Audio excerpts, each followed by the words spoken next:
It is the crock rockin', nickelback popping curls for all the girls. The Perminator Sam Beal. Go grab yourself a Busch Latte, crack that thing open, because you're listening to the main event 24-hour Memorial Day stream. And have a great day. Dubskis up!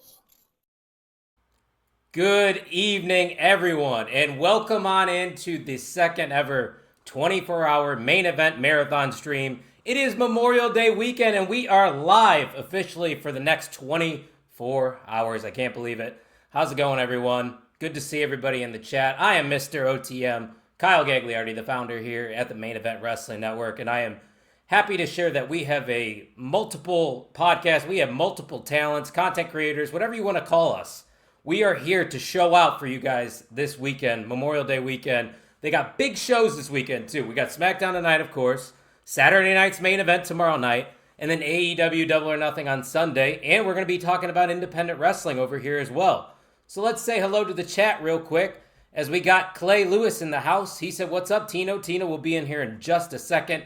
Hassan coming on over. I know Hassan's always hanging out with Tino for his Smackdown watch-alongs. And the BWO officially in the chat with Paperclip Mike. Good to see you all here tonight. And if you could do us a favor while you're here, we are on the road to 400 subscribers. You know what? I think we could do it tonight. I think we could do it here for this 24-hour main event marathon stream. So be a friend and tell a friend that we're going to be here for the long haul, baby. So hit that subscribe button today if you're on YouTube. Make sure you're following us at mainevent_net. That's how you're going to keep up with everything here at the Main Event Wrestling Network, because we have daily shows.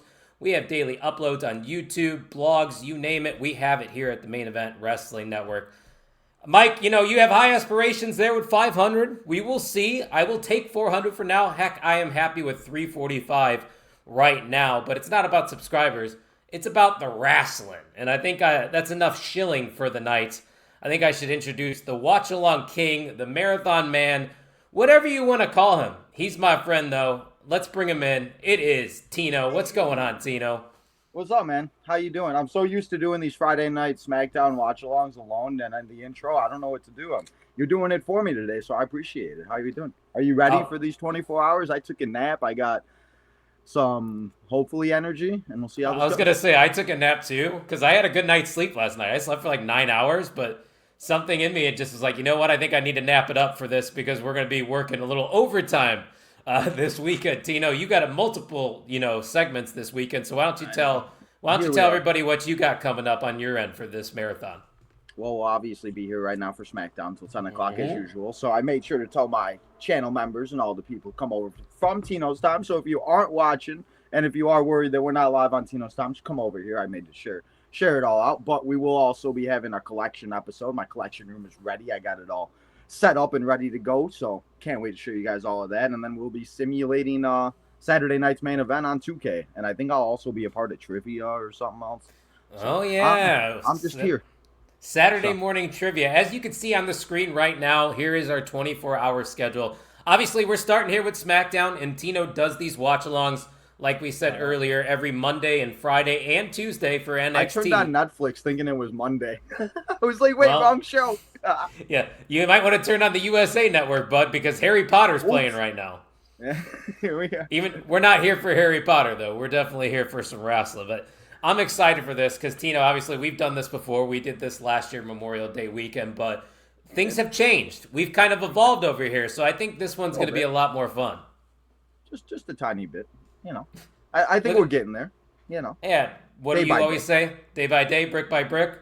Yeah, day by day, That's my shit. I'm going by like minute by minute at this point. I can't keep track no more.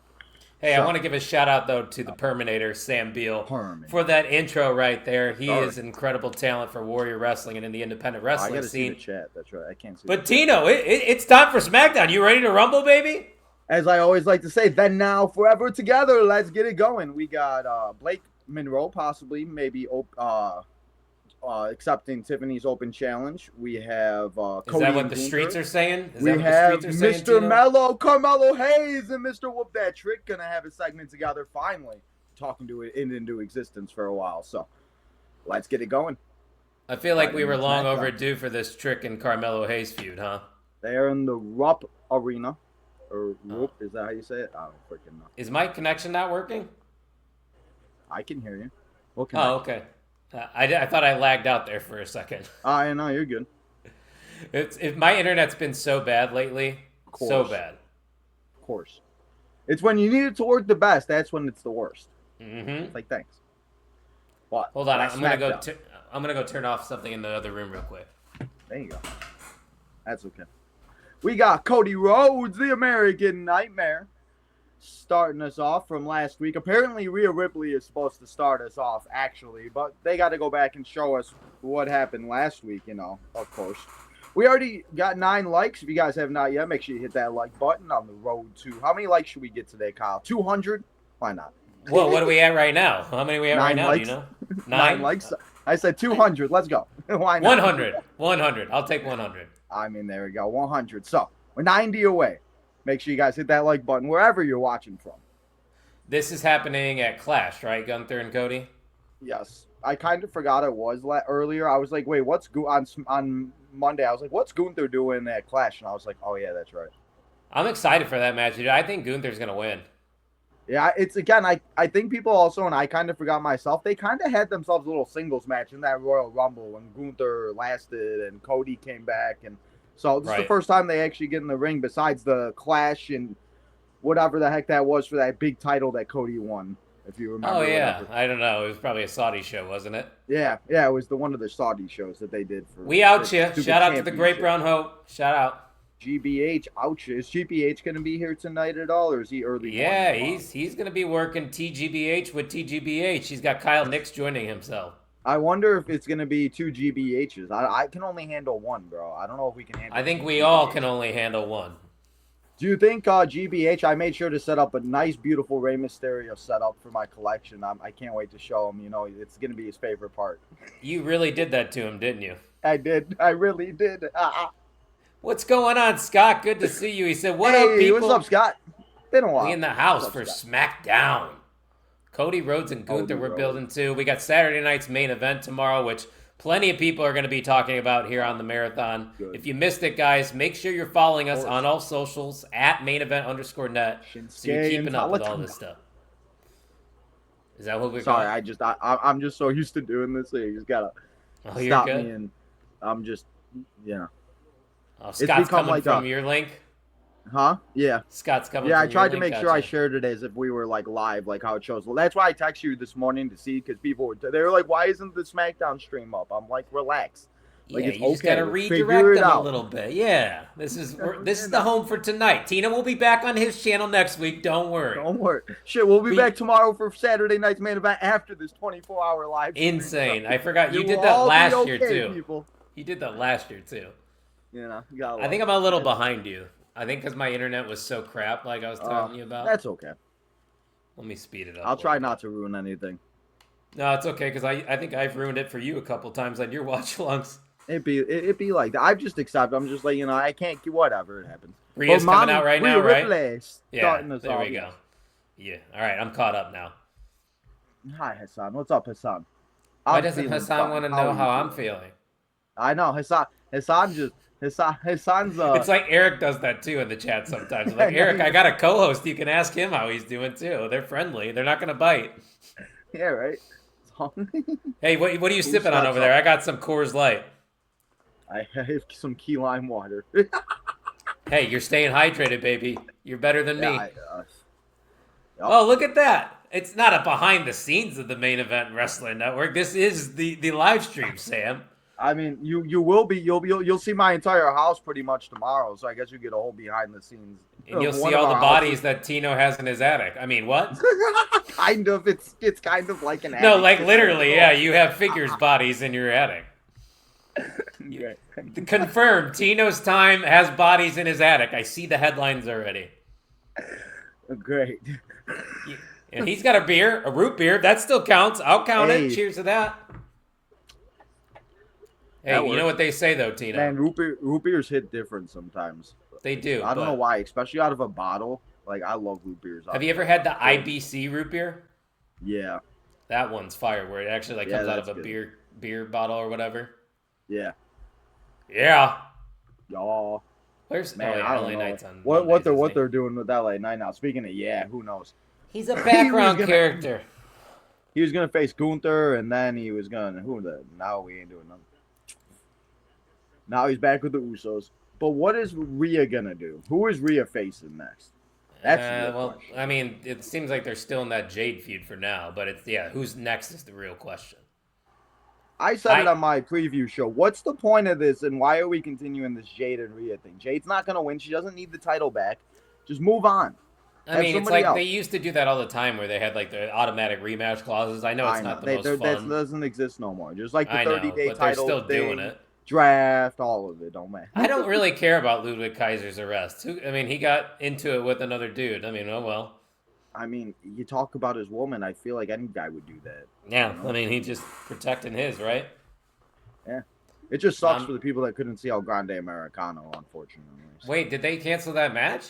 No, not the match, just the appearance. He had like a meet and greet. Oh, okay. I thought they better not cancel that match.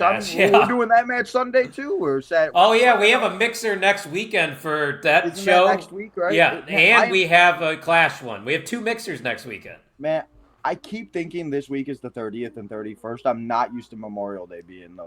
I know. Isn't Memorial Day usually the end of the month? Yeah. That's what I thought. My sister's birthday usually falls on it and everything, and she's like coming up here tomorrow and everything to celebrate. So I'm all types of confused.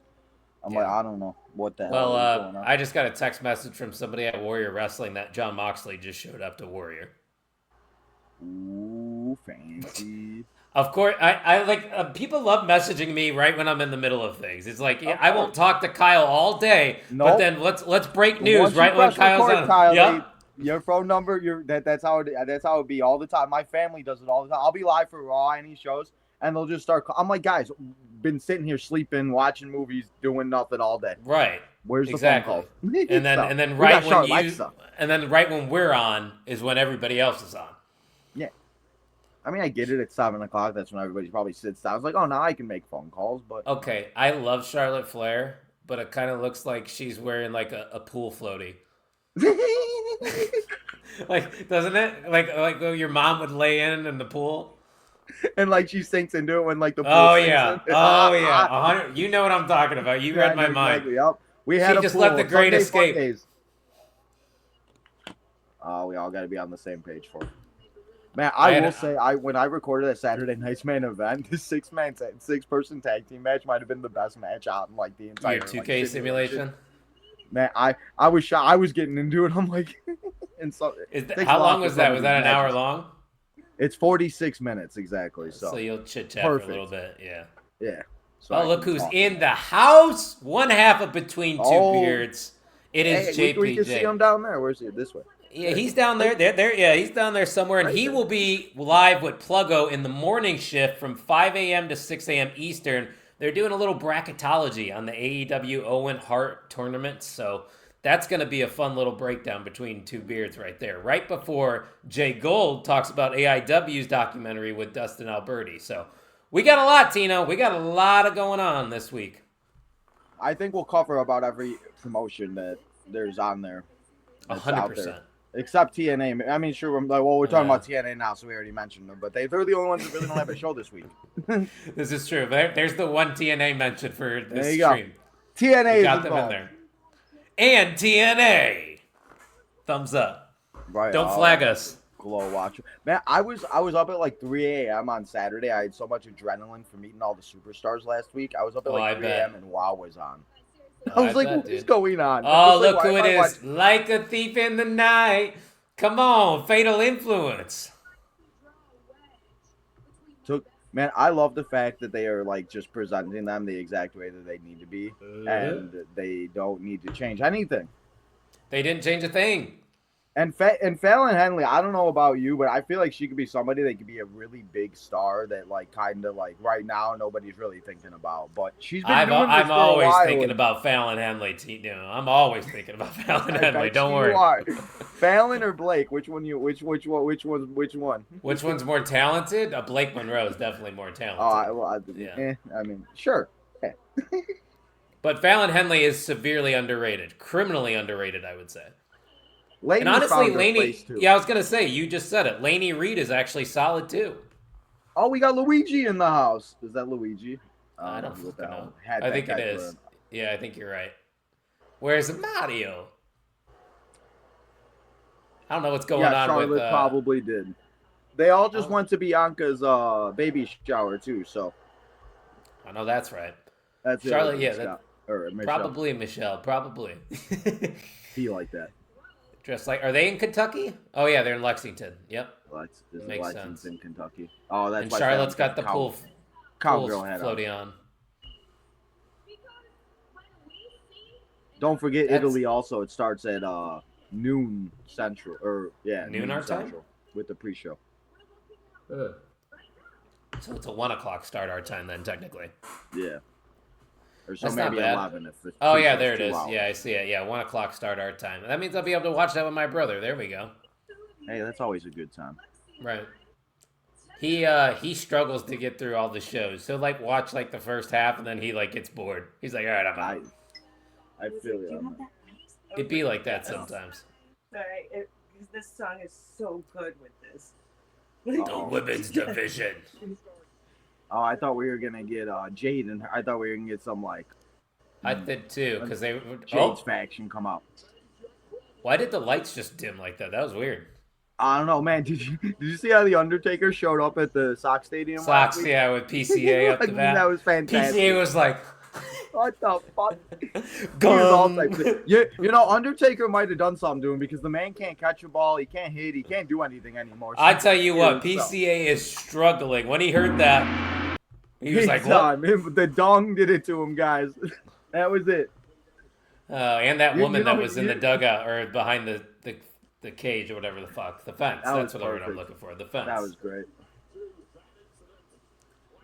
She obviously got into his head. Obviously. Speaking of people getting into each other's heads, what are we doing with Shinsuke and Talatangas? I feel like it's just so awkward now that the MFTs have lost some of their members, and now I they're know. like trying to recruit Royce Keys, and it's like, what are they doing with Shinsuke? It's just confusing. It doesn't make much sense. Yeah, I don't know really what they're exactly trying to do here with any of this. Doesn't truly But make Kathy sense better to me, watch but out. We don't want Kathy Kelly to get hurt. No, we do not. She is a gem. Yeah, She's A+. been there for a while too, she has.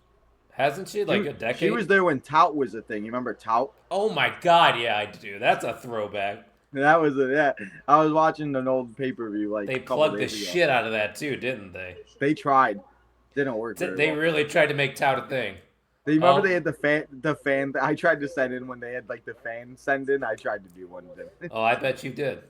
I bet you did. Hey, you had to try anything and Oh, get hey, I know. You know? Hey, remember during COVID? I was on when you could be in the stands for COVID. I did that once. It ruined I it did it for me. SummerSlams because I wanted to keep my streak going. So I've technically been to 6 straight SummerSlams. Hey, see, hey, that counts. There Yeah, you go. you got to count it. That counts. Yeah, that's what I'm saying, Mike. Kathy Kelly cannot get harmed. That'd be a travesty. I should probably tweet out that we're live with the YouTube link. I like that Mike's just hanging out with us. He's the I know, that's what MVP right everybody now. should do for a Yeah. little bit of the night. Right? I'm sure at some point everybody's got a time that they're just sitting there, doing this. Like tonight, Sox play in San Francisco, so I'll be sitting there on my phone. Oh yeah, throughout that the game night. won't start for another 2 hours then, right? Nope, 9:15. So we'll be up till 1 a.m. Let's go. Oh yeah, so you'll be watching the night shift and also be watching IWGuide Always. then. That's Yeah. my Tuesday night thing. I watch the night shift. I have late dinner, and then Well, it's depending gonna on what's be a on the little other TV, different, a little different of a night shift as we're going down memory lane. Is Stan coming on? We need to have Hey. a Stan appearance on Hey, I Saturday. can't Or on confirm a nor Saturday. deny. See, I think it's Saturday already. It's Well, Friday. technically, we will be going into Saturday. We will be. Okay, that counts. I'll take it. Take the win. Yeah. Let's go. That's okay, paperclip Mike. Yeah, I like how Ian on OT. You probably didn't see it because we haven't seen you on OTM chats in a long time, Tino. I know. I'm sorry. But I forgot who I was fucking talking with to, you. but I I'm said fucking it. with It's so bad because I always forget. And I Ian feel was so like, "We don't have a lot of people doing multiple segments." I go, yeah, we do." I go, "Mike's doing like 3 or 4. Tino's doing like 3. I'm doing like 3 or 4." But whatever you say. But we do have more people than last year. I get what Ian was really trying Oh, to for say. sure. I mean, hey, with what we did last year, with how many people we did, I think it was pretty good. And I think I figured out the reason the stream ended was because Jay Gold was logged into my account and then he left the studio. I don't think it had anything to do with StreamYard. So as long as whoever is logged into the main account doesn't leave the studio while we are live at any point, we are fine. Well, I think the way you did it, where you just send it like where it's not going to be like on any of ours, as long as it's just on the network, I think we'll be good. I think that was maybe what it was, too, is because there was so. That's why I asked you this morning. Yeah, because there was so many. Like the junkies had theirs, I did mine. Everybody was trying, and StreamYard probably crashed because they can't handle. Because that happens a lot with like OBS and stuff when I'm gaming. Sometimes if I'm have too much, like I have to close everything just to make sure because. Yeah, you gotta be safe. GBH still here too. See, so He's they do too. watch SmackDown. So they do. They can, They do. They're. I'm always lurking too. Tino thinks so, Michelle. Work, just a little bit. Tino Blake thinks answers Tiffany. If Blake answers Tiffany, Kyle might run around in circles. I'll be a very happy man because glamour is forever. Mwah! Shut the. We're starting early, baby. We're only 20 minutes in, and I'm in prime not form. even 17. 17:38. I mean, hey, this is the only way we're gonna get through 24 hours, and you, unfortunately, this poor guy has to be here all 24 hours. So that's why you gotta hit that subscribe button and subscribe to all the great content creators that you see on that schedule there below. And I'll do it to 400. We'll be punching in for the night shift after SmackDown. We're talking about the champions of the past, the future, and the present, of course, in NXT. Then Indie Wrestling Guide is having their Power Hour, as you can see on screen. Then the Great Brown Hope will be joined by Kyle Knyx. They're having a conversation, which I'm sure will be fantastic. And then working the graveyard shift once again is the BWO, as they're doing a Glow Wrestling watch-along, followed by Between Two Beards and 2 hours of kayfabe coffee. Tino, that is what our schedule is looking like for the next 10 hours. Absolutely stacked. Absolutely stacked. I think about it. It's like, yeah, I can leave at 10, but like, there's like other things. It's gonna be like I have to like remember that there's other things going on still. Like, you know. So, we gotta be on, brother. You always gotta be on. You always gotta stay on. What does Cardona say? Always ready? Yeah. Matt Cardona. Yeah, always ready. All right, I'm going to get another beer. I'll be right back. All right, well, I'll be here. Hold down the fort. Oh, yeah. As usual. Guys, we're at a commercial break as usual. Maybe we'll do some wake and bake for kayfabe. I mean, of course. I mean, we do that. We do that every day, all day, 24 hours a day, unless I'm sleeping or at a doctor's appointment. So, yeah, no. Hey, we did. If you haven't, though, you should go check out that episode with Tino and GBH that happened this past Tuesday after Raw. Raw is still semi-new, so you go still check out that recap. There you go. While we sit here and watch this U.S. Army commercial break. Get ready for it. What matches at Saturday night's main event tomorrow are we excited for the most? We talked about it on the preview show a little bit, and then one show, I can't remember what show it was. You guys know we're here all the time. I want All Ego Ethan Page to win so bad, but I just, the Saturday night main event thing where the title changes don't happen. And as I was previewing it, I thought about it. So I think Penta might keep the title, unfortunately. What are you yapping about? Penta and Ethan Page, Saturday night's main event. Oh, yeah, I can't wait for that All Ego to win. Ego. Yeah, he's not winning. 0% chance he's winning. Charlotte looks fantastic. Respectfully, she looks fantastic. Who? Charlotte. Oh, I mean, yeah. She's been flirting online, so I've been flirting back with her. I can't lie. Can't lie. I felt for it, Tino. I don't usually do that, but I did. From way downtown, Steph Curry. It'd be like that sometimes, Sometimes you just gotta shoot your shot. If you miss it, you miss. I definitely missed. Hey. Won't be the last time either. But you miss 100% of the shots you don't take. You know what I'm saying? Wayne Gretzky, Michael Scott. That's who said that. Michael Scott. We got 51 people watching live right now. Hell yeah. Is that, are we on Instagram, or not Instagram? X, we are on YouTube, Twitch, X, and YouTube. Yep. Good to know. The Twitch, for some reason, I don't know why the videos don't stay on the Twitch channel. See, You know, it does that. It does that for the lives. It's the same way for mine because I've been live on Twitch for 3 years, but none of my videos have ever stayed. So do people even like follow you on there still, or Yeah, sometimes I get followers, So or they 'cause I just get tune like a in live? recap every time I'm done with my stream. It's just sometimes like 3-4 viewers, but right? Yeah, I think I got too. like 13 followers. So I mean, We it's usually something. only get like one. We used to do Facebook, but then I went to Twitch thinking we were going to build that up. But honestly, I might just go back to Facebook. Well, with it. Facebook. The problem is now you get copyright for everything. Oh yeah, you're right. Then you That lose is your. true. I lost my Facebook. I had like 5,000 subscribers in like Oh yeah, I 2023, remember you telling me about that. and it got copyrighted for one song I played, and they deleted it. Like all the other people have been dealing with recently. Dude, when's the last time we saw Shinsuke in a match on SmackDown?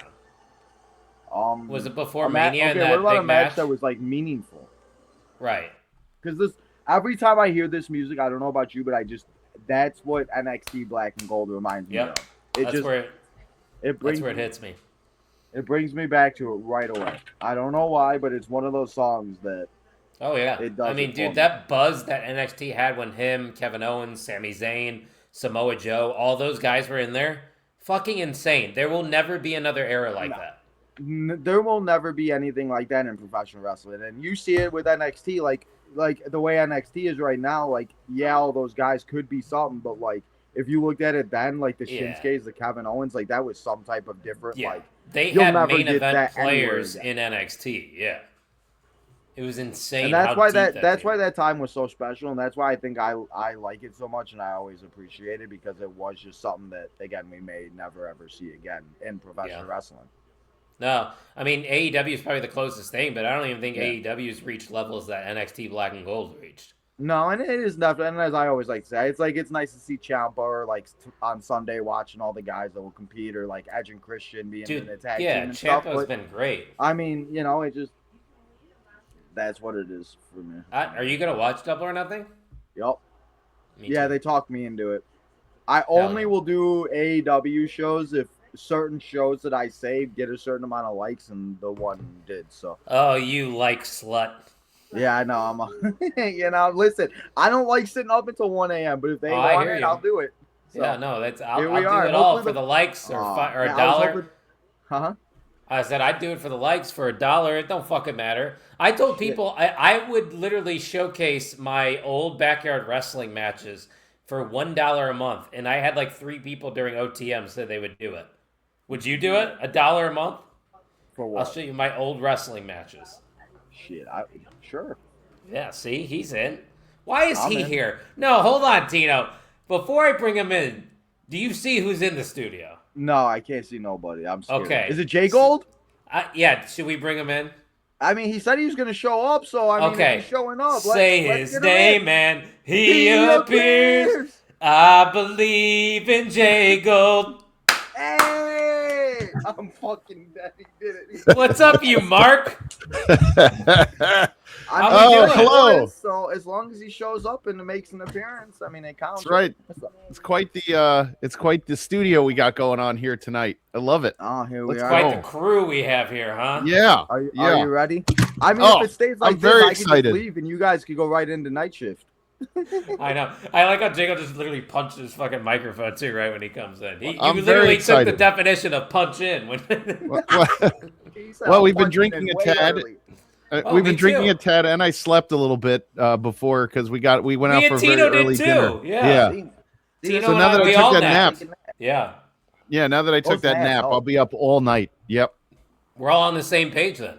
Yeah. I don't know about all night. I'll try, but I think last year I stayed up until like 3 a.m. I woke up and the junkies were on my phone. I was like, well, That's the best part about this. You can wake up all night long and there's somebody doing something. Whoa! Hey, it's about time. Oh God! Well, Oh my God! I was watching this. I was watching this all up on Twitter, dropping comments left and right, yelling Tino's a slut, and I'm not getting any. No one's giving me any kind of acknowledgement. I didn't see any of those comments. I don't see didn't see anything any from of those that. comments Yeah. Where's that coming from? I don't think we could see Twitter comments on here, Tim. That's the unfortunate thing.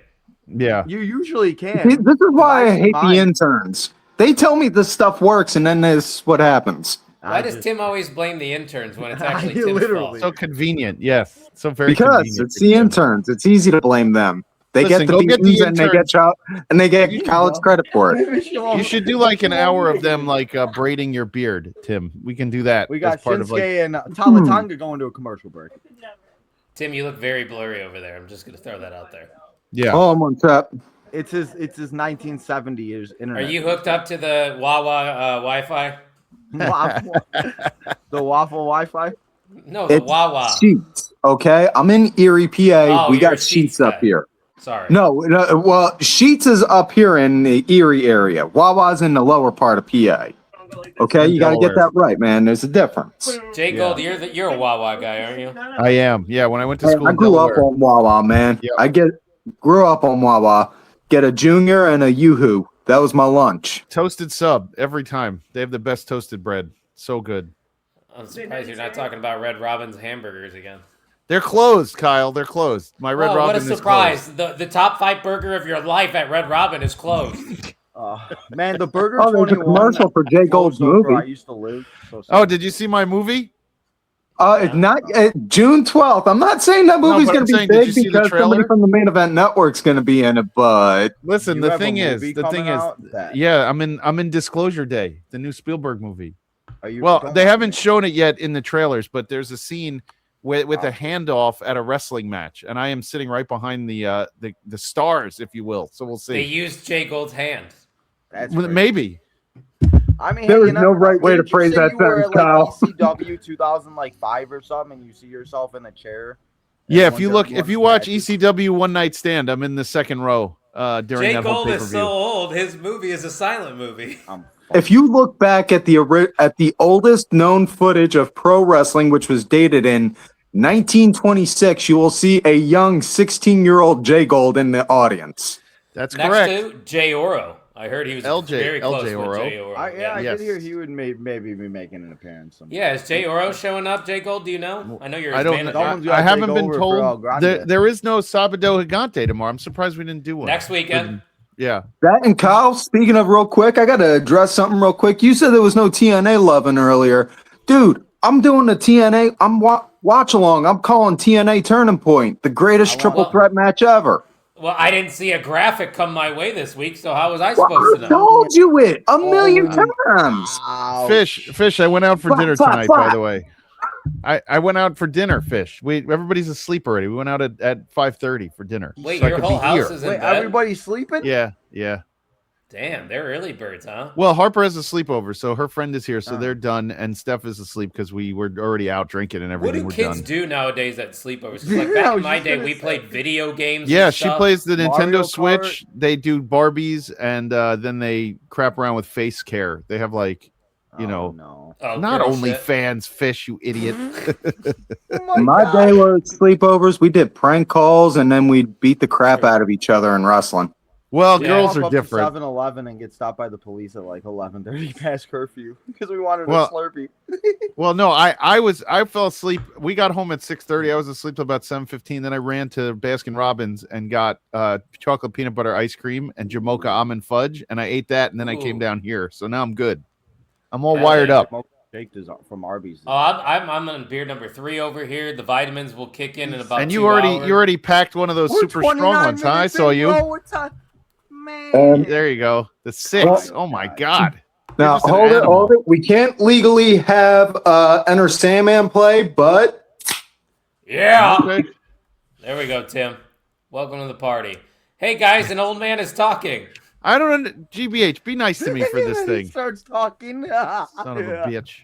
Yeah, Yeah, Fish, put her I- to bed, Fish, and then come on and join us because we're There going to we be on at go. 11 on the night shift. Yeah, because take a look. Hey, let's pull it up again for Fish. Fish, take a look at the schedule. That's I know the it's main hard to event read. 24-hour schedule. Yes.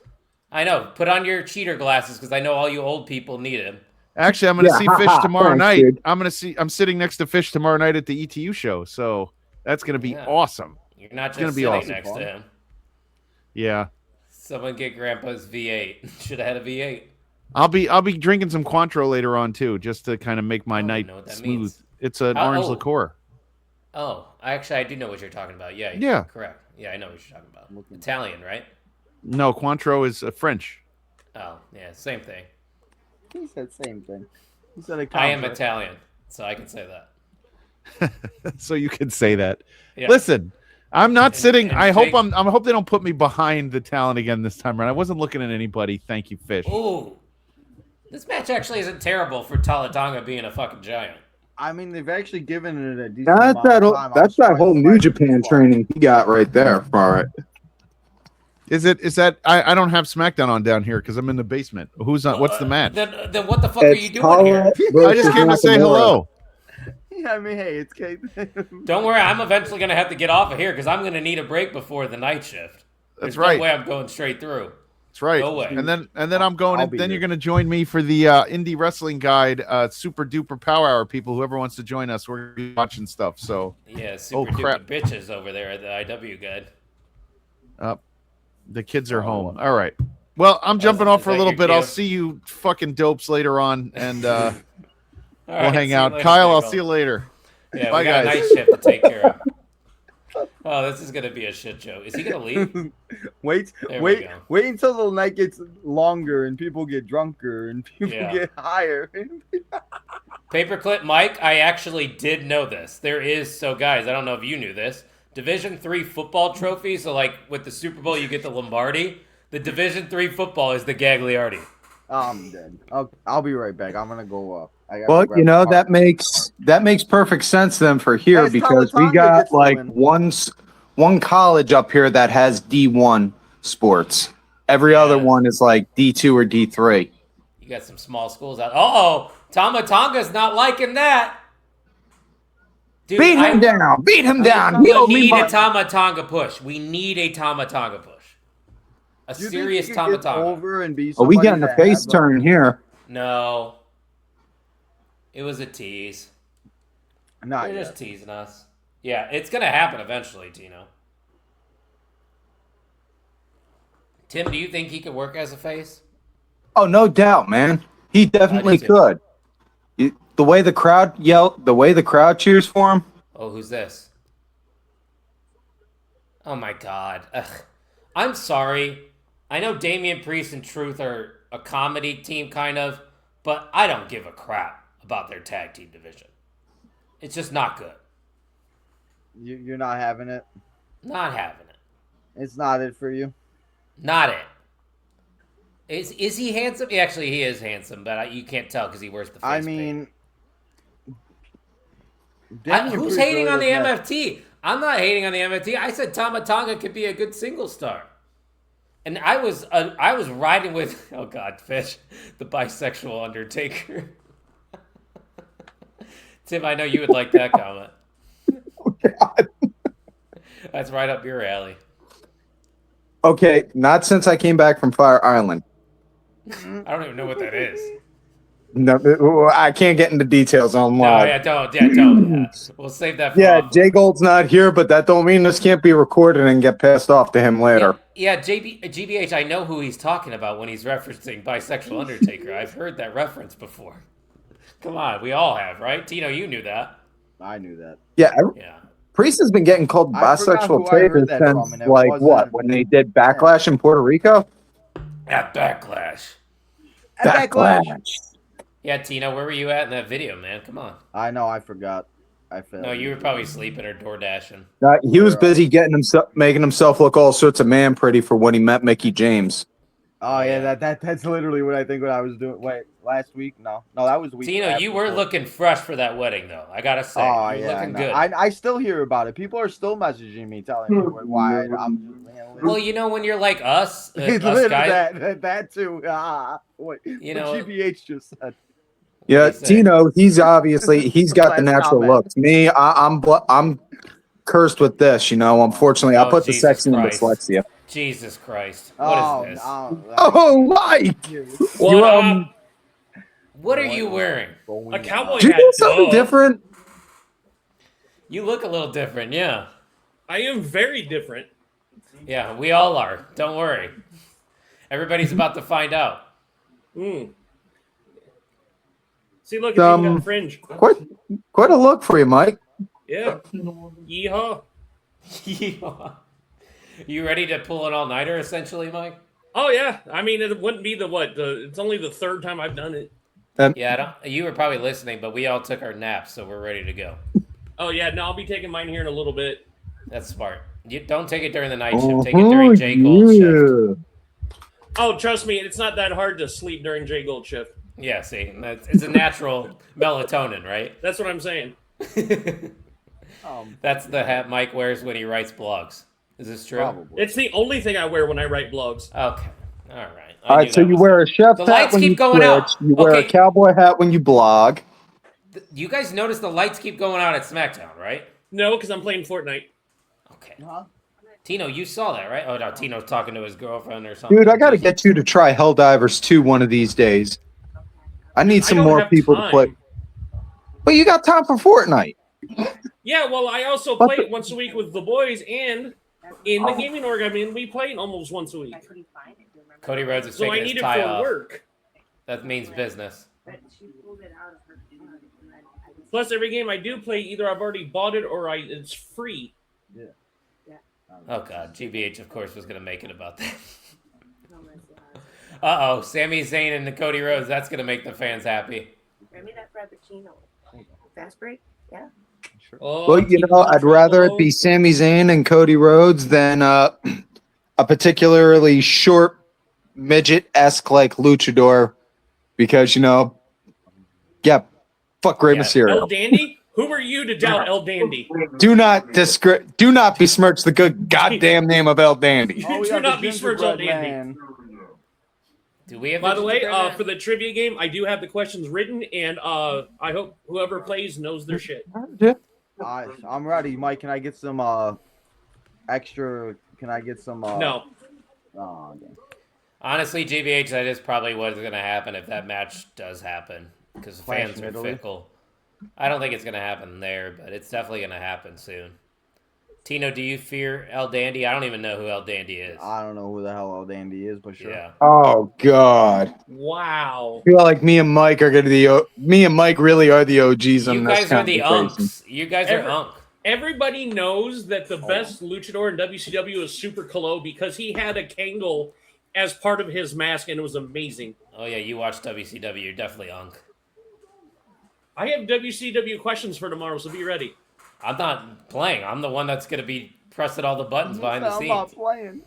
I know I only know everything from 2011 on. That's it.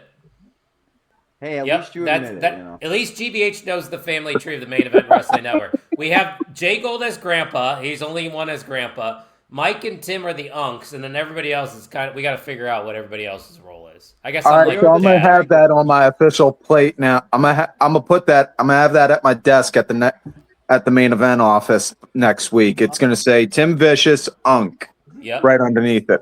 Okay. Unk Vicious. Top tier. Yeah, there you go. That's got a ring to it.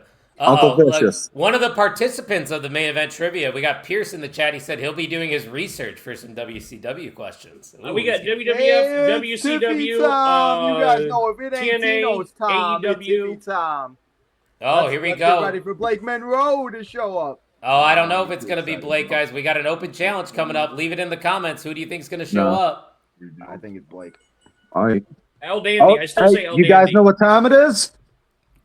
Tino's Tim time. time. Head? Well, Al Snow's coming out?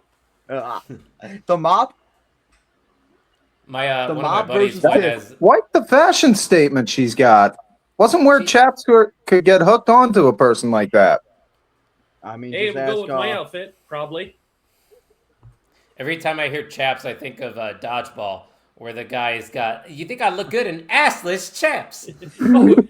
Dodgeball, You you can must dodge be the daddy. run, you can dodge the ball. You must be daddy. You must be daddy. By the way, wrestling reference, Candice Michelle was one of the cheerleaders. Was she really? Yep. Yeah, she was. Oh, I didn't. Yeah, she Remember- talked about it when she was on CVV. Uh-huh. Apparently, I don't know if they cut that part out of the movie though. But yeah, she's one of the cheerleaders in the. She's one of the. She's Dodgeball- probably yeah. doing the pom pom dancing. Remember, your boy knows ball. Remember that shit. Oh, I love Dodgeball. That's probably in It's my a top great 10. movie. Yes, it is. It's in my top 10 comedies for sure.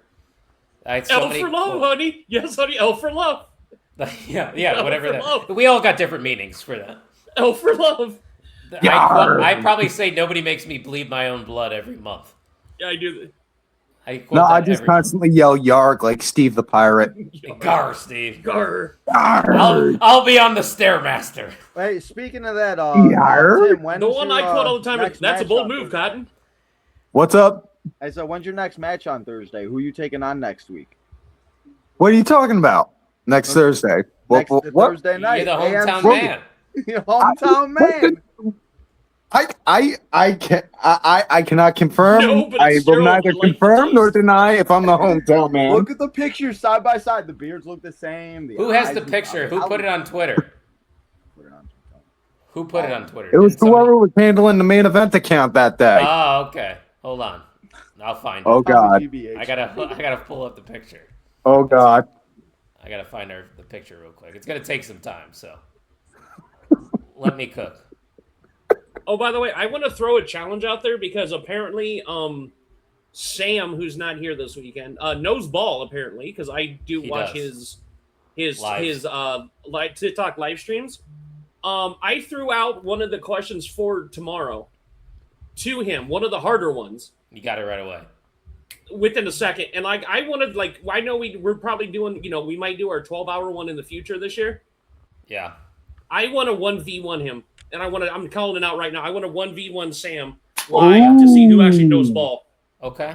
All right. We can manage Mike, that for where'd the you 12 get the hours. hat from? All right. Are we sure you're not the hometown man? That looks nothing like me. That looks nothing like me. That's It Ray looks a lot Listerine. like you. I mean, come on now. Guys, Ray does Tim, Listeria. leave it in the chat. Does he look like Tim, or does he look like the hometown man? Does he look like Tim Vicious? Thank you. Does he look like He looks more like the homeless man. Yeah. I am not the hometown man just because he resides in Erie, PA, like I do. Is neither here nor that? Yeah. One You know one who, you thing know could be who would cool, say too, if that you they're did not it the to where, hometown like, man? whoever gets eliminated or whoever like hometown man. loses, then like another person comes in and sees who can kind of like last the longest. What do they call those tournaments where like they start at they just keep going? I forget. I don't know what you're talking about, Tino. I just saw a comment in there for the one-on-one that GBH said. I was just making a comment about it. Oh, bi-weekly if it goes well. Oh, yeah, that would be. Look at that. I figured out how to do polls, too. You see that? Hey, Also, you hear that, folks? Kyle figured out how to work the polls. Yeah. Now we got to make it and you rain can up add in him to here. the stream now. I learned something new today. I didn't know you could add him. Hey, that's why my tutorial video was key, wasn't it? Well, I see. Learned two things now. Look at that. See, Do we even have any votes yet? Come on, you guys got to vote. Not Is Tim yet. Vicious the hometown man? Let us know. I think if it's not unanimous, there's something wrong. Hold on. I'm gonna go vote. I got. I'm I gonna gotta go vote. I think Tim's going to vote too. I don't know how to vote. How do you go vote? You go onto the YouTube chat. I don't think that's working. I don't see it. There Yeah. it is. How did you get it to work? I'm just saying somebody voted. I look nothing like the hometown man. See? Somebody do? figured out how to vote. I don't know how to figure out how to vote. Oh, you got to type I in look one for nothing yes like or the two for no. hometown Let me man. try. Oh, 1 for yes, 2 for no. Got it. Okay. Let me double check. Yep. Pierce figured it out. There we go. 1 for yes, 2 for no. Now we know. Damn it, Pierce. Fun Oh, God. fact. There he is. That's kind of cool. Look, this is my serious face. Yeah, hometown man. I don't know. I see it. I kind of hold on. Let's pull a side by side. Yeah. Yeah, see? We look nothing alike. I see it. Tim Okay. looks like Timo Retribution. You know, I take that before hometown man because I we look had a nothing lot like of him. people ask him that at that WrestleCon last week, and he apparently was like really like not frustrated, but like he was talking about like how just like mad and angry he really was about it. I guess like there was like 5 people in a row that asked him about retribution and all of that. I hate when people do that shit. They don't want to hear about that stuff, obviously. No, Retribution had something there, but they dropped they it. did when it first started. Man, It could have been Retribution was something. fire. Oh, Tamatonga's like, I'm not leaving this fucking family because GBH loves the MFT, and I'm I with hope my he home. doesn't leave. They don't have many people left. Well, I kind of want to see him as a single star. Yeah, that's actually a good point from Pierce. How can Retribution have a Temu version when they were the Temu version? Yeah, you see, because Temu is the modern day version of Wish.com. That's how. All right, open challenge time. We're about to find out Who's gonna Last answer? minute picks. Who we got? It's gonna be Jay Gold in a dress. I guarantee Chelsea it. Green. That's why he I was left. gonna say Minihausen. Jay Gold in a dress. Jay Gold in a dress. Oh, lights are I out. can see it. Oh, I didn't My see t- this one coming. My is TV it? hasn't caught up yet, so I don't know who it They is. have the Irresistible Forces Tron right now. I don't know which one it is going to be, but they have a tag match tomorrow. But they're answering this challenge. It looks like Lash. Ah. Lash Val Queen, versus Nia Trish. Jax. Oh, we got Lash answering the call. Lash it looks like. Legend gonna get a singles opportunity, hey now. Or are they just coming out to talk trash? I don't know. That's why I'm kind of confused. Slapjack had a mask that was a plate. Because Damn. what if my favorite women's tag team of all time, the Bella Twins, come out and Oh, all right. God, All right. come on. Tino, no Bella talk. No, dude. We're supposed to have the first hour be happy and good. Why are you talking about the... Ugh. Well, Because it's I not need going to to be get Nia, this GBH. I hate to break it to you. Lash is the one in her wrestling gear. We do love Nia in this house. I'm more of a Lash guy myself. I Who are will you say, from her going in the beginning of NXT, for people not liking her, from her doing this now is it's Yeah, awesome. I was not a believer at the beginning, but once she was in Metaphor and stuff, I really started to see the vision. And Noam No, Dar the doing vision's on. No, the magic vision's work. on. Hey, buddy. Yeah, they kick off every Monday Night Raw. Yeah. Oh yeah, the Vision. She You is guys not see like the most Vision girls. yet? Because I don't. You know, the Vision needs to die. That faction just all the injuries. killed There's it. something there, but I don't want to hear anybody talk about Austin Theory is the future ever again.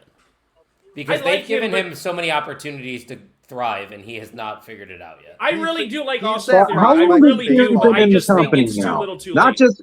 How long's Theory been in on the main roster now? Years. 2020. Exactly. Dude, Uh, he's, Yeah, yeah, if since the he's not the pandemic. future by now, then when? he's not. That's the answer. That's why Yeah, he's the that's- future, because it's always ahead. He's not there yet. He's like when they said Oh. Drew McIntyre was the future at the very beginning, and then they never pushed him. So we're saying we need a It 3MB took what, Drew for McIntyre 10 Austin years? to come back. Yeah. And I like that comparison. GBH said Ethan Page is what they wanted Austin Theory to be. Ethan Page has it all.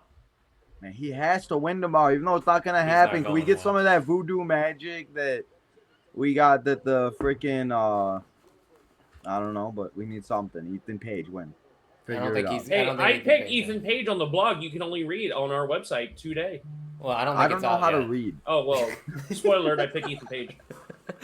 I haven't seen it yet. I saw the Warrior blog though. I saw Hey, that cheap one. plug. Shout out to Warrior. That match last night was insane. That we That watched was on OT. fire. Was it? Oh no, Tiffany kind of botched there. That's okay. That happens. Slip ups happen all the time. Yeah. Honestly, I don't know. Maybe I'm a little weird, but I kind of like it when you get the small little botches like that, just because it adds a small bit of realism. Like, hey, is that really meant to happen? Or, Yep. you know? Javon said he does it on purpose. Whoa! He goes, I just miss on purpose to see what happens. And, Yeah. It's an element of realism in there. I mean, Yeah. That's why I go off on them purists that want 100%. Oh, Chelsea! thickness. Yes! Chelsea's here to save the day. Hell yeah, we love Chelsea. We do love Chelsea she Green at the needs main to find event. a new secret purpose. Red, white, and green. That's I mean, that's she's- the America I want to live in. Red, white, and green. Even though she's Canadian. Yeah, You it's might the have to greatest fight North Matt Cardona Americans for of all that time. one, bro. It's all right. I've worked with Matt Cardona before. We're friends. Hey, we're Facebook buddies, sort of, kind of. I'm in his figure group. Yeah, so He commented on one of my posts once. So I can confirm Moxley is backstage at Warrior Wrestling right now. That's pretty cool. Oh, Damn. I wish I was there. It's in Cincinnati. I wonder if Mr. Cincinnati's there. I don't know. I wonder if Stan's there. Dude, you got his number? Hit him up. Yeah. I'll text him. Eric, Stan's been looking for Mr. Cincinnati for 56 episodes. I was just about to say, how many episodes are we at now? Every week. Hey, is Mr. Cincinnati there? No, he's not. Yeah, they Are will you be guys also. a scary movie fan? Hell Are you yeah. guys excited for this new movie to Oh, come out? God, yeah, dude. Damn right I am. What's Seen 3 that? movies that day. That's like 2 weeks. Where did that? We're halfway through the year, guys. Where did he go? Too fast. I'm actually seeing 3 movies the day Scary Movie comes out. I'm taking the day off of work. I've done that once, and I don't know if I could ever do that again. Because Scary Movie comes out that day. He-Man comes out that day. Yes. I'm gonna watch the shit out of some live action He-Man. And Watch the shit. oh, look, the He-Man talking. He left. Look at He that. said, "Well, see what Because you he do." doesn't understand the He's greatness like, that half is naked He-Man. men. I'm out of here. We don't talk about half naked men on a wrestling show. And then my theater that I go to, they do a retro movie the first Saturday every month, and which happens to be that day, and they're showing freaking Raiders of the Lost Ark on one of the screens in the theater. No way. So I'm gonna call the day. I'm gonna go check that day off of work, and me and my buddies are gonna be at the theater for like 12 hours.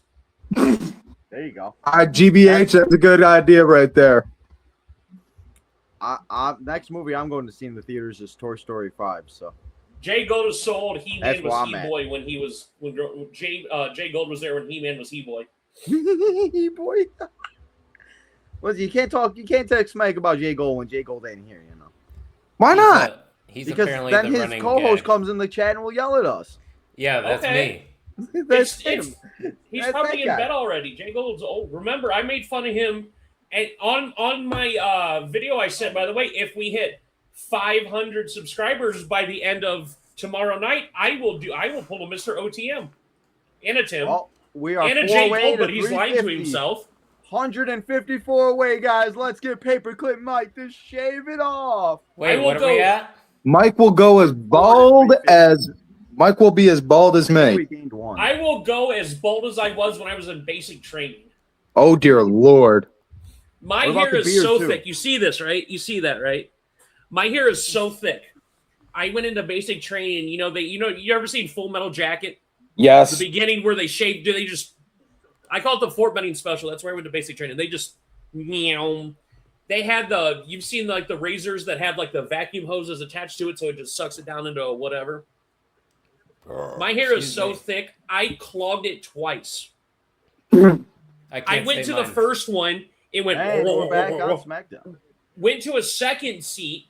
I had to go back to the first seat just for them to do this, just to shave my head bald. And the the DIs had to have fun with you on that one. No, because we got a haircut like every week or two. Like there was no chance. All right, that's right. I forgot you were Army. I was thinking my brother was a Marine. That's why I was saying DI. My bad. Yeah, no, I remember I tell you the one time I got scared by him, the very first day, like day 0, where they're talking about, hey, this is how you do this. This is how you do this. They took us into the chow hall. Like, you're going to sidestep, you sidestep. You got your tray like here. You're just going to sidestep. You take one of this. I go to sit down, and they have, like, the empty plate with us. Like, they're showing us how they're going to reteach us how to eat properly. And I remember the drill sergeant said, any bit of food on your fucking plate, you will eat every single bit of food. We do not waste food. Also, you have about 3 minutes to eat, too. Did So you I gotta guys sit catch down. that Rhea and Jade was made official for Italy? No, I didn't see that, no. But Yeah, I do want to point out that Pierce said Full Metal Jacket is a top 2 war film for movie. him. Inglourious Bastards is number 1. They're both great movies. Yeah. I'm a big Saving Private Ryan guy. That's probably one of my favorites. Oh, I mean, this match ain't bad, other than that Full little- Metal So- Jacket, I mean, so Platoon, far, the first hour, the Apocalypse 2-3 matches Now, they've had, they've been and top. then Inglorious Bastards. So the drill sergeant tells me, hey, you have any bit of food, I want to see no food on your fucking plate. You're done. This whole thing. So I'm scared. Like, we're trained to be like, oh, he's carrying the shit. Swear to God, I still remember this is the only meal I remember specifically. That night for dinner, we had pepper steak and rice. I was so scared that the drill sergeant was going to kill me for not eating every food. I was literally licking the plate to get every grain of rice off because I was afraid if he saw a grain of rice, he was just going to ream me a new one. I don't think I've ever seen Tiffany do that move. No. Damn, no, I don't think I've ever seen her do that. Do a springboard stunner. No, that's definitely the first time I've seen her do that. This That's match like ain't Shades bad. of Cat.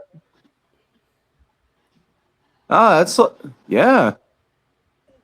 Uh-oh, what is Lash going for here? Ooh. Is that a new ref they got on the show? No, that guy's been working there for a bit. I think he might have been on NXT. I didn't recognize him. Oh, okay. Yeah, they seem to be shaking up the referees because Vicky just got called up from NXT Yep, and the blonde the other girl. guy from NXT too. Yeah, they're calling up new refs now. Chelsea and Tiffany could be a tag team, Michelle. That's definitely a possibility. Uh-oh, we got a interesting cover here. Oh, Does that mean Chelsea has a new she-p? Yeah, I guess so. I mean, Chelsea does got to find a new secret Hervis. You know, Alba got released and Piper's gone right now. So she had her Kid surgery. Vicious It wanted seems me to to be pass successful, along. so He good said for hi her. to all you guys. hey, happy he's okay by the way. Thank goodness. Yeah. Oh yeah. That's hi Vicious. Huh. Oh, she going to the top. I want to know why Chelsea just randomly. Oh, decided to do Chelsea. No, Chelsea. Don't hurt Chelsea. She is a treasure. Don't you dare. Roll up. Wow. And that's how Lash loses. Tiffany I mean, Stratton there's is no way still- that she was gonna lose, right? Yeah, no, but like that's an interesting with the roll up on Lash. It's interesting they even put Lash in that position when they have that match at Saturday night's main event. I don't know. I hate think roll-ups. they could win. They might I have like fruit roll-ups. irresistible forces win that title. I hate roll-up honestly, wins. Tino, They they feel might. so cheap. Because, like, you know my opinions on Brie Bella. I don't want to see her with that tag team time like ever again. We're good. Hey, listen, just be thankful you weren't watching my shows back in like the early 2010s era. Otherwise, I was definitely watching. no, I mean my stuff, my rants. Oh, Because no. man, oh my God, if you would have seen the stuff I was saying then compared to on how I talk on the shows now, you'd have looked at me like, yeah, no, this guy's coming nowhere near my network. I sometimes Get 'em think that out. about everybody from time to time. Don't worry. Except me. like that. We got 12 No, people you're in the definitely house on that watching list. on YouTube He's right like, no, now. especially you. So if you have not yet, hit that subscribe button. Sorry. We are on the road to 400 subscribers, guys, and I think we could do it. And if we get to 500, Mike's going to shave his head bald. We're definitely... That's going to be a beautiful sight. No, I'm just kidding. We have a lot of us that are bald here at the network. Bald is beautiful. And But if mine will this be my video, choice. and if the live feed gets 1 million likes, I'll shave my eyebrows. 1 million likes, Well, he yeah. had to throw 1 million out there. Yeah, He definitely I'm sure ain't we're going to getting hit that 1 million likes, yeah. Hey, it's worth throwing out there. Hey, let's talk about it. Lil Yachty's There been you balling go. right now. Dude, Lil I Yachty never lives thought out Little here. Yachty would turn face. I Lil thought he'd Yachty want is doing what the celebrities should be doing in WWE. Yeah, true just that. be. He's Yeah, not he's taking working away like the from mouthpiece, man. That's He's why. there. But it's time to whoop that trick. What? And then we got Mr. Mello Hayes coming out too. Mr. Carmelo Hayes, you love this. It's only a matter of time too. Speaking of NXT and all that too, Kalani Jordan should be on the main roster within the next. Yep, that's what me and Jay Gold have been talking about every Tuesday night, man. She is clicking on all cylinders right now. No doubt she gonna be getting a call up soon. She gonna go to SmackDown with her boo. Probably. I wouldn't be then we surprised. could They've have a been mixed putting tag team couples match. together on TV. That's what they do. You know, they hit that mixed match challenge all those years ago. There was no couples, and now they got all these couples, and there's no mixed match challenge. They could Yeah, just you do could a whole do mixed Chelsea match and challenge. Cardona, Kalani and Carmelo, Lash and Trick. What else we Becky got? and Seth. Yeah, Becky Jay and Jada. I don't even know if that one's true. Is that I don't know. That's the first one I've thought of. I mean, I other see than some that, you people just say- basically go to NXT and just pick two random Yeah. people. It's basically Miles like Love Bourne and Island. Stephanie Vaquer. So Ruka and Tyler Bate. Yep. No, you mean Bravo. No, I thought it was Ray. No. Don't go getting all Bravo, confused. Yeah, come on. Rayo is Pete Dunne. What are you talking about? Pete Dunne's out with an injury, dude. Well, yeah. If he were to be another wrestler, that's who he'd be. Yeah, Pete Dunne wishes he could be Ryo or Bravo. Oh, Rayo or Bravo. Americano. All right, I'm going to get another drink. I'll be back. In the meantime, folks, make sure you hydrate. Drink lots of alcohol. Cheers. Because you can't see nothing. I asked this question yesterday to my chat. What are your guys' favorite M&Ms? Favorite what? Butter and crunchy. Is that the blue kind or the like? The peanut, the crunchy is the blue ones. Yeah, peanut butter bread wrapper. I was always a yellow bag kind of. I I always love liked the the. peanut ones, but once they made peanut butter, it was like, nope, that's it. Because I used to, when I was a teenager, man, I used to get in trouble because my mom, she'd have to buy 2 jars of peanut butter, one for the house and one for me, because I'd eat it straight out the jar with a spoon. Yeah, see, I did that too. My people, my family and friends thought I was crazy. I was like, it's good. It's a good snack, you know. Yeah, Hey, see, somebody gets it. What's up, Tim? yeah, and especially now now that with the kind of weight training I do, with the weight training, the way I eat now with my calorie intake, dude, it's just like easier for me to just do that. Be like, nah, do that. I'm just doing that so that way I don't have to eat bread, so I can cut carbs out, so I can cut down on the amount of carbs. I hated jelly growing up, so I would just eat peanut butter sandwiches. I would eat peanut butter with everything. You ever eat like peanut butter with like celery? Oh yeah, ants on a log. Are you kidding me? Or what was the other? There was something else that I would do peanut butter, and then you know how they have that Johnny Marzetti coleslaw dressing? yeah. I would do that with peanut butter as a kid. Now, do you ever get the Jif marshmallow fluff? Oh, what about pretzels? Oh, fluff, peanut butter and fluff. No, My aunt I used to honestly make never sandwiches. did. Butter and marshmallow, freaking amazing. Oh, those were good too. Yeah, I like getting like a soft pretzel, and I would always dip it in peanut butter too. That was always my favorite. If I'm Like doing a a hot soft pretzel, it's pretzel? mustard. Now, I make this drink now. I call it's basically like a drinkable Reese's. Because I use my blender for it. You get You were about to say. milk, and then you take a big giant scoop of peanut butter, put it in, and then you add however much like chocolate milk mix you want in it, and then just mix it all up in a blender. Dude, I kid you not, that stuff tastes just like a Reese's. Might have to try that one then. Oh, excuse me. Love me yourself some Reese's. I have a fast break obsession right now with the Reese's fast breaks. I don't do a lot of candy actually. Every once in a while, I'll get a. I know. I need to stop. I'm like I'm a a candy I'm a kid I'm a right now. savory You snacker. see, You give when me I a bag of was kettle working at chips. Home Depot, it was almost religious. I'd have to stop to grab a Reese's just so that way my blood sugar wouldn't dip because I'm hypoglycemic. This poor guy. I'm a salty snacker, honestly, if I have my choice. Who's in the house? Who? We got you- the clone machine. We got give me a bag of- Danhausen. You give me a bag of kettle chips. Ah, and that's it. yes. Do we think that Omos is gonna show up? Somebody said it was going to be Baron Corbin. Oh yeah, that's right. I did hear Corbin. Baron Corbin wound up saying something though, saying that he's doing like some show. He's got like a couple shows in Mexico or something he's doing. Yeah, well, I think he said Europe because they were like, "Oh, he's Well, going to that's be here." why He's the like, lights "Yeah, keep first I going heard out. about this. I guess I should tell the people in Europe that I'm going to in like a week." I'll say that right now. Baron Corbin is super underrated. He is. He always has been. He was so good when he was in NXT, like the Lone Wolf and all of that. And even when I thought the stuff he did in NXT with Braun Breaker was great. I thought he was gonna like come back to the main roster. The Wolf Dogs. Man, how about Danhausen cursing all these basketball teams, all these football teams, baseball teams, all these things, and it's all happening. Now, Cavaliers Just blowing all happy the with things that- Danhausen getting his shine. We got Now, can I just just need Danhausen to curse the Yankees and the Mets, and then I'll be good. The Mets don't need any help. I need Yeah, the it's still Phillies guy. I Did you need not whatever see help. earlier I this will take week when whatever they edge gave I up can get. a inside the park grand slam. Yeah. There's been like 6 or 7 inside the park home runs this year already. It's kind of insane.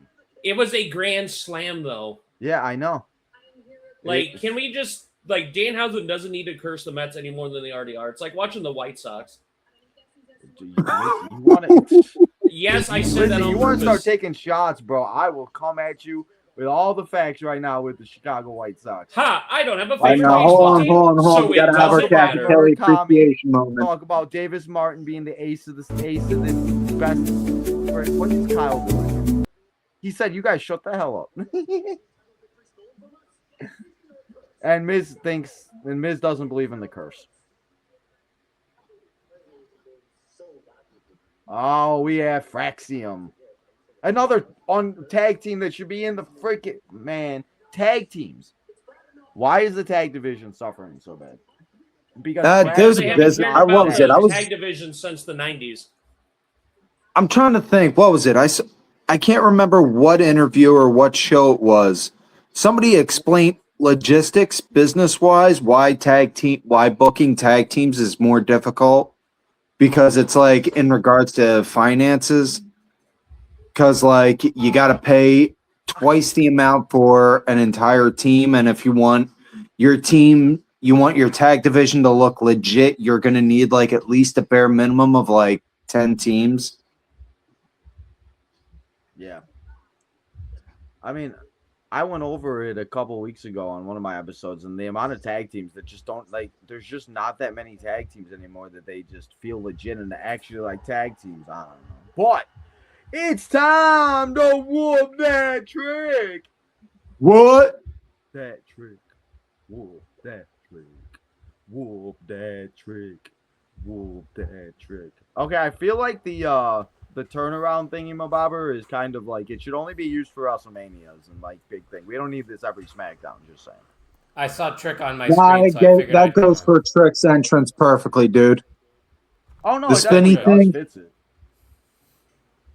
I was just saying to make What? it feel a little bit more. What? Yeah. What? I like it. What? Oh, yeah, Oh, man. yeah. That's Trick. Come on. Does Little Yachty have a kendo stick? Or what Yeah. the fuck is that? Why not? Whoa, Yachty. Whoa, that trick. Yeah, Little Yachty's his man. He gonna beat some ass with Gonna that be kendo the stick. manager now, bub. That's what I'm gonna be. I'm Yeah, gonna you get got in the that managing. Singapore King. I can see it. I think you'd be a great manager. I could Tom. do that. Yeah, Yeah. I could get people to boo me or cheer me. I could do that. You could be I think you'd be a great hype man. Yeah. You I could like be it. Leo Rush. Oh, Lashley. Lashley. No. Hold. Kyle. Go and hit that double bicep pose. As he has a Trick Williams shirt on. Did you just? That's put why. that on? Yeah. No, I've had it on the whole time. You just I now was paid like, wait attention. a second. I was like, Let's talk about it. The United States champion, Trick Willie. I bought this shirt in Las Vegas at WrestleMania. No big deal.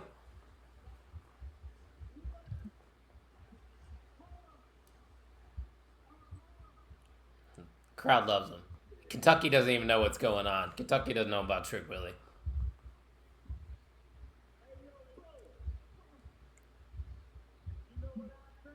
Oh yeah, man. Yeah, it's not the same when Booker T's not doing commentary for Trick Williams. It's not. It really isn't. It just doesn't hit the same. He should get the call up just because Trick got the call up. I'm sure they have a recording they can use. Now, and I love when he was doing it for Joe Hendry too. He'd be like, "Wave your hands from side to side." Yeah, Like, come on. they should have a recording. I mean, what was it? After Samantha Irvin left, they had that recording for Chelsea Green for a minute, didn't they? Yeah, they ran it. Yeah. Chelsea Green. Yeah, that part. Yeah. Not anymore. They still do it, I think. I still think it's part of the song. Oh, No, yeah, here we because go. now it's Trick Mellow Gang. Let's freaking go. My NXT heart loves this. My NXT heart loves this. Yeah, man. We're gonna be talking about this. I've been waiting for this moment since these two got, and they've been doing this, man. This is all I've wanted for like it's 6 about to months. go down. Tina, we're probably going to talk about this rivalry tonight on our night shift. We're I'll be going down leaving to the history. stream on. We're going to be talking about all the great feuds and all the memories Let's of NXT. talk about it, because this might be one of them. It could be one of them. It was one of my one of favorites. them. Yeah. Man, One of my and favorite NXT. with Melo too, if they do ever make him a big star, they need to bring back that jersey thing. I don't know. I just Oh, love it. yeah. Like, Hanging had the all jerseys in the of all the rafters. people he beat. Yeah. That No, was a I'm cool just little touch. call me crazy for this, but I think if they're gonna You're do crazy. that, the jersey. Oh. Thank you. If you're gonna do the jersey thing for Mello, got to do a big. Have it for WrestleMania entrance. Yeah, that's got a big fight feel. If you do something like that, if you do it all the time, it's just Well, Yeah, you He got to did do it, that he for. did it at Stand and Deliver when I was there. That's when I saw the debut of it when it was in LA. that Well, entrance has big obviously fight when feel he on it. gets For some sure. people under his Wins Yeah, under he's his gonna belt. have to like beat the Ilias, beat the Tricks. He's got to hang their jerseys again. Maybe next year's WrestleMania, Carmelo Hayes will be the champion going into Oh, or it. they'll just screw him out of it again. Probably. I can see that. Yeah. Speaking of, did they give any hints about where next? Anyone got any idea where next year's Mania is going to be after Saudi? I think Nashville was the rumor. Oh, They okay. said they were supposed to give one to New Orleans as like a oopsie doodle too. Yeah, New Oh, yeah, Orleans. 'cause I The mean, Rock made Indy that still big hasn't got announcement. ours. Indy still needs to get a SummerSlam and a Mania. We're supposed to get all three. We only got the Rumble so far. And then they said Phoenix is getting Okay. 3 out of the 4. Yes, Phoenix is getting the big three, I believe. Yeah, Survivor Series, Rumble, and something else they're getting. SummerSlam, I think. Yeah, I think you're I right. ordered It's getting pizza, all of them but and the WrestleMania, DoorDash because driver I just think- showed up in like a 1990s car. I think know what you just said. Phoenix has gotten too small for WrestleMania the way they've been doing it these last handful of years. They would have to. I mean, the only option would be where the Diamondbacks play. Yeah, but they've been Well, I saving guess baseball Scottsdale. stadiums for Rumbles, though. They could go to Scottsdale where the Cardinals play, the football team. They've had some Super Bowls there at that stadium. They did. Isn't that where they did it the one year? Oh yeah, they did have a Mania there, I think. Yeah, That was one of the 24? Undertaker, Shawn Michaels's. Yeah, I think it was 24 or 25. One of the two. Because I remember that stage setup vividly. It was the first one, I think. Yeah, it was their first matchup at Mania, I believe. So does Lil Yachty have a new list now? Relax. Or is he just spitting bars right now? Is that what's on his notepad? I think he's just betting. Probably, yeah, he's just talking. Carmelo's like, hey, I just need a championship opportunity. Are they going to do it No. tonight? That was the question.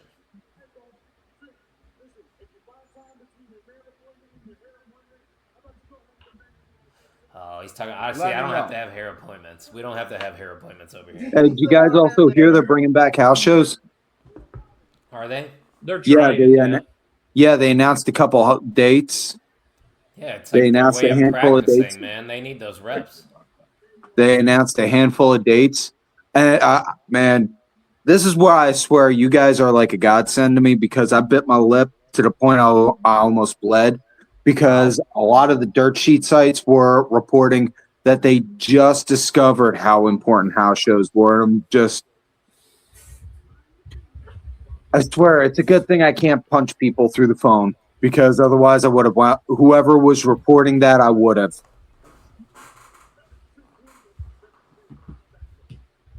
His leftovers. You never finished. Oh, they're doing it tonight. Of course. Lil Yachty's saying no. But wait, but Trick's lying then, because Trick said he wasn't going to just give out people championships like this. He said it was only going to happen on big stages, so. Yeah, come on. He's going to swerve him here and be like, we're doing it in Clash in Italy. That man, please make it. Please. Yeah, but I don't think Carmelo's going to win. I mean, probably not, but I mean, let's. Nah, Not even the if he first one. don't, this is what makes wrestling for me. I don't really, most of the time in my head, I can already picture who's going to win and lose. So I don't worry about that. I'm looking to see everything that leads to the finish. Yeah, no, I hear you. Yeah, it's like when you go and you see a particular movie, like if you're going to see a World War II movie, you already know the Allies win. He's Hell like, you yeah. already know. All right, I'll be back for like the last half hour before the night shift. I'm gonna let you guys do your thing, and I'll be backstage. What's going on, Lady Alpha? How you doing? Thanks for stopping by. Hey, Appreciate what's you. up? The Wrestling Divas Podcast. That's a great name right there. Love it. Love it. We're gonna be here And for the we next go to a 24 hours, so let's do it really quick.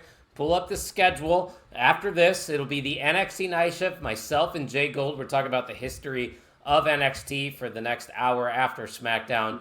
Then the Indie Wrestling Guide will be live for their Power Hour. And then we have the Great Brown Hope and the Blog World Order.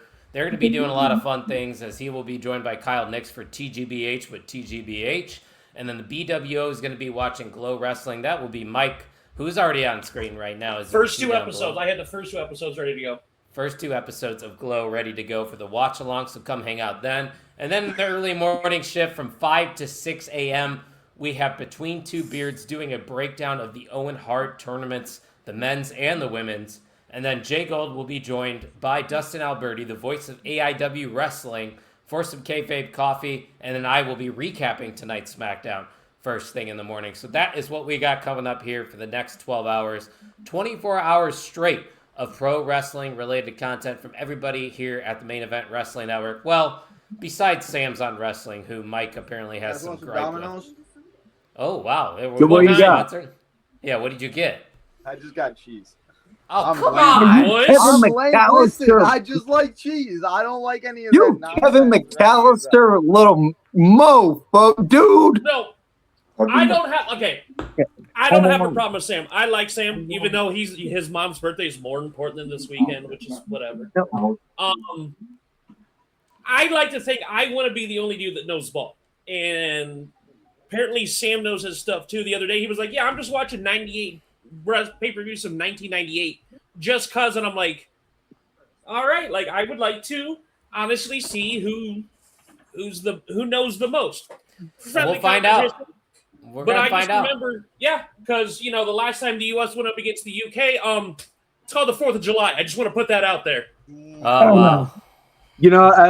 Or as I once said to a friend of mine over in the that was from the UK, we kicked your ass at Concord. Mm-hmm.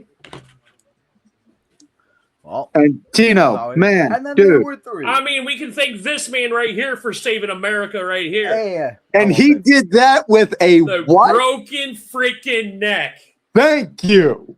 And he hails from God's country, Pennsylvania. Thank you. Of course, I may be a little biased being a PA boy myself. And the second I say that, y'all go and hop off screen. Huh? Oh, you mean this gentleman right here? The guy on the milk truck? Oh, yeah. Like I said, Kurt Angle, he's from God's country, what we like to call Pennsylvania. Owen Hart, that's my holy grail of lost footage. There's a dark match between Kurt Angle and Owen Hart.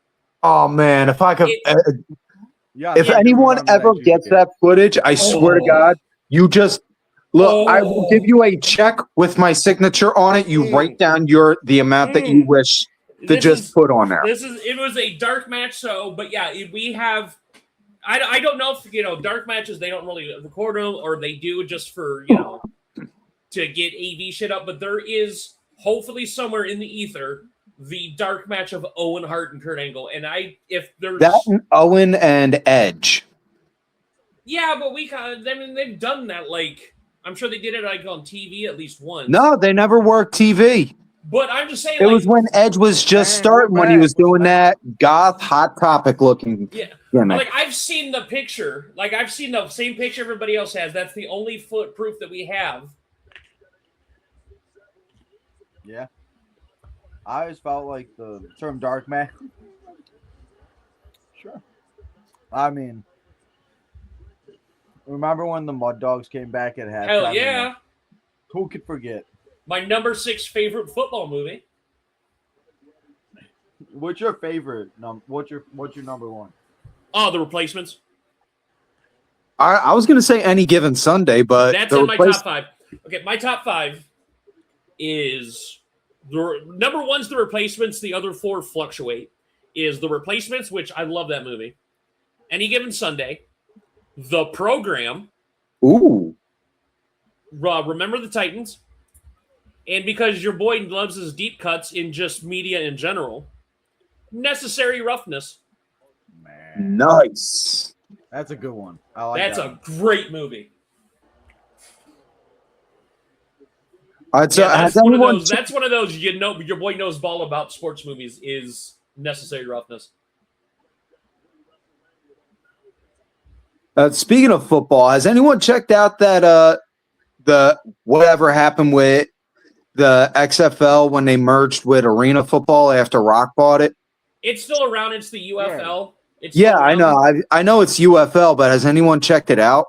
I get clips. I don't watch TV, so I don't know where you can watch it. But I keep up with it because they added a team in Ohio. I've seen it in passing when I'm at the gym, on Sundays, but that's it. On Saturdays, I mean, or Sundays. And I guess from what I hear, because I follow a few sports TikTok channels that do deep cut sports. apparently there is another group of people trying to do another football league. A third with- team? A third with league? 4 teams. With 4 teams. Oh, I'm wow. like, you're How not. many I'm leagues do sorry. we need? You're not gonna. Even if it's a new league, I get what you're trying to do. You want to see that. You can't do anything with 4 teams. Hey, can you do me a favor? Get a plate and stuff after. Yeah, I mean, I don't understand. I don't know why we need so many Get a NFL plate. leagues. A big- no reason for it. I don't mind. Like, I love football. Football's my favorite sport. I actually did watch the XFL, the original XFL. I watched it every week. Are you talking the OG one that The VKM OG one. made? Yup. Okay. I Yeah, watched 'cause I the- checked that watched out for like every 2-3 week. weeks, and then it was just like after that, it was eh. If football's on TV, I will watch it. I mean, I'm more of a baseball guy. I've always been. Like when I was like, what was it? When I was little.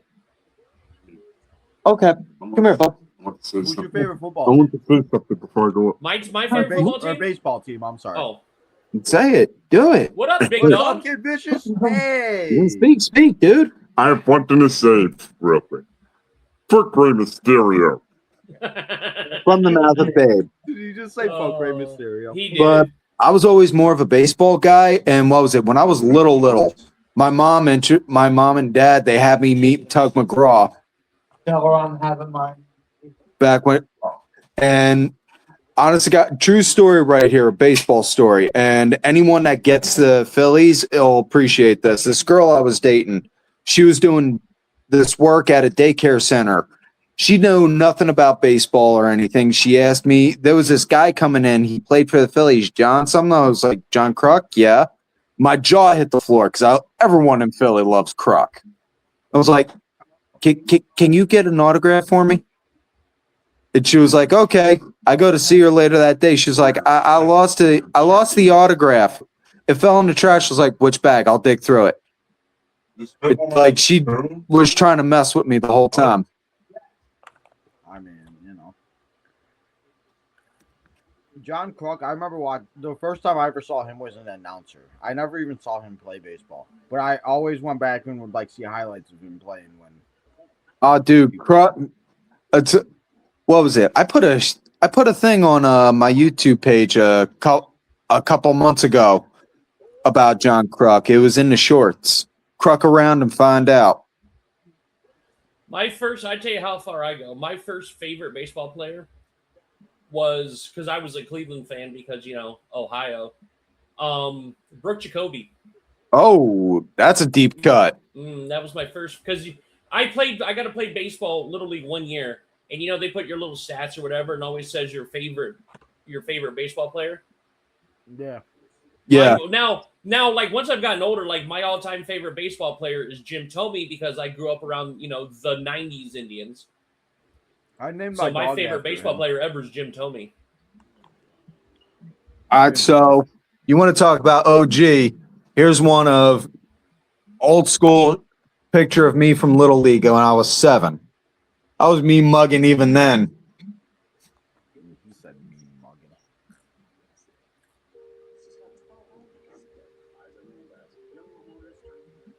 Hey. Hey, look, we got Ohio in the house. Look at that. You like that?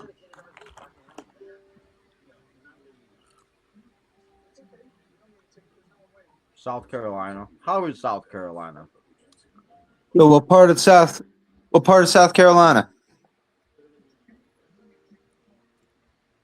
At least now we know what the hometown man looks like, everybody. I am not the hometown man. Okay, you can't admit it. We get it. You just not. I am telling you, I am not the hometown man. Hey, I found Mr. Cincinnati. Hey, there he is. He arrived. What's up, Junkie? Cabello. Oh, Every time I okay. hear anything with I was Bello, wondering. The only time I ever was down in South Carolina, my brother was when I went to see my brother when he was at Paris Island. Paris Island. Interesting. Man, there's cars that drive past my street all goddamn day, and I swear this is all I do is look out my window to see if there's somebody pulling into my driveway or not. And sometimes there are, and sometimes About 80% there's not, but it's all day. Drives me insane. Can't. People are like, what the hell are you doing looking outside? I'm like, I hear shit. I don't know.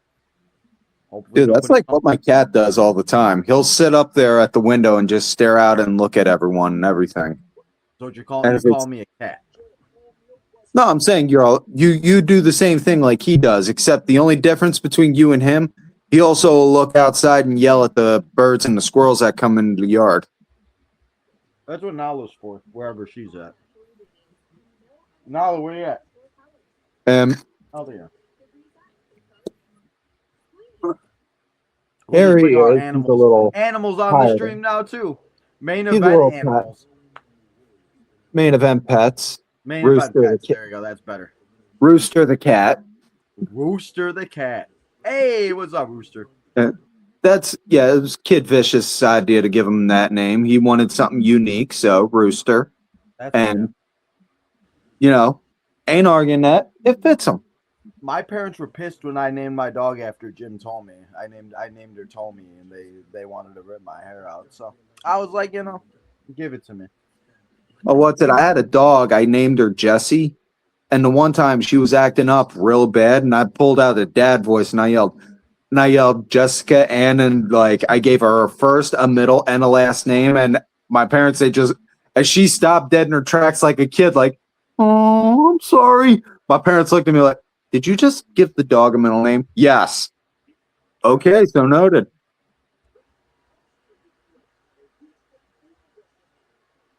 Weeks before WrestleManias, we're back on SmackDown with Trick Mello Gang. Do you guys get PIP also? Do you guys have a PIP on there, or was that just me? Yeah, no, that was pictured. Okay, I Sometimes they didn't do, know. Sometimes they don't. They always do it for NXT though. I don't know why, if it's the CW or what, but I'm pretty sure it is because it's CW and it's network TV. With I really cable, like that for how much you NXT want? Sometimes it makes it a little bit better because it's just so many damn commercials. And I mean, you guys watch the shows. It's ridiculous. It never ends. That's why I'm worried about Saturday night's main event tomorrow, because it's like we have 5 matches and we all know how many ads we're gonna get. So, shall be interesting to see what happens. The only good thing about when they do those ad breaks is that's when they get a chance to get up and get a cup of coffee or hit the head. He said hit the head. I mean, sometimes you just gotta take a bathroom break match. What match will that be tomorrow? I don't know. That's the bathroom break match would be when Brie Bella comes out, right? No, because Nia Jax is going to be there too, and we love Nia Jax. Yeah. Can't disrespect the queen like that. Nope. Cool. Trick's what, about 6'6"? Oh shit. We're just running NXT through the mid card. Me and Kyle have been talking about this for months. Just put all the NXT superstars in the mid card and let's run it. And do the same thing on Raw. Shit. Have Ethan win tomorrow, even though it's not gonna happen. Have Ethan win. And then private chat. I forget about the private chat. I'm so used to doing this by myself. I'm going to stay. Yeah, sorry about that, boss. I'm doing all this for myself, so this is all new to me. Seeing the private chat from there. Wait, what? Wait.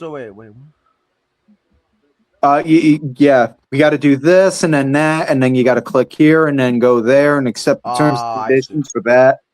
I thought you were talking about me. I was like, wait, you want me to leave before SmackDown's over? Richard! Okay. All right.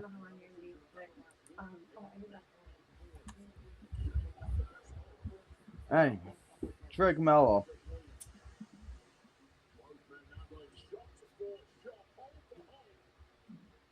As Pro Wrestling's Benjamin Button reffing Charles Robinson.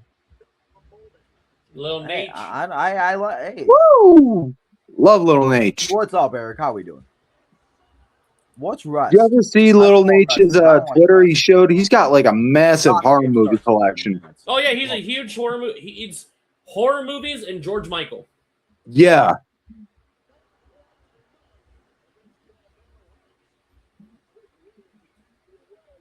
Not only that, man, I give that man so much credit. He busted his ankle and was still working as part of the ring crew. He still does. That man puts Yeah, in the work. if he doesn't get into the Hall of Fame whenever he finally goes and officially retires, it's going to be beyond me. I can think of 4 refs off the top of my dome that should be in the Hall of Fame. Earl Hebner, Mike Chioda. I'm a little Nate, and I'd say Tim White. Bam, all 4 of them. There you go. Those are my 4 right there. All 4 there you of go. them That's should what's be up, in the Hall of dude. Fame. That's what's up. Mm-hmm. Eric, you didn't miss much. Tiffany won the open challenge against Lash Legend. We opened the show with Rhea Ripley, and now we got this match. That's about it. And Cody and Sammy screamed at each other about a gas shortage and a flock of seagulls. Oh, yeah, that's right. Oh, yeah, and Jade and Rhea is official for Italy. That's right. That and Danhausen blew a few fuse Dan circuits. has been blowing up the arena as Trick. What a loss. But Ricky, they just can't get away from each other. Oh, roll up again. I hate roll-ups. I hate roll-ups. I like fruit roll-ups. I like fruit roll-ups. I hate roll-up pins. And you know what time it is. It's time to whoop that Trick. 1, 2, 3. I mean, that's true. I don't disagree with you on that, Mr. GBH. Easy enough answer for that one, GBH. It's because Cody told Sammy, if you want to shot that bag, grow a set and ask me. Whoop that Trick. What? That Trick. What? Ricky Saints ain't having it. Italy loves Liv. Who says who? You? I mean, everybody loves Liv. Right? No? It depends. It depends. I mean, when she's not going full crazy Jersey girl like, then yeah, but when she's going does give me full. flashbacks when I dated a Puerto Rican from New York, so.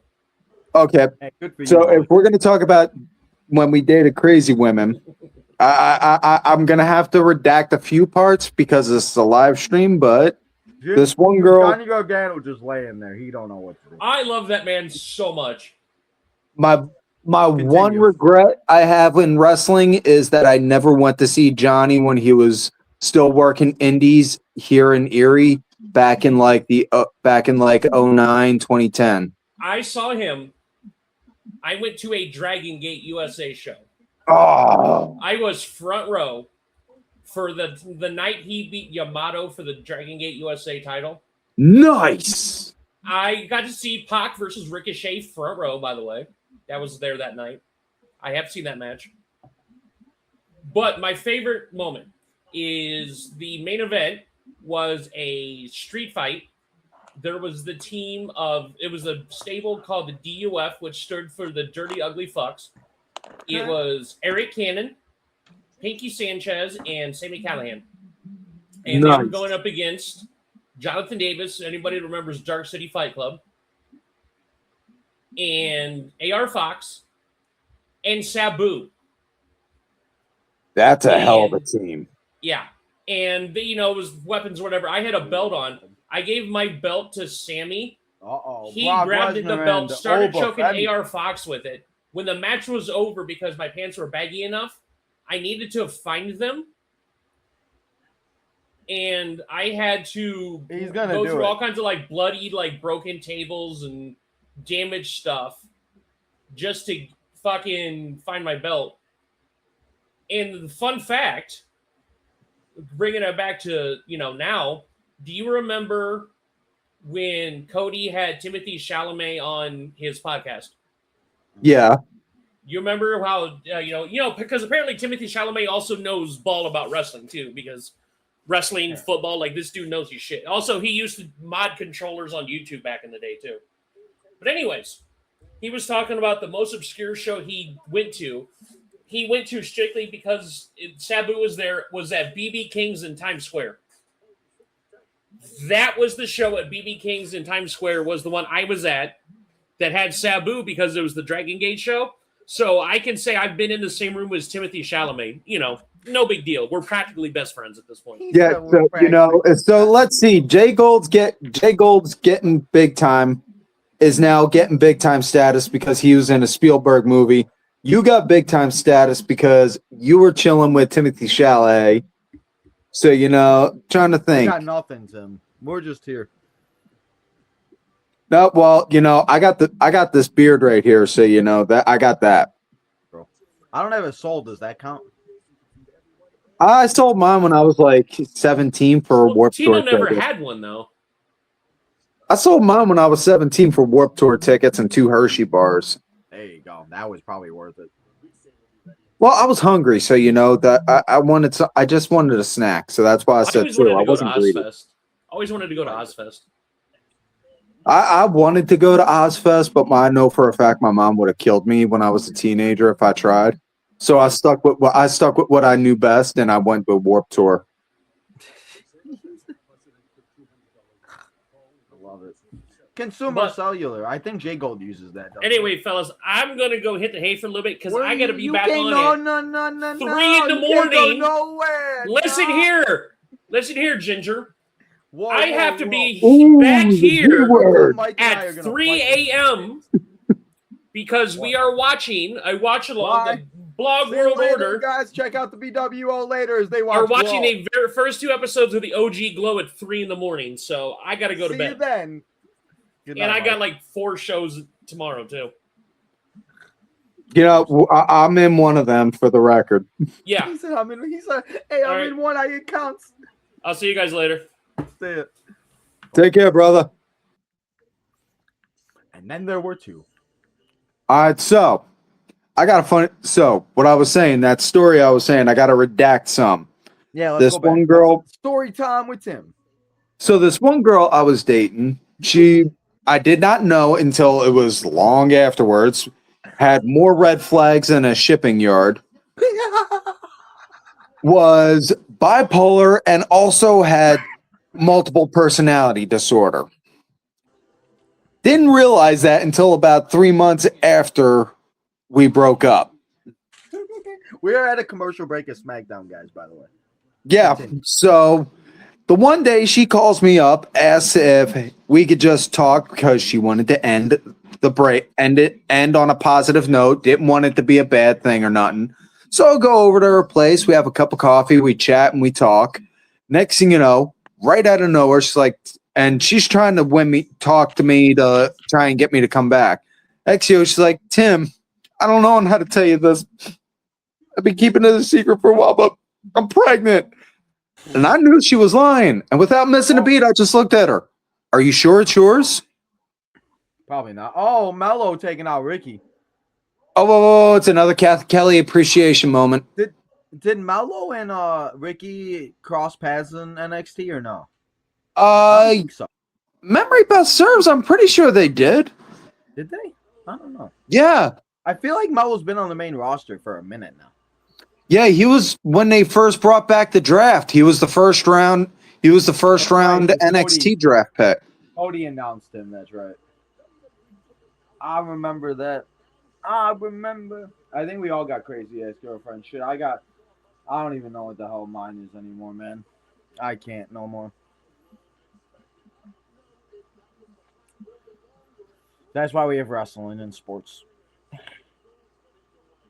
Hey, I know a lot of people hate this term, but it's the gospel truth. Wrestling really is sports entertainment because you get the athleticisms like you see in the matches, but you also get the goofiness like with the Danhausen stuff backstage. And you get a lot of people that watch, like my stepdad. He doesn't like the wrestling anymore, but he loves Danhausen. So if I can get him to watch because of Danhausen, that works for me. Yeah. And then you got guys, and then you see stuff like what we're about, like they're talking about with Oba and Brock coming back up. Man, that's my favorite kind of matches to see when you get 2 big hosses like that can actually move. I mean, and we work. also talk about the fact that nobody knew Brock was going to come back. Like that was That's yes, general shock right there for at least myself. watching Brock come out, like I knew it right away. As soon as he picked him up, and it The was second, like, I saw that silhouette. I was like, no freaking way. thank you for coming and hanging out. I can't click on the chat, so thank you for coming and hanging out. The Wrestling Divas podcast. Oh, there we go. Thanks for coming along. I hope you enjoy yourself. We'll be here for the next 22 hours until Saturday night's main event start. But then, after Saturday or before, yeah. But speaking of that, here's the schedule for the marathon. After myself and Tim and everybody else, whoever decides to come and pop in throughout the next hour, we got the NXT Night Shift coming and hanging out. Mr. J Gold and Kyle will be talking about a bunch of nostalgia NXT, I should say. The old days. We'll say the old days. I always say nostalgia and then nonchalant, and I get so confused with the two. My mom was like, it's nostalgia. I'm like, okay, nostalgia. So after that, we got the IWGuide, a power hour. We got the TGBH with TGBH. We got the BWO, as Mike was saying, watch along with Glow. And then we got 2 hours of Kayfabe Coffee. We're going to have one with AIW Wrestling, and then Mr. Too Sweet Kyle is going to be here to recap everything that's going down right now as we're back with Charlotte Flair. And that will be about the first until 12 hours of the show. And then we got a whole nother 12 hours, including myself. I'll be showing you my entire collection that I have. It's absolutely insane. Road to 400. I'll be on as well, and Saturday afternoon I'll be doing a watch along with Paperclip Mike, talking about two of the most fundamental wrestling matches, in my personal opinion, for me anyway. It was Hardcore Heaven 97, Jerry Lawler and Tommy Dreamer, as well as TNA Turning Point 09 with the greatest triple threat match ever, AJ Styles, Samoa Joe, and Christopher Daniels. People don't understand how good that match really is. Like, that's a match that, like, a lot of people talk about as one of the greatest matches. To this day, what I just said, it's hands down the greatest triple threat match ever. Nobody can ever argue it. And Charlotte apparently needing some help with her wardrobe, thanks to Bliss. Yeah, I don't know. Sorry, I got distracted. Charlotte and Rhea, though, taking on Phelan and Laney. Interesting. A little women's tag team action going down next.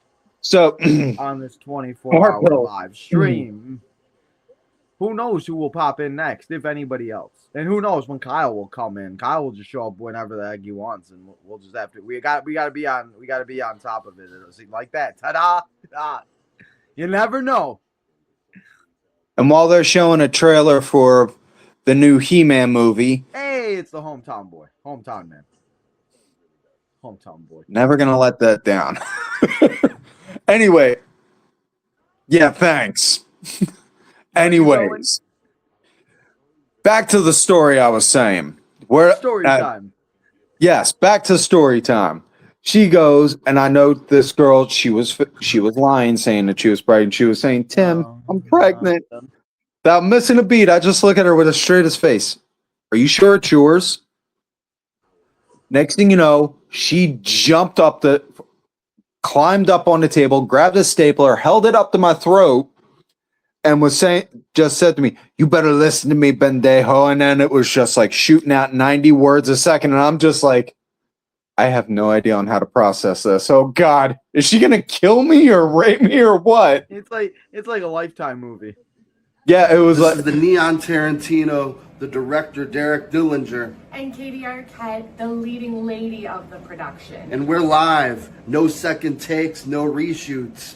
And you're watching the Main Event Wrestling Network. Cut. Caught. I love it. Shout out to all of the great independent wrestlers that did take the time to make a video for this 24-hour live stream. Thank you all to that. Man. Thank you everyone that is watching, sharing, participating, laughing. What do we got? Just doing anything we got with 12 us. People watching right now. So if any of you have not, make sure you double check, triple check. Hit that like button and subscribe. We're on the road to 400 And if we get to 500, Paperclip Mike will shave his head. And we all want to see that live to end the stream tomorrow night. I think that's what we want. I think that's how we do it. Yeah, why didn't the hometown man? I don't know. I think we all Because the hometown man is busy doing the other hometown man. I bet he is. How would you know? How would you know? Exactly. How would you know that he's doing other Because things? he's in TNA. What else is he doing? You see, guys, the mystery will be solved eventually. It's gotten smaller. I love it. That's great. I love Kyle's tutorial of the StreamYard actually helped me. There's like three or four new things I learned that I didn't know how to do. It's like, sure, works for me. Man, I can't keep track anymore. Yeah, I'm hoping before this stream started, I turned on Netflix thinking I was getting ready to watch Raw. The wrong network, guy. Oops. I mean, if you put on a VPN and say you're in Toronto, maybe. Sure. Of course, I would never encourage such a thing. No, you never do that, guys. Don't do that. Liberties. Man, they keep showing this Panda Express commercial, and there's no Panda Expresses in Wisconsin. No, there's none here either. That's why Tim said no when he asked to do a TNA Vicious Rants every Saturday. He's too busy. True. Oh, yeah, got him. Like we do with football when the Randy Moss got him. I cannot confirm nor deny, but Saturdays I'm also busy because because Saturdays are typically busy because I'm playing catch up with stuff around my house, or that's when I'm doing my Warhammer stuff. And for those who don't know what being the hometown man, he's gonna have to run with it, bro. I know that's the whole point. I'm just doing the heavy side, like, yep, just roll with it. Just take we all the got punch. our things, don't we? Oh yeah. I got stopped at Dunkin' Donuts last week, and somebody asked me if I was Ed Sheeran. I was like, no. My God. Dude, believe it or not, I actually got asked by a couple kids at the school I work at if I know the Viking Raiders, because some of them confused me for Eric. I'm like, nah, dude, I'm nowhere near that big. I'm flattered, but no, I'm not that big. I love it. We got Rhea Bloody Ripley coming our way. Yes, we do. She is now officially seems to be on SmackDown. Also, it seems like Danhausen is officially on SmackDown. He hasn't been on Raw the last 2-3 weeks. I'm sorry, what'd you say? Danhausen on SmackDown? I know you were distracted by mommy. Kyle thinks mommy's on. Yes, I was. No shame in my game right there. Yes, I was. I don't blame you. But shall be interesting to see where it goes.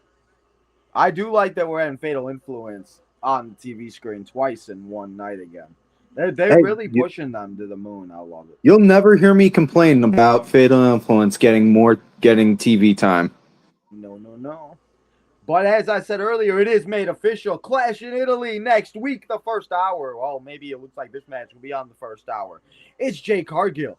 It's Rhea Bloody Ripley. It's a rematch from WrestleMania for the Women's Championship. We'll be here. 2 strides to survive. Who will win the WWE Women's Championship? Who's winning? Who do you think is winning? Who do you got? Do you think Rhea's gonna win that hands down? Yeah, I'm saying Rhea's gonna win that. I don't think there's no reason to give Jade the title back.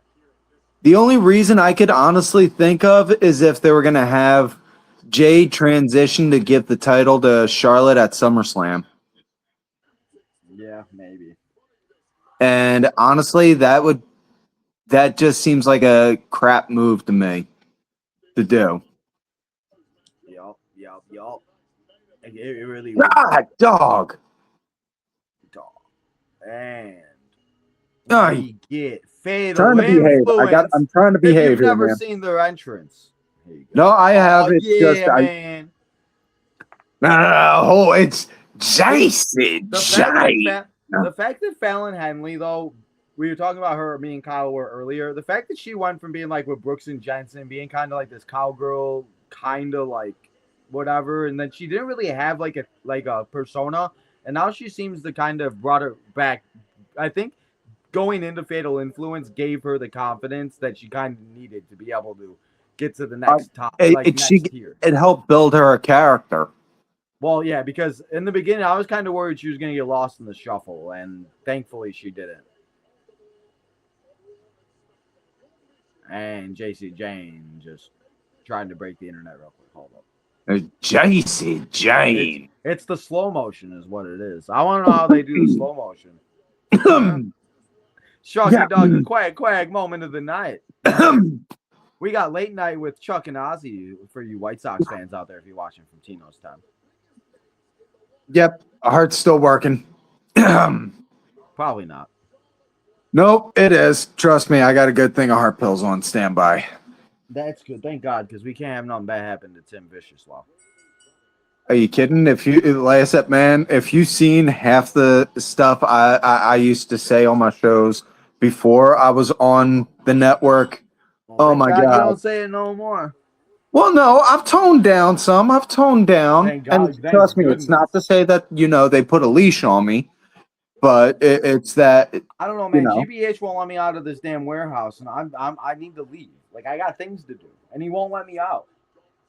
Oh, you see, that's why that's your fault for choosing to go and follow him into that warehouse. I kept the Vicious. Man, listen. I told him I'd join the network, but I got to stay at the Vicious Studio. I got to keep the Vicious Studios where it's at. They told me they were going to give me some action figures. You know how to get me. Just say, Tino, there's action figures in here. Well,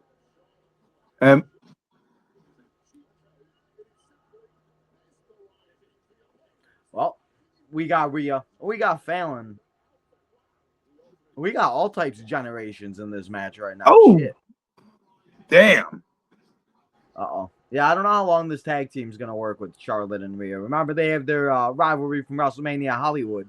One of the greatest women's WrestleMania matches of all time.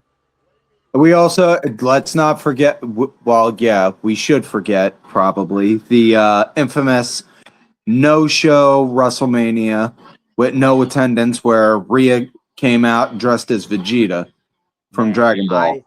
I still remember that WrestleMania, like that build and everything, and when they were doing that with Charlotte and Rhea. Like, and I thought it was cool that Charlotte chose the NXT title. Like, it was something different at the time, and it was. I would have loved it. It kind of sucks that it did get put in that situation. But you know what was even bigger of a mistake in the women's division that WrestleMania was not even Shayna Baszler defeat Becky Lynch. That's what should have happened, because that could have easily made Shayna Baszler still be in the company and to be a multiple-time women's champion. Yeah, they didn't want to do that. Dude, anytime with Shayna, all I can think is they really screwed the pooch on her debut, having her bite Becky's neck. Yeah. Doing the neck thing. Yeah. It just, I don't know, man. There's just some things that they flopped on. But hopefully they'll learn from their mistakes, and that's so far they've done. With, as I said, the group of Javons, Tricks, Obas, and yes, it's only a few superstars, but hopefully with like Jordan too, Jordan Grace, even though we haven't seen her in a while, hopefully they're kind of like learning not to change nothing. So I don't know, but we're gonna go to another commercial break to start that 9. And there we go. What up, though? You already know what it is. Best in the world, aka The Problem. Isaiah Bronin, and you watching the Main Event Wrestling Network. Yes, sir. Main Event Network, 24-hour live stream. Shout out again to all the great independent wrestlers that did make those videos. Taking time out of their day to help us out. Thank you all for that help and contributions towards the network. And for everyone that is watching along with us, please do not forget to like, subscribe, and share the videos out with your phone. Out there, telephone, telegram, tell your friends to check out the Main Event Network. Telephone, guys. Tell everybody's phone. Did you see that new bracelet thing that everybody's getting though, where like you just like tap it and then it will like show up your social medias? Oh God, no, dude. Listen. I got a watch. That's about the most I'll have on there. That's what I'm saying. Just get like a watch. Just have it connected to your watch. You just tap her out and just go to everybody's phone and just Yeah, tell them to all I subscribe. got my watch. It tells time, and it tracks on how much I walk because I need to. That's it. You like that? Twisted Tea. What is your favorite? Like if I drink, I'm like that. I'm the type of person that likes fruity drinks, or I like a Mike's Hard Lemonade. What do you like? I don't drink anymore, but when I did, man, I was more of a beer guy. I would always have Miller Genuine Draft or Miller High Life. What are we doing with Tino? Buy our merch, please. We need to buy Tino lunch the days he's locked in the warehouse. Listen, troll. I got Domino's. Why do you think I ordered Domino's? I gotta have Domino's for this weekend. So now we got pizza. We got Well, what was breadsticks. that comment? Hometown man acting what? Acting like he doesn't know his how stuff works. Troll. It's okay. It's okay. You don't have to admit it. Eventually, you will. The reveal will be Again, I cannot confirm nor deny I am the hometown man. Sure. You say, hey, see, we got. No, we're 346. still 4 away. I thought we gained one. Not yet. Almost. Little by little. On the road to 400. If you are watching from Tino's Time, guys, we got almost 5,000 subscribers. I'm sure some of you are not subscribed here. So if you do want to see my face more and all the other people, come and subscribe. You know. And if you'd like to see this beard more than Tino's And face, this is only 2 hours. We just hit that 2 hour mark. We have 22 more hours left to go, and there is the entire schedule. So let's go to where we left off because we were talking about it. We talking about kayfabe coffees with Kyle reviewing SmackDown. Then we got the Wrestle Junkies. After that, we got main event trivia at 9 a.m. I need to make sure I get these times right because I'm so used to Central Standard Time, but it's Eastern Time, guys. Main event trivia. After that, we got Tim Vicious himself right there and Paperclip Mike going to be watch-alongs. Then after that, we're going to have our Wrestle collection. I'm going to show you my wrestling collection. We got the Kicking Out Pod, guys. They're going to give their Double or Nothing preview. I cannot believe Double or Nothing is also this weekend. We have the Video Game Roundtable. We're going to talk about a bunch of old video games. Simulation of Saturday night's main event. The OTM guy is going to give their Double or Nothing preview show and Saturday night's main event. And then we're going to have a mixer. And I think we're going to have a dusty finish, too, at the end. oh, baby, that's right. It's going to be a dusty finish. Woo! The Mackie Dream the Rose, if you will. The son of the plumber. Ric Flair doing car shield commercials. This is where Ric Flair's at. Oh, yeah, baby, that's right. Ric Flair. You got no honor. No honor. That's why you doing car shield. Man, that's why you use the car shield, baby. So I can't. I gotta stop because if I start going on my Dusty impressions, I won't stop. I mean, they're pretty good though. Oh yeah, baby, that's right. Because it's Dusty Rose, baby. I think out of everybody, though, I think Seth Rollins probably does one of the best Dusty Rhodes. Do you ever hear Bruce Pritchard's? Yeah, I did in that one interview. His is actually pretty good. I always get confused with him and freaking with Bruce Pritchard and Nick Khan for some reason. Like, I know who they are and I know what they look like. I don't know why. Just sometimes they don't show their face. Has had 5 beers. Well, we're screwed. We're 2 hours in, guys, and Mr. OTM's already had half a case. Who knows what we'll be by the time Kayfabe Coffee hits at 7 a.m., 6 a.m. I got a recliner chair now over here instead of my wheelie chair. I'm just gonna sit here and just go like this all night. I'll just be here. Yeah. Deuces. You know? As my entire desk shakes. And this is the kind of live stuff. And this is the kind of live action that you can only get here at the Main Event Network, folks. Bro, this happens on a daily basis on my channel. This is every day with me. Bro, I had a TV fall on my head while I was live simulating fucking WrestleMania. All right, and for the record, our botches are always 1,000 times more fun than the kind you would see from like Sin Cara. Yup, and our botches don't cost $10,000 to go see. Our botches are free. You know. And well, I was thinking about me and Hayden Talk Wrestling guy or Hayden Talk Wrestling show. I mess with him all the time. We were thinking about going to the show in Green Bay in like July. They want $600 for Raw tickets. What? I'm not spending $600 to go to Raw. Not 600. What kind of seats? Chamber. What kind of seats would you get? Like, I mean, not like good, not like awful or like great seats, but like in the middle. So like around like the. Okay, because it's not awful, but for a Raw, I mean, it's okay. Because you remember that AEW Collision show I went to back in November? Yeah. Now I was sitting literally right behind the commentators the whole time. You look at that show, you see me on there anytime they pan to the commentators. Oh, you were that guy behind the commentators talking and showing. It's so good. Yeah. But I paid like maybe I paid like $5.50 for that ticket. And that was the VIP ticket. Because I got to do that. Because I got that. Well, it's worth it if you're getting the VIP too. Like, I didn't get no VIP for the Elimination Chamber. Yeah. There ain't no VIP on that. And I'm trying to think, what was it they gave us in the swag bags on that? They gave us a $25 gift card for the snack bars. I got an AEW turnbuckle. Oh, that's cool. A little Kenny Omega minifigure. Tony Storm poster. The lanyard. A hat. Let's get ready for a Riptide. Oh. Laney Reed about to eat it. Nope. Guess not. We got 8 people still here watching, guys. Thank you guys all coming and hanging out wherever you all may be watching on the TikToks. We got 21 likes, Tim. How about them apples? Hey, we're getting closer. Like I said, we get 1 million likes. I'll shave my eyebrows. He's here. I don't know. Every like counts. Kyle said 100. Let's get 100. I think we. No, 100,000. 3. And if Charlotte Flair and Rhea Ripley get the win, and Not what for about a moment collection. for Laney getting pinned by Charlotte Flair? I'm sure that was a big moment. That All right, now let me ask you a question. Dude.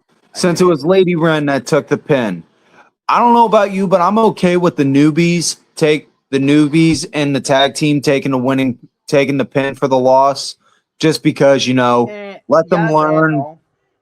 I feel like like Powerhouse Hobbs should not take a loss. Well, no, I mean just for yeah, here comes Jade and the baddies. How do you feel about Jade, Meacham, and B-Fab? I'm just happy they're finally doing something with B-Fab, especially because I liked her in Hit Row when she was with Swerve. I'm happy they're doing something with Meechin because I've been following her since before she even signed with TNA when she was doing the Dollhouse gimmick. Oh yeah. So there's me being the main event uncle, showing my old age. If the streaks of gray in my beard weren't enough. I am not going to see The Mandalorian. Those movies aren't my cup of tea, to be honest. I want to go and see it, but it's a matter of finance and free time. Probably more the free time than anything. Well, yeah. I mean, shit, you can't. I mean, I do know from what I know, at least from my movie theaters, they do have one day where it's like $5 Tuesdays or like $7 Wednesdays or something like that. So no, they don't even have that here. Oh, they don't have that here, but but I will tell you this: if you're looking to get your tickets cheap, do yourself a favor, download whatever movie ticket app you get, like Fandango or whatever, and even if it's an R-rated movie, just say you're buying a kid's ticket because it's always like $3 or $5 cheaper than an adult. You're a fucking genius. I never thought about that. Dude, you kidding? I'm Irish, but on how cheap I am, people confuse me for Scottish all the time. We might be best friends because I'm the exact same way. I'm trying to find a way to get $1 or save a cent. I don't care what the hell it is. According to Kid Vicious, it's hard to tell who's cheaper, me or Mr. Krabs. I thought you were gonna say White Vicious. No, it's me or Mr. Krabs because SpongeBob is his go-to show. Oh man, I love SpongeBob. Did you guys like that new movie? Did you guys watch the new movie that came out? He doesn't like the SpongeBob with the new CG animation. Is that what it is? Yeah. I was Me gonna though, ask. my Thank God. I'm my trying to go-to figure show. out what that is and why it looks like that. Okay, that's Yeah, it's CG, but my go-to show is hands down OG Ed, and Eddie. yeah, man, that's good. Ed, and Eddie. I love Man, Ed, and Eddie, we used man. to watch that in my friend's garage. I love Ed, and Eddie. I watch it. I got all my nieces. I got all my nieces and nephews to watch it. Heck yeah, that's what it's all. And they about. all I gotta say get the same. everybody involved. That's why, Yeah, like, and this they all say weekend- the same thing. Uncle Tim, you remind me of Ed. That's why this weekend my entire family's here for Memorial Weekend. So I'm gonna literally go over there tomorrow and make sure they all hit the like button and subscribe. Yeah, because like I said, 1 million subscribers in some way, right? You know. Yeah. Hey, I did that with my nephews. Once they got phones, once they got smartphones, I was like, "Hey, bud, do me a favor, y'all sub to my channel."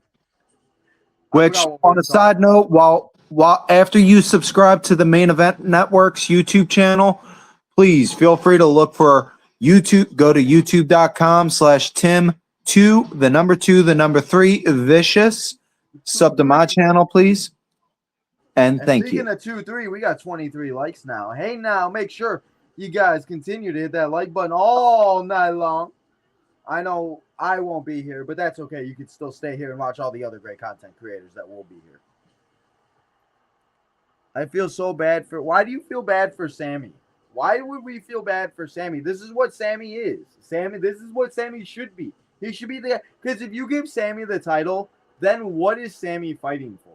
What is Sammy? Yeah, Sammy is going to be the war. Sammy probably, if he won the championship, probably would be one of the. It's the curse of the underdog.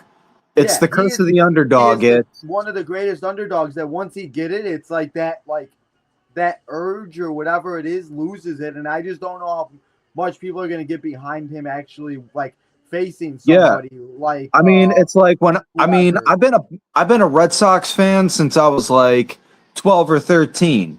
And when I saw the Red Sox win the series in 2003, I jumped for joy, and I was just like, now what is there for me?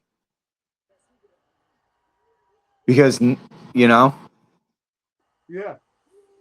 And speaking of, dude, when you go to do your hobby hour, I got to take a couple pictures of some of my collection, just in the off chance if I can't hop on, so that way I could show you. Works for me. Yeah, I got an entire shelf of Funkos and random figures. I also got a couple medals from some marathons I did. That's cool. Yeah, because what I'm gonna do is I'm gonna do part of it like off my phone, and then I got 2 boxes next to me. I'm gonna open that I got from a wrestling Instagram like YouTuber, Good Brother Fig. Shout out to him. I got 2 boxes from him. I'm gonna open. So once I get to that point, I'll show them if you send them to me.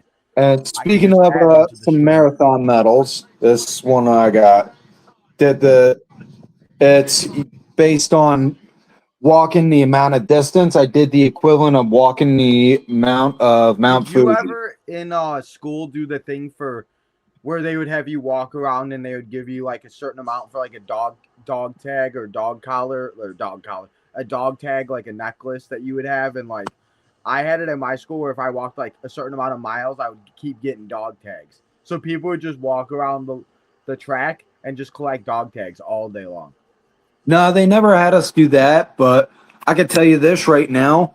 One thing that definitely made me build up stamina and for cardio more than anything, when I was a freshman in high school, man, I got in trouble a good bit of times in gym class, and my gym teacher would just look at me and just go and say, "Suicides, do them now. Go do suicides." And for those who don't know what suicides are, consider yourself lucky. It's when you got to run from one end of the gym all the way to the other, and you keep going until you start contemplating, if I off myself now, is this going to get me out of the punishment? Because you are working yourself to the point you're like that. True that one. Yeah, that's what my gym teacher would have us do, because he'd look at me and be like, Tim, suicides now. Dude, what did I do now? That, or it would be that, or he would go and make us drop in, go and pull out 20 or 30 push-ups with no breaks, just quick, boom, boom, boom, boom. And if you did really bad, and I only did really bad once, he'd make us drop, hit 30, and then go and do suicides until you fell over. And then just look, you know what you did wrong? Yes, sir. You going to do it again? No, sir. Go sit. You're good for the day. Thank you. And then you'd have to like literally crawl to the bench so that way you could lay down. No, she just sits.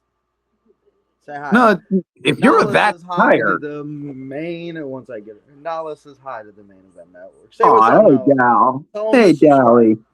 Say hi. Now, let if me we're out. going to talk about pups, here, This is my puppy love that we always talk about on the Sandy the desert dog. Hey, pup man. Oh, that's a cute puppy dog. That is Sandy the desert dog right there. She's See, I like got- that name, Sadie. That's she's cute. got I a like bit it. of an upset stomach, so You play basketball and football? Oh, cool.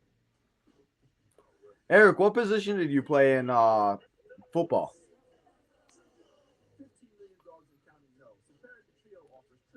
They are. And we got dog commercials now. That's funny. It's like as soon as we start talking about something, they start bringing it up, right? We just talk about you guys and they bring it up. I got a commercial for a car dealership here. Yeah, I think I'm like a commercial behind or something like that. I don't know. It's weird. No, you're like 20 or 30 seconds ahead of me. Weird. This is like what happened the last time I hopped on with you. Can you talk to the chat for like 3 seconds so I could let her outside real quick? Put her Yeah, no problem. All right, cool. Let's go. Yeah, it's not a problem. So while Tino's doing that, I just want to reiterate again to everyone, thank you so much for taking the time to go and check us out. If you can, please make sure you like the video, subscribe to the channel, go and share the Main Event Network channel with all your friends. Look for us out there on _net out there on X and Instagram. Also, folks, make sure you feel free to check out all of the people that are going to be contributing to the Main Event Network during this stream as well. Can't stress enough. We put a lot of time and effort into this for you.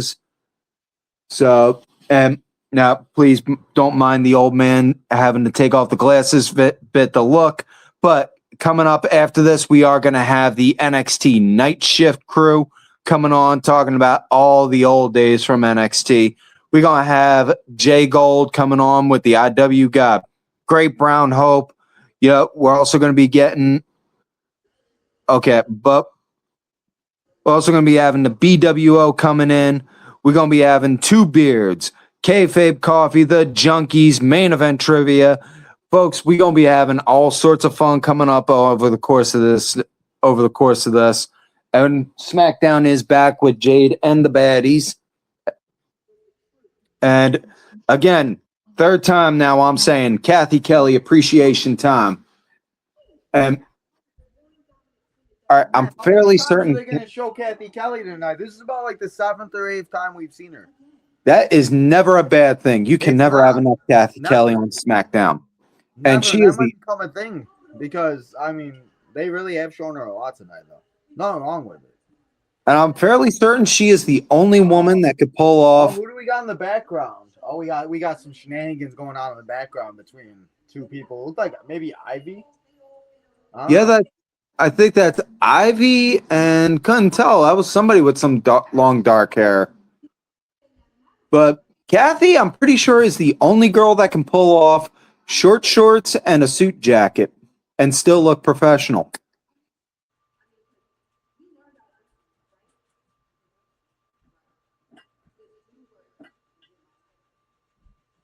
And Hey. 9 days away, baby. yeah, buddy. Make sure I don't miss any comments. I do that a lot. And now comes the bisexual Undertaker. Whoa. Don't be hating on Damian Priest. Oh, I'm not hating. But Damian Priest has been getting that joke since Backlash Puerto Rico, man. He really Backlash. has. He really freaking has. Listen, I got no hate with R-Truth and Damian Priest tagging together, but the fact that the tag team champions, when Fraxium is on the main roster and on the same brand, that's what irritates me. I will never say anything bad about R-Truth because Truth is a damn saint. And as a rule of thumb, if you can make me laugh, I can't get mad at you. And Truth, anytime Truth is ever on screen, he always makes me laugh. So, I mean, dude came out literally in a southern state, dressed up as a Confederate soldier, ripping into the town. It be like that. It does, and it do be like that. We got 45 minutes left of our first part of the 24 hours. But another SmackDown will be in the books. It does not look like 60 degrees in San Fran. Have you ever been to Petco Park, or not Petco, Oracle Park? No, I can't say. Honestly, the farthest I've been outside of Pennsylvania was I lived in Florida for about a year when I was a kid, Altamont Springs, which is just outside Orlando. And I went down to North Carolina a couple times when my brother was stationed there when he was in the Marines. Oh, that's cool.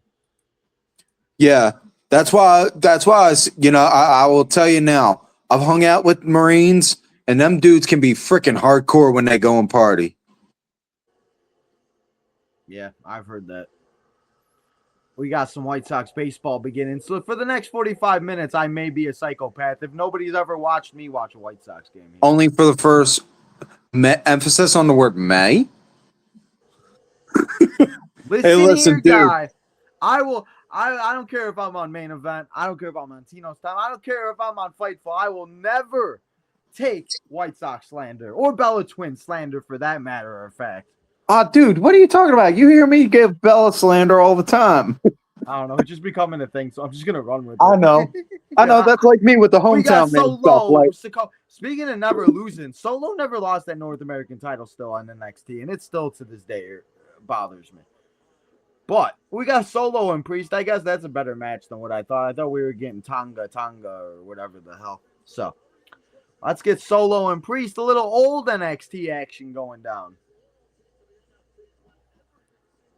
Man, can people stop driving past my house? Oh my God, it's irritating. I literally look outside every 3 minutes. The roads are pretty much dead here. You're an hour behind me, so it's like 10. It's about 20 after 10 here. So yeah. And whoa, Priest just cleared him out the ring. Priest not wasting no more time. Dude living up to the old New York roots, just straight up rolling on him. Rolling. All right, now you got to admit, if Priest and Tonga, that would be a good fight. Having them two big bastards go at it. Oh yeah, those two. Didn't they fight last week? Yeah, but I mean like an actual one-on-one with no interference. I know. You give them a good clean fight. See, those are things that we haven't seen in a long time. Remember when they used to do the Great Khali against Kane? Or stuff like that was always great for me. Like WrestleManias. I always remember WrestleMania 23. I don't know. I think it was Kane against Great Khali. Maybe. I don't know. But that was just always a match I always remember because they were all just so tall. And that's what I'm saying, man. Like my favorite kind of matches are when you get two big guys that are actually athletic and can work. That's why during the lockdown with COVID, when Drew was feuding with Sheamus, I absolutely loved it because you had a pissed off angry Irishman and a pissed off angry Scotsman throwing shots at each other, not holding back, and it was just like, oh damn, this is good. True that. Damian Priest, Solo Sikoa, go to another. Ooh, take him down. You keep rolling. That is the only part of the song. I know keep rolling, rolling, rolling. I used to walk around and sing that all the time. Just be like, rolling, rolling. Oh God! Now again, I'm showing my old man age. I remember being in high school when that song came out. Yes. You're probably the same age as my dad. You could probably be my dad. Yeah, I'm 41, man. Well, that would mean you would have him when you would have had me when you were 11. So I don't think that's the case.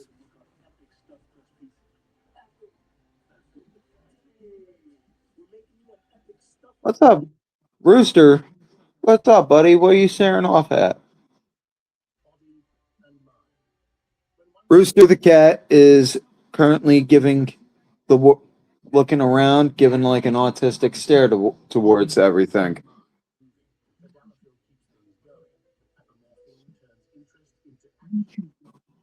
And just as a reminder, again, folks, while there's a commercial going on, if you want to take a moment to go and grab yourself a drink, get a cup of coffee, grab a bottle of water, do whatever you gotta, get yourself situated. Please make sure you subscribe to the main event channel, like the video, share it out there with your friends, telephone, telegram, tell your friends to check out the Main Event Wrestling Network. And my bad. No, you're good. My roommate, whatever the hell you want to, I don't even know. Phone is going off and I can't find it. And every 5 minutes it's hello Moto. Hello Moto. Hello Moto. I'm losing my goddamn mind, Moto. Can't find it. It's all good, dude. I don't know where it's at. There's J Gold's commercial now coming on again for Consumer Cellular. Bro, I had to go into Walmart one time and argue with a Walmart customer for my grandpa because my grandpa didn't understand how to use his Consumer Cellular phone. And so I was sitting there not arguing, but trying to talk to the guy. And my grandpa's yelling at him. And I'm like, Grandpa, relax. It's Consumer Cellular. We will be okay.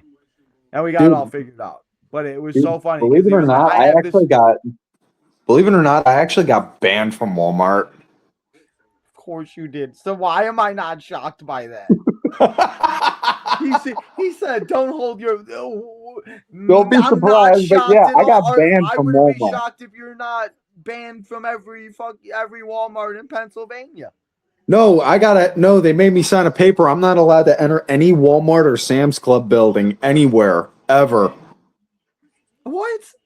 Yeah. Hand to God, man. Day, guys. So here's what it was. And of all things, I was cashing out, getting cat food for Rooster, the cat, right? And I forgot I had a handful. I forgot I had some stuff. And the security flagged me as trying to steal. I'm like, I didn't mean to. I'll go back and I'll pay it. No, you got to come with us. Guys, I didn't mean to. And it was like, no, you gotta. So they had to do that, and then they had to call in the state cops. They had to call in Stadies to go and make me go and to go over to the station, do paperwork. They had to read my prints. Cops were looking at me like, all right, now we got to take pictures. So I was like, okay. I call this look Blue Steel. And so yeah, and then they made me have to pay a fine. They made me pay like a $300 fine and shit. And yeah.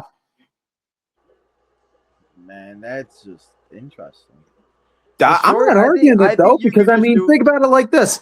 I could still I could still shop. I could still get anything I need from Walmart online. Now I just don't have to deal with all the annoying people inside the store. I mean, that's true. That's a good point. That's a good call. Yeah, so what did you answer Eric's question about the weirdest female storyline you've ever seen? Weirdest female storyline. I gotta say it was Lita pregnant and then somehow not being pregnant and then getting the baby punted, and Natty farting. Natty farting. I mean, as much as everybody loved, or I guess may have loved it or whatever, or weirdos may have liked it, but that Liv-In Lana thing was kind of weird to me. No, the Liv-In Lana thing, it didn't click with me because I don't know. It didn't. It didn't feel like it was That's like an always the one actual for me love that triangle stands out. thing. I don't know why. It was funny when I met Mickey James. I asked her, I was like, "So when are you coming back to WWE?" I was like, "I got one question for you." I was like, "When are you coming back to WWE?" And yeah, I maybe could have asked her a million other questions, but then I started talking to her about her match with Trish Stratus in Chicago and everything else like that. And obviously, I'm from Chicago, so. But it's one of those things from like they went from matches like that. Oh, Tino is I am that guy. I am that motherfucking guy. Did you bring up the If you infamous? don't know, you're about to know. Yes, I am. Yeah. Yes, sir. Did you bring up the infamous hand gesture she did that wound up getting her in quite a bit of trouble? No. I got Good. all of like 5 minutes or not even Stay like classy. 3 minutes. And then they were like, next person. I got the most time with actually Tyson Kidd, TJ Wilson. He didn't really have too many people by his line, and me and my stepdad met him real quick, like the first people. And then at the end of the day, they're really like before the meet and greets ended, he was just standing alone. So we just started talking to him. That's nuts. Yeah. It's kind of nice the way they do it too in Oshkosh, where it's like everybody has like their own little timer. Like Hornswoggle was on his own whole other side of the section of the room, but he didn't have like prices. But because it's his, if he's at the table, you could ask him to sign it. So like I brought my DX figure just in case. And luckily, when I went over there, he was there, so he signed it for me, and I took the picture and everything. So, but it's one of those things. And it wasn't truly expensive. Like the most I spent on an autograph and a picture was $60, like for each person, which isn't bad for like a Hall of Famer like Mark Henry and stuff. So, what's the craziest meet and greet story you think you ever got? That I 'Cause I know have or mine. that I've seen. That you have, because I know mine, and I'll share mine in a minute. I mean, the craziest one I have is when I went and met the Hardy Boys, and I don't know if you've ever heard me say it or whatever, but I've said it a bunch. When I went and met the Hardy Boys, it was my first ever meet and greet, and I really didn't know. And it makes me mad, too, because Penta and Ray Phoenix were there taking on the Hardy Boys. And at the time, it was the Ascension were there, too. But I went up to Matt and Jeff, and he goes, Tino? And it, like, shocked me. I didn't even say my name. He goes, I saw your video this morning you posted on X. I thought you was great.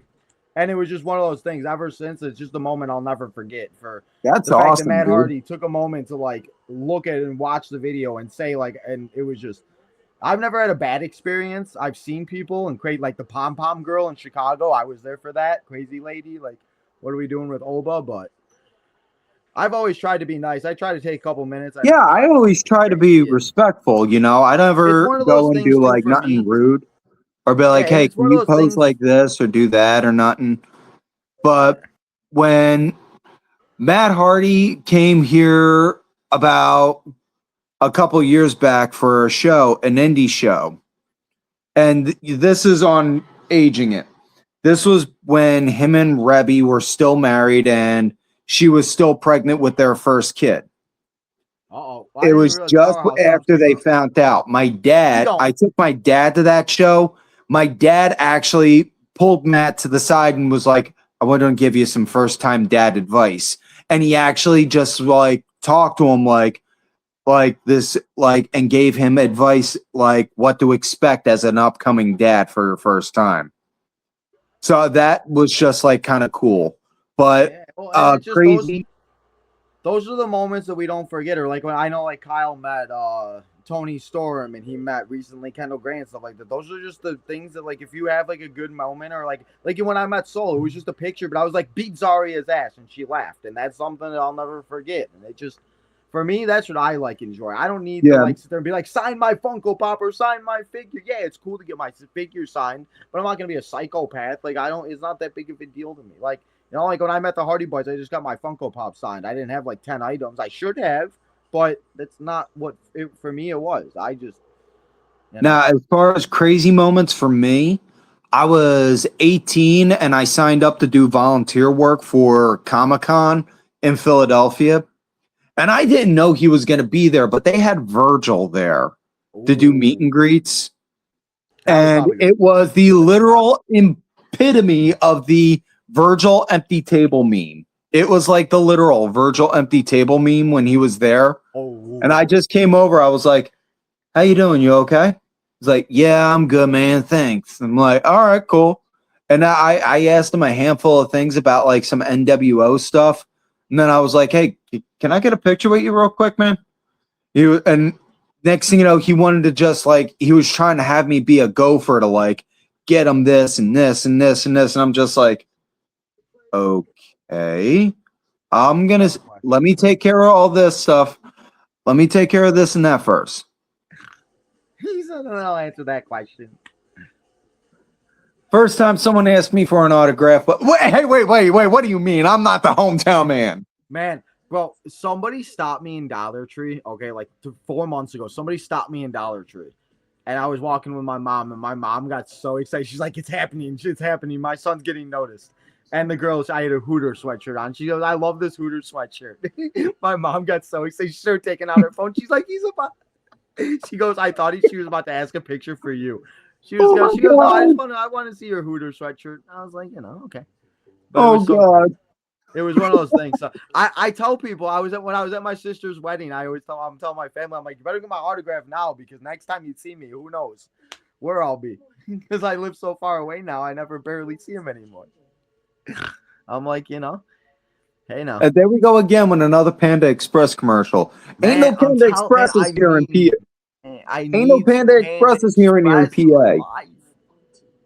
I should have got Addie's Chinese food instead of pizza. But oh well. It's the only Chinese food place that's close by me. Dude, all we got is local shops here, and they all suck. Oh, nice play. They all suck. True that. Man, I miss Chicago pizza so much. That's Cody Denner. She's okay. I saw her at the wedding. It was nice to see her. I haven't seen her in a while.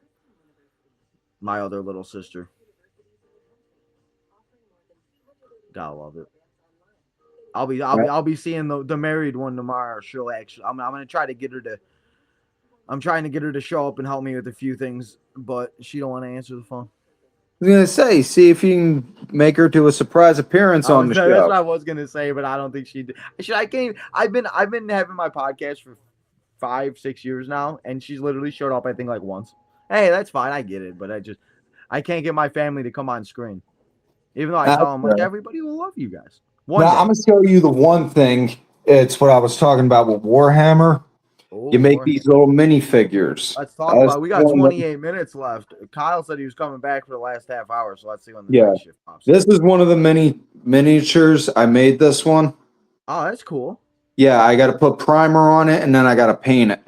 I was just about to grab a figure, but I just set everything up upstairs. And if we're going to talk about actual legit figures, this is one I've been working on painting on and off since like March.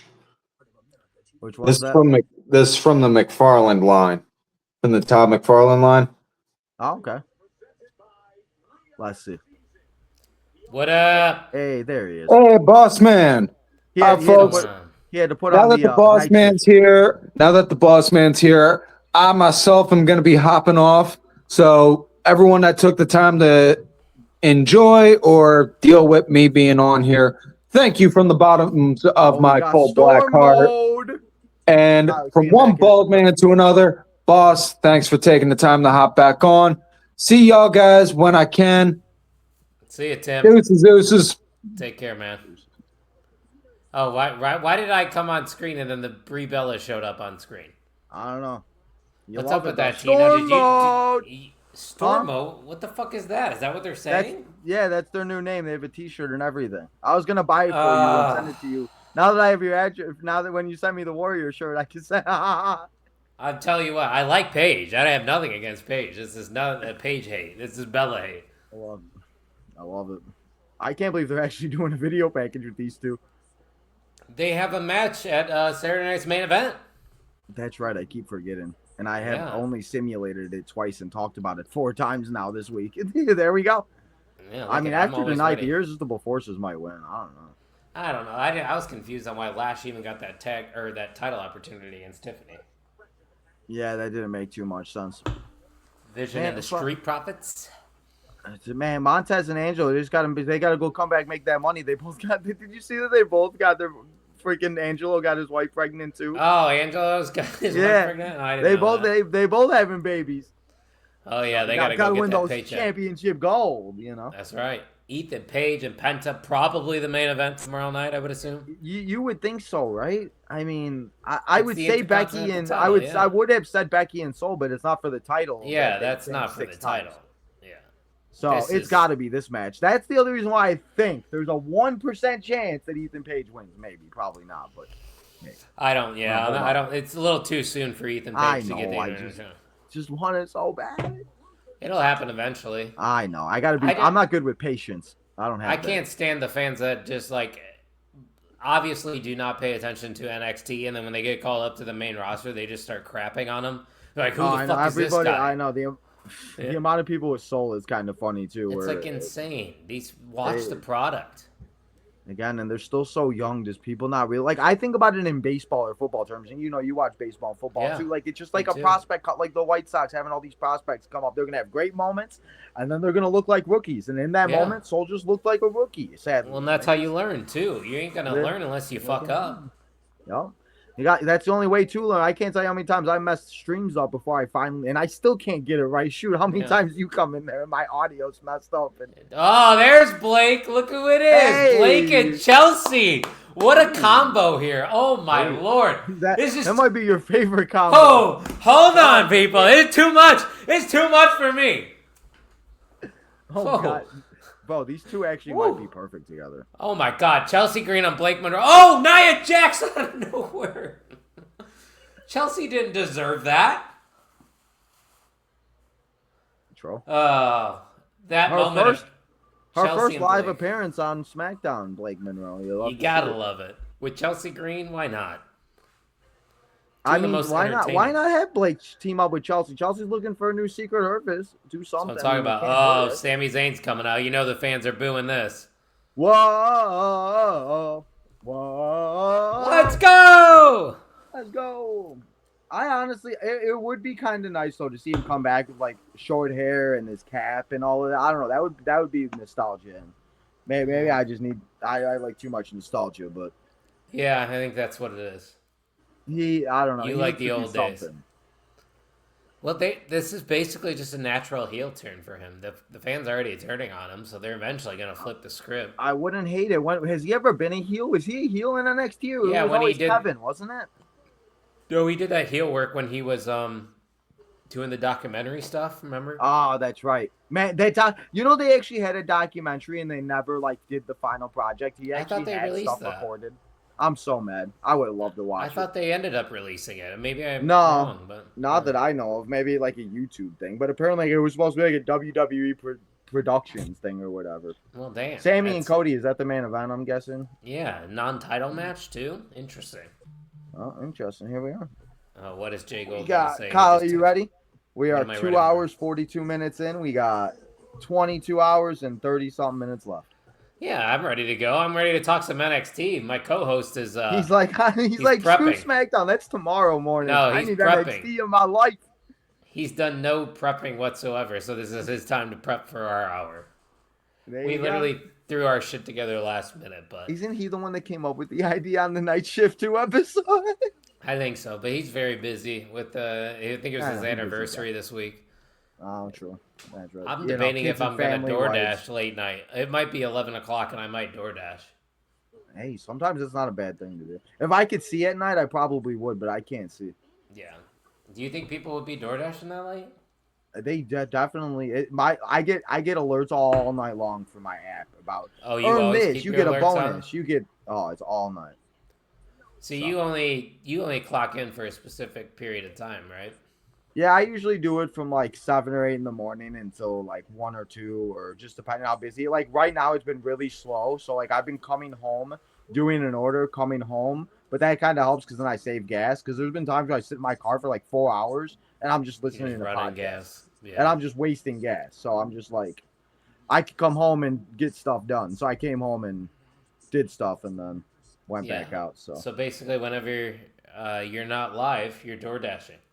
yeah, or if I'm not doing that, I'm sleeping or playing video games or watching my baseball team not try to lose like I am right now on the the side. baseball team's solid. Are they? I Winning know right they're now? they're doing good right now, and I'll take it. I can't complain too much, especially what we've done the last 3 years. So True that. You got to take what you can get at 500 baseball. Exactly. Especially my Chicago sports. I'll take whatever the hell I can get. That's why I like football this year. I'm trying not to get too excited. I'm just trying to enjoy what happened last year still, because who the hell knows what's going to happen this upcoming. In the NFC North, that division's going to be very stacked next year. I mean, and it's going to depend on Kyler. If Kyler plays like Kyler can play, the Vikings are going to be good. Yeah, he's pretty good. He's better than JJ. Hey, look who it is. Hey, it's Jay Gold. Oh, I was just creeping around the backside here. Oh, you didn't want to be on here? I'm trying to set up some stuff for the. Oh, do you got shit to do? The indie wrestling guide later, and for then I'll take our you show. off. That's All okay. right, You can leave me on. I'll hang out with you buffoons. All right, yeah, you can do that behind the scene. All right. Hang out. See you in a little bit. Hang out in the it's. He's setting up his IWGuide shit, which scares me. I have no idea what they got planned. I know. The power hour. Now with 14 grams more protein. Wait, what? That's what the flyer said that they had. Now with 14 grams more protein. Oh, I thought you said 14 grams. I was thinking I did. of something else. Yeah, 14 grams. But I'm not talking about those grams. That's what I was thinking about. See where my mind goes. My grams, we got a couple more minutes, and then I'm gonna partake in those for sure. There you go. New job's coming along good, Eric. Thanks for asking. Oh yeah, how is the new? Yeah, we're about 3 weeks in. Yeah, 3 weeks into the new job. I like it better than the old one. Yeah, time flies. We started Kayfabe Coffee right when I lost my job, and then we were able to get 28 episodes out before I got my job back. So that ain't bad for that time frame.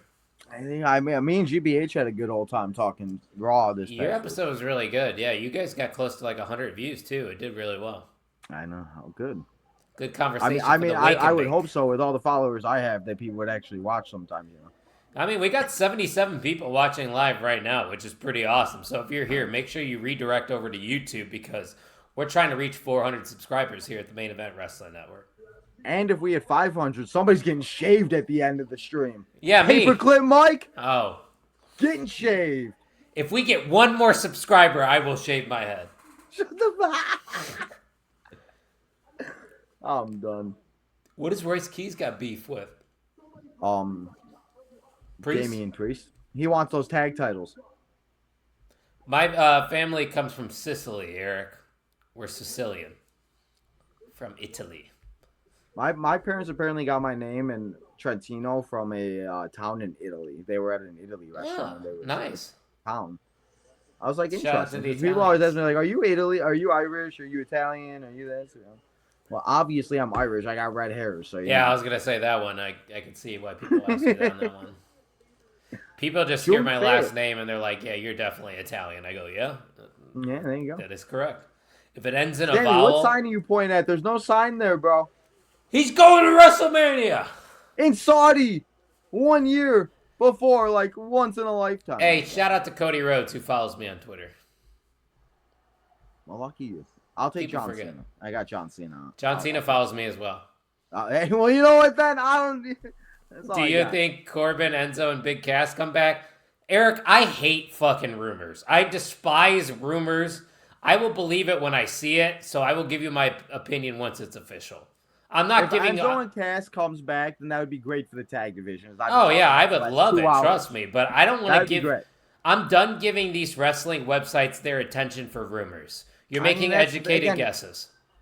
I could go out there and report that someone's coming, and one person's gonna believe it. There's gonna be one person that's gonna see it, and that's the shit that pisses me off. Because people will run with anything. I will wait and see until that happens. Yep. But I would like to see Enzo and Cass back. Yes. Now Corbin, I mean, I don't know what the fuck you're gonna do with Corbin. He's put him with the Vision. Everything that goes with the Vision. Put him with Braun Breaker. They go after the tag titles. There we go. Tag team. That actually was a very fun little tag team that they had in NXT. I talked about it. The stuff they were doing with Corbin at the end of NXT. Corbin and Breaker I thought he was going to come back and do something, and then just never did. Well, that would be a good thing if you're going to bring Corbin back, and if you just put him on NXT. I'd be cool with that. I'm sure my other half of the night shift would probably be okay with that. I mean, it would have been him and Josh Briggs tag team it up. Yeah. Oh yeah, get me a little Josh Briggs, baby. We need some more Josh Briggs on our line. Wallet just signed his own death warrant. Say his name and he appears. Josh Briggs, welcome to the marathon. Hey, see, we got an NXT superstar on. He didn't agree You just to it. didn't know. Yeah, true that. That's so great. So this is a non-title match, right? I mean, it might. Peters, why are you bunting the ball, bro? Are you guys still losing? No, there's just it's sometimes when guys go for the bunt, like they go for it, but it's like, why are you bunting it? Like, don't you know how to bunt? You bunt down, you don't bunt up, and it bunts. Hey, bunting's not as easy as it looks. I know it's not. I know. I'm just complaining. I still remember last year, every site was like Drew was winning the chamber, and Luxie hasn't signed a contract before the Rumble. Yeah, that's why we're done with it. Here at the Main Event Wrestling Network, we're not giving anybody any conversation about rumors. No, only facts. I'll believe it when I see it. True. That's why I don't get my expectations too high for nothing. I'll say it, but don't mean it's gonna happen. Yeah, I mean, we could talk about the possibility, but I'm not going to emotionally invest myself into it. It's fun because then, if it does happen, then hey, I said it. It's on camera. Well, yeah, but also you don't want to talk about it, and then it never happens, and you're like, oh, what about that one report? We're like, oh, that was bullshit. Remember that one time at band camp where I stuck a flute up my beep? I'm not gonna say it on. I thought I was like the coolest kid in the world when I watched that movie finally at like American 13 Pie. years old. Those are some classics right there. Shout out to Fort Wayne, Indiana. It's only 2 hours away from me. Hey, are you going? Hell no. Buggo's going. Come on, just leave the stream at like 23 hours and head over there. Yeah, I wouldn't get there in time. Like I said, it's still a 2 hour drive from me. 2 hour drive for a 2 hour show. It's not worth it. No. Definitely not worth it. Chicago's closer than Fort Wayne. Chicago's only like 45 minutes, 50 minutes away from where I live. Oh, that's not bad. Just hop on the highway. There you go. Astros are so bad. The worst part is our prospects are nowhere near ready. See, that's the price you pay when you're good. And when you hit the bang, bang, bang, Yeah, and that's you what cheat you with get the for trash hitting can. trash cans for Yeah. 4 years. They won their I got no championships. sympathy. Now you have to deal with the rebuild. That's how I it got goes. no sympathy for no sports teams after the shit I've been through in the last whatever. No, I got nothing. Just like when we beat the Cubs this past week, I got heard, oh, it was our World Series, our blah, blah, blah. You've been beating our ass for 5 years now. Yeah, it's like your fucking fans chanting Green Bay sucks. Green Bay sucks. Doesn't even have to do with football. Sucks. It's a baseball At game. least we can all agree on one thing, right? Yeah, you guys say that because Aaron Rodgers was 25-5 against you guys. Man, I can't believe he's coming 25-5. back. One more year, he's coming back. How about them apples? That's my Mike goat McCarthy right and there. him running it back. Packers and goat. Steelers. Super Bowl it up. Rematch. That was the last time we won a Super Bowl. We played the I know. Steelers. That'd be some shit, wouldn't it? Oh, this, and guess what day the Super Bowl's on next I year? know Valentine's Day. Valentine's Day. You cannot have a Super Bowl without Jordan Love. How can you not? How can you not have love on Valentine's Day, Tino? You're telling me no? I mean, true that. If I the don't know script who- writers were smart, you put that it might in be there. The worst Super Bowl in my history that I'd ever. And they'll do watched. Eagles. They'll do Eagles Packers in the NFC Championship game because love hurts. Shut the fuck. Great, so I get to hang out with you and J Dog and see whose team loses. Oh, and the wins. podcast dad. If I have to deal with his fucking dumb ass. Oh, that's right. He was The a podcast savage. dad is so annoying with the Eagles. Oh my god, he's the worst. He's a funny guy. He's Isn't he the a Phillies worst. fan too? Yeah, he's just all Philadelphia, and he lives in Cincinnati. Yes, that's even better. To be fair, I live in the Chicagoland area, and I'm a St. Louis Cardinals and Green Bay Packers fan. Hey, so you know what though? I You're don't- dedicated to your teams, and that's what I like. I don't like people that go bandwagon. Day one. bandwagon. You support your teams. You support your teams. Go for it. Yeah, I just experienced a lot of winning when I was in high school. Now I'm like dealing with the after effects of it. So at least my teams aren't horrible. Like you had Well, to see, deal and with that's the the White thing. Like the Sox. Patriots and the Astros and all these teams that have won for years and years and years are complaining. I got no sympathy for you. You've won. You got nothing else to complain about. You got it. That's it. True you that. had I'm your gonna time, change and the now it's banner time real to. quick. Huh? I said I'm gonna change the banner real quick. I'm not ignoring you. I'm just letting you know I'm doing work. I just like to talk a lot. I'm sorry. No, yeah, keep talking because I'm gonna be doing that. He said, "Keep on talking." Well, Davis Martin just gave up his first base hit. There goes the perfect game. Up next is IWGuide. Oh, After we are in picture-in-picture break though, as Sammy and Cody are gonna go at it for another 10 more minutes, or will they end the show a little earlier? They've been doing that a lot lately for NXT and Raw. Not on SmackDown though, because they have to end at exactly the top of the hour. That's the only channel where they have to end on time. Oh, with the USA Network, that's right. Yeah. They're all types of strict. Power hour. Yeah, I don't know where that was going, bro. All right. The banner's lying, but I want to get ahead of it before we start talking about NXT Night Shift. It says you're watching NXT Night Shift. You're not. We still got 10 more minutes of SmackDown, people. Don't worry. Who said I was leaving? I'm just gonna stay here. You can't kick me out yet. Well, yes, I can, because I'm just kidding. I know. I have the power. I'm like Jesus. He said, I'm the one that can do it. What you talking about? Pulling all the strings. He's got that devil's magic. He's got the devil magic that the Guardians have and the Cubs had for a little bit.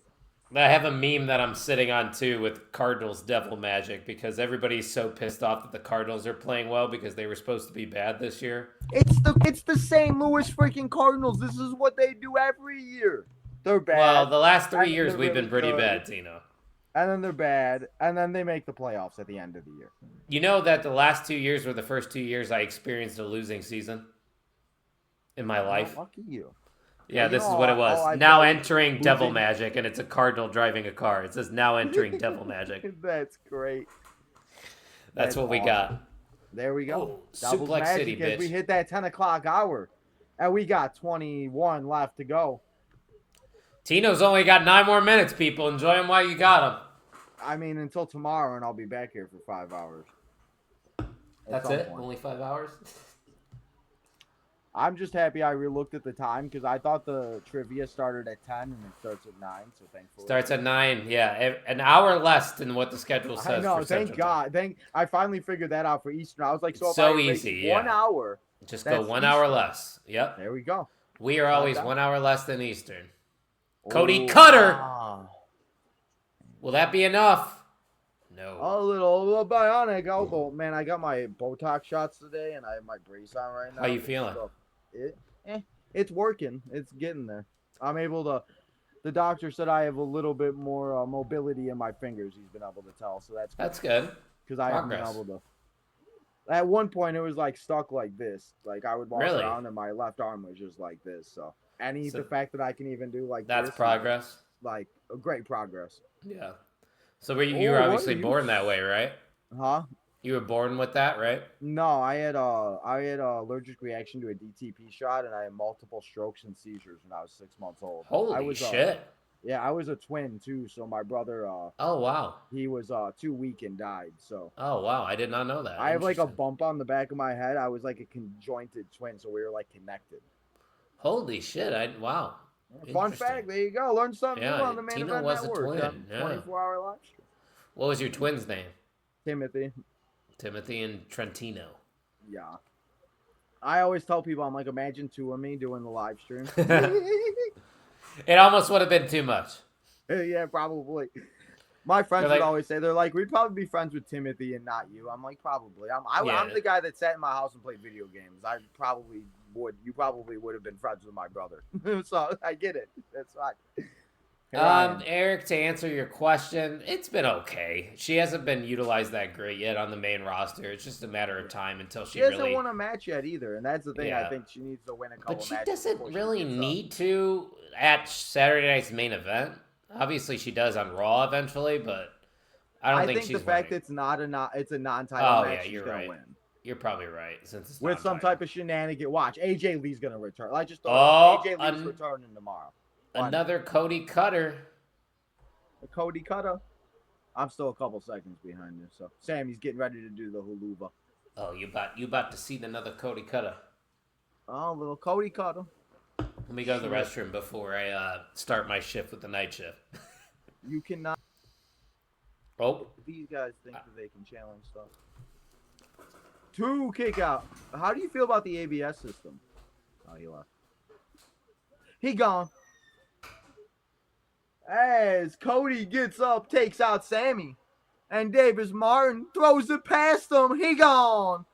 Sit your, yeah. That's what we like to see on the south side of Chicago. Cody getting ready, getting pumped up. Hit that Cody cutter. Hit that crossroads. And with the reversal, 1, 2, 3.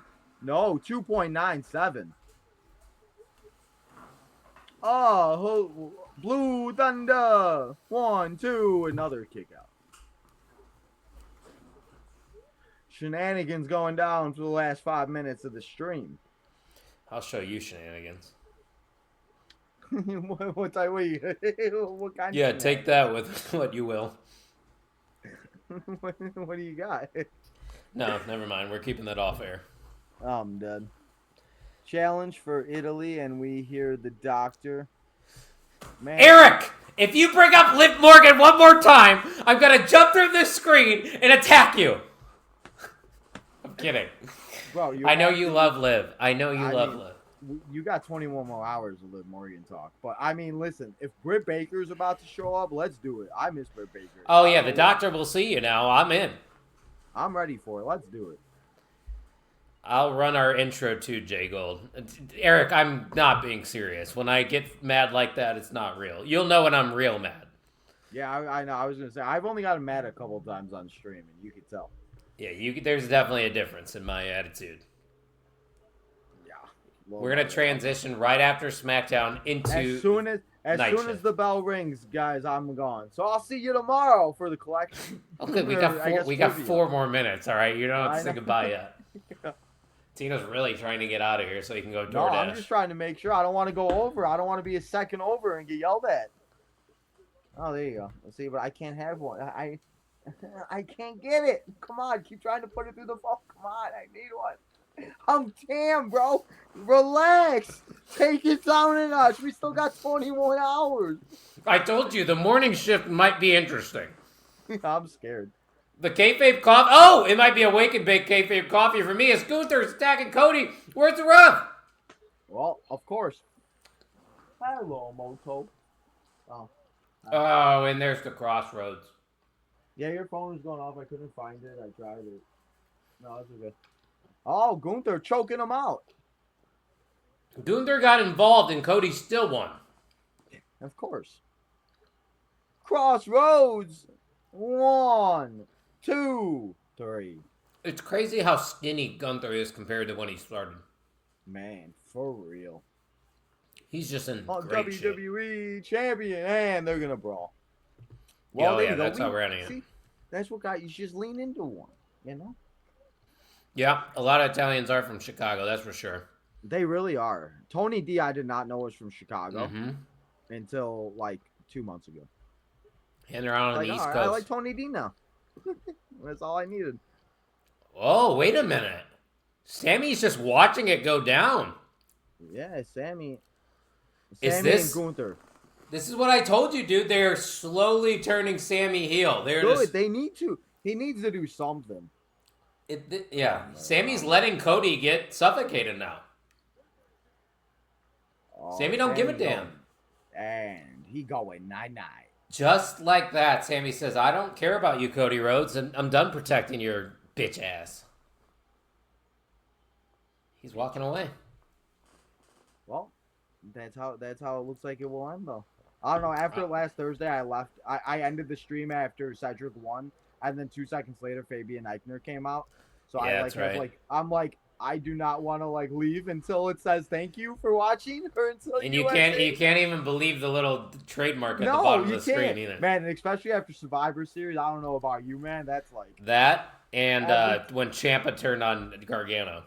That's right. what it reminds me of. That's another which we probably will be talking about here in a couple minutes. Yes, we will. Yes, my show is in 2 minutes or 1 minute. Fish, don't worry. Hey, he hits him in the foot. Hits him in the foot. Go to first base. It seems like the people are ready for the night shift. We got a minute left of SmackDown, Tino, so why don't you remind everybody what you got coming up? Well, I appreciate you, Kyle. Thank you for letting me do my SmackDown live stream here on the Main Event Network and come and hang out. But we'll be back for trivia. We got collection and we got a simulation. So we'll be here for like 4 or 5 hours tomorrow. But I'll be in the chat all night long as I can stay up. So enjoy NXT Night Shift, and I'll see you in the chat in about 5 minutes.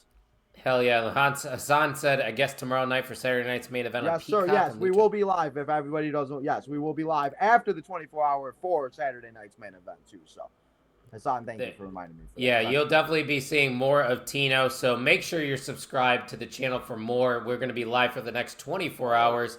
Tino, we will see you in a little bit. Appreciate you hanging out with me, Have a great night, and here's the NXT Night Shift. Let's get in. It's time to punch in, ladies and gentlemen. I'm going to run the intro. I'm going to bring in my other half. It's time for some NXT Night Shift here on the Main Event Wrestling Network.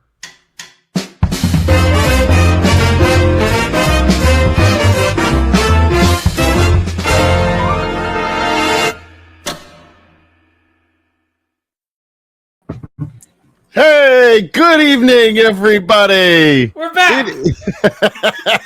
It is 11 p.m. Eastern. Punch in and welcome to the NXT Night Shift presents NXT Champions of the Past, Present, and Future, all part of the Main Event Wrestling Network's 24-hour Memorial Day Marathon. I am Jay Gold, and with me tonight, the most underrated content creator in all of professional wrestling today. It is my pal, it is my friend, Mr. OTM Kyle. Everybody, welcome. Cheers. Welcome to the marathon. Let's go. Yeah, I am very confused right now. I'm used to doing this on a Tuesday night. As you can see, it's very much a Friday night. Yeah. Just got done watching Smackdown. You were celebrating your anniversary. Happy anniversary to you and your other half. Yeah. We're talking about the history of NXT tonight, baby. It's going to be a fucking blast. We sure are. And Kyle, I have been jumping in and out of the stream tonight, so I am super excited. People, if you have not already subscribed, get into this now. Get up while the going is good. Come on in and watch our 24-hour marathon. Enjoy us here as we are going all night into the day. Every show, every content creator here on the network is going to be here. Let's get into it. Kyle, I have an idea. Okay, so I was thinking of this idea. We were trying to figure out, how do we fill this hour of content? And what I did was I went into I went into the Google machine, and I found every champion who they defeated every year from 2012 on. Okay, so NXT's first champion. Good night, Michelle. You can stay. Michelle. Stay for the night shift. Apparently, those people only stay for Tino. He's only a draw for them. Yeah, they don't want to hang out and talk NXT with the guys that know ball. I mean, let's do this. Let's do this. I'm going to start. So I'm going to start with 2012 when the NXT began. Okay, and we're going to go through these by years. 2012 to 2014. Is the WWE.com, Hulu, and Full Sail tapings of NXT. Okay? 2014 to 2019 is the WWE Network years of NXT. All right? 2019, September 2019 to September 24, was the Wednesday Night Wars on the USA Network. And 2024, they were in 2024 till now, the CW. Okay? Now, we are going to call this first era, the 2012 to 2014. Once we get into it, we'll call it this, but mostly watched on Hulu and WWE's website. And I don't remember, if you do, I don't remember watching NXT on WWE.com. Do you remember that? No, I've always remembered the Hulu days. It's my first introduction to NXT. And I think what Fish said was about the time frame, too, of the Hulu days. When Neville beat Bo, that was a great moment. Yeah, that's when I got my start of watching NXT, was when they were down there. I don't remember the WWE.com days at all. So the original champion, let's get into this, and we'll talk a little bit about how this was all done. The original champion of NXT, as we discussed before, Seth Rollins. And Seth Rollins won this in a tournament, and he beat Jinder Mahal. Okay? Dude.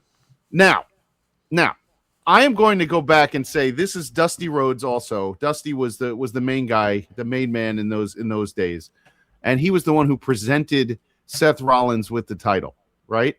And something that I would say was Weenie Slam. And you're right, GBH, you're 100% right. There might not have been a better booking of Jinder Mahal than the way Dusty booked Jinder Mahal in NXT. He used to come out with the turban. Now, the turban always was a joke, in wrestling, blah, blah, blah. They made it mean something. He'd take it off. He put it on a platform, on a pedestal, yeah. Yeah. And he would come out, and him and Rollins, there was a blood feud there to start. There was an absolute blood feud there. And the Seth Rollins was the really dyed hair. Dude, that's what I wanted to talk about, was just the unhinged Seth Rollins. The infant stages of Seth Rollins was so funny to watch, because he literally was just fucking emoting everywhere. He was just throwing his arms everywhere, throwing his title everywhere. You could tell that he had something, but he definitely didn't know who he was yet. And they said they interviewed him. Yeah, and they interviewed him.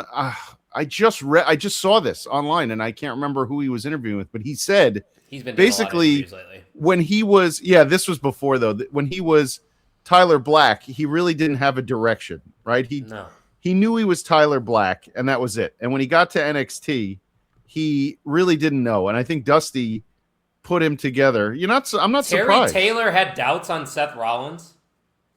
Listen, Terry Taylor was a good judge of talent, though, but he was wrong most about of the time. Seth Rollins. He's usually right, yeah. But obviously, you're going to be wrong from time to time in this industry. Now, I'm trying to remember, and I don't know if you go far enough back, mentally on like the history side. I don't remember who the coaches were at FCW/NXT in the first year. Well, Bill is always was it always Hugh Morris, and then I think it was Bill DeMott. Yeah. I'm trying to let me see if I can figure out who the trainers were. Terry Taylor, keep him away from the ladies. Yeah. Why's that? What did I miss there? I think Terry Taylor was just gross. Okay, well, so Norman Smiley has been there forever too. Yep, here's who it was. So in 2012, when FCW transitioned into the modern NXT, the coaches at WWE were as follows. The head trainer was Bill DeMott. Yeah. The promo character coach and creative mentor was Dusty Rhodes. In-ring and producer trainers were Norman Smiley, Joey Mercury, Ricky Steamboat. Terry Taylor was developmental staff. Steve Kern of the Fabulous Ones oversaw developmental operations, and Sarah Del Rey was the first female developmental coach in 2012. Okay, so we're doing a little history here since we're doing this. Now, from 2012 to 2015, the coaching system, the first years of Seth Rollins, his first class, produced a massive generation of talent. Okay, 100%. Listen to this list. This is that first generation. So they're calling it Seth Rollins to Adrian Neville. Okay, Seth Rollins, Roman Reigns. When Roman Reigns would come out and like write his R, wasn't his name like Leakey or something? He was like Leakey in FCW. But when he was Roman Reigns started, he used to write the R at the center of the ring when he was finished in script. Big E Langston. Yep, 5 3 ain't enough. I need 5. But we'll get to that because he was the second NXT champion. Okay, Bray Wyatt, Charlotte Flair, Sasha Banks, Bayley, Becky Lynch, Finn Balor, and Sami Zayn, all on roster, and all have made it to become massive superstars who were in the generation of 2012 to 2015. Oh yeah, Summer Rae. What do we always say on the night shift? The fucking system works. It works. People hate on it. NXT is a factory, and you're looking at the main roster. It's all from NXT. And however, Rollins. Let's see, Rollins. Oh, Kevin Owens, yeah, and the Sami Zayn stuff was fantastic, which I'm sure we're going to get to. But let's talk about this though. Rollins, Lynch. Rollins, Zayn, Balor. Joe was in that, right? Yeah, but I'm saying those guys were already indie guys, so they didn't build those guys as they built as high as they could build, like a Bayley or a Becky Lynch, who was an indie, but I don't count European indies. We're not going to do that. Wow. No, we're nah, not counting the Europeans over here. Okay, show me a bunch of videos of how much of a big fan of Sheamus you all were before he came over to FCW. Sheamus O'Shaughnessy, or whatever the fuck his name right, was. Sheamus O'Shaughnessy. Yeah. Sean Spears. He was something. You know that he held like 1 million belts in Canada. Ty before he Dillinger? came? Yeah, before even that, he was something else. That was the best gimmick Sean Spears ever had, was Ty Dillinger. Yeah, yep. 10 gimmick. Yep. That's all you need. Okay, so let's go through the 2012 to 2014. We're going to call it the Seth memory. Rollins, to the Adrian Neville years. Rollins beats Jinder Mahal. The next champion, Big E Langston, defeats Seth Rollins for the next title in 2012. Okay? So let me talk a little bit about that. Yes, do it. I had a little backyard wrestling history. I'm not going to say the company's name, but the Big E 5-count gimmick was one of my favorite things early on that I attached myself to. I just thought it was different and unique. Like, instead of pinning somebody for a 3-count, why don't I pin him for a 5-count? That's how dominant I am. Because, like, you looked at Big E and you're like, holy shit, this dude is massive. Like, obviously with the football background from Iowa, Division I athlete, you knew he had the tools, but that gimmick was so much fun, and it caught on so quick. Like, those are the gimmicks that worked in NXT, similar to the Ty Dillinger, where you can just chant something quick. With Big E, 5, 5, 5. I just remember the fans just chanting along with him. That gimmick worked for him in NXT. It was nice. But you say that, but that also works because of the size of Full Sail. Some gimmicks, as we talk about on the Night Shift, people. So if you're not watching the Night Shift, Tuesday nights 10:10 after NXT on the CW, we talk about, is the gimmick too small for a giant arena? Right. And I think when they debuted Big E, they kind of bailed on the 5-count and put him with Dolph Ziggler, and they kind of hurt. That wasn't bad. That wasn't bad, though. No, he did punch AJ Lee in the face when he was warming up. Just going yeah, like this, imagine getting clocked like that. Oh my lord! Big E Langston out of all people. Yeah. I can't even imagine, what that was. But okay, so Big E. Sean Spears had 1 million belts and never drew a dime. It's true. He held tons of belts in Canada. He did. Honestly, Great Brown Hope, we do mention that from time to time on the Night Shift. Even though Najee's a part of that group that likes to orchestrate the chants, I feel like they do like to hijack the show from time to time. They love hijacking the show. And okay, so by the way, Sean Spears, I'm just gonna he was Gavin Spears in Canada. And I'm just saying, he trained at the Heart Wrestling School, and it was champions in Border City Wrestling, World WXW, Blood, Sweat, and Ears. He made an appearance on WWE Sunday Night Heat in 2005. I remember that, yeah. Yeah, and he trained with Cody Deaner, a.k.a. Hometown Man. Oh, and the Hometown Man was on the stream earlier today, too. That's what I heard, yeah, he was. He made an appearance, which is good. Oh, look who's in the chat. Pluggo! He's going to Saturday night's main event tomorrow. Are you? Yeah. Oh, you'll be at Saturday's main event. I'll be at ETU. We'll be spreading the love and the word of gospel of the main event network all night. That's right. And we're at 346, which means we have grown 3 subscribers in the last 3 hours, 1 per hour. We could do better than that, guys. We could do way better. Button. Yeah. We could do better. Okay. After Big E, Bo Dallas wins the belt. Now, Bo Leave! But before he was Bo Leave, Bo Dallas was a very believable wrestler. Come on. Bo Dallas versus Richie Steamboat was a great feud for a while in NXT before Bo Dallas got hurt. The first gimmick was fucking horrible, though. The Texas guy coming out happy-go-lucky. Yeah, he didn't have a character. At least the Bo Lee character was something. So Bo Dallas. He was in the Royal Rumble. Yeah. Bo Dallas forget. signed. Wait, so he signed in Florida Championship Wrestling, FCW, in 2008. Okay? And he used to feud. Him and his brother were the Rotundo brothers, and they feuded with the Dude Busters. You remember the Dude Busters? Why am I blanking on the Dude Busters? So the Dude Busters was Kalen Croft and Trent Beretta.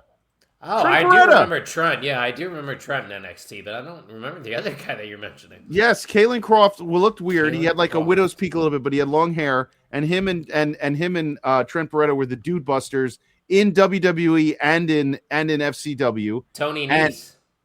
That's what Fish is saying. Apparently, they had a run together. Trent Beretta, Tony and Nese and Trent Beretta, not in FCW, not in that I FCW. remember. No. Yeah. But okay, so they fought the Dude Brothers, and then they became the Florida Tag Team Champions. Okay, and that night they went on to successfully defend the championship against Dylan Klein and Vance Archer and the team of Kurt Hawkins and Heath Slater. That's wild. That is Okay. Vance Archer was Lance Archer, right? Yes, and he was also something else in TNA, or he was somewhere, and he came out as Vance Archer. Anyway, listen, people, this is what I'm telling you. We are going deep in the rabbit hole for this hour because NXT has roots all over the place, and we're able to go bonkers if we want to with NXT stuff. So, okay, NXT is the most fun television show every week in professional absolutely. wrestling. We say it all the time. We might be biased. A lot of people on this marathon are probably going to talk about AEW, but no, we're gonna hype up NXT. And okay, so let's even go deeper. Before Bo Dallas was on NXT in FCW, he wrestled. He won the Florida Championship the Florida Heavyweight title. He also has wins over Derek Bateman, who's EC3. Hawkins, Kurt Hawkins, who is Brian Myers, Tyler Rex. If you guys remember Tyler Rex, that's Gabby now. Yes, and very successful actually in her role. Yes. And Brodus Clay, and he lost the belt. He lost the belt for the first time in FCW to Lucky Cannon. If you remember him from the NXT game show days. Oh, I don't think I was around for the game show days. That was before 2011. The game show days? I think the game show was 2010. Yeah, I didn't start watching you're right, it. because this looks like this was 2011. He lost the belt to Lucky Cannon. Yes. Yeah, I told you I didn't start watching until 2011. So I wasn't there from the exact jump of NXT, but I was there for the Hulu days, right away. Okay, so then before FCW transitioned to NXT in January of 2012, he reclaimed the FCW Florida Heavyweight title by wrestling with his brother Husky Harris and defeating RIP. Brad Maddox and Eli Cottonwood for the FCW Florida tag titles, and then they lost it to Corey Graves and Jake Carter. Oh no, Jake Carter, who? Remember Jake Carter? No, I don't. That's a big who for me. Oh, Jake Carter was How do you remember all these people? Well, first of all, I told you I would come prepared. So I have all this stuff in front of me, but I also remember Jake Carter because I just have watched so much wrestling since then. He was enough, but I paid attention to NXT because, believe it or not, when I would do cardio back in the day, I would put on NXT. I would always wait till NXT was on that night. Notice how he said cardio back in the day and not now. I do cardio tons now. I just finished the Jack Ryan movie. I watched an hour and 40 minutes Jack Ryan movie to cardio. So I don't know who Jack Ryan is, but that's the dad shows on Prime, on Amazon Prime. No, I don't watch that shit. I know. Anyway, so that's what we got for Bo Dallas. Now, Bo Dallas drops the belt, and the era comes to a close when Adrian Neville wins the title from Bo Dallas. Remember it. Ladder match, right? Wasn't it? So when Adrian Neville. Yep. And so let's see. Bo Dallas became Bo Dallas became the number one contender to the NXT title. Yeah. And then he lost. He defeated Big E for the title. Then he defended the championship against Antonio Cesaro and Leo Kruger. Oh, Leo Kruger was so much fun. There was so much potential. Fun. Yep. And his accent was so thick. I think we mentioned it on the night shift. He would have worked in today's NXT. Leo Kruger. Yeah. Leo Kruger, not Adam Rose. Adam Rose sucked. No, not Adam Rose. Adam Rose was, as we said, was better in the Full Sail.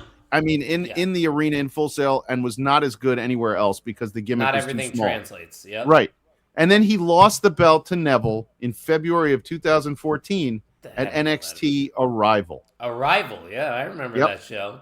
Yep. That was at Full Sail as well, wasn't it? That certainly was. That was at Full Sail. Fish, I went to a Smackdown in Rockford, Illinois. One side of my sign, I said, "Believe in the Shield," and then on the back, I said, "Don't be a lemon, be a rosebud." So that was my sign of choice. I was a rosebud at that time. Yeah, it's true. He was actually like more of a Russell Brand character. Definitely more of like a get him to the Greek character as opposed to what he was in NXT. So Neville. Now, my issues with Neville and his plagued and it plagued him his whole career was that injuries stopped Neville. Everything Neville did was stopped by injuries in his entire career. And even I think in WWE, his character was much more dumbed down than what we see as Pac in AEW now. Like, at least his character work is strong in AEW, to where in NXT it was just so generic babyface that title was never going to be successful. Because we always talk about it. Like, the chase is where the money's at with most baby faces. Neville was just never made to be a major champion. No, they gave him a cape. Yep, and Fish is right. They wanted him to be Mighty Mouse, and they gave him a cape. Yeah, that's what it is. Vince just has other ideas for guys that are undersized. And that was the unfortunate part once we saw people from NXT get called up to the main roster, the Keith Lees, the Karrion Crosses. We can go on and on about it. The thing is, Neville, Pac works as Pac, but he also works in AEW because it's not the land of the giants at AEW. No, so it's not. Pac can work. Mike Bailey was in their main event for the world title. Mike Bailey, that nerd.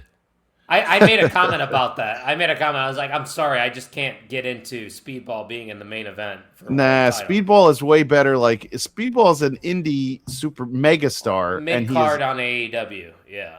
He is jacked all to hell, and that's why he's always injured. Yep. The loss to Enzo destroyed him.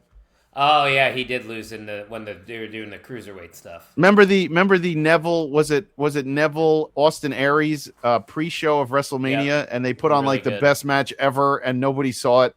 They were so angry. There was nobody in the crowd. I think it was in New York too. I believe was that New York? Yeah, was that New York? I believe so. Yeah.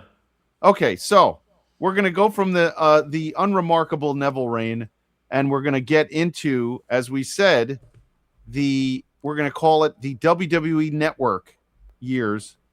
And those were fun years. Why? Because you had the network. You knew they always had a live show on the NXT was always on the network.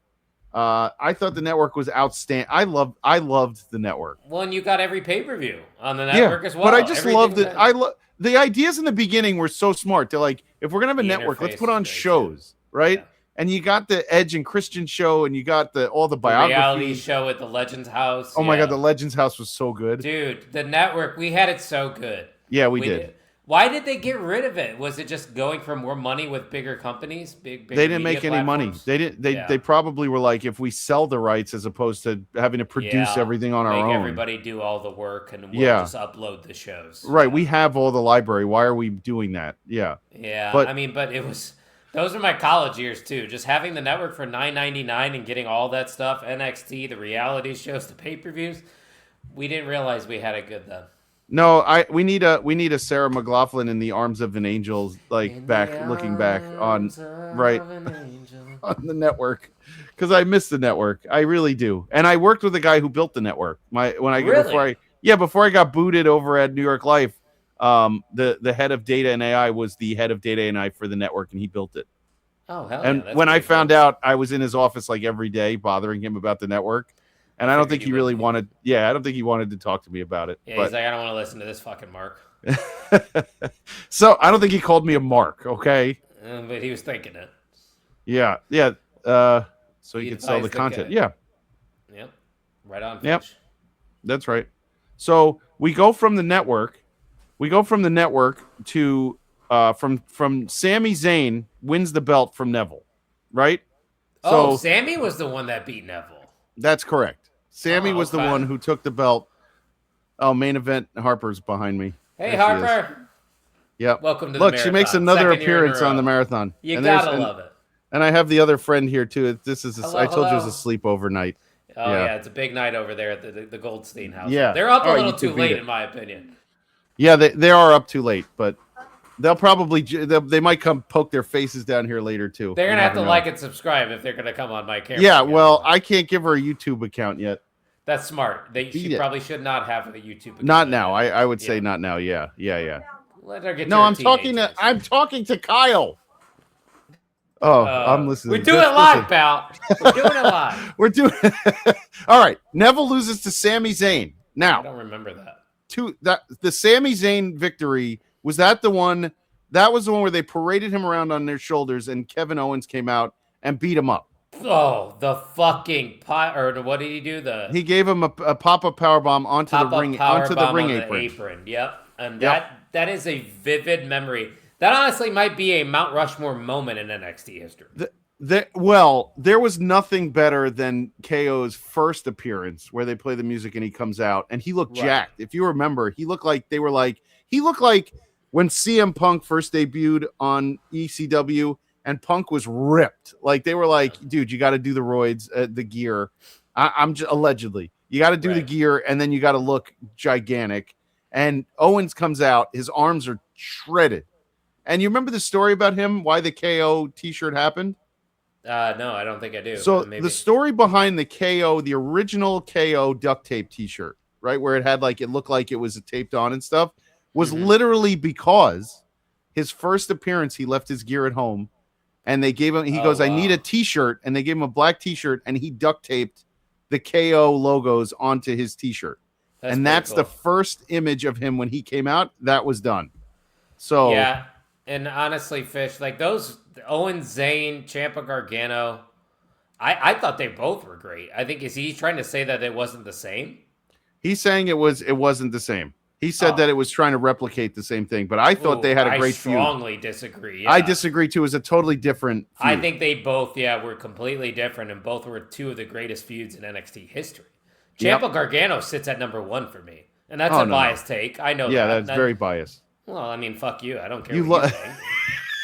I really don't. I really do not. That's fine. Listen, I don't care what anybody thinks. I think Ciampa and Gargano is the greatest feud in NXT history. I'm going to stand on business.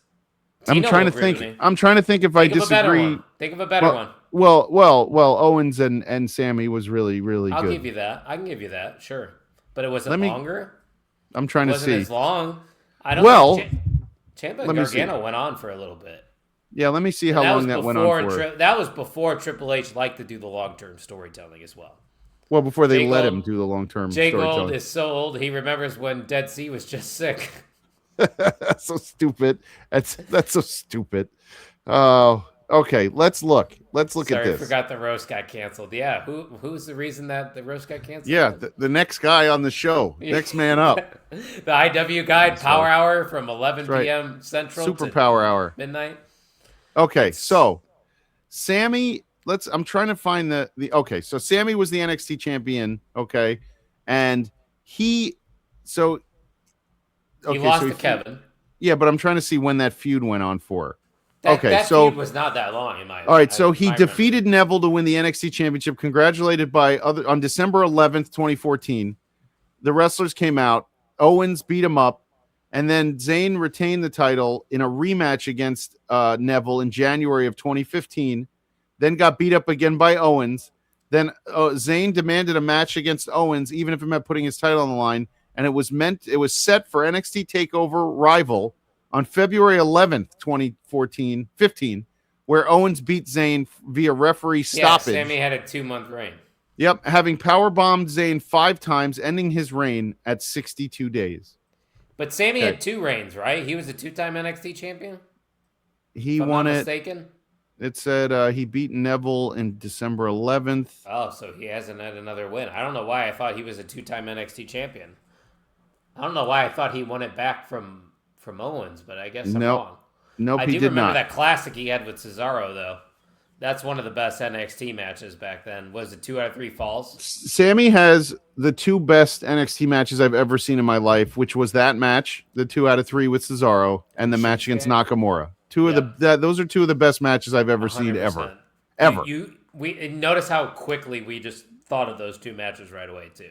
But the Cesaro Sami Zayn matches were good because we were willing to give 2 guys who not everybody knew a chance at the time. Right? And the reason why the Nakamura Zayn match was so good was because it was legitimately a dream match that they billed as a dream match. And it was everything you wanted it to be. Before they neutered... Zayn versus Cesaro was the best of 7. Right. Yeah. But it was when they neutered Nakamura into doing the nutsack kicking match at WrestleMania. Yeah. Remember that? It was not great. Yeah. Why did they kick each other in the nuts so many times? It was a dream match, and then it was not. It was legitimately a dream match. It was. Yeah, but their best match happened at the end of Styles' career. Yeah. Saturday Night's main event. Yep. And Sami Zayn's match against Nakamura was the best thing I've ever seen. Then is Zayn has to be on the men's Mount Rushmore, right, of NXT superstars? I mean, he has to be. No way. Nope. Who are you putting on there? Johnny's on there. Johnny had more of an impact. Sami Zayn went right Cole's up. Probably on there. So if you want to really be, if you want to say he won the belt in 2014 in December, lost it 62 days later, and then was called up in 2015. Oh, he got called up right after that to the U.S. Open Challenge, and then he hurt his shoulder, and then he was out for a year. All right, well, that's fine. Then, yeah, he wasn't on NXT long enough to be on the Mount Rushmore conversation. No. Finn Balor's definitely in there. Samoa Joe, Adam Cole. Well, so that brings us in 2015, because that's also part of the WWE Network. That brings us to the arrival of Finn Balor, who beats Kevin Owens for the title in 2015. Okay, and Finn Balor won this title. I just want to get the year how many weeks later he won the title, and he was a great champion. Oh, Finn Balor, yeah, he easily on the top of the list for NXT superstars. Yeah, he won the title. Resurgence too, when he returned in 2020s. So he became the longest reigning NXT champion in history, which was broken by Adam Cole in 2020. But at the time, December 16th of 2015, he won the belt and held it for 287 days. Damn. Really? Yep. And he ended up losing it April 21st to Samoa Joe. Joe. That was at the house show, wasn't it? No. But there was a moment where Joe won the NXT title at a house show. He lost the NXT. Oh, you're right. At a live event in Lowell, Massachusetts. Yep, I was right. Look at me. I know my ball. I remember it vividly. Because we weren't able to watch it. And then randomly across my Twitter timeline was Samoa Joe wins the NXT title. I go, holy shit. They just flipped the title at a house show. That was because they were trying to get more people to house shows at the time. I remember all this nonsense. Like GBH said, Joe was an incredible NXT champion. Joe is in my top 5 wrestlers of all time. For me. Interesting. Okay. I mean, it's hard for me to say no. My daughter asks me all the time who my favorite. If you ask me my 5 favorites, I would say Macho Man. I would say The Rock. I would say Samoa Joe. I would say Scott Steiner. And then I would probably say, if you give me a 5th, I don't even know. Probably Bryan Danielson. Yeah, it's hard to not put Bryan Danielson in that conversation. But Samoa Joe is definitely, if I would say Macho Man, The Rock, and then I would say Samoa Joe is probably in my top 3. Oh, I mean, that's also a guy that's been in every single company and made an impact in every single company. He's just the greatest. And I hear that he's the easiest guy to work with. He never causes trouble. You never see Samoa Joe in jail. Like, it just Samoa Joe is just one of my favorites. That's a guy who I will do. And him and I are probably closer to the same age at this point. You probably are. I would like to shake his hand at this point because I would like to see you get your ass beat by Samoa Joe. I mean, that'd be pretty fun. Dom Guarini beat my ass, so it's pretty close. Dom is like Samoa Joe. He is. They definitely have similar builds. That's for sure. Yes. Okay, so Samoa Joe, who did he lose the belt to in 2016? Samoa Joe lost the belt to Shinsuke Nakamura. God, I know my shit. Look at that. I haven't even done my research, and I knew that. Now this belt, I'm not going to call it. I'm not going to call it hot shotted. But Samoa Joe lost to Nakamura. Nakamura lost to Joe, and then Joe lost to Nakamura again. Wait, they really did that much flipping it? I don't remember. 2016, Joe beats Balor. 2016, Nakamura beats Joe. Oh, Joe did have a couple of reigns. Yeah, 2016, Joe beats Nakamura. 2017, Nakamura takes it back from Joe. And 2017, the title goes on to a glorious next round. I won't give in till I'm victorious. Come on. And we're still in WWE Network age in 2017 when Bobby Roode. By the way, the stuff he did with Gargano and Ciampa was some of the best stuff. Yeah, the Rude bombs that he did in the videos. Yeah. Those were great. When they sat there and they were like the running bit, like trying to play it. Yes, he was a very boring wrestler. He was. But the character was very entertaining, and it got over. The best gimmick he had, and I wish it would have came over to NXT because it would have worked, was beer money. It would have worked. Yeah. Well, they did have both men in the company at one point. James Storm wrestled one time. Cup of coffee in NXT. People forget. Cup James of coffee Storm in the big was, time. Ooh, Yeah. Cup of coffee in the big time. Yep. James Storm, yeah, he had a couple. I think he had a couple matches on NXT. Now that you mention it, I thought it was only one. I thought he had more. You could be right though. Yeah, I have to check it out now and see how many matches. James Storm Was he a wrestled. lazy worker? Is that what they say about James Storm? I never heard that. That's what James Fish Storm is was saying. lazy. Fish, what did they say? He's lazy? I don't know. All right, let me That's what see. The streets are saying. The streets are saying he's said lazy. He was unmotivated and lazy. That's what Bruce Pritchard said. I thought that was the other guy who he was 3 with. matches. I knew it. America's I Most knew he Wanted. had more than one. I knew he had more than one. I remember seeing him on more than one episode. He defeated Adam Rose. He defeated Danny Burch. You're right. Danny Burch. Oni Lorcan and Danny Burch. Remember those days? Well, yes. What was the name of James Storm's partner again? Oh, Wildcat Chris Harris, who debuted on. Remember when he debuted on ECW, and he was fat and hell out of shape as Braden. Oh Lord! And remember they fired him the next day or something. Oh, Wildcat. He came out as Braden. He was supposed to sign with NXT. Who are you talking about? James Storm? No, Wildcat Chris Harris. The other one of America's what'd they call him? America's Most Wanted with James Storm. Don't you remember? No, I do not. That was James Storm's first tag team, and they were the tag team in NXT. I mean in TNA way before Beer Money. Yeah, Braden Walker. That's right. Who's there? Braden Walker. Braden Walker was terrible. He was Chris Harris made an ass of himself. He came out all out of shape, and it was just one of the worst things I've ever seen. And yeah, I agree with GBH. Your age is showing because I'm drawing a lot of blanks right now. Dude, it's not age. It's called being historian of. You wanted NXT stuff. I'm throwing it all out there tonight. This is what we're doing tonight. Well, and no, you you get started this. talking about TNA. I don't watch. But TNA bleeds into NXT because they all had cup of coffees in NXT during the Cup of WWE coffee network. in the big time. Cup of coffee in the big time. Listen, I'm just saying because this was the network era, and the network tried out a bunch of stuff. So The network era might have been the best era. it was. It is. It's by far. That's black and gold, right? That was true. Black and gold era was the network era. That's Nope. when, dude. No, black and gold era was USA Network, and we're gonna get to it. Was it? We're gonna get to it. Yeah. Well, this was network era. I know for sure because I was in college. I think it was 2015. The match that put women's wrestling on the map was Sasha Banks versus Bayley. Mm-hmm. That match changed the way we look at women's wrestling today, in my opinion. A lot of people are going to point to other matches or other moments. That I literally had one of my best friends. You remember the year? 2015. No, the Sasha Banks Bayley match, the one that you're talking about. Yeah, because I was a senior in college, I believe, or a junior in college, if I'm not mistaken.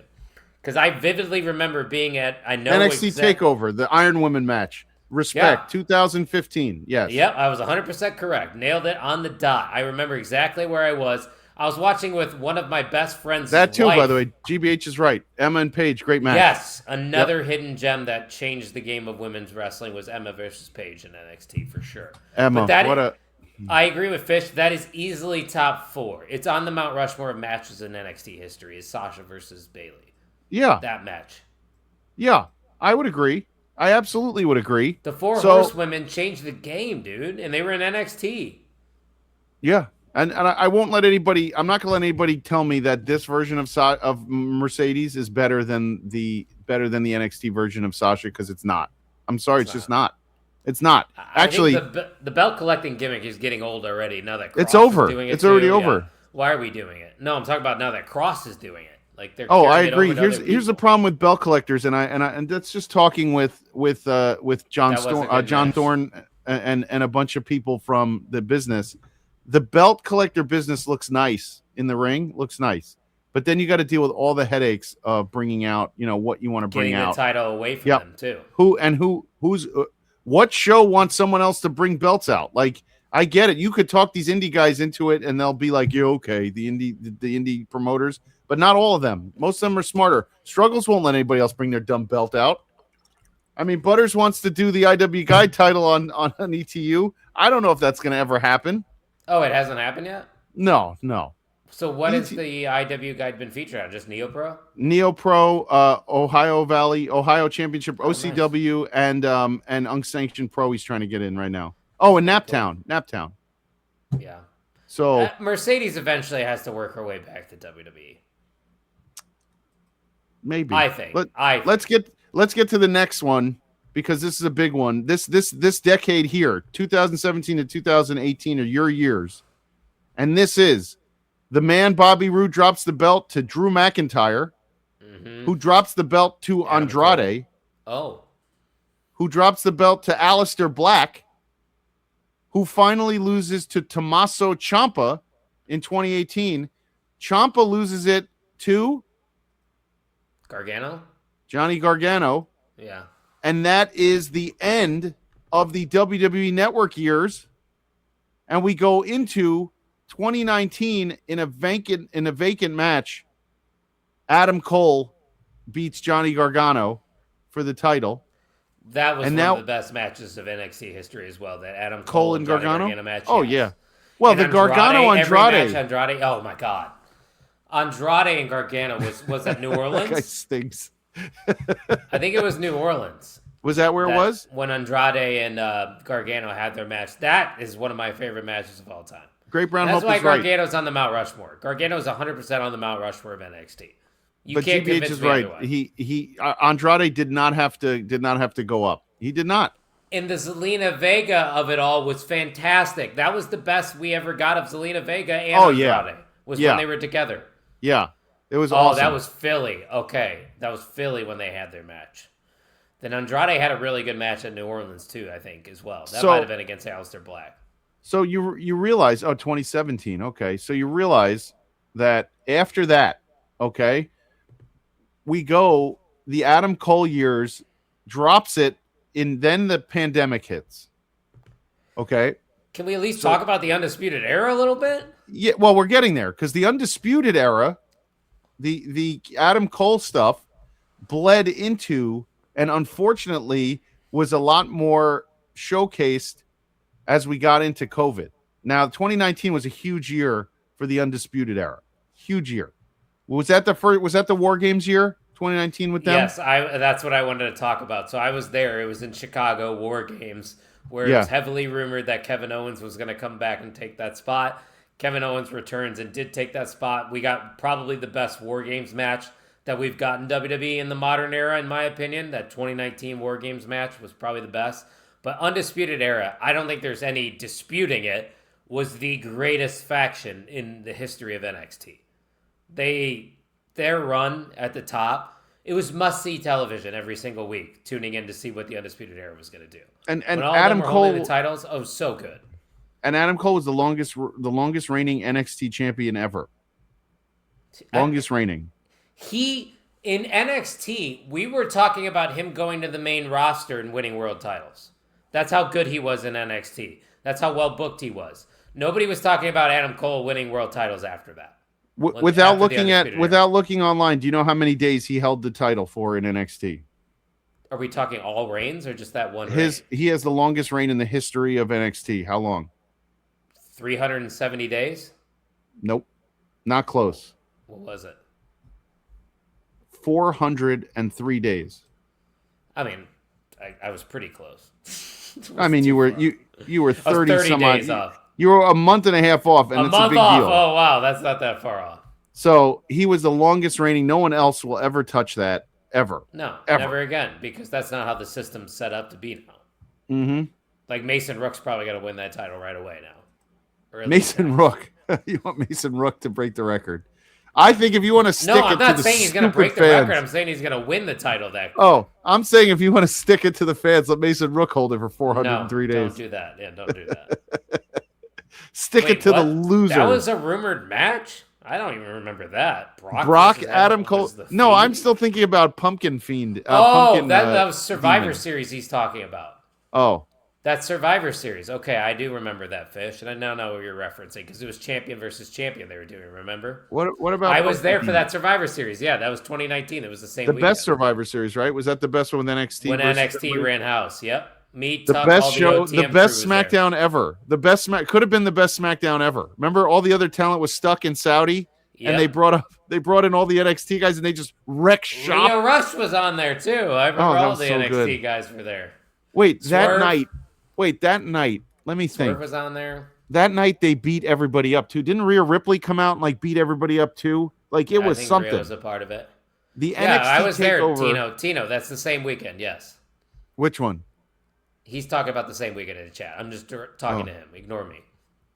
So okay, so we go from Adam Cole holding it for 403 days. Do you remember who beat Adam Cole for the belt? What year? 2019. 2020. I'm sorry, before the pandemic or during the pandemic, I think. Finn Balor? Nope. I thought Keith this Lee. one he returned. Keith Lee, a double champion. Now, Keith Lee became the double champion. Whatever happened. He got sick. After he left, he got sick, and he's never been the same, and he's gone. And I loved Keith Lee, another guy who I loved watching in the ring. Could have been a megastar, dude. I have video of me teaching my daughter when Keith Lee was in Indy how to do, when my daughter was 3, how to do a two-handed chop onto the chest like Keith Lee did. He did it better than nobody else. Nobody else could do it. It was between, I wanted the match between him and Gunther so bad because they used to do those. He'd hit Gunther would hit him with those shotgun chops. So good. Dude, his run in NXT was so electric. It was. He kind of saved NXT because I think during that time they were struggling finding top talent. And then when he took over as double champion, fucking perfect run. And then he was ruined when he became the Bearcat on the main roster. I'm just going to say, to Vince on this one, because, Bearcat. Vince, fuck you, dude. Like, fuck him for multiple reasons. But that really, because we're talking NXT now, you destroyed a man who was killed Keith Lee's career. Killed it.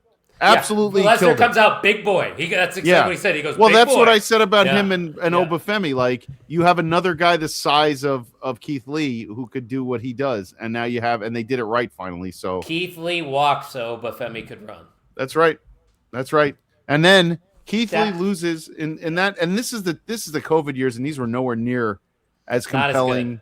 Nope. And he loses it to Matt Fish's favorite wrestler, Karrion Kross. I can even admit I wasn't even a huge Cross guy when he was running as the champion.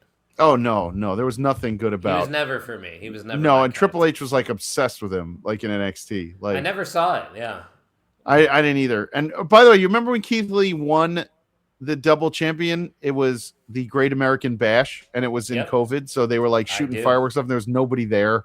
Yeah, it just wasn't. I remember it vividly. Yeah, it was a big episode, though. I remember being very hyped after that. Yes, it was a pay-per-view. It was a Great American Bash. No, Karrion Kross is worse than Aleister Black. Aleister Black can at least have entertaining matches. I can't tell you one match where I'm like, oh, Karrion Kross versus so and so was good.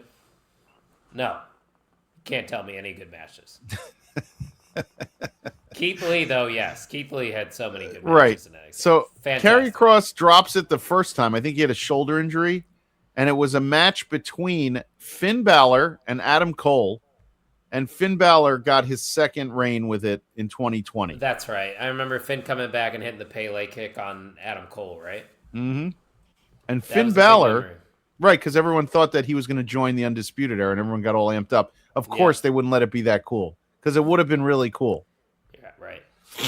Would have been like the Bullet Club in WWE. Right. It would have been awesome, and they didn't let you do it. And then Finn Balor loses the belt the second time to Karrion Kross in 21. So this is we're still in COVID times. We're still in empty arena in the Thunderdome style. Right, the stupid Thunderdome, which I got on a few times. Did you get on the Thunderdome when it was on? Yeah, me and Tino were talking about that. I got on for SummerSlam. Oh, did you? For SummerSlam? Oh, that's fun. That's why I'm able to say I've been to 6 straight SummerSlams, because I didn't miss the COVID one. I remember sitting in my in-laws' house with Harper on my lap. We were trying to get on, and we finally got on. We were like, oh my God, we did it. Baby all right, Harper. so yes, she was only 5. Okay, so we go Karrion Kross. He loses it to the next guy who's for his third reign, Samoa Joe in 21. Okay. Yeah. And Samoa Joe had to drop that belt for injury. And the match that happened was a fatal 4-way.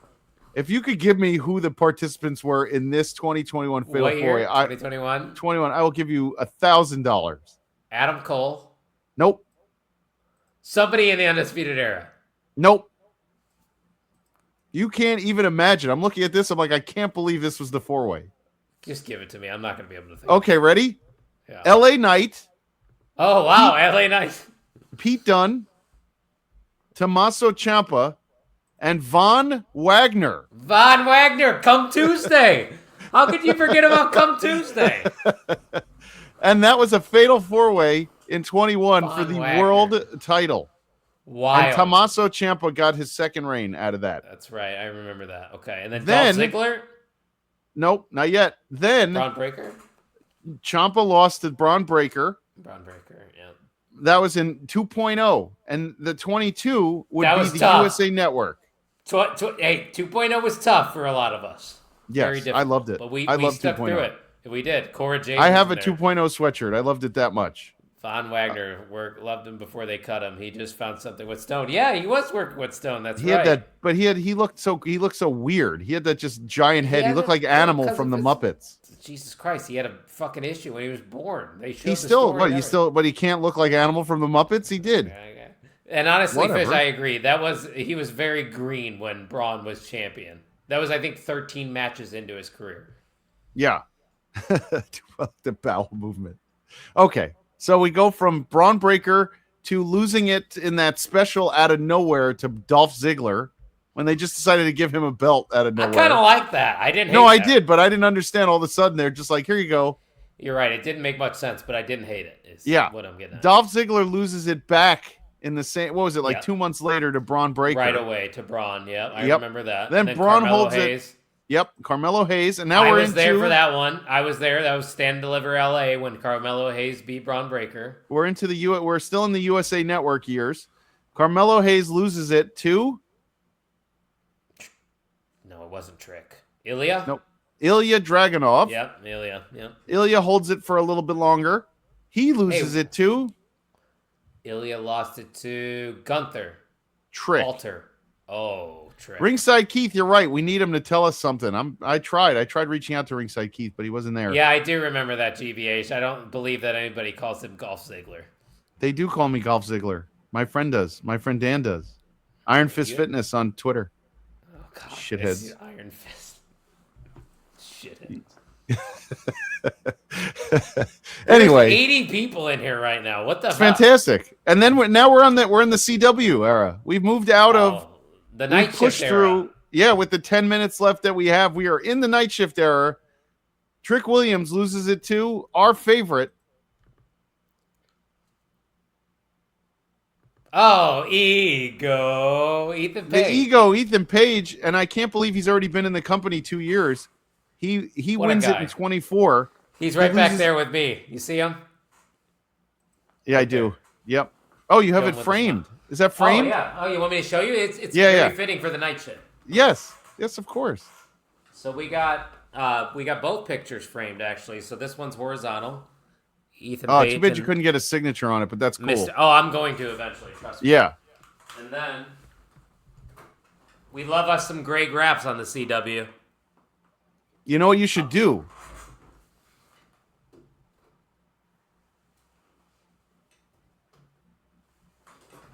You know what you should do, Kyle? You know what you should do? You should bring those pictures to SummerSlam. I mean, They're going to have access. Ethan, yes, but I don't know if Kendall would be there. Definitely. They're definitely going to do the NXT people again there, too. Definitely. Hey, but I agree with what GBH is saying. Your friends should get on their stream, subscribe, and then comment because we are on the road. He works We are late. on the road Don't to tell him. 400 subscribers. We are definitely on the road to 400. And as we start to get our way out of this, Trick Williams beat Ethan Page, and then the ruler takes over. Obafemi beats Trick Williams. And unbelievably, Obafemi loses to Ricky Saints. Ricky Saints.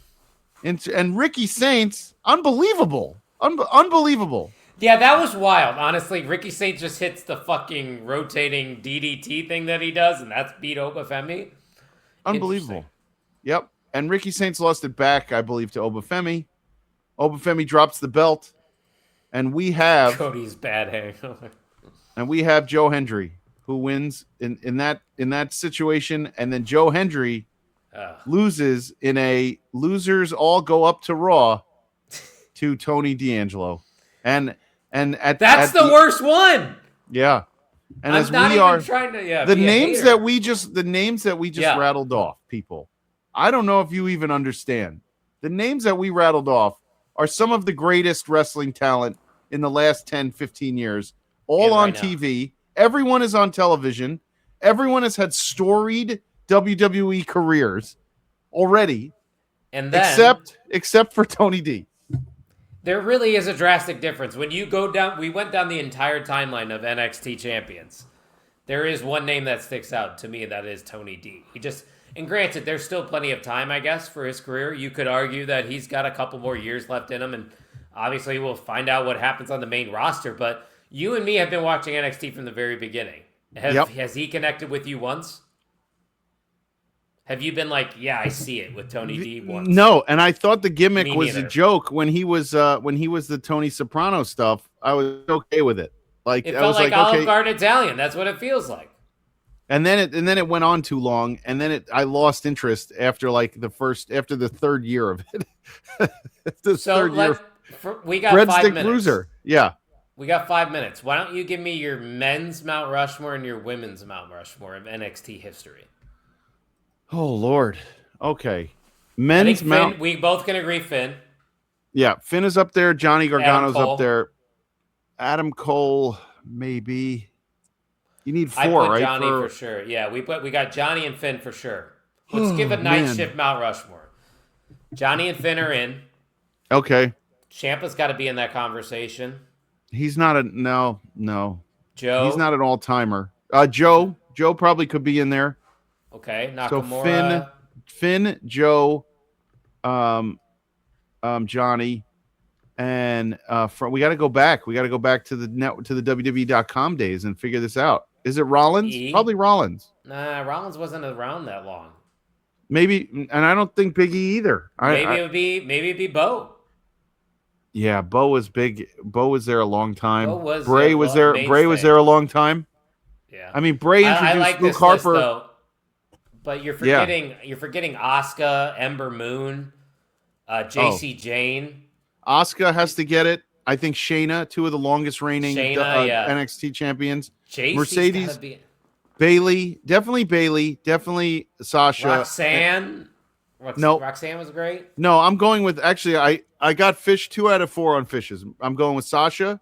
I'm going with Bailey. Not Charlotte.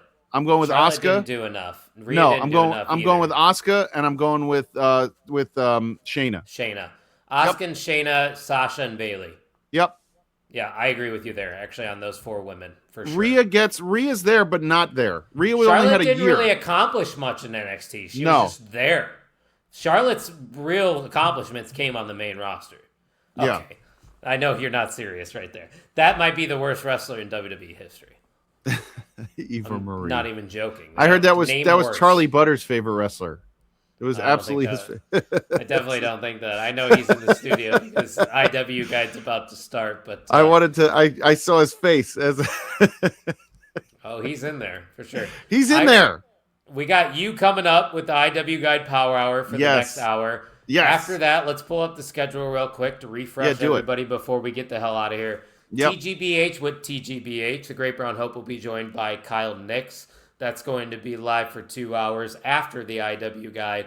And then we have the BWO doing a watch-along live for Glow Wrestling.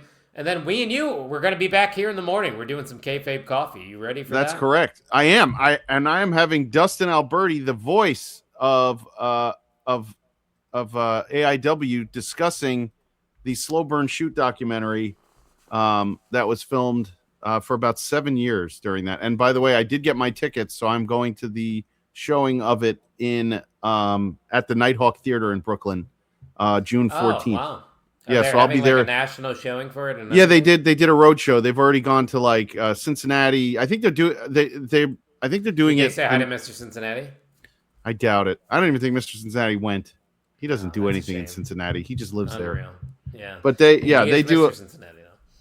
Yeah, they do a bunch of good stuff there. So, so that's what we got, and I'm looking forward to seeing you again later on. I know you're probably gonna take a nap or something. No, I mean I'm gonna probably hang out and watch you guys talk a little indie wrestling guide, and then I'll hit the hay because I'm gonna have to wake up at like 5:30. But I just want to let you know I got the pre-records up on the studio. I'm gonna remain in the studio but off camera, and I will be able to work the graphics for you behind the scenes. But if you guys love what we're doing or you love NXT, make sure you're following us on X, on IG, at NXT Night Shift. Where we at on TikTok again, Jay Gold?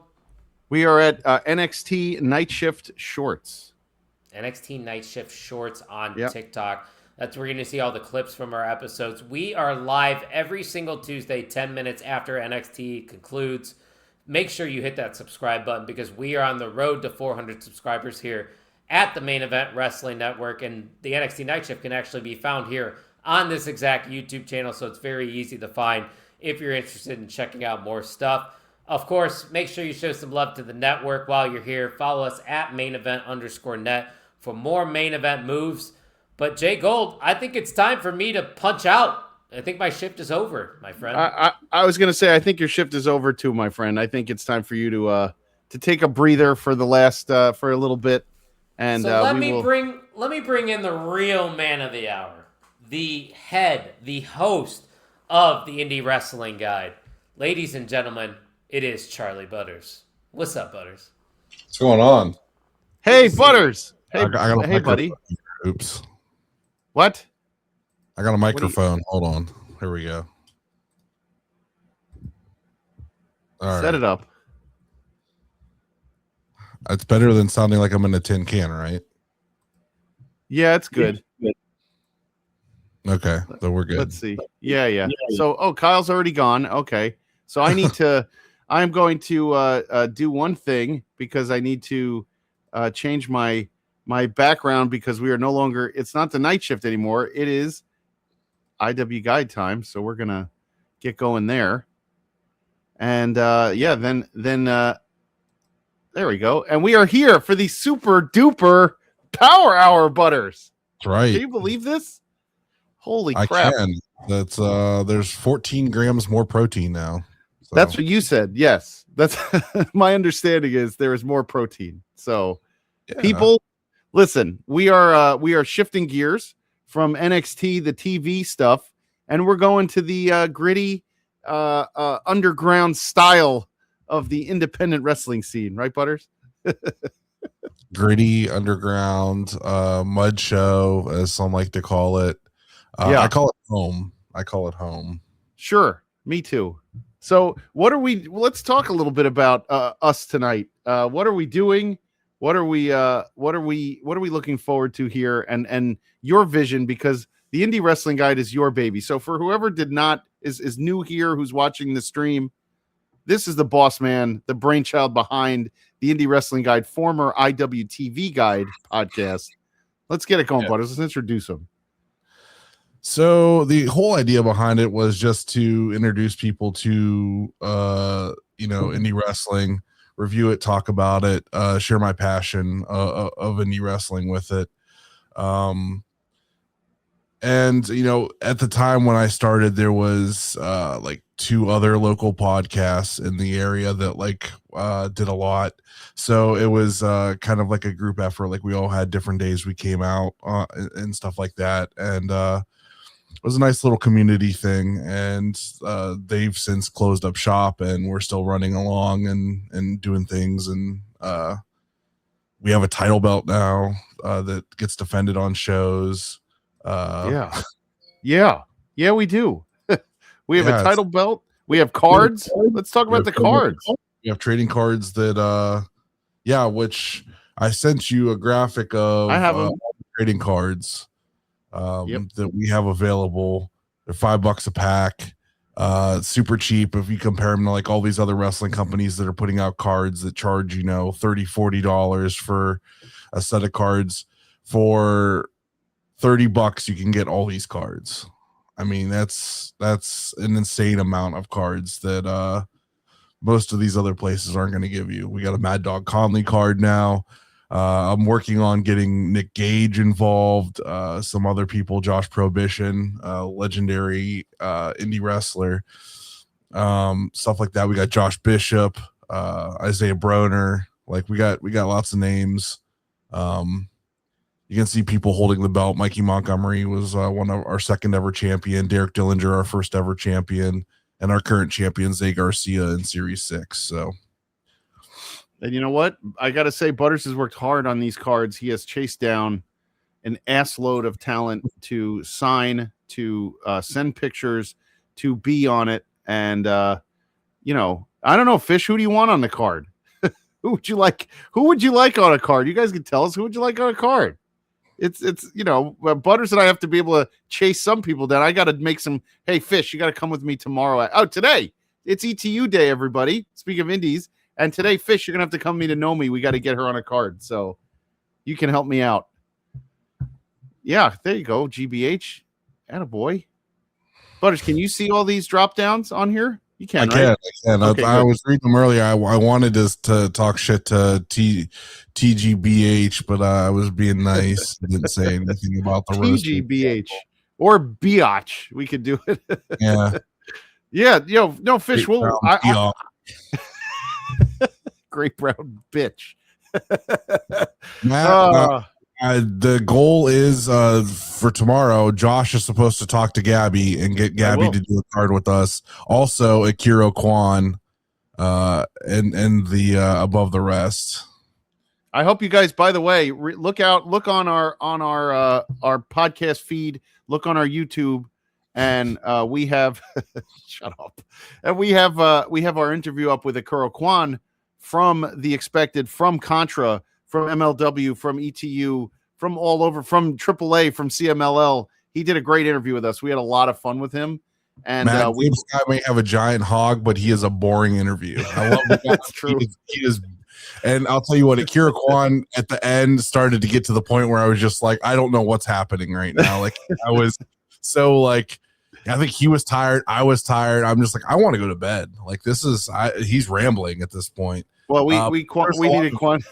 There's some great knowledge in there. He talks about wrestling in Arena Mexico for the first time ever. He's our first ever guest that has wrestled in Arena Mexico, which was an awesome experience to talk about. His like not getting starstruck by wrestlers because he's literally on the same playing field as them and they're like coworkers to him is really crazy to me. And really interesting his thought process behind that. So it's a really good interview. I highly recommend checking it out. It was awesome. It was absolutely awesome. And I love listening. I can't believe we got some stories from Arena Mexico and just how it all works. And you know, he's just great. And I'm going to see him tomorrow. And you know, it is what it is. We get to meet these guys in PB's face. I hope he finds PB. I'm assuming that we're going to get missed tomorrow night because they definitely have to lose the belt. I'm assuming that they have to drop the belt tomorrow, right? Like I hope so, and I hope that Akira Kwan uses the mist and it happens. And I hope, just so people know, Akira Kwan was actually taught tricks on how to use the mist by Tajiri. He actually told us that in the interview. Yeah, I forgot. Like that's nuts. Matt Tracy Williams is a boring wrestler. They tried to get him over here at AIW, and he was boring the entire time. He's a boring wrestler. He's not taking the belt. I'm sorry. Definitely not for Mike, at least. I don't know. I don't think Mike's dropping it to Tracy Williams. You're gonna have to get Mike. Here's the problem, Butters, and I think we talked about this in all of our indie like interviews. I think Dom talked to us about things. These guys, like a guy like Mike Santana, you can't have him. He's not gonna lose. Who's he losing to? Like who? Who on the indies does he get? Who does Mike Santana need to lose to? Unless it's like a guy like Bishop or Big Sam. To Broner is who he's going to lose to. I'd like that. We're going to strap the title to Broner, and Broner's just going to come in and take over ETU for us. And I will see Broner tomorrow. We are gonna run ETU. It'll be the IWGuide presents ETU. And what up, though? You already know what it is. Best in the world. AKA the problem. Isaiah Broner. And you watching the Main Event Wrestling Network. He knows what's up. That's what's up. Right. That's right. See, that's what I'm talking about. He's gonna come in. We're gonna run everything. Remember Tim Thatcher on NXT, and he wrestled in that like Lions Den match against that was horrible. Matt Riddle. Tim Thatcher can have really fun matches though. He had a match with Dom that fucking ruled, man. And speaking of Dom, let's get into our first match. Yeah, let's do it. So we are here tonight, and we're going to do I'm trying to see which one is first, Butters. Which one you gave me? I So sent people, you is this Matt the DPW match, right? Yes. Okay, We're so gonna get people, Matt Dog versus Dominic Garini, Yeah. DPW, Beast Coast, no DQ. Probably one of my top 3 matches of last year. Match fucking ruled. So we are going to watch this, and we're going to do this together. So give me 1 second. Let me just turn this on. So here, let me share my screen. And we are going to go forward to, let's see. Is it share screen? Yeah, share screen. Okay. Here we go. Okay. Everybody see it? I'm going to check on YouTube on the, I like the highlights over here. Jews N-word. What's that? Where do you see that? Oh no. Oh Lord, what the hell is that? That's hilarious, Norm. Okay. Great. All right, let's watch this match, people, because DPW, first of all, do we miss DPW? Hell yeah, we do. Yes. DPW was a treat. Yeah, hold on. There we go. I'm trying to see on the stream. Yeah, there we go. We get full screen now, Dom. It says. What'd you say? It says mute the audio. Oh, okay. So that jacket Dom's got there, I have one of those. I'll probably wear that tomorrow. I have a few of his travel jackets, and I love it. It's probably one of my favorite. I wore it on my trip to Florida in April. You have his travel jackets. I have his ring to the ring mask that he always wore to the ring. And wait, this is in White Eagle. This is at White Eagle in Jersey. I didn't realize. Oh boy. Okay. Now we're cooking. I love that you. I swear I shared this. I know, but I didn't realize where it was. Like I watched the match because DPW, they bring all their own stuff. Sometimes you don't remember where it is because this doesn't look like White Eagle when you look at it just from the drop back. But yeah, this was Dom is DPW loved Dom, didn't they? Like everyone was a last minute replacement in this match. The original match was supposed to be Mad Dog against somebody else, and Dom stepped. Oh, it was supposed to be.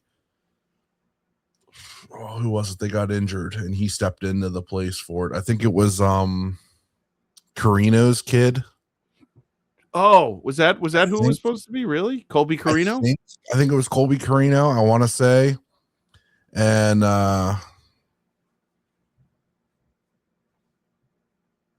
they had to pull him. I think he got injured last minute or something like that, and so they had to put Dom in his place, and this match delivered because of that. I think that once I saw it, I was like, oh, this match is gonna rule. And then look at Connolly with the long hair. Mm-hmm. Oh my god, he looks crazy. I wish he would have kept the long hair. Why'd he shave his head? He lost a hair versus hair match or something. Oh, I hope he grows it back out because he looked like a lunatic. He looked like Taz there. Let me tell you, he hasn't touched his body hair, and it looks like he's wearing a fursuit now. Like his body hair is like insane. Did you just see that slap he just gave Dom? Jesus. Oh my god. What I'm really upset about is, so remember when they finally brought Mad Dog into AIW? Yeah. There was supposed to be more matches, and we didn't get them. How come? I'm not at liberty to say on air, but let's just say that there was I get it. A flight that was booked, and then it was I will never book him again type situation. Unfortunately. All right. Well, listen, we can't win them all. We can't get everything, but this match, the amount of chops and the hard hitting is so good. Yeah, but the dream match of getting to see Dom versus Mad Dog in Submit or Surrender in person probably would have locked match of the year for me this year. And it probably would have happened early. It would have been done already. My God, the headbutts. I just want to tell you people, for everyone who's watching with us right now, the venue here Okay, White Eagle Hall in New Jersey is a wedding venue. It's 2 stories. For a lot of the indie fans who watch this, who listen to our show, who are probably watching now, it was the place that we did the Collective in 2019.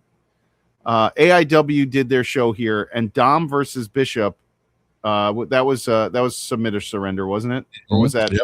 He stuck the sticks, the skewers, and was going to light them on fire. Now I'm going to tell you, people, to actively look that out. If you don't have an AIW subscription on YouTube, you're missing out, because that is my absolute favorite indie match of all time. And I've been asked that several times throughout the years. And that match, to this day, I honestly thought that someone was getting lit on fire. And yes, you could be like, Mark. I literally thought they were going to try something different and light somebody on fire that night. I mean, that was a great card anyway, Butters. We should one day get a chance to watch that, because that card, if you go back and see Eddie Kingston versus Otani, was just an amazing bit of wrestling history. Sure, the main event was a little bit iffy. I think Tom Lawler won the world title that night. But that over PB, I think it was like a 4-way, right. And because he had to get his belt off PB because he did the worst tombstone ever, right? Because of the tombstone incident, yes, which we get, we understand, we get that. And then wasn't it also Cyclope and what's his name versus Bobby Bev and Eric Ryan? I might have been. I don't remember. Yeah. It was the two. It was the 2 masked. I forgot the two Mexican wrestlers who were in that match. Right. Sounds right. You know what I wish? I wish that Deadlock still had shirts available to purchase, because I would really love a Deadlock shirt. And it pisses Wait, me did they just close up shop completely? So they're done with purchase them from you. Had to get them at the shows. Dom was supposed to get me one, but I don't think he ever was able to. I think they closed up before he was able to. That's a shame. Let's do another run of shirts though, something, so I could get a shirt, because I listen to Deadlock every week. They're the only podcast I listen to. And they're still doing it, huh? Independent Wrestling Network. No, they're still doing it, huh? They're still doing the podcast, but they want to know part of the wrestling, I guess. Well, one of the guys stepped away, so now it's just the 2 of them. The 2 that I actually found the funniest. Who is it? John Blood? John Blood and CM Pulse. They stuck around, but the Tony Pizza guy stepped away, which he was always the one that kind of didn't really do it for me. So it was fine that he stepped away to me. It's funnier with just John Blood and Pulse. They're funny. John Blood's the one with the laugh, right? Yes. He's the one with that crazy laugh. Yeah, I used to love watching them play. Have a camera, so it's just ooh. Yeah, that's good. Oh, look at that. Oh my God. Look at Dom's back. Why is his back all could shoot up like that? I didn't realize what he was doing there. I think he got hit with like a garbage can or something. He was all chewed up. No, his back is chewed up from when he was wrestled in those fucking tag team matches at GCW, and like the ring was full of tubes. Oh, right. And his back. Well, remember when we went to see Dom at GCW in Atlantic City during COVID, and he came out in shoes. ICW. Oh, ICW, and he came out in shoes, chains. Yeah, because why would he fucking? Well, I just thought it was so funny. I remember when we were there, and we're like, "Oh, he's smart. He wasn't gonna wrestle." No, that's when he debuted his Browns colored gear too, the brown and the orange. It was good. Yeah, I got that Bone Collector hat that I wear to play golf in. I love that. Still have it. He has great gear. I have mine somewhere too. Yeah, Dom has great merch. If one thing Dom really understood early, and really, I have like all the pins and everything. Like, he did it right. He did all the merch right. Yeah, I have a ton of shirts. I have all the pins. I have stickers, trading cards. He did a card with us. Dom, both of these guys did trading cards with us. They're available in series 4 and 5. And you can purchase those. Just DM us on Twitter or Instagram or Facebook, and we can get those out to you. Yeah, and if you want to know something funny about this match in DPW, none of those people in there know anything about professional wrestling except for what's in front of them. The Deadlock fans. 100% true.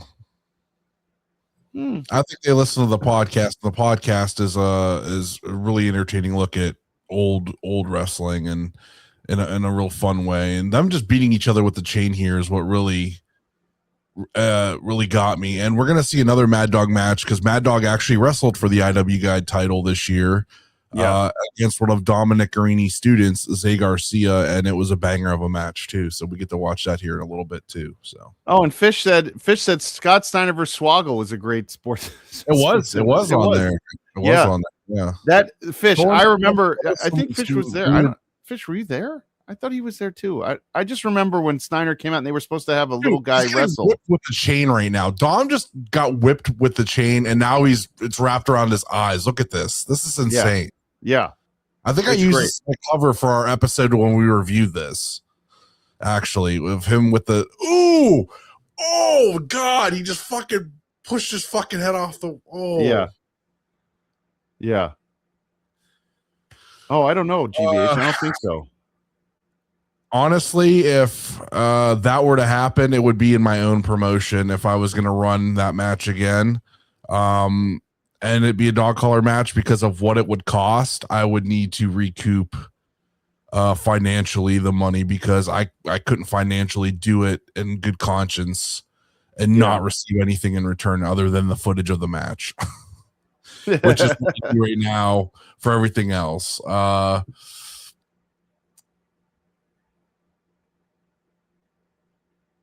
just I couldn't spend that kind of money. Let me tell you that match would be very, very expensive. Oh yeah. Mostly for just Mad Dog. Yeah, of course. I think they would do it for pretty reasonable price compared to what Mad Dog would charge. So. These guys are literally, I don't know if you people are understanding. These guys are beating the snot out of each other here. Kawada kicks with the chain in his face. Oh, let's go. That's why I love fucking indie wrestling, man. You ain't gonna see that in fucking WWE. And if you people remember, I just watched AEW, this week's AEW Dynamite, and they were fucking using barbed wire and they stapled a fucking paper to Mark Briscoe's head. Yeah, so I saw that. There. And that's why I love AEW because it's very similar to what you get on the indies. So you're a ghoul, that's why. I am a fucking ghoul, brother. Yeah. Well, I used to be a lot more. Deathmatch wrestling is what got me into indie wrestling, like CZW and XPW got me into indie wrestling. But then I became friends with these people, and now I don't want them to get hurt. And so like I'm a ghoul to an extent. Sometimes it's just like I see people take headshots and stuff and it's just gross. And this is gonna be sick right here. Look at this. Muscle buster. Onto the and that's not even the fucking finish, guys. That's not even the fucking finish. Oh, it's so good. Should have been right there. And what was I gonna just say about indie wrestling, and I just lost it. So anyway, so honestly, so when we did this last year, it was myself and Butters, and I think Tim Vicious joined us. We watched that ridiculous ladder match from Canada. Remember that? We did. Yes, we did. And that was something. And that was absolutely something. But this year, we're buttoned up. We got everything we need, and you're getting literally I think this is Butters' favorite match of the last like 9 months, maybe 10 months, right? This was maybe 10 months ago. Yes. I mean, I am personally very, very proud of the Zay Garcia Mad Dog match. That on a personal level is up there for me because I booked that. I put it all together to build the whole 9 for it. So, and then so that on a personal level was probably my favorite thing that I've done in my booking career so far, I want to say. Yeah. And I have some other fun ideas. Like I've got some really fun ideas stored in my brain that I really want to do. And like, I get people telling me, no, I can't do it. And it's like, I just want to do it even more. Yeah. You're like, how come we can't put acid on the top of each turnbuckle? And if they run into it, it spills on them. No, that's awful. It's awful. Oh, I'm going to use that for the next. I'm going to use that for Zach's thing.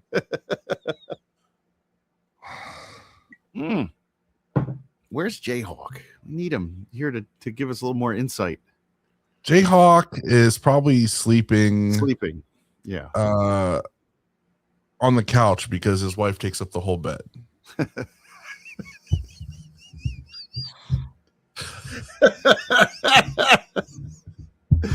Oh shit.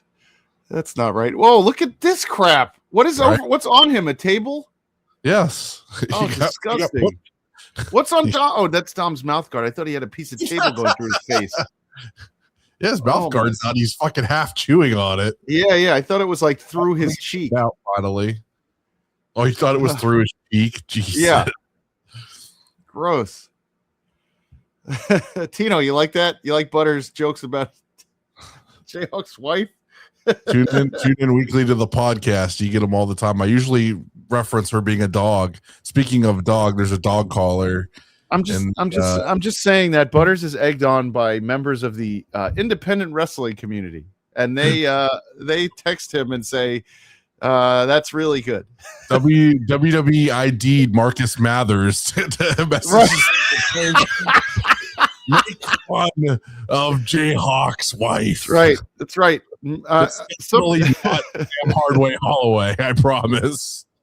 Oh my God, we're gonna have to ask him what his new names is gonna be. Yeah, we're gonna have to ask him about that. What the new name's gonna be? It's gonna be like Big Sam Missile because he has that missile logo. Manny Missile.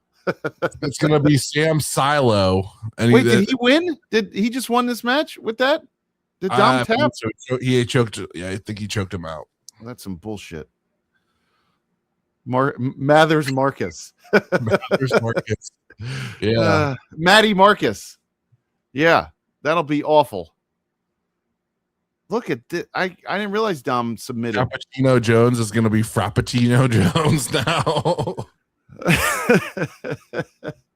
Larry Latte. Larry Latte. Oh, no. I hope they don't do that to him. Christopher Creamer. Oh, boy.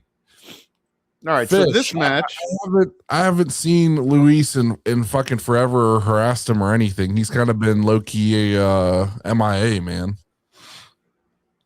Jack's Ferris wheel, Maddie Marcus's matches go 90 minutes. Bagel, boy, yes, you know what I'm talking about. Maddie Marcus, they all go 90 fucking minutes, man. yeah, but that's Bagel's doing. What do you? Why are you surprised? It's all Bagel's fault. He keeps allowing that. 20-minute time limit. We're going 1959, baby. Yeah. That is 100% Bagel's fault, by the way. I'm just laying it out there. Fuck you for that. Making me I'll have see you tomorrow. I told Bagel that if Matt, you stop that right now. That is hell. That is hell. That's what we should watch. We should have put people through that tonight. That's what then they would never want to have us on ever again. At the 40-minute mark, we had a fresh chop battle, an elbow battle. Just letting you know. Ugh. In that match. That match hurt my feelings in all different ways. And I was sitting next to Fish and Bagel. I think this was before Bagel really was part of ETU in the real spot, and we were just dumbfounded by it. So anyway, what are we doing next? Okay, we're going to the next. You want to go to the next show, the IWGuide, when you want to set this up? I would like to advertise the new logo shirt. Yeah. Yep, let's do it. I have it here. Hold on. So I have the cards. I have that. Wait, hold on. Oh, the shirt. That's what I got. I got to save the shirt. Okay, people, hang in there. We're going to give you stuff. We're going to show you stuff that we have that we are very proud of, and we want you to take a look at our new shirt. This is the Neon Tarantino, the director, Derek Dillinger. And Katie Arquette, the leading lady of the production. And we're live. No second takes, no reshoots. And you're watching the Main Event Wrestling Network. Cut. As we go to break, we are ready. Here is ready for your viewing pleasure on our Brainbuster Tees account. It is our brand new Indie Wrestling Guide t-shirt. And I give Butters 100% credit here. This is his brainchild. We wanted to put something out that does not have to always be about like wrestling in your face. And who is the name? What's the name of the artist who did this? Alec Hugill, right down there in the corner. Yeah, and it is just gorgeous, by the way. So take it in. A secondary hat design with a similar skull and logo design for a hat specifically. He simplified it, made it available for hats, which you can get a hat, you can get this shirt, you can also get a sweatshirt with a zipper. We got a bunch of stuff. So, come on and check out our Brainbuster tees. Look, I'm getting these when I go to Slow Burn Shoot. I'm going to be wearing this. My kid's going to be wearing it. Like, it's cool as hell. So, and listen, I also, another thing that we found our sweet spot is this color scheme of the purple and the neon green. I think it looks great. So check it out. That's where we're going with that. Now do you want to set up the video wire? So this video wire is the 10th iteration. I've been doing it for about a year now, and it is a labor of love. It's got matches from Neo Pro Wrestling that I've personally booked, and it's telling a story, and it's an easy 30 minutes to digest, and it's a lot of fun. And in case you are interested, these are up on our YouTube page, and Patreon gets access to these too. So come and check this out and join us as we watch this one. Give me 1 second as I bring this up as well. Maybe this one will have less nonsense on it. Let's go to the videotape, as they say.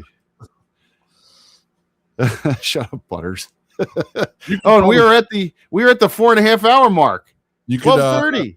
You could turn on the volume for this one if you want, because there are promos, so you might want to hear a promo or two.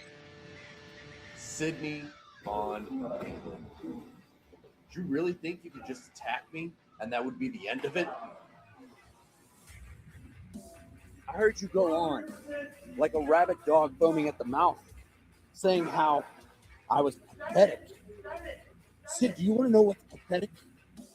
Is watching you flounder around like a chump while your friend is out there flourishing as a champion. And I just feel sad for you.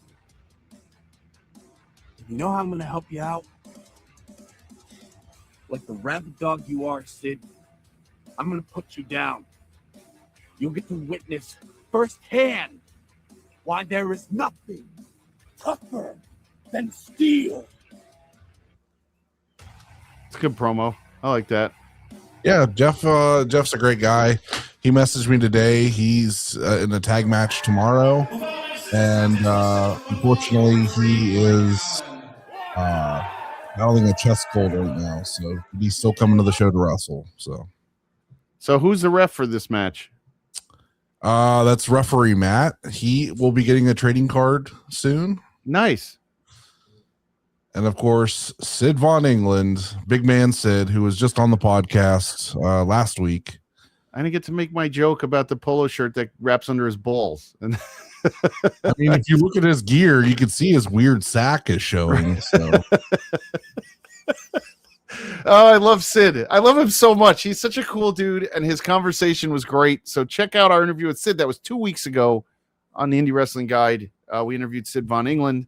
Yeah, he was eating Taco Bell while we were interviewing him. But he was doing it sneakily, like he thought we didn't see, but we saw it. Right, we saw it.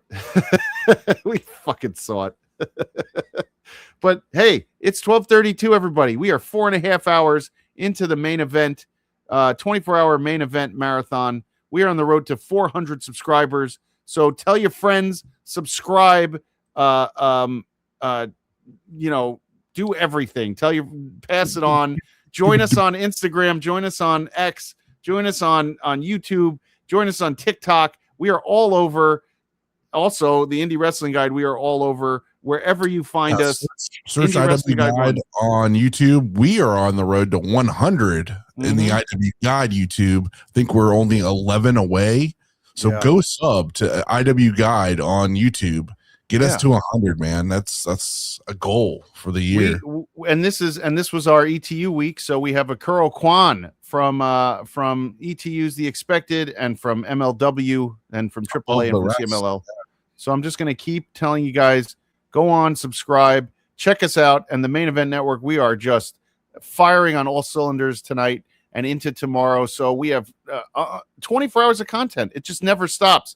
And we went from SmackDown to NXT to indie wrestling, and now we're seeing this. We're doing a watch along. You got to see Mad Dog Connolly and Dom Guarini, and now you're going to see Jeff Steele and Sydney Von England. So we get a chance to give you everything. When we wrap up here at 1 o'clock, then you're going to get to see the Great Brown Hope smoke crack for 2 hours. Yes, that's going to be the most fun part of the whole thing. See Great Brown Hope in his Matt. house. Appreciate you. Yeah. What's this? Is this porn? Is that porn again? Remember that one, Kyle, the other night? Something about a hole the other night. Oh, Tino Lord. knows what I'm talking about. Tino only does meth though, and that's on Tuesdays. 346. We're up to 346 subscribers. We added, I think, 4 in the last couple hours. So we just keep going. And listen, there's so much content. There's so much in the morning. If you like stuff about indie wrestling as well, I'm doing a Kayfabe Coffee at 6 a.m. with Dustin Alberti, the voice of AIW, and we're doing that. And overnight, you got TBH, GBH, you got the Blog World Order. We have so much going on. So It's check not us out. We could just watch your stream once and know what's up. Oh, that's so funny. Speaking of Dustin Alberti being on, look at this big side slam. Look how that was great. Jeff is excellent. He's young. I think he's only been wrestling for about a year. He's an AIW student, right? And yeah, he's an AIW student. He's from my area. He lives real close to me, and he's a great guy and a great wrestler. And I really enjoy him. Yeah. We like the guys we have on are I think we avoid the garbage and we bring on guys that we like. That was a good one. Jeff whoops the shit out of Sydney here. Like Sydney may win the match, but Jeff is going to get his licks in the whole time. Jeff just whoops that ass the entire time. Where is this, by the way? What venue is this? So this is at the Kingdom Center in Canton, Ohio. It's like a religious center. They have like food and stuff out in the lobby.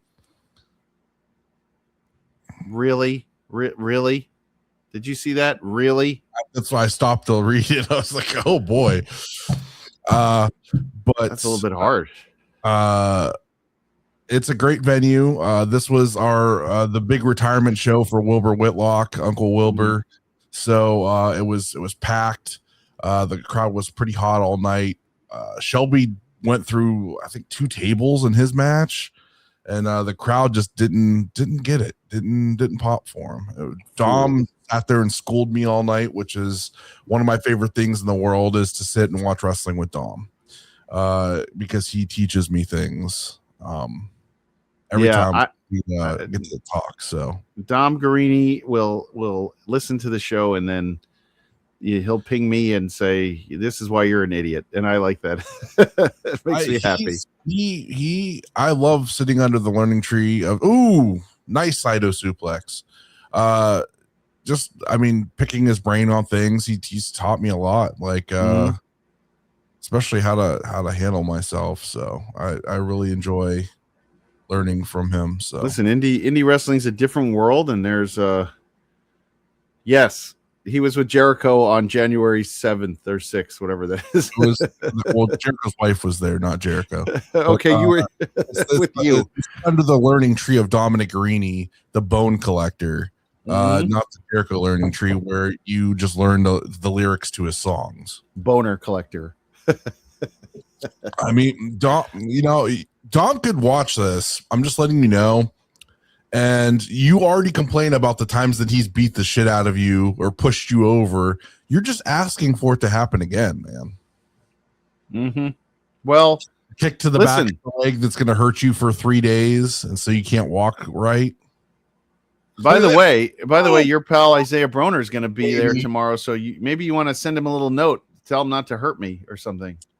Broner isn't that guy. Broner isn't gonna do anything like that. Broner is he's a silent but violent type guy.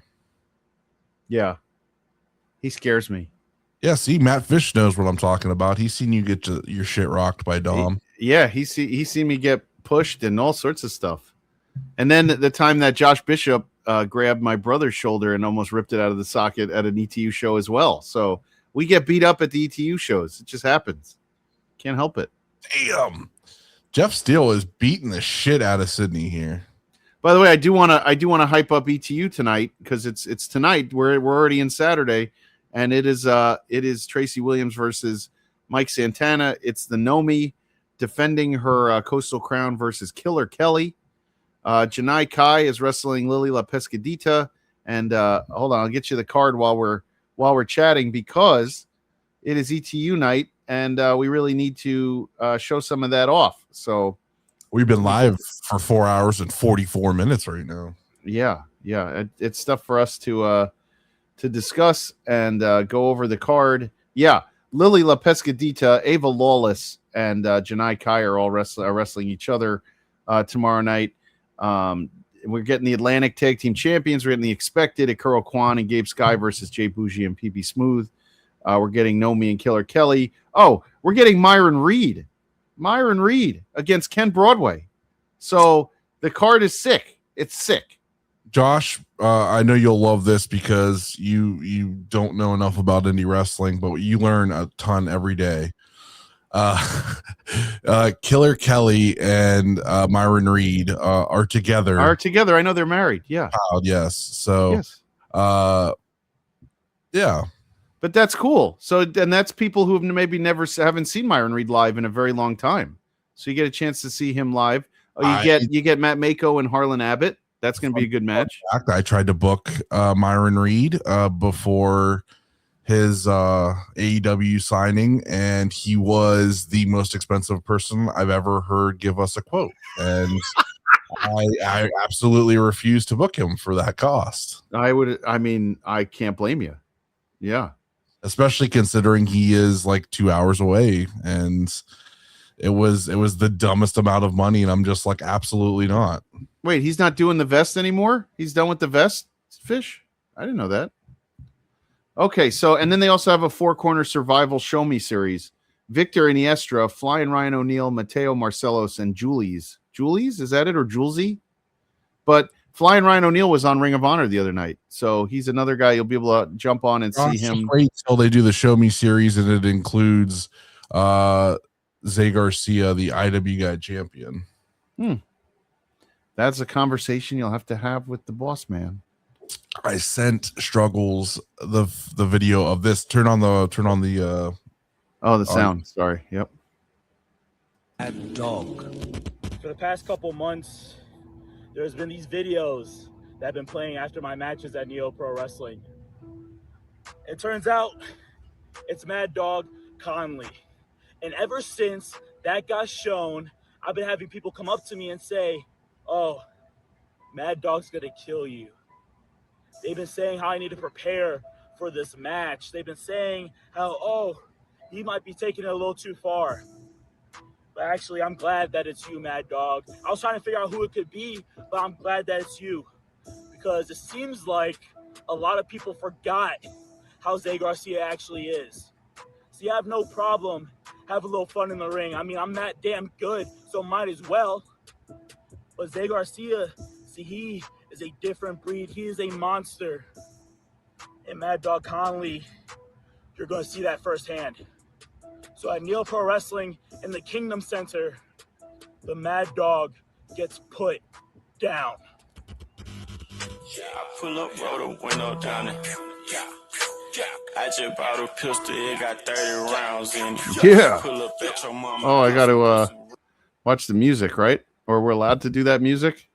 I don't know what the rules are. I mean, it'll flag, but it'll be all right. I think it won't get like a strike or anything. Jail. Can't shut down the stream. All right. Tito saying no. Great logo there. Look at that. That's great. Guide title, baby. It's great.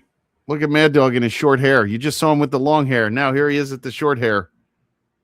And you can see his back hair is grown in as well. He's like, nobody said anything about my body. I just have to shave my head. All right, here we go. Here comes the Indie Wrestling Guide champion. And by the way, that belt is a Ring of Honor Pure title in that vein. So if you like the Ring of Honor Pure title, you like the Indie Wrestling Guide title. I don't know, Tino, that wasn't on long enough. That was on for like 30 seconds or less, that song. Stop what are you it. talking about? The Pure title? What? Yeah, it looks like the Ring of Honor Pure title. No, it looks like the Ring of Honor title that they used originally for the heavyweight title. And it's not the same vein. There is zero connotation to that because there's no pure rules or anything that's followed. Oh, I got it mixed up. I thought the world title was called the Pure title. That was my bad. No, this actually follows. I gave them explicit instructions that it was ref's discretion. Relaxed rules title, this match.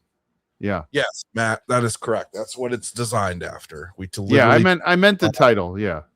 Shut up, Tino. We're not doing jail for this. Shut up. And then we designed it around that, which was actually designed after the UWF titles, what they ROH stole it from. So it's been stolen and then stolen again. So well, if you really wanted the best title, the original Indie Wrestling Guide title was the IWGP title, and it was big Version and 4. heavy. Yeah. It's literally in a case behind me right now. It is big and heavy. Yeah. Tino, you don't have to say sorry. I'm just messing with you. Sorry for what? Right to jail. You play 4 seconds of a song, right to jail on the YouTube. Right to jail.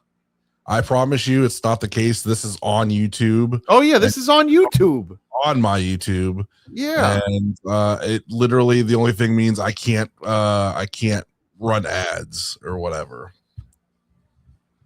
Back to the warehouse. That's right, Tito. Back to work. I'm going to send Stan to help you out.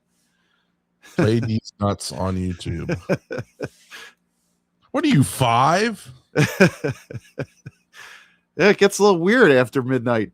We got 15 minutes to go on the Indie Wrestling Guide, Super Duper Power Hour, and you're watching the title match to end the night. So that's what we do. We give you a main event. We give you 3 matches tonight. Yes, Stan from Burlington Fish. He works with Tino in the warehouse. No. So something set my outside alarm light off, but I don't see anything. I bet it was a raccoon. Outside your house? Yeah. You got the ring cam set up for the whole deal? Raccoon. My security light went off, and the raccoon's trying to get into my garbage. Oh, that's why I don't put my garbage out until morning. I'd rather get up early than make them fight through it. I don't have a place to put it other than next to my steps, and I mean, I guess I could put it in my shed and lock it. But do you have a garbage can with like a locking lid? That's what I have. It's got a giant lid on it. They don't take anything out. They literally climb in there. There's nothing in there right now. That's the funny thing. Like I like that. Garbage came last night, so this morning. There's nothing in there. It's empty. So I like that right there that he just did. That was a good move. Sliding cutter. Yeah. Zay's gotten a lot better. I like watching him. This is actually very impressive for him. Yeah, Zay is putting on muscle mass. He's getting he's doing all kinds of different stuff in the ring.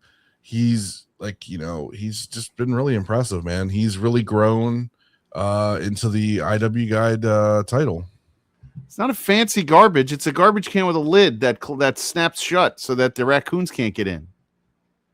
That's all. Oh, shit. I like that. There you go, Zay. Zay, trained by Dominic Arini, Derek Dillinger.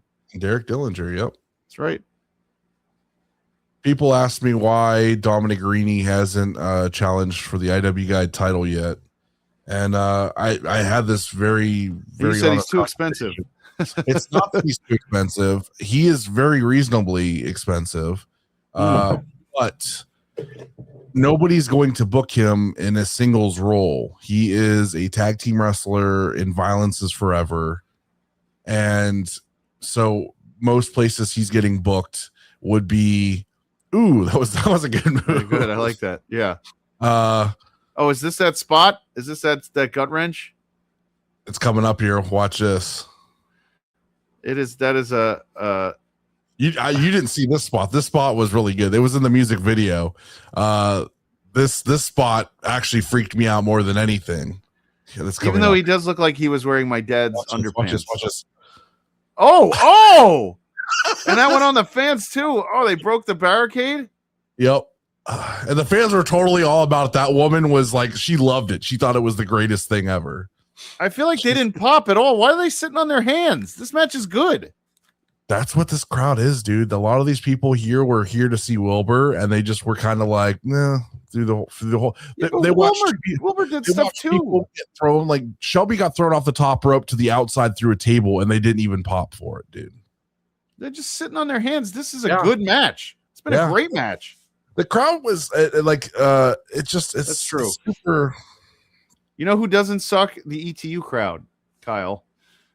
Hey, yeah, dude. Anybody who wrestles without knee pads, fish. You know me. I say there's no knee pads, and he doesn't have shoes on. He's literally just got wraps around his feet and ankles. Like that's nothing. He's wearing my dad's 1980s black underwear. That's what I remember as a kid going, "What the hell's this?" Yeah, I agree. You got to wear shoes. Even Dom wears shoes. Christian Robinson, who is challenging for the title next, is actually also wrestles without shoes. Really?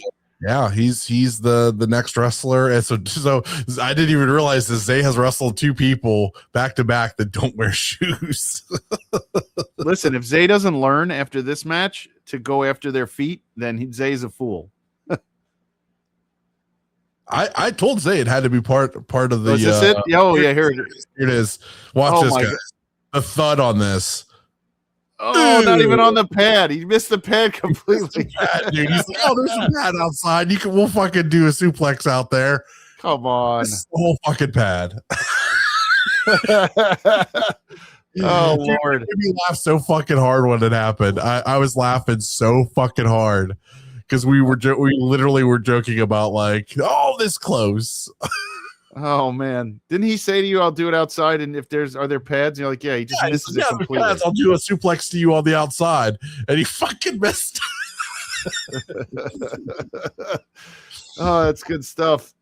I like the Neo Pro referee T-shirts. I mean, polo shirts. Those are nice. Yeah. They gave Jayhawk one, and now he's kind of not really doing it. So. Jayhawk, you're letting us all down. Jayhawk it's all right. Jayhawk is dealing with his health, man. Yeah, I know. We need him to get better. AutoZone. Yeah, you're right, Fish. It's disgust, and they chose that one for some reason. I don't know why, Matt. They like that orange and black theme. Yeah, I really like this match. I liked all three of the matches we watched tonight so far. I think they're all good. Jeff Steele, hell yeah. I think Sidney Von England can put on a good match with anybody. Yeah, he can. Jeff Steele beat the piss out of. I'm watching it back again. Jeff just hit big move after big move. He made Sid earn that like pin. He was like, yeah, I'm gonna get beat, but I'm gonna fucking make you earn that shit. Yeah, I like that. What is Zay's finisher? The sliding D. So they're sitting down, and he does he runs off the ropes and hits like a sliding elbow when they're like sitting on the ground. I told him it needs to be a pile driver because their tag team finish is the spike pile driver. And so I was like, and Dom's finish is a pile driver. So like, yeah, that makes a lot of sense. And like, I was like, and then like do a variation of it. Like I showed him a variation that Tony Storm did where she hit 3 of them like in a rolling succession.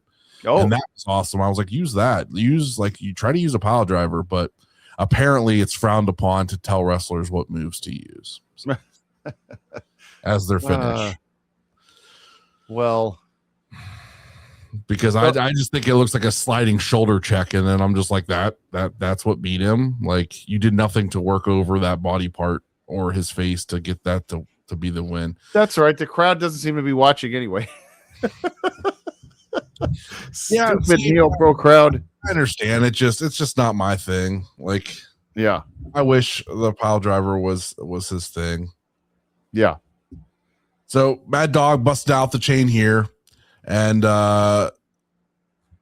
so like there was concern. if that was going to be approved, and it was like, well, that's this whole fucking thing, so they better let him use it, and they did. And who was going to be concerned? Well, like when things were getting put together, like Mad Dog was like, oh, I could use the chain, and like I like, so there's I don't want to give too much away, but like there's a tier structure to how like certain like Mad Dog, how his booking and stuff, fees and stuff like that go.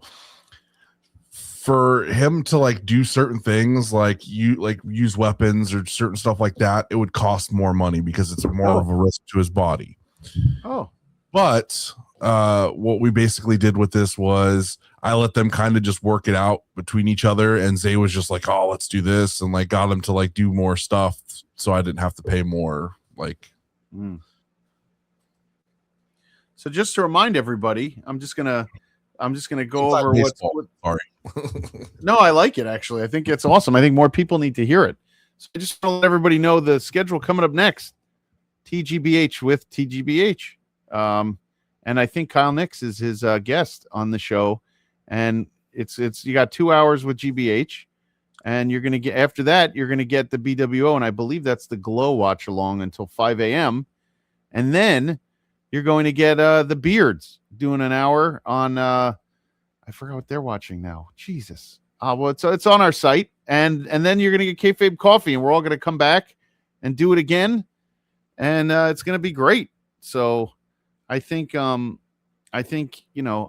plenty for you to do and watch here on the Main Event Wrestling Net. Oh, they're talking about the Owen Hart. Okay, they're talking about the Owen Hart on the Beard. So there's plenty to do, plenty to watch overnight.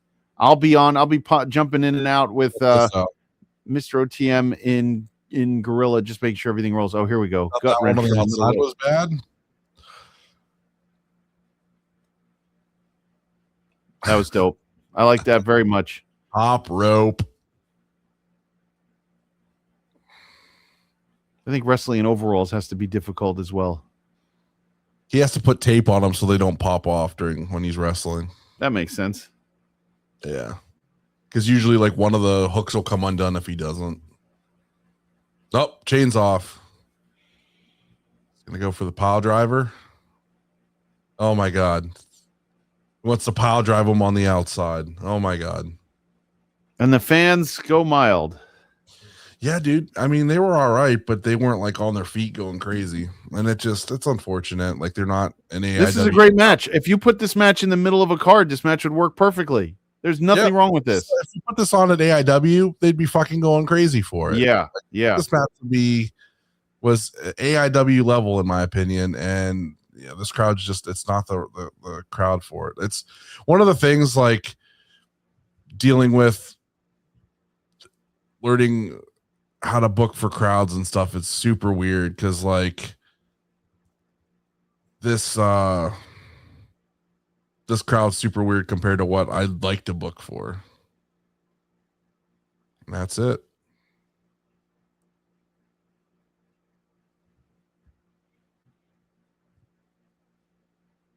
Oh, turn the volume on now. There's a post-match promo. Okay.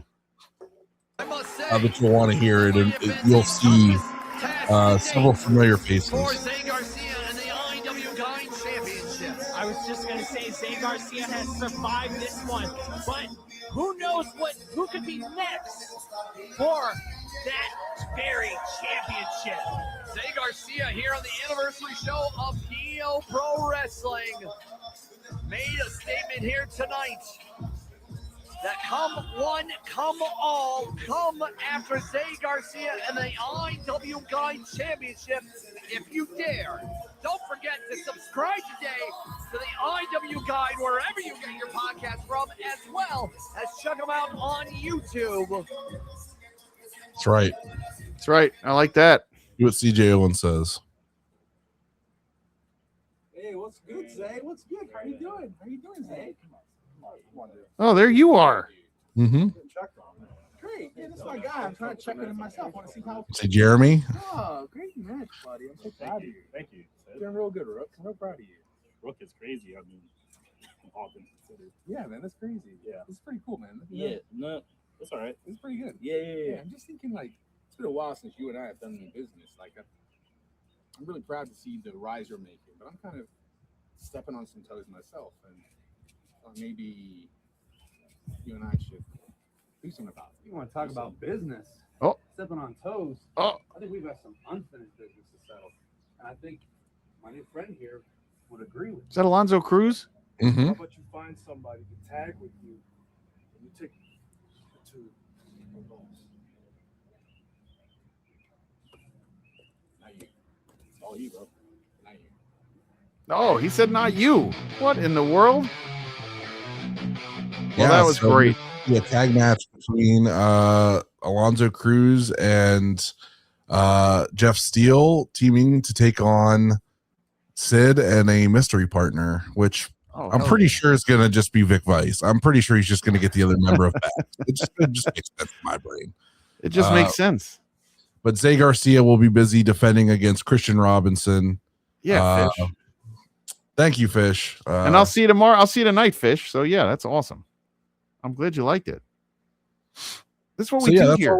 That's what we're offering with the IWGuide experience. We're putting out matches monthly. We run usually February to November with Neo Pro Wrestling. That's our home base in Akron, Ohio, Canton, Ohio. And then the title gets defended lots of places. Like it's been defended in Indianapolis at Naptown Pro several times now. We're trying to get it defended in Canada soon. I've tried getting it to come to ETU. So that's a work in progress. We're trying to get it everywhere. So, and then the footage comes to me and it gets put out on there for everybody to enjoy. So, and so for everybody else, as we go into our next phase, we are Indie Wrestling Guide. We are every Thursday at midnight. We drop a new episode. This week was Akuro Kwan. We do reviews. We do interviews. We have a very special guest coming on in 2 weeks. And that is going to be WWE ID'd Big Sam Hardway Holloway. Yes. I am going to bed soon. I just have to make sure everything kind of rolls. And by the way, ETU is tonight. So if you're in the area, Mike Santana, Tracy Williams, Killionaires Club versus Above the Rest, Gabby Forza, Killer Kelly, Matt Mako, Harlan Abbott, Ava Lawless, Janai Kai, Lily La Pescadita, Ken Broadway, Myron Reed, Shimbashi, and Devious Cast versus Isaiah Broner and a mystery partner. That's right. And that's going to be Katie Orion. It's going to be my kid. She's going to get in the ring for the first time and help Broner because he doesn't even have to do anything. He could beat the hell out of both those guys by himself. She could stay on the apron for all she cares. So I guess we should probably bring in that the Great Brown Crackhead, right? Yeah, let's bring in that buffoon and get him in here. Great GBH and GBH and Kyle Knyx. They are coming up next for 2 hours, and then you're going to get the beards. I mean, you're going to get the BWO. So let's cameraman zoom. Let's hit what It is the crock rocking, nickelback popping curls for all the girls. The Perminator Sam Beal. Go grab yourself a Busch Latte, crack that thing open, because you're listening to the main event 24-hour Memorial Day stream, and have a great day. Dubskis up.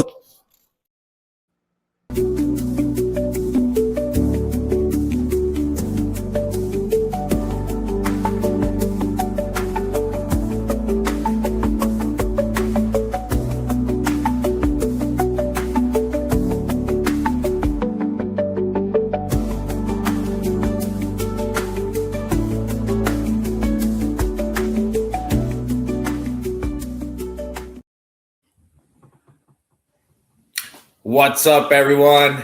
Welcome to the 10 o'clock Pacific time slot of the main event Memorial Day Marathon Part 2. We are back with the Main Event Network exclusive To Genuinely Be Honest with the Great Brown Hope. We are joined by one of our first guests from the first marathon and a lot of other stuff we did way before that.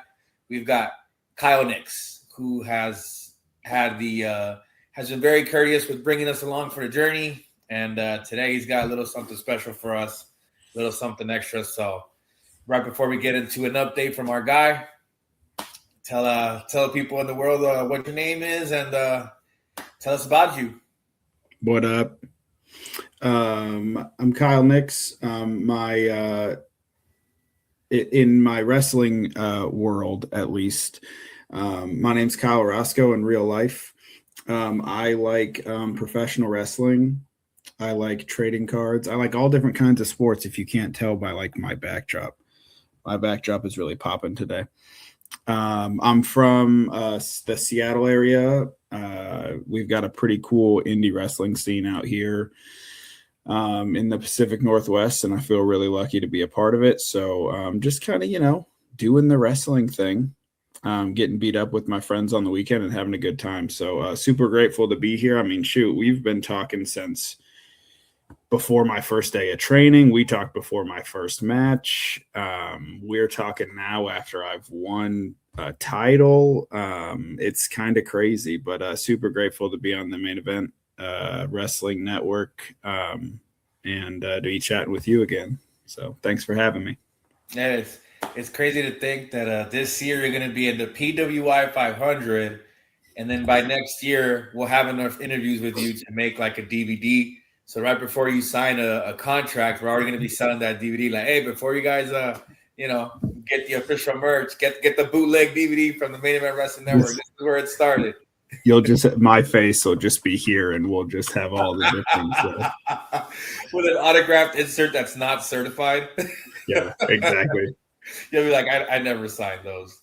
But I mean, you were talking about the indie scene. Up where you're at, that was actually going to be one of the first questions. So I'll just kick it off right now with that. If you don't mind going through a couple questions. When you started, you were over at Peak, and now I've seen that you're working with different promotions. Well, what's that like? How did that happen? Yeah, it's crazy. My first match at Peak, one of the things, I don't know if we've talked about this. I know that but I don't know if I've really talked about it on here is, I'm a person in long-term recovery, and I know that sounds like a weird thing to throw into sort of the story to get me to wrestling on multiple promotions, but it actually is kind of a big reason why. Not just because, how I live life today is a lot cooler than how I used to, but my first match on Peak was actually when I was a day that I was celebrating a sobriety anniversary, and when we had a Peak date back February 14th, now 2024? No, 2025. That date fell on my sobriety anniversary. And so I was really pushing to try and get my first match on that day, because it just seemed like kind of too crazy that we actually had a show that day. Yeah. So I was kind of like pushing them for it. And I told them, I was like, we'll probably bring quite a few people to the show if we can make it happen. It was, I think, don't quote me because somebody will yell at me if I'm wrong, but I think it was Peak's first sellout. And I'm not taking full credit for it, but I'm taking a lot of credit for it. There were a lot of people there to see my first match. I mean, a lot is very relative. It's the venue holds 200 people, so whatever. But it was popping, and it was cool to see a lot of people there to support me, and also to get to see the thing that I love the most kind of right next to recovery. Like, it's like recovery and wrestling are my two things. And so because that kind of blew up, it ended up leading to my work and my wrestling kind of like coming together, and Peak ended up holding a benefit show for a nonprofit that I work for. Right. That also sold out. So now all of a sudden we've kind of seen these two things where I've been like a part of it, and it's been relatively successful. Now it's important to recognize that a little bit of it is happenstance. Some of it is that I'm relatively, I don't know. When the venue's only 200 people, it's easy for somebody in recovery like me to invite a lot of people, because I got a lot of people who I know and probably like to have fun. So we all came together and did that. Well, one of the people in there at that benefit show was this lady named Gracie, who runs 5cc Wrestling, which is about an hour north of me right now. And 5cc has been going on for a long time. The original promoter, Logan, passed a while ago, I think it's been 2 years now, maybe a year and a half. Don't quote me on that either. But Gracie rebooted 5cc in his, to honor him.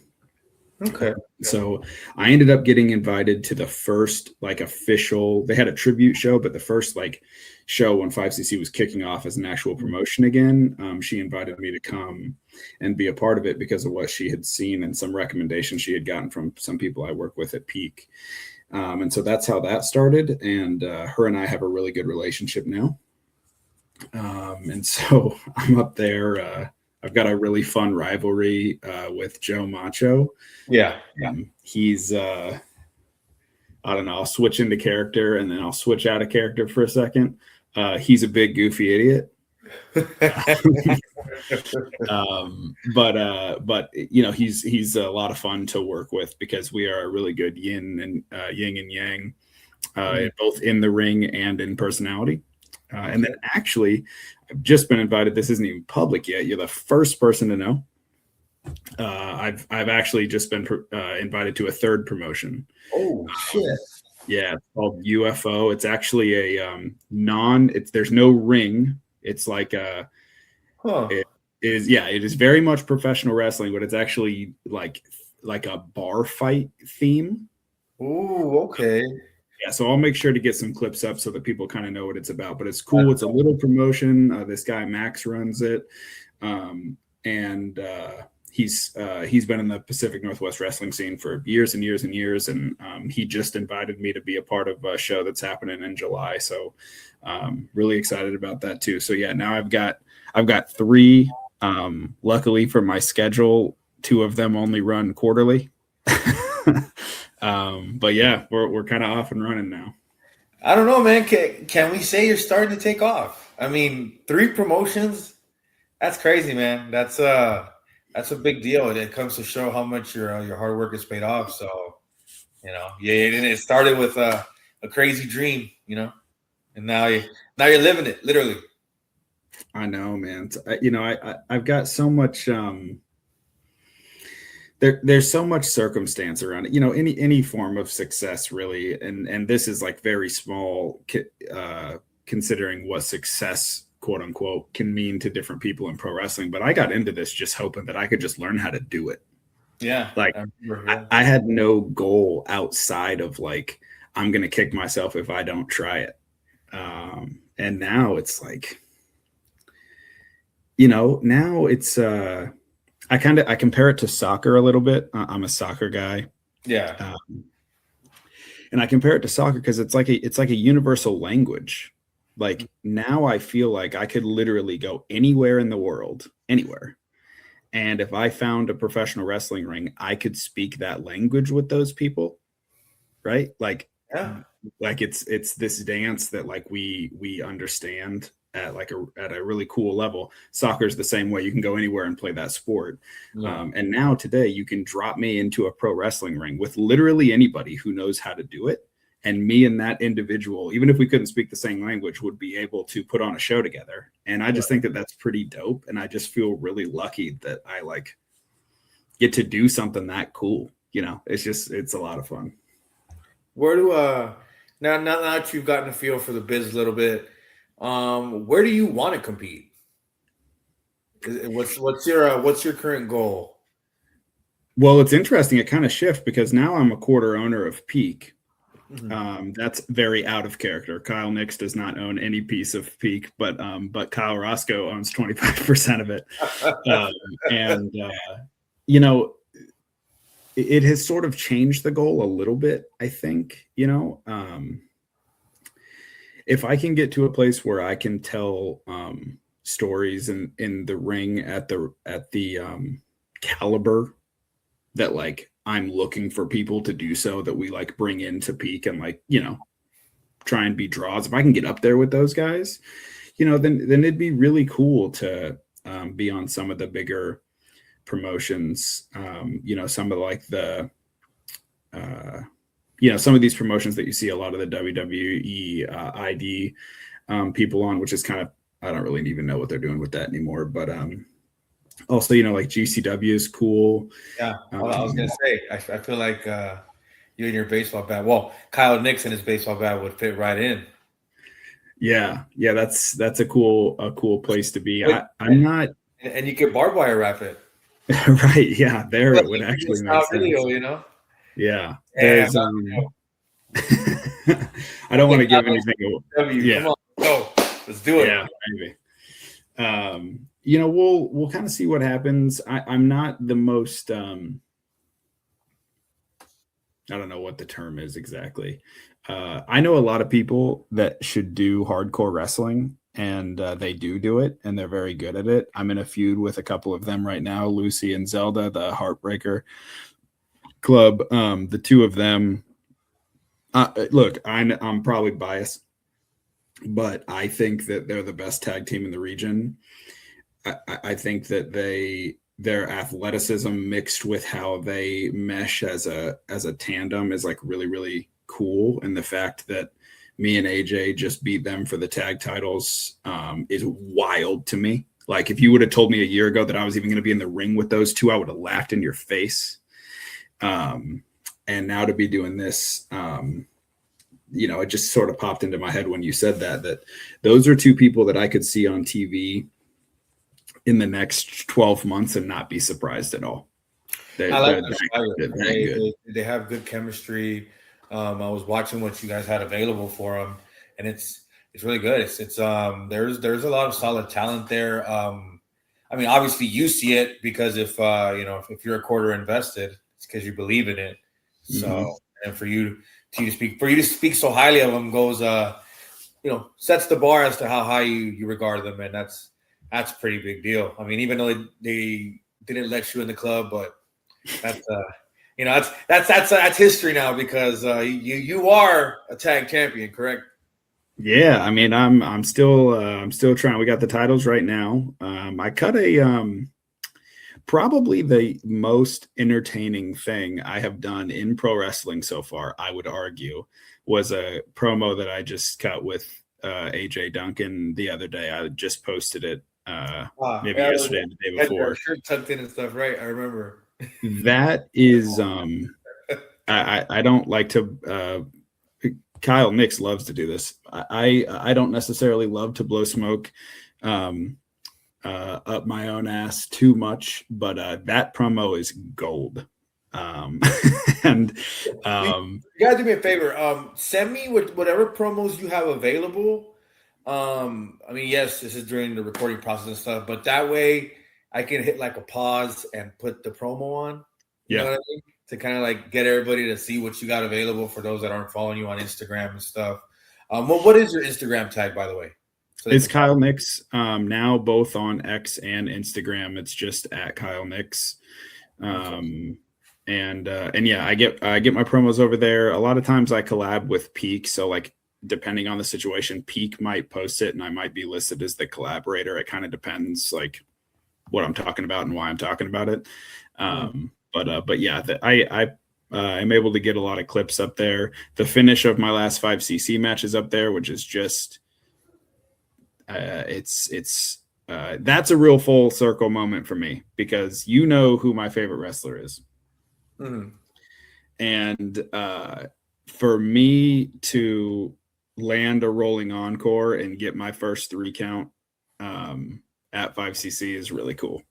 And so I'm pretty stoked. That was definitely a shout out. I don't know if I'll always be able to land that move and get a 3 count. We'll see what happens. There was a little bit of degeneracy right before. But shout out to JC Jane. She's the GOAT. So nice. I had another one. Out of everyone you've worked with at Peak, who has been your favorite opponent? Not you've probably had quite a few, and that's because I know you've had matches with them at 5cc as well, right? On the Peak roster, or was it non-Peak talent? Man, it's that's such a good question. Favorite is also so relative, so I'm going to give you like 4 different answers. Nice, I'll take it. AJ Duncan is now my tag partner, and we are tag champions, and he was also my first opponent. We also walked into training on the same day, day one, however many years ago now, and we are the only two people left from that training class still in the business, and there were about 12 of us. So Andy and I are very different, or his shoe name's Andy, but AJ Duncan and I are very different individuals as wrestlers and as people in real life. But we have been through quite a bit. And so I'm a big fan of his. I love the match that we have, and I love the continued story that him and I will be able to tell together as tag partners and beyond. I think the best wrestlers, maybe not in totality, but at least currently in their career right now, the best wrestlers I've been in the ring with are Lucy and Zelda. They kicked the hell out of me in our last match. I mean, it's like that felt like a move from the minor leagues to the majors for me. When Zelda punched me in the face for the first time, and when I say punched me in the face, I mean punched me in the face. Okay, like that shit was the real deal. And so I felt it. I felt the difference. I felt the moments where if I hadn't gotten a hand up in time, I probably would have been asleep. And so I got a lot of respect for them too. And then I've also been in the ring with Chris Ross. Him and I had kind of a goofy match at the benefit show, and it was also like the Christmas themed show back in December. Okay. And he's done a lot in the business. He's very, very good at pro wrestling. He probably, if there was professional wrestling Jeopardy, he would probably, I would put him up against anybody on the planet. There's almost no wrestling question that he doesn't know the answer to. And working with him was really like super surreal. I'm not going to pull the curtain back too far, but the confidence that he gives an opponent when you get in the ring together is like, I've just never felt that before. I was so comfortable. He was so calm, and also good. Told a good story, kicked the shit out of me. It was great. Nice. You got a visitor? I might. What? What are you doing? Yeah, we're pro cat. Now he's gonna be shy. Watch. I believe you've had your cats on the network. I think they were on the marathon last year too. There he is. I don't see him. Where is he?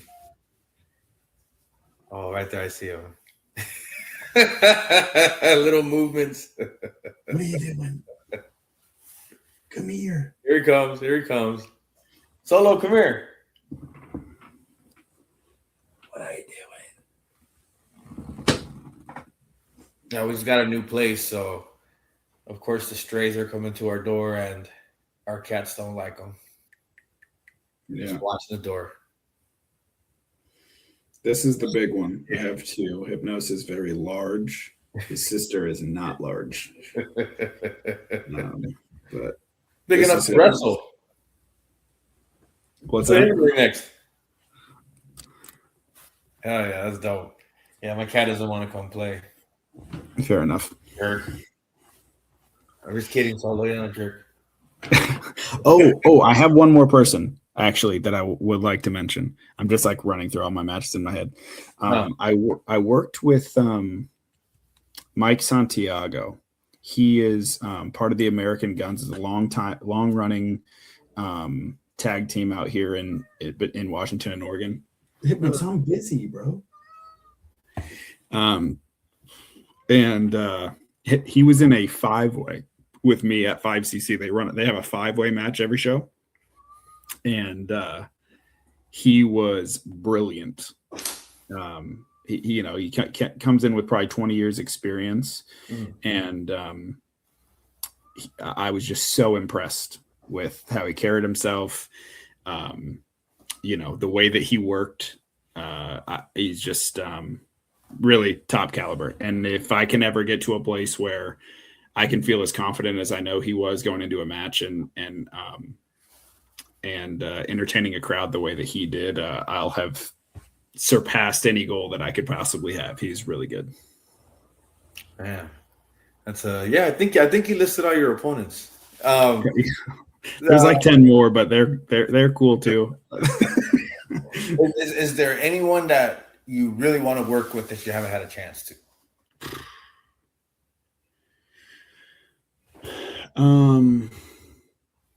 Yeah.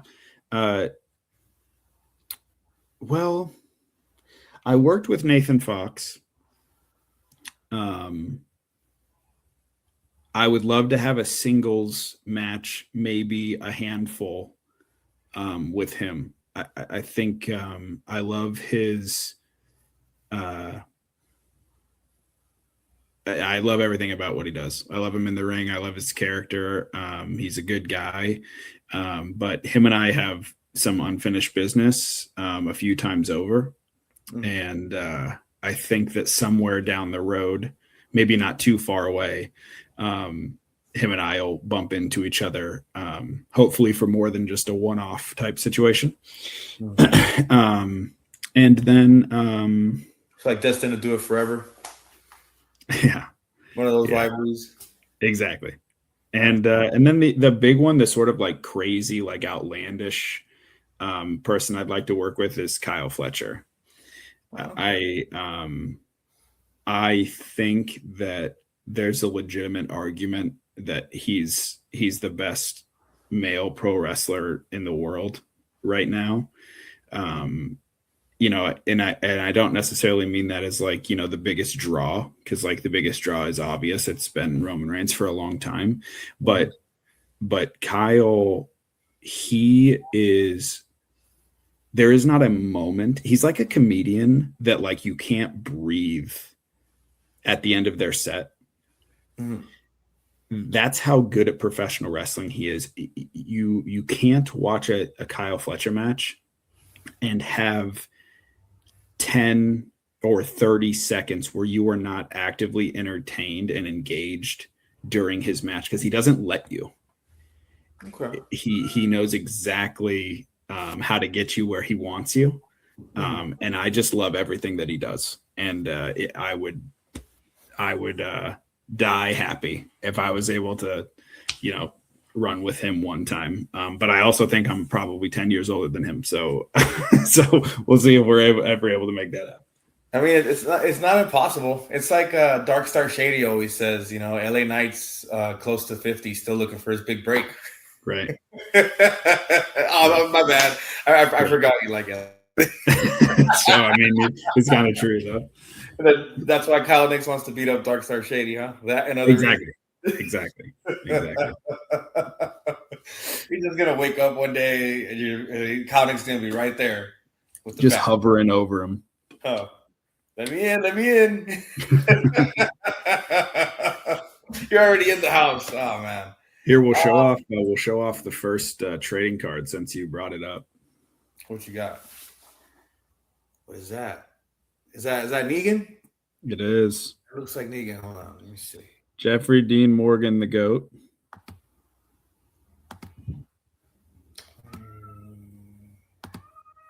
Yeah, there he is.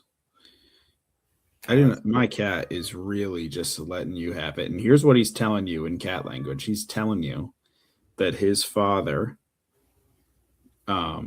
really developed his, I don't really know what to call it, characteristics from this man. I'm a huge Jeffrey Dean Morgan fan. By the way, also from Seattle. He's from Seattle. No shit. Yeah, he's a Seattle guy. Oh, and I also have one of my favorite comics, which is tough because it's wrapped in plastic, so I know this is going to be hard to see. But oh, no, it's perfect. But yeah, this is one of my favorites. This is one of the parts of the story where he kind of starts to transition to the other side, if you will. And if you've watched the show, you know that when he gets involved in the zombie people stuff, that's when some of his best work happens. So this is that comic because I love that part of his story. With the whispers. They say you're not going to keep that on, are you? Oh man, he said, I like freaky shit, but damn. Yeah. Oh man, I'm trying to figure out how to work this stuff. All right, here we go. This is the one. There we go. Yes. Oh, you got it now. This would be cool if Kyle was here because then he just point a finger and he already knows what to do. But he's probably now. Oh man, we got a lot to take care of the next couple of days, man. But it's gonna be lit. You guys have an event tonight, right? Technically, it is Saturday. I can't. When is this coming out? Well, technically, we're airing live at 1 a.m. Eastern time Saturday. So yes, technically. It is tonight then. And yeah, it should be good. It's AJ Duncan and I will be coming out. We don't have a match on the card. What? So you're selling out all these shows and you're not even on the card. That's insane. Well, I'm on the card. I just don't have a match booked. So I will be there. And it's one of those flyers where it's like Kyle Knyx will speak. Exactly. And tickets sold. Yeah. So I'll be on the mic, which is where I'm the most comfortable anyways. Yeah, we'll see what happens from there. Andy and I are kind of feeling ourselves though. AJ Duncan and Kyle have defeated they were the first peak champions. Nobody else has held the titles outside of the Heartbreakers. We're the second tag team champions in the history of Peak. We're kind of feeling ourselves a little bit. So we might, you never know. What's that? You guys got a name yet for your team? No. What? This is the thing about all the great teams. It takes them a while to come up with a name. He doesn't even like me yet. Like it's he's not willing to have that conversation. Not yet. But, not yet. We'll see what happens. I have a name that I know he'll reject. Like 2 years ago, you guys hated each other's guts, and now you guys are peak tag team champions. You know what I mean? And we'll get him to get into it. You know what I'm saying? We'll get him a leather jacket, a baseball bat. If that doesn't work, we'll get him a different colored leather jacket and a baseball bat. So I'll at least let him touch it. I said, I'll at least let him touch it. Okay, you can hold on to it, but you got to give it back. Exactly. Yeah. Do you guys have any tag finishers yet? In our last match, there was a moment when he was calling for us to do a little something that we have sort of cooked up by happenstance, like kind of on accident. And in the moment, unfortunately for me, I didn't recognize exactly what he was telling me to do. Some of that chemistry isn't quite there yet. The result was a slight hesitation on my part. And if you are in the ring with the Heartbreakers, you cannot hesitate. Right. And I took a very swift shot to the mouth for it that busted me open pretty good. But I think the short answer to the question is we got something cooked up. Nice. I'm excited. I'm more excited for the name. I can't stray away from that. What name are you going to pitch to him?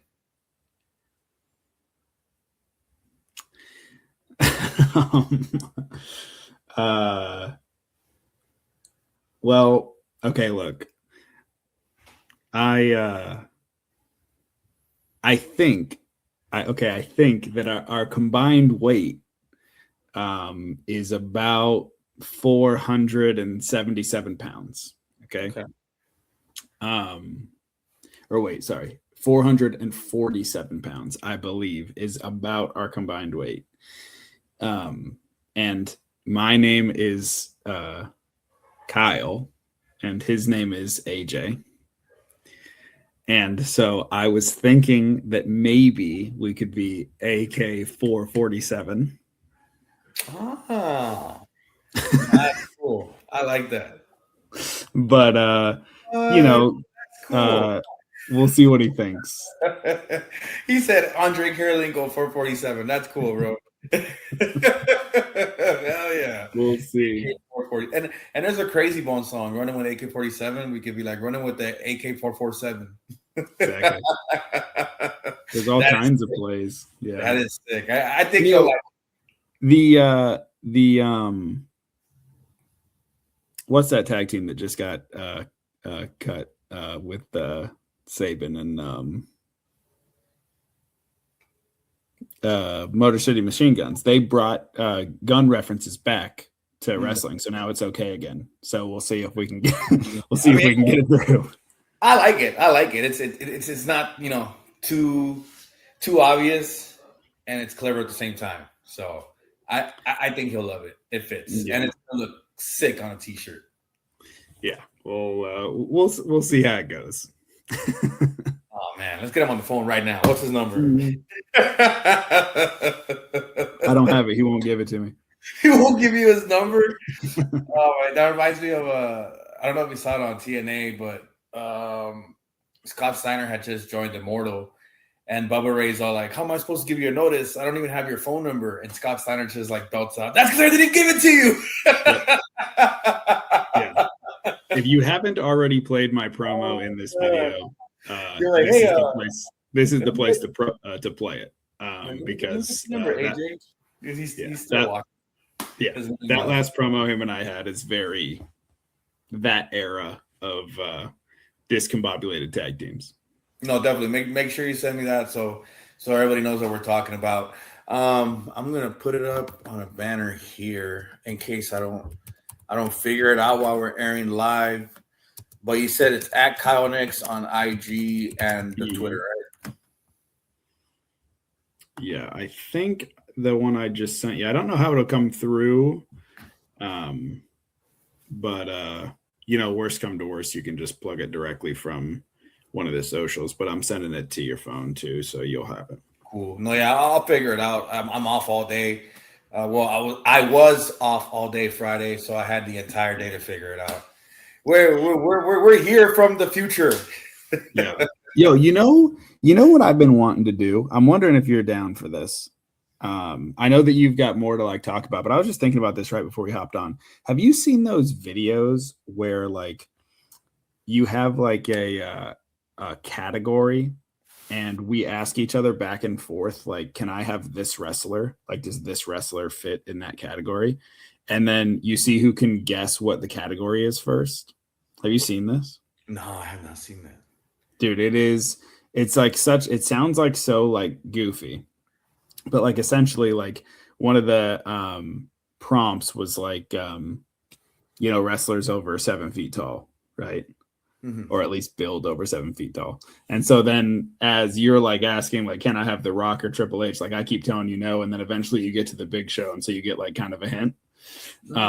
Anyways, you should think about this for future clip farming, because the like YouTube like 90-second clips that come from these things are like crime. They get a ton of, because they're super entertaining, you know. Yeah, we figured out that regardless of what you put out, a lot of times a lot of the shorter stuff is what gets the views, even though it took so long to get here where we have such easily accessible video formats that even 2 minutes is like, oh, this is too much. I'm going to go watch something else now. Like, it's easy to lose somebody's interest. And we started doing the main event shorts where we try stuff to eat. Tim Vicious did the fucking wing challenge in 2 minutes. Crazy bastard. Psychopath. Yep. Did you see it? Yeah. That dude is sick, man. I don't even think he tasted them. He was crying for whatever reason, but he was just like scarfing them down. I've seen my brother scarf those down before, but not like Tim Vicious, man. 2 minutes with a minute to spare. He's a crazy person. Yeah. That is insane, man. And I'm still trying to book you guys in a match. We'll make it happen. I always forget he can work. Huh? I always forget he can work. Yeah, he can, and he's really good at putting people over. And he'll start bleeding before he even gets to the ring. That's what's cool about it. Sandman ain't got nothing on Tim Vicious. And he doesn't even drink. I was telling him, I know we're straying off, but another thing again with creating short form content, I told him, I was like, dude, you're already sharing stuff about White Monster. You drink White Monster all the time. How about you do this thing where every single day you post a video of day 1 of drinking a White Monster, day 2 of drinking a White Monster. And I was like, and to make it more interesting, chug it and then destroy the can on your forehead every single time. And if you make yourself bleed, it's just adding color. Like it's perfect. And I don't know why he hasn't started doing it, but even something like that could be one of those little game changers that makes a difference. You know what I mean? So he could also do that. You know that video where the guy, I'm not going to say the actual subject matter because I know we can pretty much say whatever we want, but that's going a little bit too far. But like there's I think it'd be funny for him to be like, get on camera and be like, day 1 of me quitting White Monster, day 2 of me quitting White Monster, day 1 of me quitting White Monster, day one about 45 minutes later of me trying to quit White Monster. Tim Vicious' hair would probably grow back if he stopped drinking Monster. Mm-hmm. Oh man. I mean, it sounds like it's been just up for you ever since you decided to take your journey. And like you said, you're invested in it now as well. What about the I see a lot of posts from you for this as well. Not you, Kyle Knyx, but regular shoot Kyle. You run Everett Recovery Cafe, right? Yeah, that's a way to put it. I'm the executive director. Mm-hmm. And so essentially what that means is it's like nonprofit CEO or president. Like it's kind of like how it goes. And that sounds real like big and fancy, but like trust me, I'm not. It's a really cool organization, and it was started by a lady named Wendy Grove about 11 years ago, and she's just a beautiful human, and she's still on the board. In our city, Everett, that I live in, I'm born and raised in the Everett area, and I'm just really grateful that it's here. And I got lucky enough to be invited to join their board now about 3 years ago, and about 6 months after that, they asked me to actually work there. And it's a cool spot. It's just it's a community for people to come together who are recovering from all different types of stuff. Like we don't have like we have a niche, but we don't like force you to say like, I'm recovering from substance abuse or I'm recovering from this or that. Anybody who's recovering from anything can come in and benefit from our program. We feed people every day. We served 20,000 meals last year. And and Hypnos also really likes it, by the way. And it's a safe place. That's a picture I see behind you all the time when you post from the Recovery Cafe. It's a safe place. So hey, shout out Zeb St. One. He's the guy who made that. Cool. And he very much lives the gimmick because he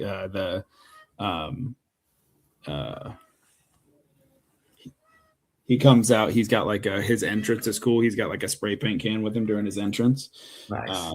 And he can shoot, graffiti art, and he made that for me. And he's really good at it. So it's a good spot. And we like, oh man, can I even say this publicly?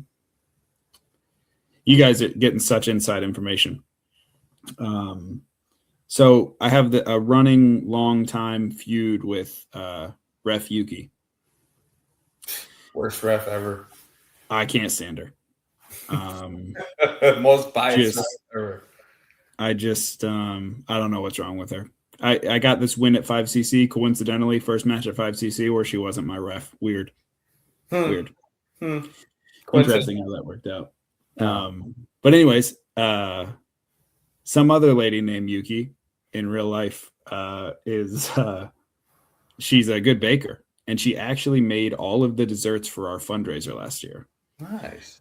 And so there's a lot of connection between wrestling and Everett Recovery Cafe now. And if you would have told anybody in the world that Everett Recovery Cafe and the Washington indie wrestling scene would be collaborating in any way, they would have laughed at you. And it's just my favorite thing in the world right now that Yeah.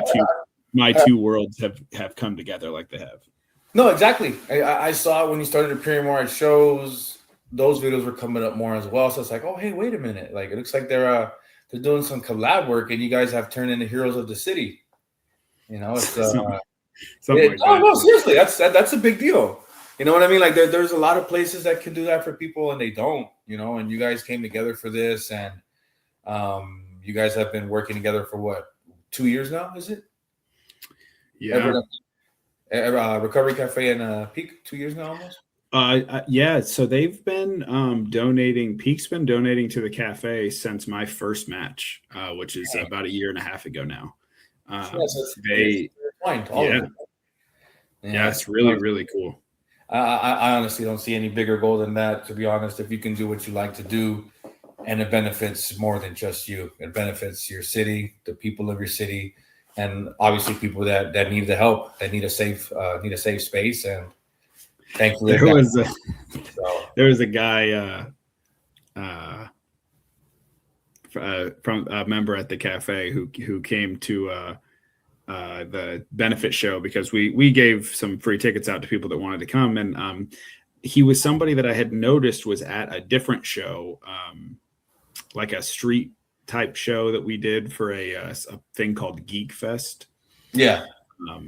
So they booked us, and I noticed that he was there watching some of the wrestling. And so when I ran into him at the cafe, I invited him to the benefit show, and paid for his ticket.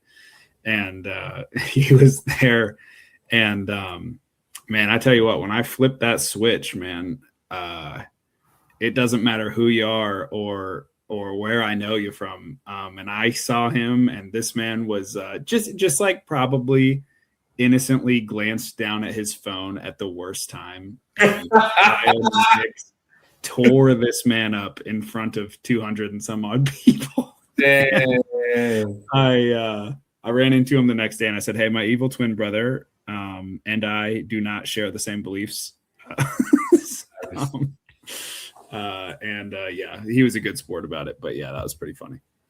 No, that is good. You got to take advantage of stuff like that and gets the crowd involved. And he was caught off guard, obviously, which is even better. Yeah, he didn't have to sell it because he got caught in the act. Yeah. Oh man. Hey, but can we see the gold? Yes. You mentioned it's in the whip or something. Yeah. Will this be able to be pressed paused upon, or can you bring the screen on your face and talk yourself for about 47 seconds? 47 seconds. I think we can pause it. We'll do a quick pause, and then if you send me an extra promo or something, we can play it, and then we'll cut back to you with the belt.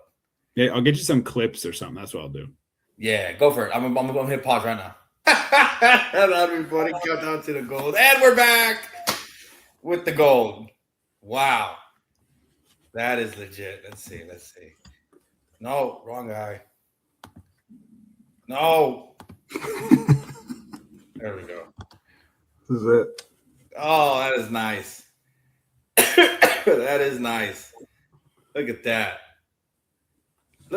And the official logo. Whew. Hot damn.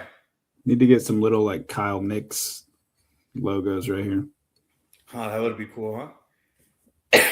When you get the updated belts. Yeah, exactly. How often are you guys gonna change your belts? Like every year or something? Dude, they're expensive. No, I could imagine. How fine is the gold? What's that? How fine is the gold? It's like 7 karat. I have no idea what that means. I know what it is by ounce, not by carats. I never figured out the carats. I don't even think it's real gold. It's probably I don't know what's more expensive than gold. It's like platinum or something. Actually, no. I don't think anything's more expensive than gold right now. Oh. Let me check. It's plutonium. Plutonium? What the hell does that mean? I don't know, but that's what it is. I don't know what that means. Oh man, gold is at 4,500 an ounce. Silver's at 76 an ounce. Platinum's at 1,900 an ounce, and palladium's at 1,400 an ounce. Okay. All right, it's gold then. All right, it's gold then. Because I was working at a gold and silver company and I had to learn all that shit. But because I'm literally good at everything, it was a piece of cake. But I mean, if I had to judge by the way it looks, I'd say it's probably. Do you know how much it cost? No.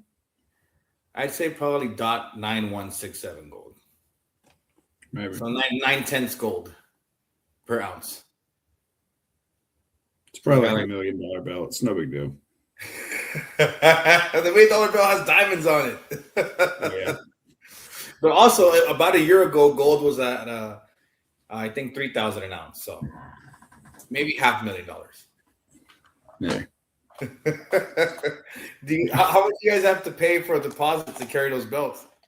Yeah, honestly, if it was worth that much, we should sell them immediately. Because the independent wrestling scene is look, we're not here for the money. I'll put it that way. And it's I think they're a few $100 to get, but there's two of them, so yeah, no, they look good. I mean. It's like I said, what you guys are doing is a good thing. So with people seeing you don't do it for the money, they're gonna recognize it for that, and that's easier to be like, you know what, I want to go check this show out. You're telling me it's either this one or that one, but this one actually takes care of their city. I'll go to that one. But then the other one has John Cena. I'll be like, oh, okay, well, if it's the same price. Yeah. I mean, you can't see that guy anyways. You can actually see us if you come. You could just say he's there. People just can't see him. Did you see that match they had not too long ago with? Yeah, that was class. I was gonna bring up. That was stupid as hell. They played his music and everything. Everything. Yeah. I loved it. I'm surprised he didn't slap him with a lawsuit, but I mean, if it didn't promote him, it's technically a skit, I guess. Yeah. Yo, how are you feeling about everything that's happening with AAA? I don't necessarily want to get into the El Grande Americano stuff right now, just because that's negative and weird and I don't like it. But I mean, like in general, like the switch, obviously there's been a massive change in what AAA was to what it is now. Like how I've read some of your stuff, obviously, but like, how are you kind of like feeling about the direction that's going? I like it. It feels like somebody made a comment on one of our other podcasts. They said it feels like NXT UK, and that it's got the best booking across the board, and they found a way to integrate main roster stars into it to make it a big deal, which is the same thing that NXT and NXT UK did to build their way up. Yeah. And I believe AAA has been regarded as a minor league, just like CMLL, at least compared to the Fed, AEW, and whatnot. I don't know if – I mean, I would still consider TNA a major brand. But I would put AAA at the same level as NXT and TNA today, where, I've never really looked at them as developmental ever since Survivor Series where NXT dominated. I haven't seen NXT as developmental. They had Adam Cole, Shayna Baszler, Bianca Belair on the wing, Rhea Ripley, who was already tearing through everybody on the roster before she was going to go to Shayna. Undisputed Era, obviously. Apollo Crews, and he was red hot.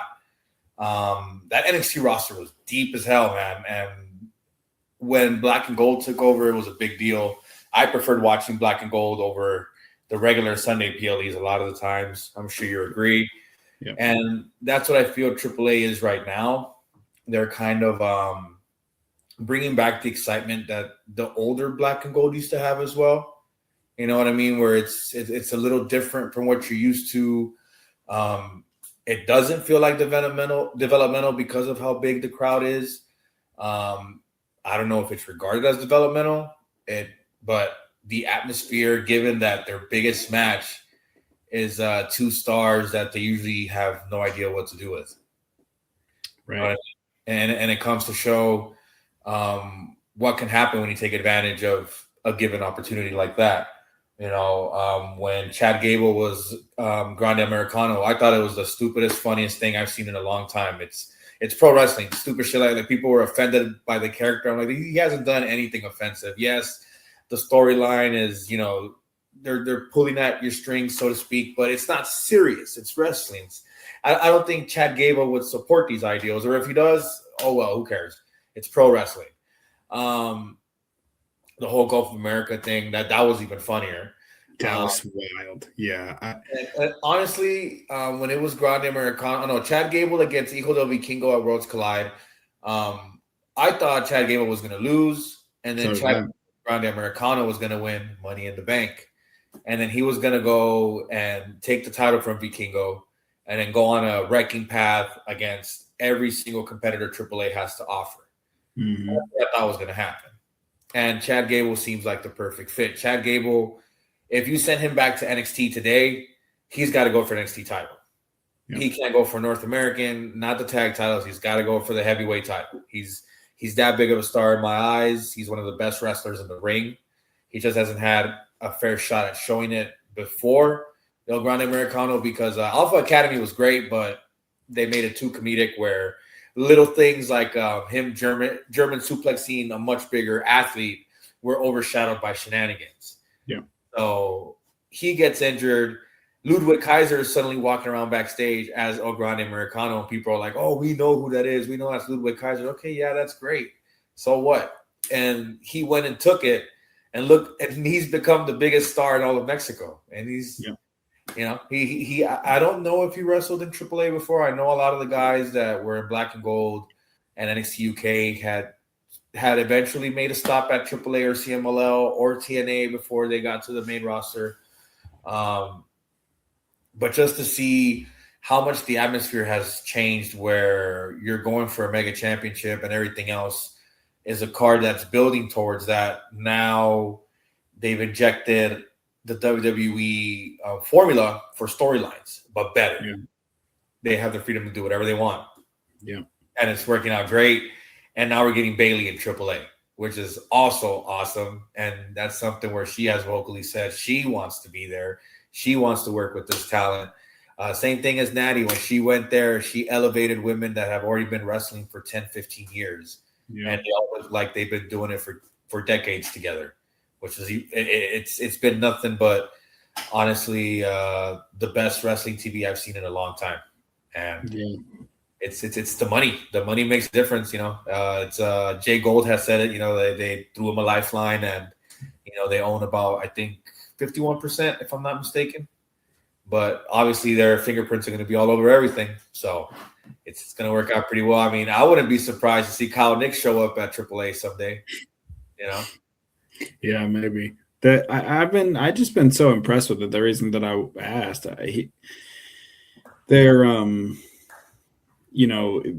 of course the El Grande Americano thing has been a big, it's just one of those things that just took off and was always going to be a good fit there. But the fact that somebody went, oh my God, we have got to get this down there right now. And we've got to expand that story. And then the Bayley thing, sometimes I think people forget who Bayley is. Like in real life, like who Bayley actually is.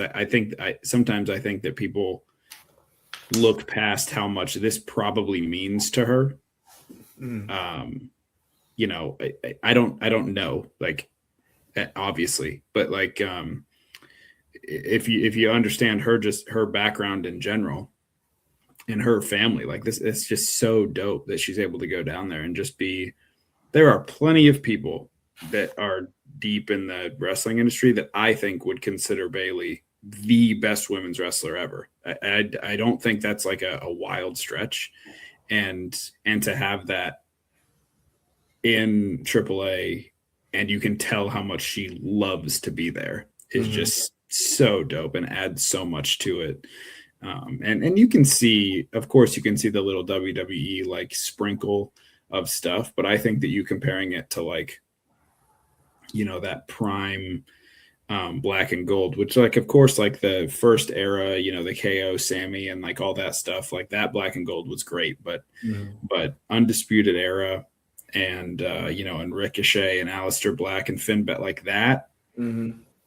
That's what AAA feels like right now to me when I watch it. And that was what got that's genuinely like that is the reason that I'm a professional wrestler now. Like if you like that first spark was it was springboard backflip into Adam Cole super kick with Ricochet and Adam, like watching those guys do that spot and how beautiful it was and how perfect I was literally like, who the hell are these dudes? And then the next thing that I saw was Undisputed Era's entrance and I was hooked. I was completely hooked. I hadn't watched wrestling in years and years at that point. And Adam Cole and that NXT is like really what brought me back and made me start asking questions. And then I became a fan again. And then I thought I was just going to be some local fan. And then my buddy, who was an indie wrestler for a long time, was like, do it. Like, do it. Like, why are you sitting in the crowd? Go, you know? Mm-hmm. And so thanks. And interestingly enough, his wrestling name is Cole Crazy. So there's some Cole thing with me, apparently, between Cole Crazy and Adam Cole that is the reason that I get to beat people up now. What if AJ Duncan's middle name is Cole? Yeah, maybe. I think the J probably doesn't stand for Cole. Do you ever get Cole for Christmas? How about that? Plenty of times. And then eventually you're going to be interviewing Michael Cole as well. Well, he's going to interview you, obviously. Yeah. What did you think about that promo where Ethan Page handed Michael Cole pre-written questions? Yeah. Ethan Page is great, by the way. Yeah. That's what I wanted to bring up too, because I knew you'd like somebody like him. Ethan Page is awesome, man. I love Ethan Page. I just I could watch him do anything. Like I think. How did you like his work in AAA? Yeah, I think he can be one of those dudes that's like, you know, who knows how far he goes in pro wrestling, but like I could see that dude doing legit doing movies. Like he's that entertaining. He's that good. I hope he just stays a big pro wrestling star selfishly, but like he's so good. And I think, you know, his move over to WWE, I was a little bit nervous because I always liked watching him, and I was just kind of scared that he would come over and they would WWE him and that I wouldn't like it as much. But it really still feels very authentic, and man, I think he's so good. Like one of the best right now in general. Just he's so good.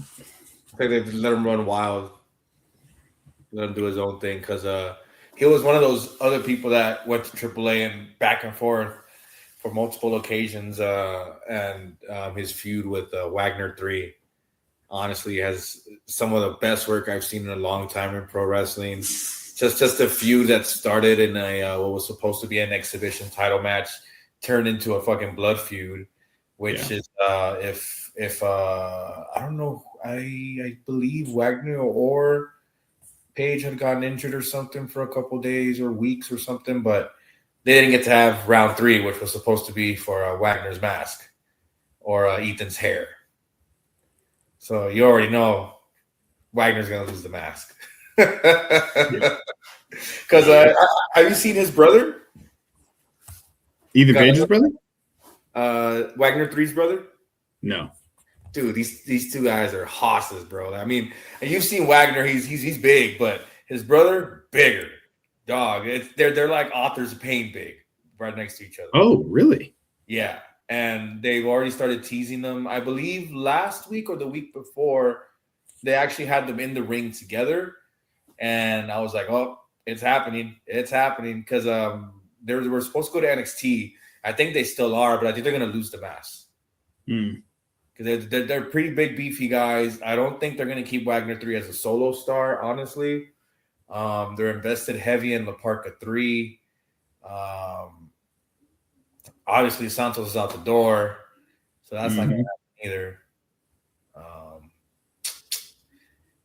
But that's going to be a pretty fun tag team to watch if they do get to go to NXT. I've been asking for it. I've been attempting to manifest it, but that's one of those teams where it's just two big hosses that come from a lineage of sacred, from a sacred bloodline. So, wrestling has more than one royal family. You know what I mean? So they love their third generation stars. So keep an eye out for those guys. So if you don't watch AAA regularly, keep an eye out for those guys. Yeah. They're I mean, I don't know much about the brother, but yeah, he's good, and that feud with Ethan Page is good. Speaking of NXT, and the best wrestlers to ever come out of it. I mean, look, I'm just gonna throw this. Look, you were always on my side with this, okay? And so I got to give you credit for that. But JC Jane and Fatal Influence is the biggest I told you so from me in the history of professional wrestling. Mm-hmm. I've been telling people that she's the next level since she was just the number 2 to Mandy. Mm-hmm. And sure enough, she comes up, and the second that she grabbed Paige and threw her into those stairs and said, "This is my show now, bitch," I was like, yo, we are off and running. We out here. Bro, I was so stoked. And she's now pinned Alexa and Charlotte. And I don't know, man. I don't know who's stopping them. Like, I'm talking big names she pinned in NXT as well. Yeah. Because there were some pretty good defenses. And then some where people were like, oh, yeah, she's not going to win this one. She's not going to win this one. And she still got out of there with that belt. And a lot of those times it was shenanigan free. Maybe a distraction, but, no interference, no weapons, nothing. I mean, it took a little bit. They were probably either scared to pull the trigger or waiting for the right moment to pull the trigger. Maybe they were waiting to get Lainey Reed or whoever it was, because who was it before? Jasmine Knyx, right? Yeah. Maybe they were trying to get them to the proper levels before they called them up, because they were going to call them all up together. So, I mean, well, Lainey Reed's good too, and Fallon's been ready. Fallon, I mean, I don't necessarily know character-wise, but like in ring-wise, like Fallon's very, very good, like very good, and JC is too. And people don't. I don't think people understand how good JC Jane is. Not one of these, and I mean, you can typecast people in WWE. JC Jane is not there because she showed up to some NCAA athlete tryout, or she's a supermodel that they taught how to bump. JC is a legit worker who has been wrestling. She wrestled in the indies. She was good in the indies and got called up. And she's showing it now, because you can throw her in there with anybody and she's probably the better wrestler. And of course, again, better is relative, but in my eyes, she's just so good. Oh, did he finally get here? Solo, I love you. This is the girl. Oh. You're on What the up? marathon. Say hi. That's What our up? favorite wrestler, Knyx. It is. And I'm a cat. I am a cat person. Oh, so- no, get out of here. Jeez. All of a sudden, she doesn't want to hang out. They've been weird. We just moved to a new place, so they're a little extra weird with me because they're getting comfortable, but I don't know. It's because the strays keep coming to the door because the wife feeds them, so they're all meowing at each other, because they're house cats. They're like, get out of here, street cat. Yeah. Dude, new places are tough. My cats did not like it when we moved in here. It took them a while. But yeah, cats are very territorial, and so that can be like. How long have you been at the new crib now?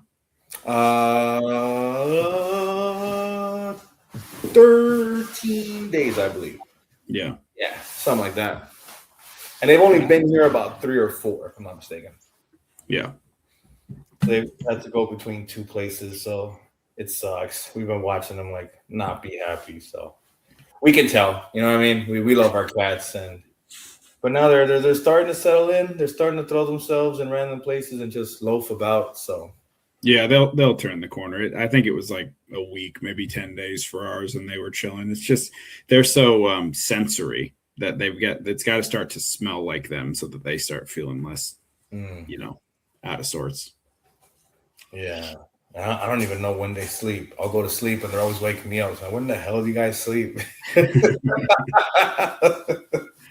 No, she's just staring at me. Yeah, I'm talking about you. Yeah, I think she's been on the network as much as you have as well. So you guys are network OGs.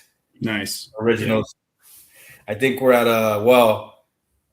as of Thursday before midnight, we were at 340 subscribers, I believe. So nice. I mean, last year we were at 96 the day before the marathon, and not even 2 minutes into the marathon, we hit 100. And the year later, we're at 340. So, I mean, it's a long grind, man. It's been a long grind. We have so much talent that's done so much work. Some have taken on outside work as well to kind of expand their names, but also comes to show that people notice what they do as well. Yeah. Oh, it's good to see everybody start to venture out and grow as we all continue to grow as well. Little by little, we try to make room for more. It's like the Walking Dead thing. You need numbers. You know what I mean? And last year's marathon, I believe we had 2 or 3 less acts. So it was harder to fill all the slots. But this year it was just a whole lot easier to just fill all those slots out. We've got all kinds of stuff. I know IWGuide's doing like some Super Bash hour or something. They got something up their sleeves, probably some exclusive matches. We got Kayfabe Coffee. We have the trivia show that we're going to debut, which I'm hoping. Oh, yeah, I saw that. Yeah, I'm going to try to buy some props tomorrow. So I'm going to go for the ham, bro. I'm going to try to buy some props Friday morning. I'm going to go for the ham. I want to be remembered as a funny trivia host. When people talk about Bob Barker or the guy who used to host a Supermarket Sweep, I want them to think of me. They see Steve Harvey, they're like, "Oh, hey, the Great Brown Hope is just as funny as that guy." Something, man. But I mean, it's just us trying stuff out, seeing what works, seeing what gets the engagement and stuff. There's so much wrestling content, and there's so many people paying for follows and subscriptions that's how they get noticed. Every month they put an extra $3 into an extra 1,000 subscribers or whatever. But that's something you won't catch us doing. So if we get to 1,000 in 10 years, it'll be because we did it with hard work, man. And I think you might be surprised. That snowball starts rolling downhill, and your jump from 100 to 340 and the amount of time that took, like, you're gonna move 3.5 times as fast because you have 3.5 times as many people now. So it's just gonna keep rolling that direction if you guys keep being consistent. You are, which is a lot of fun. I mean, Kyle's stuff has been cool to see. I like a lot of his stuff. I haven't been able to watch a ton like start to finish, but a lot of like their clip stuff. I think that they're having like the right conversations to get people engaged and involved. Who does, the one thing that I just saw when you showed the last screen, who does the Dusty finish and why do they know what that is? And I'm very intrigued by that. Well, it started because we have the mixers where we talk about the show before, or we talk about the week or what happened after the show, blah, blah, blah. But we wanted to try something new, something different, where we talk about different things in wrestling throughout the week. Either didn't get to be touched on during one of our weekly shows because it happened after the show aired, or we just didn't air anything and didn't get to talk about it. So it would be like a roundtable discussion. Everybody gets a few minutes, and then they're completely cut off, and then next guy. And everybody discusses, throw stuff out, go to the comments, the next guy. And we made it a thing where it's like, okay, well, to keep it uniform, we're going to give everybody a 10-second warning every time. Hey, 10-second warning, wrap it up, B. Stuff like that. So I believe we had 3 or 4 episodes. It was harder and harder to get people involved, only because we have the mixers as well. Some people already have their own shows or it's already scheduled. But that's also something we want to make as regular as the mixers. I believe the plan was to do it weekly. So, like, give a weekly wrap up of what happened in wrestling. Somebody will talk about AEW, somebody will talk about TNA, somebody NXT, somebody will talk about something that happened on Raw or SmackDown or both, or just something in the news, or just a general opinion, whatever. So it's always different. It's always interesting, and it's not like, oh, hey, tonight's show we're talking about Saturday night's main event. No, tonight we're talking about Saturday night's main event, AEW. Tomorrow night's Raw, and something on TNA, whatever, So it touches everything, and if you're looking for solid conversation, that was going to be the place to go. So we're going to probably have that more often.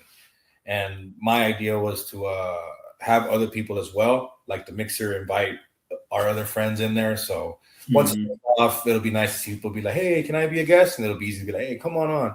What do you want to talk about? Yeah. Or, you just can't say it like Cody, because I think they'll demonetize it. Yeah. I don't know how that works. I hear people say it all the time online. I just don't know what it means. all your content will just disappear for some reason, and everybody will be like, why? And it's like, well, you said, what do you want to talk about one time? And Zeus struck you down just like that. Yeah, everything was gone. We had to wait 3 months. We had I had a match last weekend against this guy named Zach Zamora. And it was interesting. It was the first time that I was in the ring with somebody who I have been doing this longer than. Huh. It was the first time that happened. And I think that's something that kind of snuck up on me a little bit. And it kind of had me feeling like I feel like we're probably coming to a close on this combo here. And so I feel like this is like kind of a cool like wraparound is like, I remember the people that I was talking to you about and the stuff that I was talking to you about back when we were just like saying like, I'm about to start training soon, and now I just had a match where, again, I still have a little element of I'm not gonna go into too much detail into quote unquote how it works, if you will. But to have somebody there that I watched walk into training, that walked up to me and told me the first peak show that they ever saw, the card that they ever saw, I was on. Nice. And say like, yo, I'm like pretty stoked to beat your ass in front of a bunch of people in Bellingham. That was pretty cool. And now it's just like, kind of looking back at what I thought pro wrestling was going to be and then what it like actually is. Like now I'm already like sitting here just like watching people walk into training for the first time and just be like, oh my God, like I did that. That used to be me. Yeah. And I'm trying not to let it fly by too quickly, because now I'm like in this place where, I don't have aspirations to necessarily go like super duper far. Not even necessarily because I don't think that I could, just mostly because like I spend a lot of time on my like other career, if you will. And like, I really like that a lot, and I'm going to probably keep doing it. But to think that I even am going to have like the smallest part of like this next generation of professional wrestlers, and like, it just feels cool. Like it's just like kind of wild to me. So like, I'm grateful for you and other people who have supported me the whole time. I'm super grateful for Peak and Dragonplex. Dragonplex is our school, and just everybody who's liked me and hated me, mostly hated me up to this point. And I'm just like stoked to see like what happens next? You know, Peak is in a place right now where we have the opportunity to kind of become the Western Washington wrestling promotion, like through some other things that have happened with some of the other big ones, mostly. And, you know, that could be kind of on the horizon and, you know, kind of growing right there along with you and what you guys are doing. I mean, I know that it feels like a slow grind probably, but I think that you guys are kind of on the brink of, you know, maybe it just would take one more WrestleMania season and you get some wave of people that get to see you guys' coverage on it and all your conversations. And next thing you know, you got to stop doing whatever else you do because people need Great Brown Hope full time. So, yeah, we'll see what happens. That's what I tell everybody, and that's what I tell Kyle too. Is, you know, it's you know, it could be defeating. You know, you see like if you let the numbers get to you, they're gonna get to you. But if you keep pushing, keep driving, you know, it'll show. And there's been things that he's done, and he's seen the fruits of it, and he's like, man, look at those numbers. I'm like, I told you, man. Like the main event eats, he posted a couple, and within a couple hours, 1,000 views on YouTube. I was like, you see, man, we don't have to sell out, you know, so to speak. You know, we don't have to get out of our norm. We can still be ourselves while doing something else. Mm-hmm. You know, if you're the same Kyle that everybody knows on our shows, they're gonna like this. You know, if I'm the same Great Brown Hope eating wings, like trying to eat wings like Tim Vicious, it's not gonna happen. You know, because that's who the Great Brown Hope is, and people know that, and that's all good. So as long as we stay true to the craft, stay true to the grind, it'll work out eventually. You know, we started with less than, you know, we started with zero, literally started with zero. And if you count from today to last year, 100 to 340, 240, you know, that's almost one a day, almost, if you don't count weekends, almost one a day. Yeah. If you don't count business holidays, you know, that's one subscriber a day. And honestly, I wouldn't mind that kind of growth. If we got a subscriber a day and they stuck around for the long haul too. So, you know, it gives us a reason to do stuff like this. You know, gives me a reason to be like, I got to get this guy on. You know, there's nobody else. I mean, we could get a big name, but why? You know, that's what everybody else does. Everybody else goes out and fetches a big name that everybody else has already talked to. Same old story, same old bullshit. Like, oh, I've already seen this interview. Chris Van Vliet did it first. But Chris Van Vliet doesn't have Kyle Knyx yet. Yeah. We do. We have 5, 6, 7 exclusive interviews. And they're all very different. So, you know, your story has been a big part of our journey as well. Mm-hmm. You know, so, you know, it's like I said earlier, everything just intertwined. So had to have you be a part of this, man. But before I kick you out of here, because we got to close. I think the lights go off at midnight. Do you have any cards you want to show off real quick? Ooh. For the people at home. Sure. You know what? I'm going to stick to a very specific theme because this is somebody that I don't think they'll ever know how much stuff I steal from them when I watch them work. So this is me and my friend Chris's little Kyle Fletcher PC. We have this one of one plate from, I think it's from Universe. Yeah, from Universe. Their Trios card. Oh, nice. Little Don Callis family before Kyle cut his hair. And then out of SP, I really like Kyle's auto as well. That's nice. Got that little patch auto to 35. I like the red. The blues are cool too. We haven't got one of those yet, but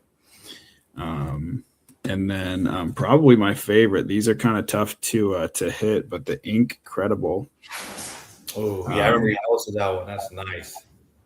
Yeah, this one's super sick. I like cards with the double picture, with the like promo photo and then the action photo. I think that's really cool, and the on card is super nice. So, and that's SP, right?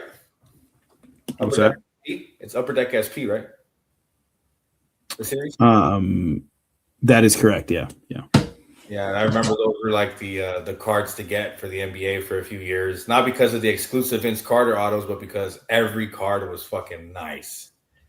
Even the ones you didn't want, there were guys like Jonathan Bender. You didn't need it, but that dunk looked so sick with a second dunk behind it. Yeah. You got anything else you wanted to show us? That's it. We'll just stick to the Kyle Fletcher PC for now, because shout out Kyle Fletcher for being good at what he does. Hell yeah. We'll find a way to clip that. You said something about Kyle Fletcher. What'd you say? Say it again. What, just now? Yeah, say it again. Oh, I just said shout out to Kyle Fletcher for being good at what he does. I mean, he's the second best Kyle in professional wrestling, and that's one hell of a feat. Nice. Definitely clip that. Kyle talks about Kyle on Kyle's network. Yeah. Well, I say that when I say that around my wrestling school, I always say, yeah, Kyle O'Reilly's. Somebody else always says Kyle O'Reilly's pretty good too. So yeah.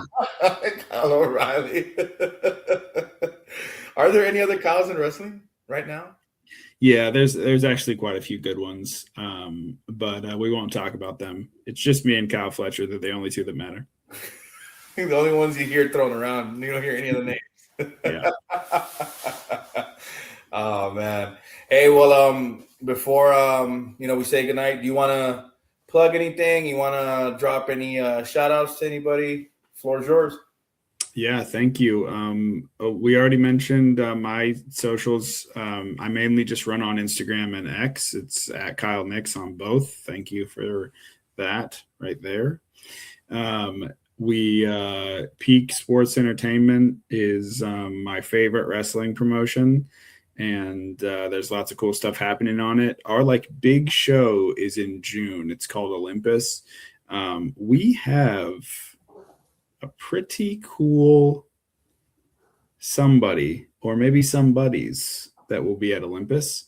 So keep an eye out for that. I'm assuming that one will be able to actually get a stream out for, so socials for the stream info, because that's going to be cool. And then, just keep an eye on me and what I'm doing. I'm starting to be a little bit more regular on shows and all that fun stuff. And, you never know, man.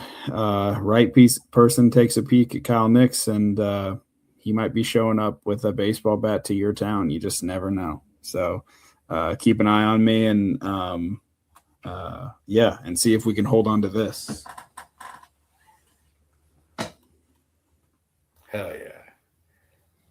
Also, one last thing real quick. You know who you would really be fun paired with? The Outbreak. The zombie tag team on JCW. Oh yeah. Or you know what? If they ever do a convention, you have to go dressed up as Kyle Knyx and take a picture with them. Yeah, how have I never thought of that? Yeah. You get a cease and desist 2 days later. Oh man. Hey, well, thank you so much for coming out for the 24-hour main event marathon 2.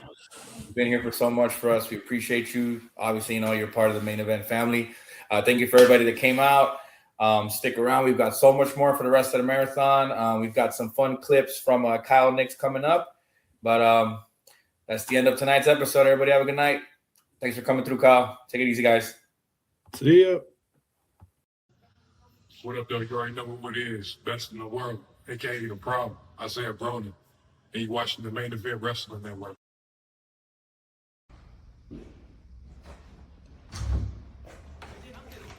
TJ Duncan.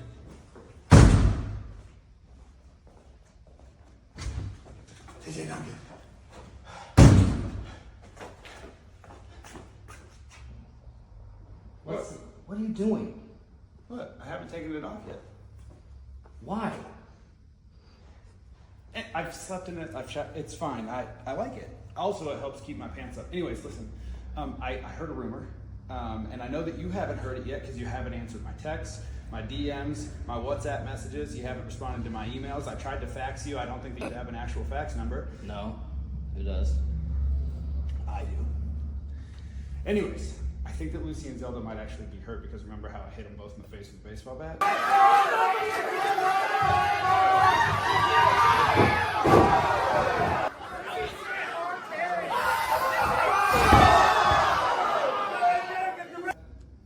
I'll give it to you. That was good. Yes, but we still have to show up to the show. So even though we might fight somebody or maybe we won't, you'll be there, right? Yeah, I'm gonna be there. For the champions. Yeah, together. Sure. I don't know, maybe I shouldn't wear this all the time. No, I will. I'll keep wearing it.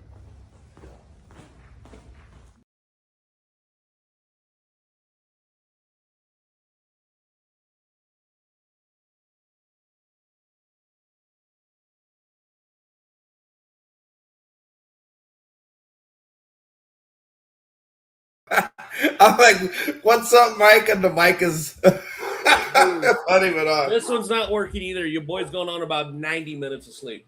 Huh? I'm going on about 90 minutes of sleep. That's unfortunate. I'm going on about 10 minutes of sleep. Yeah. This is what we do though. This is what we do, man. I mean, if no one else will get up at 3 o'clock in the morning. This is only the third time I've done it. So I mean, we're gonna have to do it again. Last year, I did it for WrestleMania weekend. This year, I'm doing it today. Why not, right? Yeah. For the love of the game. Oh, of course, yeah. I don't get up in the middle of the night for most people, so.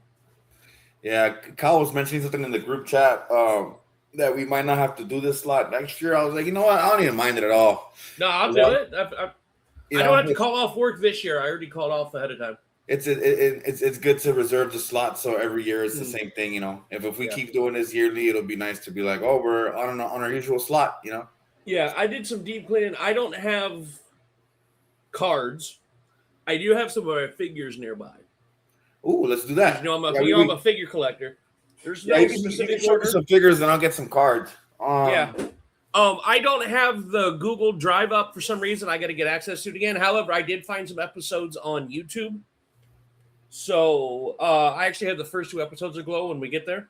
Are you going to be able to set us up with it? Because I don't know how to do that. Yeah, I'm just going to do what I did for Stranglemania. I'm just going to open up a thing in the Discord, and then I can just bring the episodes up. It's not a big deal. Oh, no, you can't put it on here for us on the streamer? I wouldn't, only because the guy that did Glow does WoW now, and I don't know how litigious he is. Okay. I don't know how quick he is to strike people. Mm-hmm. Okay. You know what I mean? Yeah, I see what you mean. But I figured I would start what I have right now with probably the oldest figure I have. Is, I go to that thing up in Michigan and they do their big shows in like May, like they did the last one a few weeks ago when I met Jimmy Hart and everything. And then there are other big shows in December. Mm. In December, I got, and it was down to this one and Rob Van Dam, but the Rob Van Dam one was like, they were known to have like the plastic around the figure was known to like get like orangey. Yeah. So I picked up the one that's got the clear plastic. It looked newest. That is the original ECW Lance Storm right there from when they did the ECW line in like 1999. That is nice. And you can see just how good the plastic still is. Yeah. Plus, it's Lance Storm, and I think he's severely underrated. But yeah, it comes with the chair. And also, left forearm smash. Watch out. It's that. Left forearm smash. The left forearm smash. That's such a clever name for the move. Well, because it was like the left forearm smash, or like the ECW ones, it was like they had a punch or like a kick. Okay. And then they would come with like trash can or a chair or like a table. I think someone came with a table. There was a ring released. And then they came with a second line. It was like different wrestlers, but like gear they would never wear. Like Tommy Dreamer had a purple ECW freaking shirt. Yeah, like there's somebody actually put a book out about this specific line, especially that specific ECW line. And then I got this last May, not this year. I gotta find some of the ones I got this year. They have, the classic superstars, the original old school wrestler ones from like 2000 or so. This one is from 2008, but it's been around since like the early 2000s. The line's not active anymore, but that's when you first started getting like the old school wrestler. You know how I got my George the Animal Steel, which I gotta find somewhere. I did a deep clean of my house, so everything's everywhere. I have Shawn Michaels, because who doesn't love a good Shawn Michaels figure? Comes with the big gold belt, and if you can see, it actually it has the little red jewels in it too. Oh yeah. And it has the WrestleMania 19 ring skirt. Nice. But the reason I picked this one up, because mainly the boxes are this is like the deluxe classic one, but mainly because of the boxes were like all black. This one's kind of orangey. This is also in French, so I think this was only sold in like Canada. Huh. Like the other one, let me see if I have one nearby. I do actually, and it is actually the George the Animal Steel one I told you about. See how they're originally in all black? Yeah. This one's different. It's the deluxe. Yeah, deluxe has the where the stomach bends and stuff.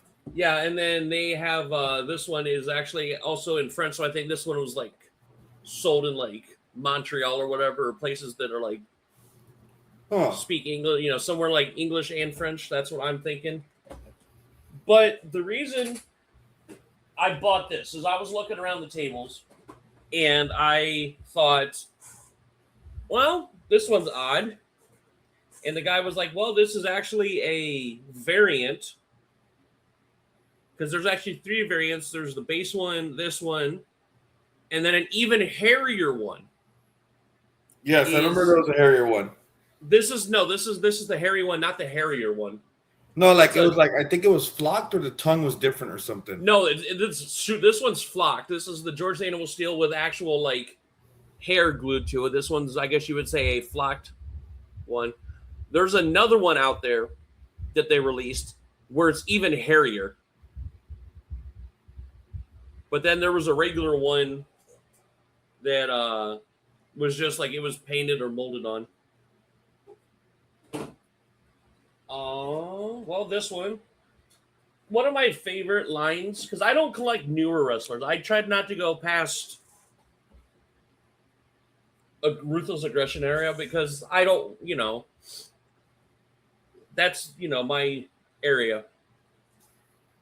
Is they have the Monday Night War line, which is probably one of my favorites because it's just like the guys that were on Raw and Nitro back then, which I have. Where's it over there? It's over there. I'll go grab one of them on my list I actually picked up recently at the last convention they did. But it's basically like the guys that were that did like the Raws and Nitros and everything. I have Bret Hart from 1999. And it's specifically December 6th because they would do like specific episodes. But I also like it because one of my favorite commentary duos was Gorilla Monsoon and Bobby the Brain Heenan. The Build-A-Figures Gorilla Monsoon. Yeah, I gotta love the Build-A-Figures. That started at Toys R Us, right? I'm not sure offhand. The only thing that sucks is I collect. Actually, yes, it was they were Toys R Us exclusives, and I think it started with the basic figures, if I'm not mistaken. Yeah. I don't collect. I collect inbox. So I'm trying to find someone that took them apart and built the figure together so I can have the Gorilla Monsoon. But the one I'm excited about, I got to go grab it real quick. I know where it's at. Or just eBay it.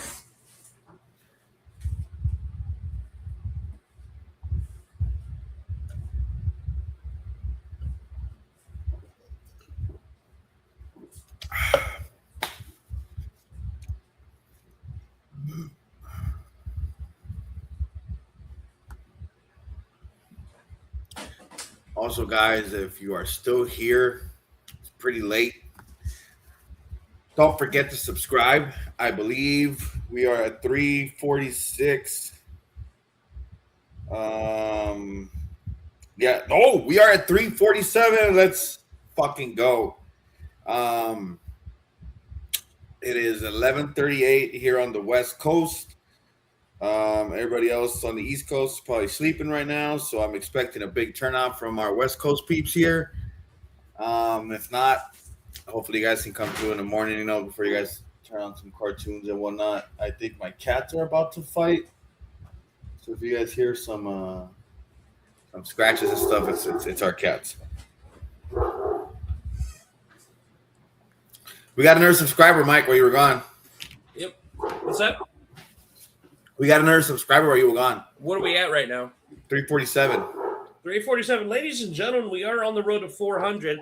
However, I have put the challenge out there because, y'all, I want to, we're on the road to 7 million subscribers. If we hit 500 by the end of the stream, like right before our next main event, I will shave my head bald, so I will become not only do I have the best hair in Main Event Wrestling Network, I will shave my head bald and become the prettiest bald man in Main Event Wrestling Network.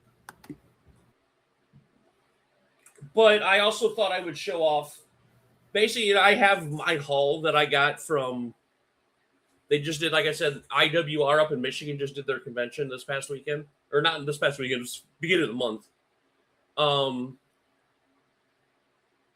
I had a little extra spending money, so I picked up some few ones.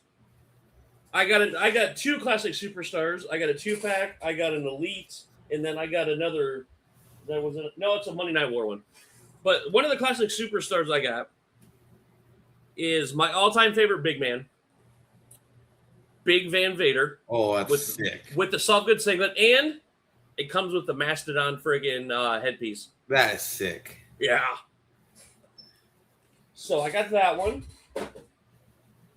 The Elite that I picked up, this is the Legend series. I don't have the Undertaker, who was been one of my favorites for a long time. I have Mean Mark Callis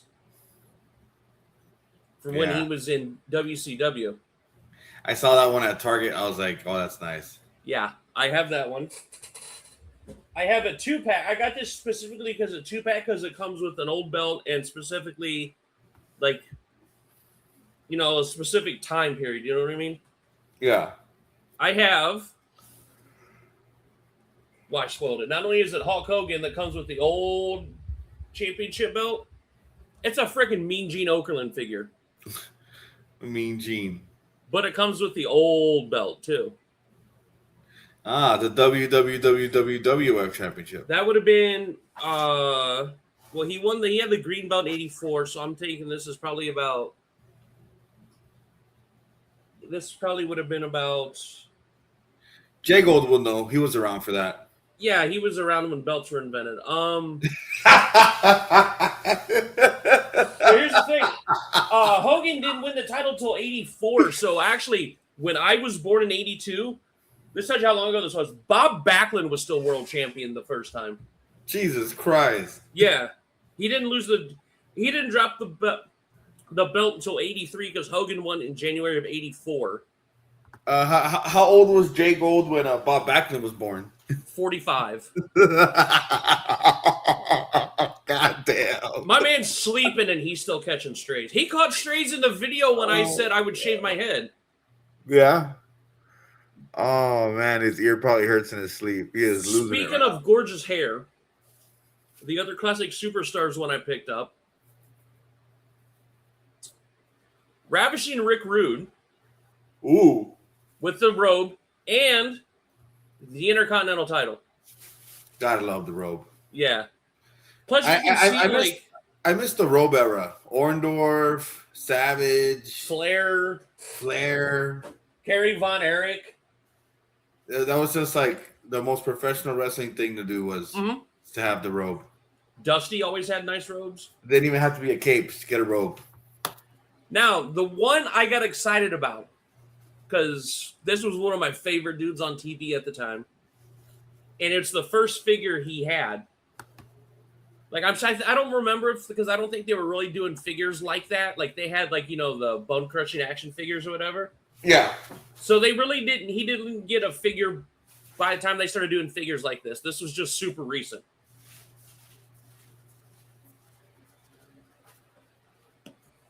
The Lethal Weapon Steve Blackman. Loved me some Steve Blackman, who, by the way, looks exactly like this to this day, except he's got gray hair. But he looks just jacked like this. That's the head cheese one, right? Yeah, because if you see right there, head cheese, it comes with the head cheese. You can put that on his head. That was the silliest thing they could have come up with, and it worked because He they was so weren't going to serious. do anything with that team. But it comes with the sticks he had. It comes with the hardcore title. But yeah, I saw this at the convention, and I knew I had to buy it. Yeah, guys like Steve Blackman made that division, man. Oh, he was one of my favorites. You couldn't have the hardcore division without Steve Blackman. No. Now, one of my modern ones, I have a few modern wrestlers. I picked this one up, one, because it's a Walmart exclusive. And I actually did a handful of shows with this guy. And I actually, he came to my wrestling school. Shout out House of Glory. He came to our wrestling school to, not as a seminar, just to come and hang out and show us some stuff. And I actually rode the subway with him home that night. I still remember the arm drag he taught me. Fucking Eddie Kingston. I got the Walmart exclusive Eddie Kingston. Oh, that's cool. Yeah. By the way, you know, if there was a wrestler that didn't really change who he was in real life, and then you see on TV, like, oh, you know, your character is heightened. Like, no, Eddie Kingston 100% is that dude. Like, he's a good dude. Don't get me wrong. He's a nice guy, and he would, you know, whatever. Like I said, I still remember the arm drag he taught me. Hey, can I show you something real quick, Mike? Yeah, absolutely. All right. So this was a signed helmet from WrestleMania last year. So you didn't know what you were going to get till you opened it, right? Yeah. And I didn't buy one. I think you had to buy it there or some shit. It's the Fanatics one. You had to buy it there, I believe. And somebody ended up getting this one, and they messaged me if I would like to purchase it. Uh-huh. If you can guess one of the 3 people that signed this, I will tell Jay Gold to shave his head. Now, is there options, or is it what it could have been anybody from WrestleMania? I will give you 5 guesses. All right. Because you got to think about the fact that somebody called me to buy this from them. Is it Rey Mysterio? No, that's one guess gone. I will make that a double guess if it was a serious serious guess. All right. Let me 20 questions this shit. Is it a male or a female? Female. Okay. So, okay. Is it Liv? And you know the Great Brown Hope doesn't fork up money for a lot of things. Is it Liv? No. Okay. That's going to count as 3 guesses. Because you didn't like the Ray guys. Okay. Okay. So I'm thinking. You got 1 guess left. Well, you said 5, so I'm Yeah, so 1 plus 3 is 4. I got 2 more. You're giving me double guesses. That's No, Ray was 1, Liv is 3. How is Liv 3? I told you, because you guessed Liv, I'm going to count that as 3 because you're trying to be funny. No, I was being serious. You said female, so I'm at 2. Oh man. Is it Rhea Ripley? No, Rhea Ripley. So that's 3. Let's see. Is it? Let me see. It could be anyone. Is it Nia? Because I know we were both big Nia guys. No, not Nia. All right. I wish though. Oh man, without hesitation, I would have bought that one too. What I want to guess and what I think it is are 2 different answers. You got 1 left. I'm guessing it's probably going to be main event type female, or because there's a name floating around in my head right now.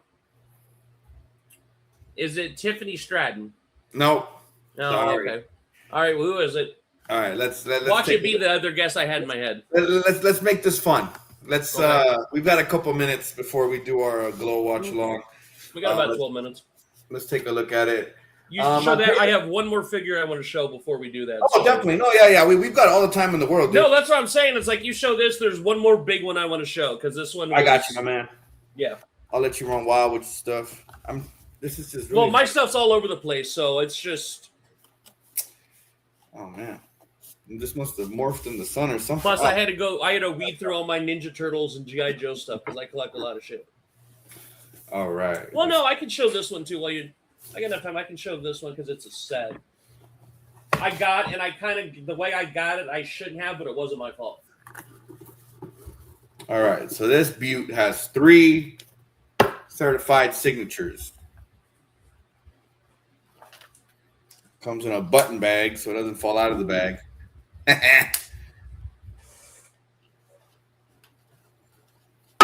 Where'd you go, Mike? Oh, there you I'm right here. All right. No, I was grabbing the other thing I wanted to show. Here's what the helmet looks like. That's kind of cool. It's a little mini helmet. Obviously, it's not going to fit on my head. Hey, helmet. No helmet big enough is going to fit. Oh, man. That's the first signature.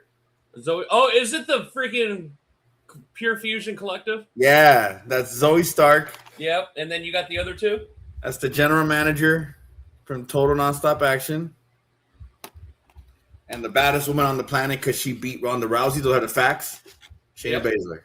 That actually is. When I didn't register that you had 3 on there, and I saw the first one, I knew who the other 2 were. Yeah, 3 signatures. 7 out of 25. That's actually fire. So only 25 of this exist. Was it like a blind box or? Yeah, exactly. It was a blind box. So you had, I think it was like 100 or 200 or something like that because, the guy was gonna give it to me retail. I was like, I get it. You know, it's a grind. You were probably hoping to get something to flip. Yeah. If you want to add a little bit to it, I don't mind. Yeah, just be reasonable. He was like, okay, I'll give it to you for X amount of dollars, and I was sold. Fair enough. Now I didn't even look up comparable prices. No bullshit. You know, I was just like, no, man, I want this. You got it. I don't care how much it's gonna cost me to get it until the next time somebody has one or I find one. I'm going to regret not getting it. So if you can guess how much I got it for, I will tell Jay Gold to shave his head. No, he's already going bald anyways. Don't even go natural. He's been going bald for like 10 years, 20 years. Yeah, do you want me to show you the 1 figure or the 2-pack? You didn't guess the price yet. 200. That your final answer? Yeah. 250. See, I wasn't off by much. But, you know, that's not bad for something like this. No. Never going to find it again. No. Do you want me to show you the 1 figure or the 2-pack? Both. Well, which one first is what I'm saying. I got them both right here. Whichever one builds up to the other better. Well, they're both really good, and they're one I wasn't supposed to get, and the other one is probably the one I spent the most on. Okay, do the one you weren't supposed to get first. Okay. One of the places. Okay, so I'm at. You know, everybody knows because I collect figures. I'm in the main event, or not main event, the major wrestling figure, like the Facebook group and all that, you know, like Matt Cardona and Brian Myers does. And Brian Myers was at one of the shows that IWR I did. And I was talking to him about this. And he goes, because I go to Ollie's to check out figures sometimes, which is hit and miss. And a buddy of mine sent me a picture of this. It's like, dude, they have these here. Go get them. For those that collect figures, one of the best websites to get is Ringside Collectibles, right? That's all they sell is wrestling figures. They get a lot of exclusives too. This is a Ringside Collectibles exclusive that I got at Ollie's that was they don't know how they got there. So I got something that let's put it this way. I paid less than half of what it goes for on Ringside Collectibles. Is it Kane? No, it's a 2-pack. It actually goes for about 80. I paid 30 for this. What? Yeah. Because it's a Ringside, like I said, it's a Ringside Collectibles. Yeah, that's a solid deal. Now, it's a tag team, and they also have a 2-pack of this. It's the Steiner Brothers, which I'd like to get too, because it's the Steiner Brothers, right? You know how I was showing you, like, you know, the main event or the Monday Night Wars and everything? Yeah. This is not Monday Night Wars. This is the Mattel Elites. It's the fucking Outsiders. Ooh. For $30? Yeah, even better. because there's 2 boxes. What's the ultimate? They're right here. So they're not even elite. They're ultimates. They're the ultimates. You know how I have like RVD, I have a Kurt Angle, I have an Eddie from the Ultimate lines. It's not Razor Ramon because I do have a Razor Ramon Ultimate in the green trunks. Scott Hall. Oh, that's nice. With the tag belt, the NWO shirt, the Outsider shirt. He's got the woo, so you can do. It's got the hand, so you can do the woo, right? He's just missing the toothpick. It also comes with Kevin Nash too. That's fire, man. Yeah. Those are $25 a piece, easy. Yeah, and the set itself is $80 because you can't get these like this as an exclusive. I think it retailed for more on Ringside, honestly. No, they're last time I checked, they go for $80 because the Steiners goes for $80 too. Oh no, I meant when they first retailed. When they first got on the website, they're like $30-$40. I was telling Brian's like, dude, I got this awesome deal, and he goes, yeah. Ringside wasn't happy because Ollie's wasn't supposed to get these because you can see right here. Yeah. It's an exclusive. You were not supposed to get this anywhere other than the website. Now, speaking of maybe major wrestling. They left a shipment in the wrong place. Yeah, somebody got it that wasn't supposed to. But speaking of the major wrestling group, like there's a Facebook group. Like I actually got one of my GI Joes off the group because we'll sell stuff to each other and we do. It's actually it's worth it. It's one of those. If you're on the Patreon, it's worth it because we buy, sell, trade, show our collections, and there's all kinds of people in there that fans, wrestlers are in there showing off their collections, but there is it's called the Wrestling Heels and Faces. It's an actual line from Zombie Sailor Toys that we got we got a pre-sale one night. He's like, here's a code. I haven't, opened the pre-sale out to everybody yet, to the open public. Anybody that's in the group, use this code. You can get into the pre-sale, when they do it for like music tickets and stuff, right? Yeah. It's the newest series, and this is the one I spent money on as a solo figure, the most I've ever spent on a figure. And this is actually, there's a guy named Ron Rudat that did like the Hasbro's, I got my Jim Neidhart, my Holy Grail. I actually picked up a Ricky Steamboat at a local store, but he designed those. Like he, did all the drawings and stuff. They got him to design these figures, right? Mm-hmm. It's the Macho King.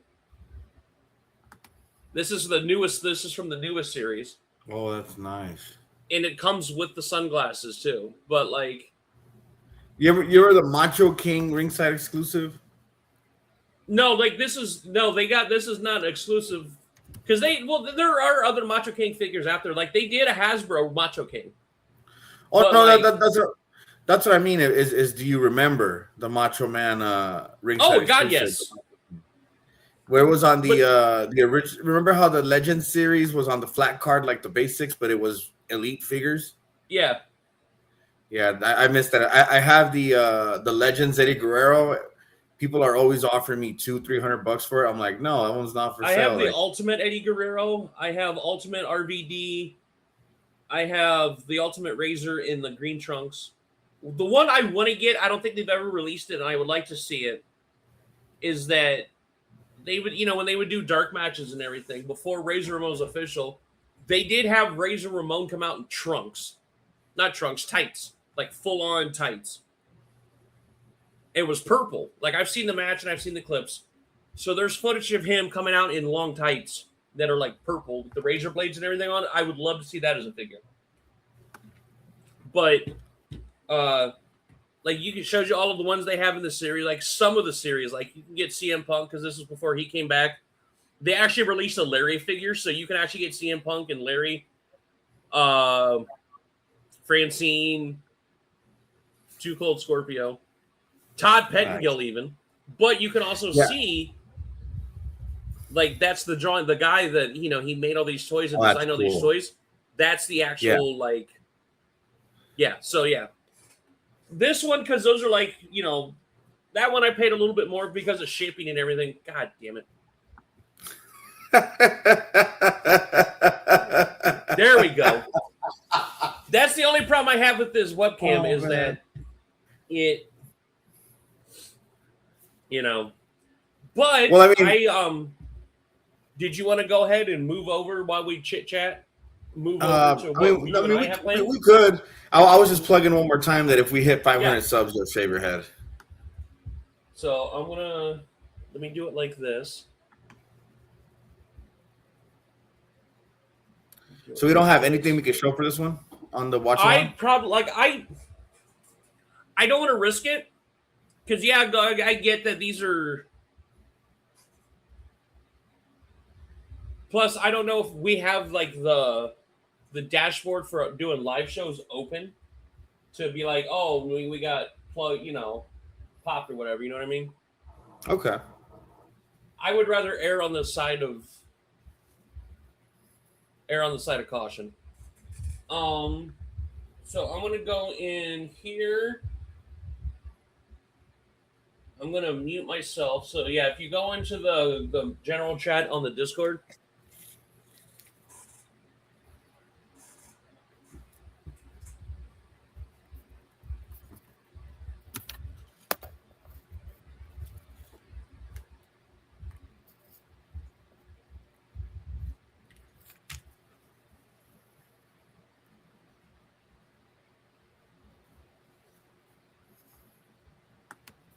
In the main event private Discord, not the public one.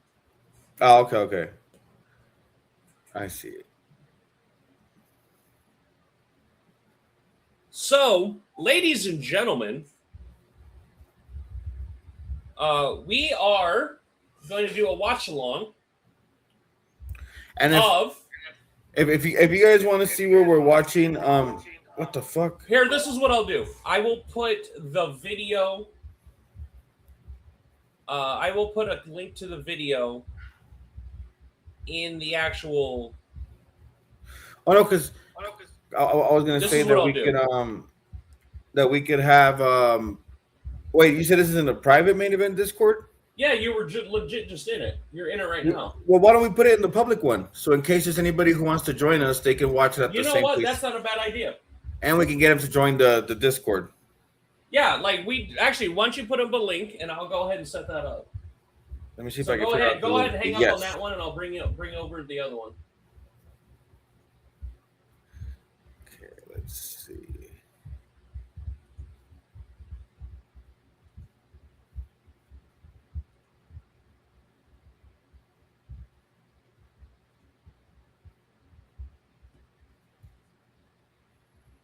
So, yeah, go ahead and put a link to the. Ladies and gentlemen, we do have a Main Event Wrestling Network public Discord.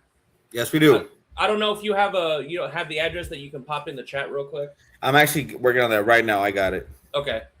So what we're gonna do is what we're watching is because I wanted to do something campy and goofy because we're up in the middle of the night. It's 3:00 in the morning for me. I wanted to do something different. We did video games last year. That was you remember how much of a pain in the ass it was trying to get that set up when neither one of us knew what the hell we were doing? That was fun. So I wanted to do something different. I wanted to show not the Netflix show, but the actual original Gorgeous Ladies of Wrestling from the 80s. This is how I knew about Sylvester Stallone's mom because she had a big part of this. And if you guys seen WoW or WrestleLicious, I actually watched the first season of WrestleLicious. This is basically, they got a lot of women, they trained them up. Actually, you know how they got Chavo to do a TV show? Chavo was like the technical advisor for the TV show. Sorry, I'm trying to get this link set up. Hector Guerrero was the advisor for the original Glow. So what we're going to do is I have the first 2 episodes set up. So what we're going to do is we're going to go ahead, once he gets it all set up, we're going to put the I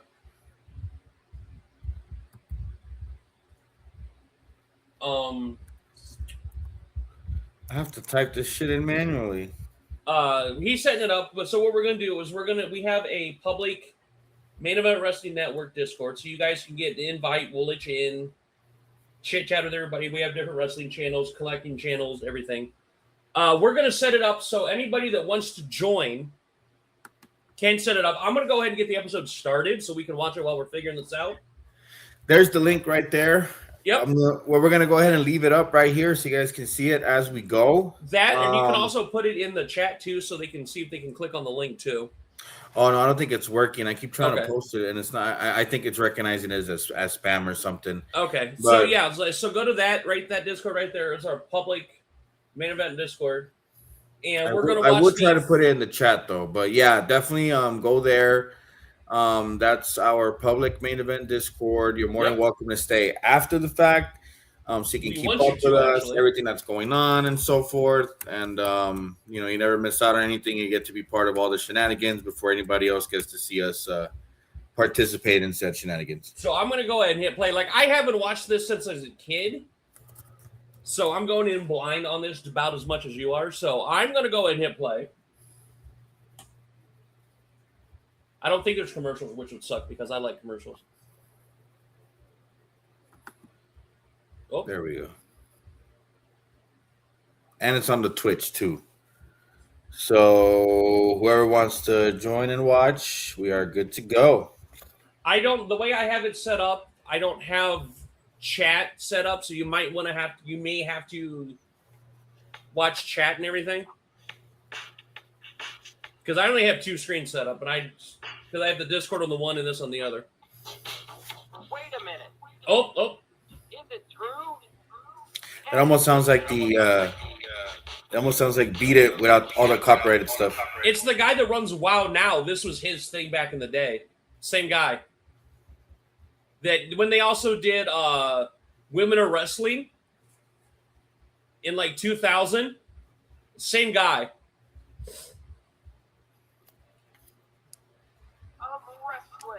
She's gonna be ready. Okay. Now, I will warn everybody that's watching, we're not getting the Rhea Ripley, freaking Becky Lynch, Charlotte Flair style wrestling, so don't expect that. We will remember this day. Ivory. This is where Ivory got her start. I don't know if you I didn't noticed know that. That's Ivory. They basically got a lot of pretty ladies. I don't know exactly just how many of them had like deep wrestling like experience. So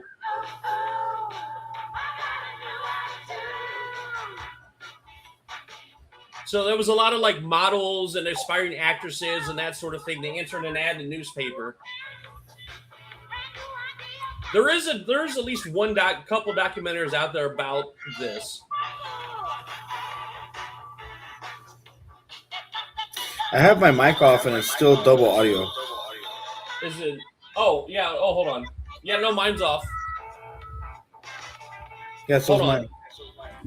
It might be picking it up because it's on my... No, I wouldn't pick it up. No. Is it just you?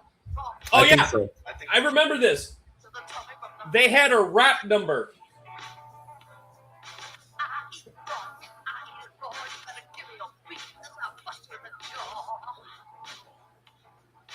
They had a musical number, and this is how every episode started, was musical numbers.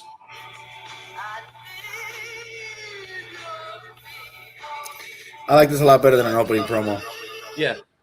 Where a lot of it was like, my name is Susie, and I'm here to say, I'm going to kick your butt every day. Like, it was about that level of, like, rhymes. Mm. Like, do you remember the Wrestle Rock Rumble? I know Brian Zane talked about it a lot, and the AWA did the Wrestle Rock Rumble. Mm-hmm. It's like that level. Yeah, honestly, I'd rather watch that than Seth Rollins come out and tell us he's a visionary and got kicked out of his group called Division, so he's now just an airy. But yeah, we also probably, if we watched this live, we probably would have gotten popped because they're playing licensed music. Jay Gold was there live. Well, yeah, he freaking helped train them. Him and Hector. You know, Jay that Gold- man is a good sport. Jay Gold trained the guy that trained Bob Backlund. Yeah, he trained Hector Guerrero. No, he didn't train Hector Guerrero. He trained Hector Guerrero's dad, who later went on and trained Eddie Guerrero. Yeah, so Jay Gold's the reason that one of my all-time favorite wrestling heroes got trained. Oh man, fucking Jay Gold. Who I met, by the way. I met Eddie Guerrero. You got to meet Eddie? I did. Nice, man. I would have loved to have met Eddie. I think I have very every nice single Eddie Mattel figure that was ever released. It was. Remember how I told you the story about that SmackDown in Baghdad meet and greet I went to? Yeah. I was in first in line and everything. They're all coming out, and Eddie Guerrero walks past me. And, like, I'm first line. I was like, hey, how you doing? I had my hand out. He walks right past me. I'm like, what happened? What did he, like, is he, like, Eddie Guerrero not a nice guy in real life? What he did is he walked past us, got up on one of the barriers, and he started doing the freaking Eddie Guerrero shimmy. And then came back and was like, hey, how you doing? How's it going? But he was like, oh, really? And he did the Guerrero shimmy and everything. I was like, oh, okay. He's just being awesome Eddie Guerrero.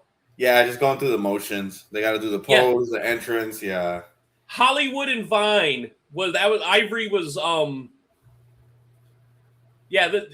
that's a Tom Waits song. Royal Hawaiian and Spanish Red versus California Doll and Americana. Woo, she said ass.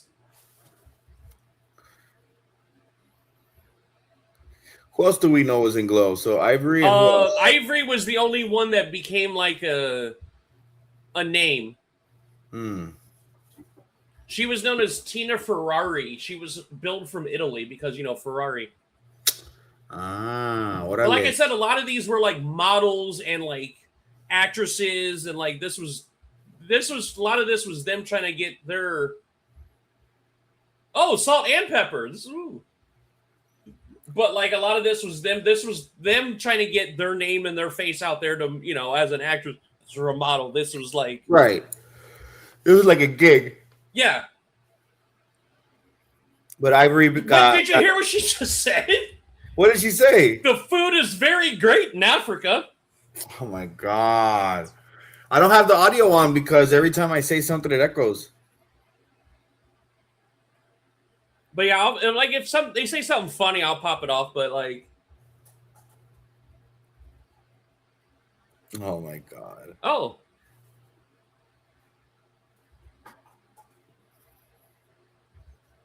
There you go.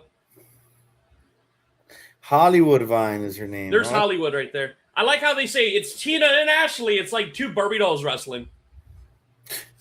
That's sexist.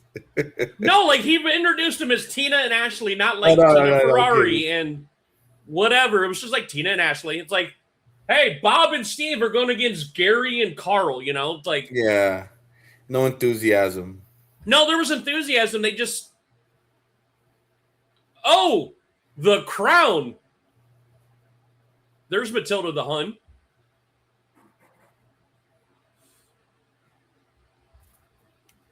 Oh, she's doing a European accent and it's not good. She's not goof. She sounds like. Do you ever seen the Swedish baker on the Family Guy? I think so. Ooh, would you like some of my hot pea? Ladies and gentlemen, I'm here in the lobby of the Riviera Hotel, and I'm very nervous. This gentleman not only owned Glow, started Glow. He did WoW in the early 2000s. He also now is doing WoW again. It's on TV now. Same guy.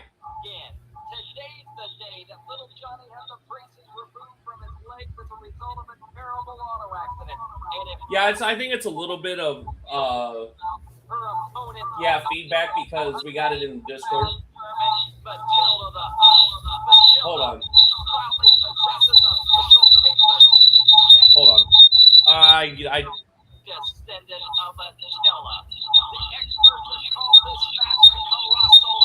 What's going on? It's hold on. Find out if little Johnny will indeed walk again, and this match tonight will take place. The card just arrived. It's got to be very distressed for Pepper. I think that's what it is because I'm watching it on. Tina Ferrari and California Doll. Tell me, Tammy, how are you? Can you wrestle tonight? Hold on a second. How's her brother? It's a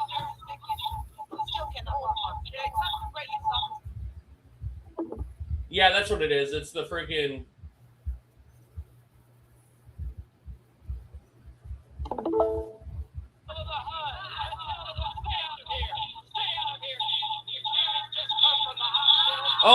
Oh, he's like, oh.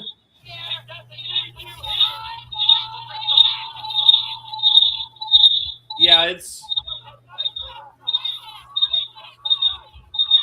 Oh, girl fight. Oh, cat fight outside the casino. And of course, the guy that's running the show is in the middle of this. Oh no, guys, help us! And of course, we got cops on freaking standby. A cat fight for no reason.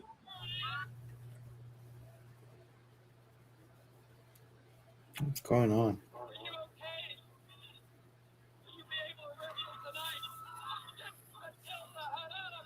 Oh, is Tammy going to be able to wrestle? We don't know. She looks, maybe she's hurt or sad or. We don't know.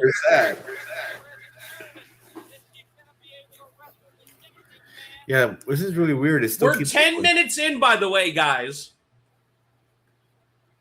It's still not a single wrestling match. We haven't seen a wrestling ring outside of the little doodah video. Oh man, if this was WWE Raw, everybody would be losing it. Why aren't they wrestling? Tina Ferrari, there's Ivory. I'm sorry, WWE Hall of Famer Ivory. Yeah, show some respect. Put some respect on that name. I have my volume down. Can you hear me on the Discord? Yeah, I can. I have you on the. Hold on, let me try something. I might be able to. Let me try something here different here while we figure this out. See if this helps.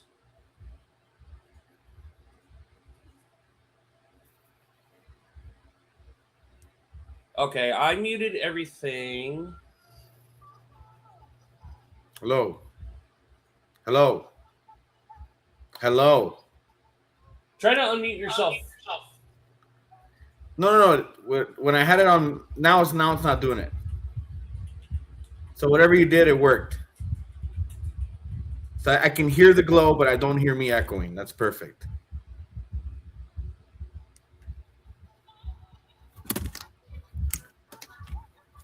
Oh man, what a day! Oh. Whew.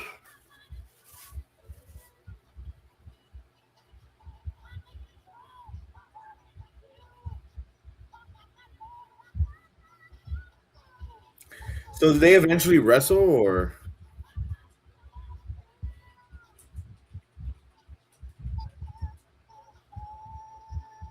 And where was this aired? That's my other question. Where did they air this?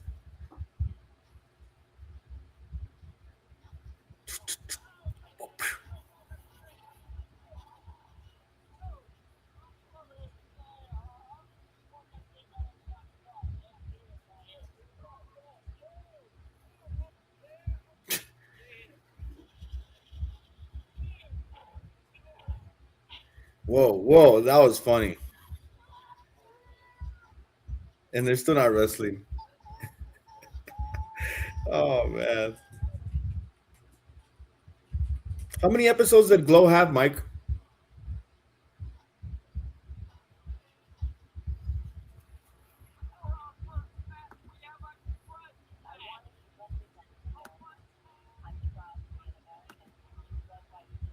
Can you hear me on this stream, on the YouTube stream? Mike?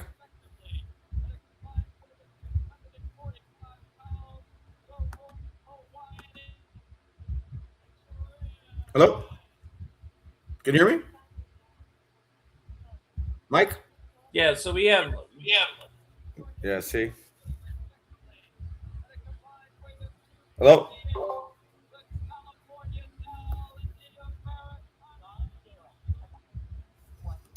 Man, what's going on? So we're trying to get the audio set up so we're not echoing. Give us a second here. Yeah, now your audio is coming back on the Discord. Hey, unmute your Discord mic and see if that helps. I muted all the channels. Yeah, see, now yours is echoing, but not mine. No, I'm gonna mute these. Just go unmute your Discord and see if that gets rid of the feedback from both streams. No, it doesn't. All right. Well, I guess we're just gonna do that then. All right. Let me do this then.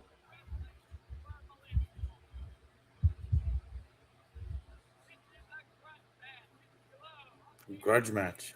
Yeah, it's a grudge match. We're on episode 1. This is the first match, and it's a grudge match.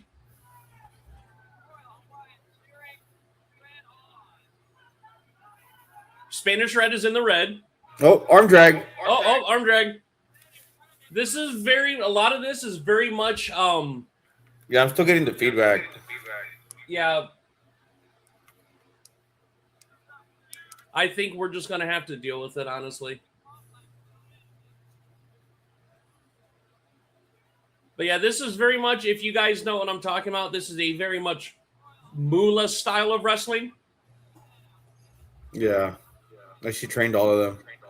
She was the only one that trained women, so it was like, oh, we do got some sort of leg lock here.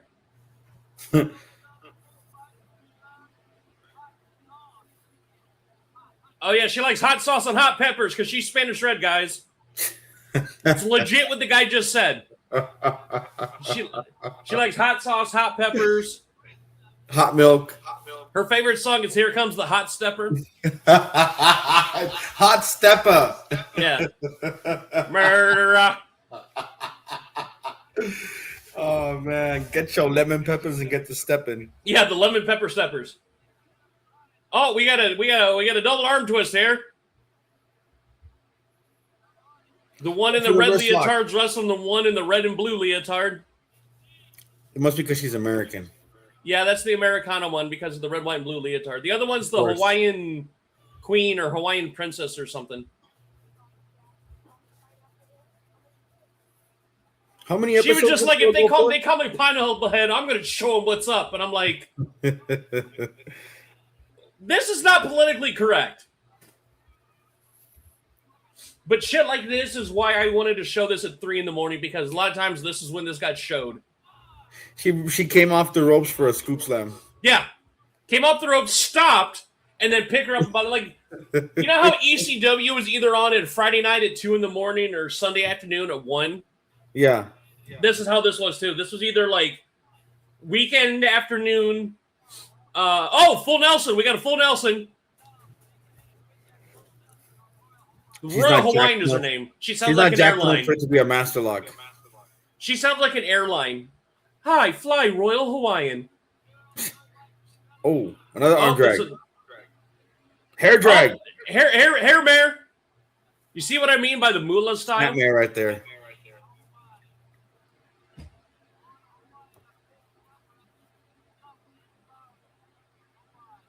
Royal Hawaiian is a lover of the big flowers that come from Hawaii is an exact quote that he just said. Oh, man. Who are these commentators? The guy that owns the company. Oh, my God. Not a good look, buddy. No, but this is the guy that owned, like, this was very much, they were all gimmicks. Like, you had the biker and the more than one Hawaiian gimmick or Polynesian gimmick. You had the American gimmick. There was the farmer's daughter. Like, Wrestlelicious did the same thing. Do you remember? Hold on. Do you remember Wrestlelicious? Hold on, I'll be right back. Okay. So yeah, for those that don't know, if you go, the Discord link is in the chat. You guys can join. We have a public Discord for all the followers of the Main Event Wrestling Network. We're watching this right now, so anybody that wants to join us in is more than welcome to watch this with us. We are doing the first 2 episodes of the original Glow from the 80s. Oh! Oh, no!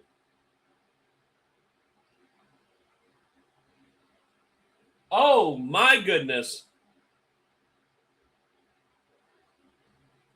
That looked like she landed less on her leg and more on her no-no bit. Oh, back down to the room she goes. Oh. Catapult.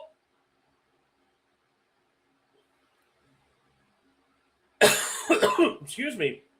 Poor California Doll is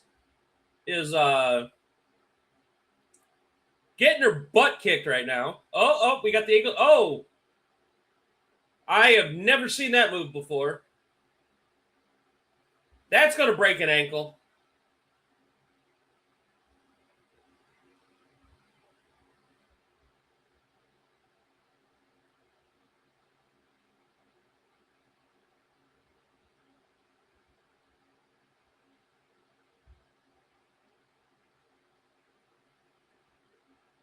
Another head smash.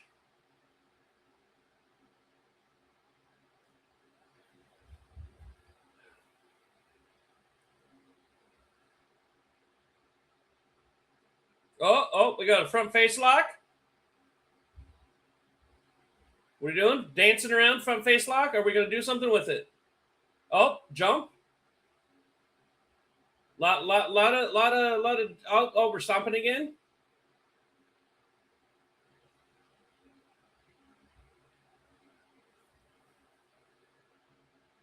Oh, what do we do? Oh.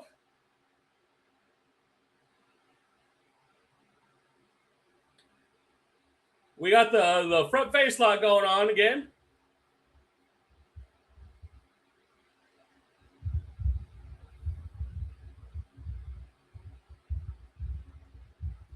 Front face lock still. This is the world's longest front face lock.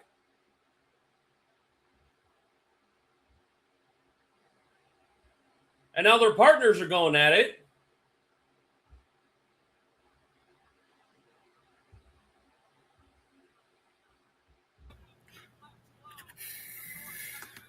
Are we sure nobody else came out of Globe? Not that offhand, I can't think of anybody else that became an actual legitimate professional wrestler. Let's see. We're just splashing her butt cheeks, it looks like. We're not going for a pin, we're just bouncing on her.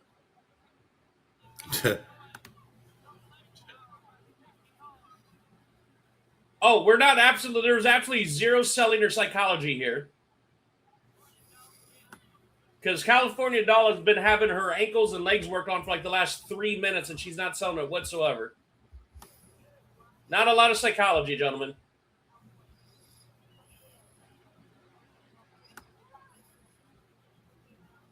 Wow, these promos are also not very good either.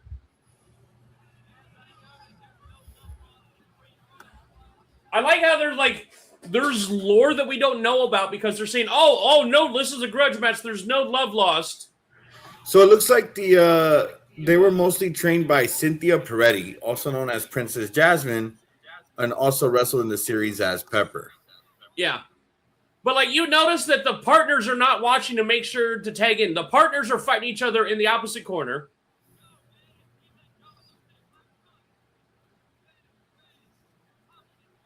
Okay, why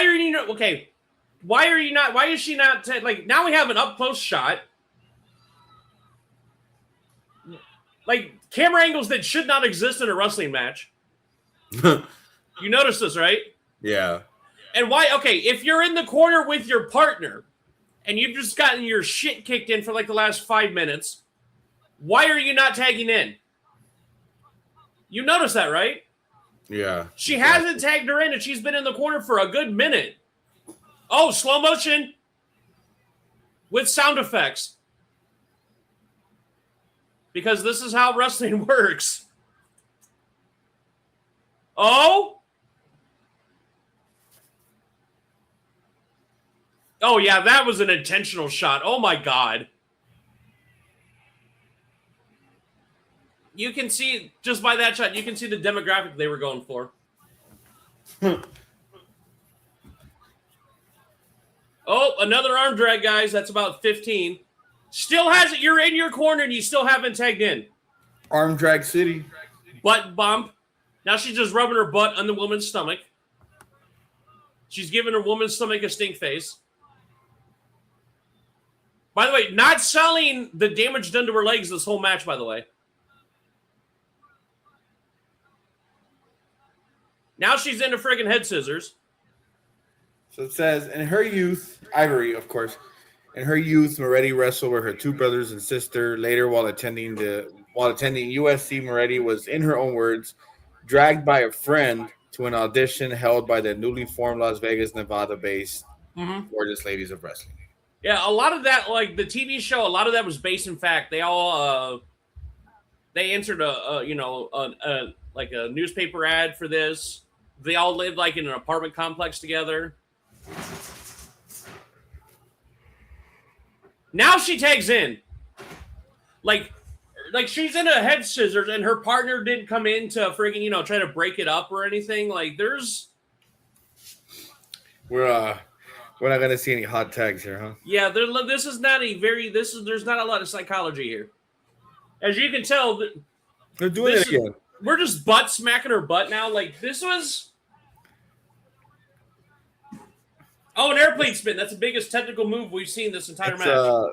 It's borderline raunchy. We're 25 minutes into this, and about 10 of this is this match, and it's been like the same 4 moves the whole time. So we've been averaging an arm drag a minute. About an arm drag a minute, literally. Oh, another hair pull. Oh. Like they basically taught him like how to land properly on the mat so you don't kill yourself. Yeah. And like basic moves. There's not a lot of. We're not getting Tiger Driver. We're not getting fucking Will Ospreay versus Kenny Omega here. I mean, they could make this look like a 5-star match with the right camera angles. Yeah, and all the camera angles were like certain parts of the lake. We got a slow motion shot for some reason.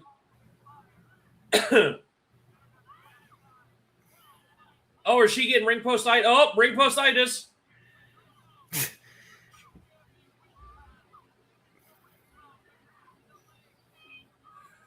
I don't know. The screaming's unnecessary. It's not that serious, lady.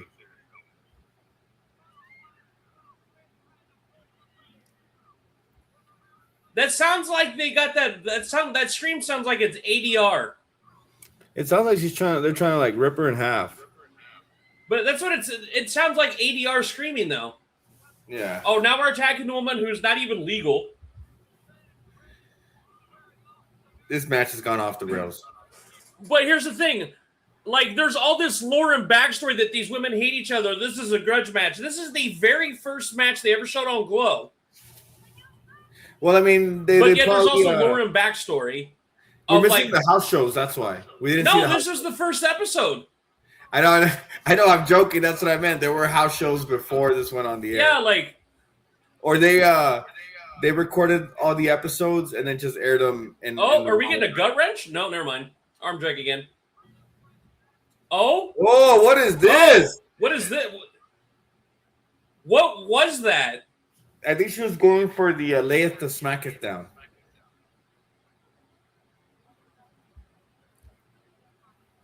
She won? She doesn't like men who think they're macho.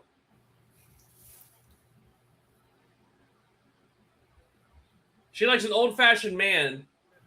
Oh, we're on the top rope. What are we doing?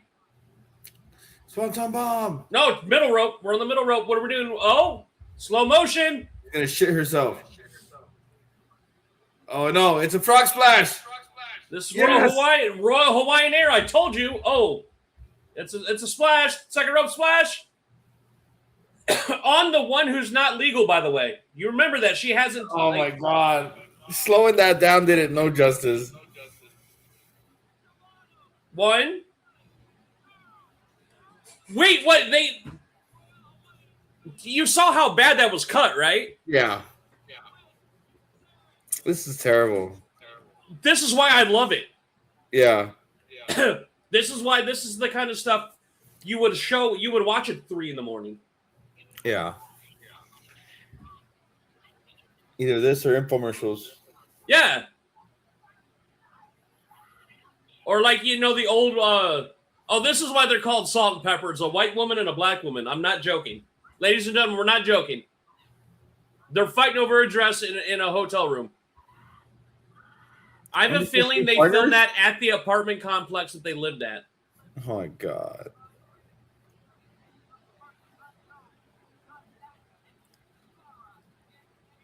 Ooh, the nasty Sarah and me. Oh, we're in an elevator. That's where Cody got the idea, huh? Fucking Raheem over here. Raheem. Who, by the way, I didn't realize till recently. I was watching an interview. Used to date Layla, so he has a type. Yeah. No, he does. Hey, we listen, we don't judge. Both very beautiful women. Oh! She just cracked. This woman just no-sold a bottle getting broken over her head. Must have been gimmicked. Yeah, but you would still sell that I broke a bottle over your head. Oh, I know, but still. I mean, we're talking about a rehearsed TV show and not a rehearsed match, so. But it's okay. These women. And these are a tag team. These guys are partners. But there weren't even any tag team belts yet. No, I don't think there was ever tag champs. There was a Glow champion, but I don't think there was ever tag champions. Oh, it's not a tag match anymore. Sorry, the other team we just promoted. We're just gonna have these two wrestle instead. You guys aren't even gonna be wrestling today. Sorry. Oh my god. Oh, what?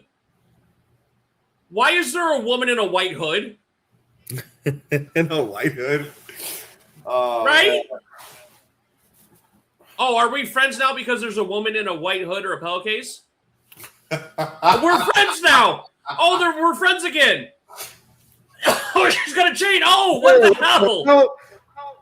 What is this, retribution? One of them, they both have chains. One of them's wearing a pillowcase that can be considered as a white hood. Salt and Pepper are getting a shit stumped out of him with metal chains. Oh my god. Pepper is getting choked. And you can tell the chain sounds are ADR. You notice that, right? Oh, yeah. Oh, Pepper got out of the noose. Why isn't the crowd popping for this?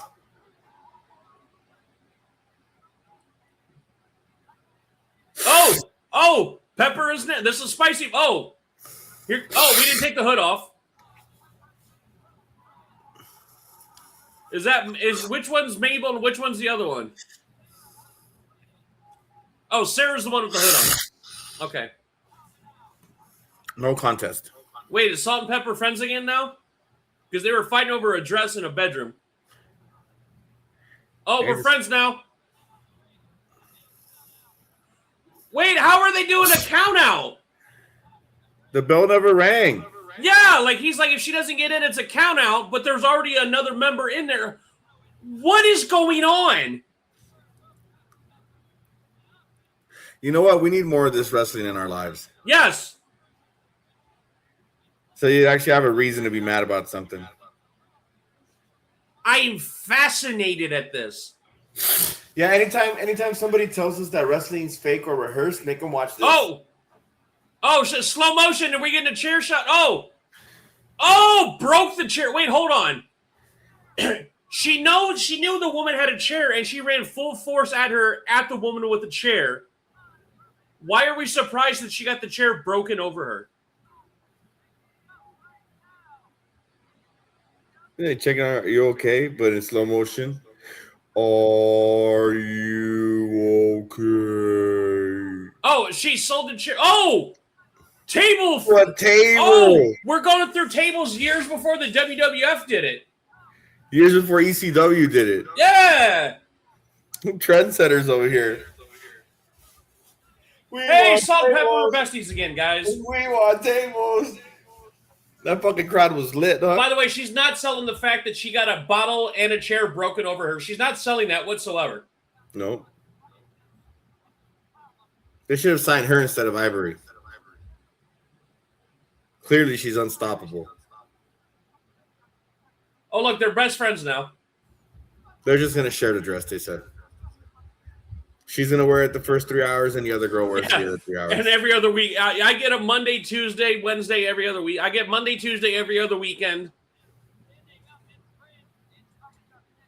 Oh, Hollywood and Vine versus Tina and Like, we're not getting the full names. It's just Tina and Ashley.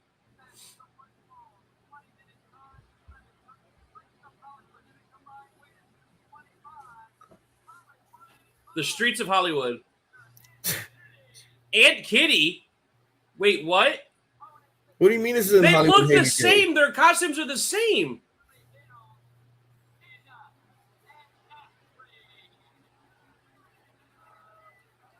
Why are they booing them? They haven't done anything. Oh, no, they're telling them to boo now. Apparently, we know who's good and who's bad. Oh, yeah, those lights cheer.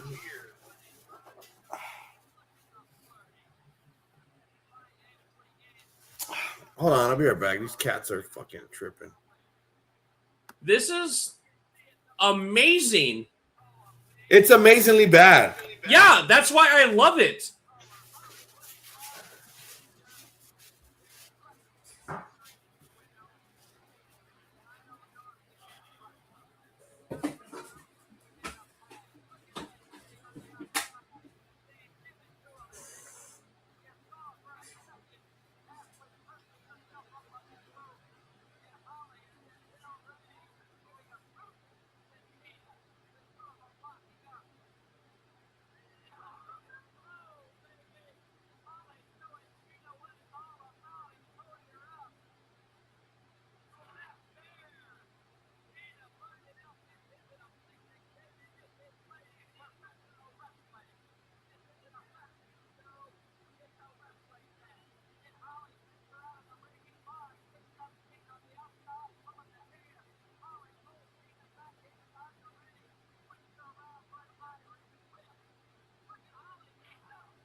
So we're watching these. This is.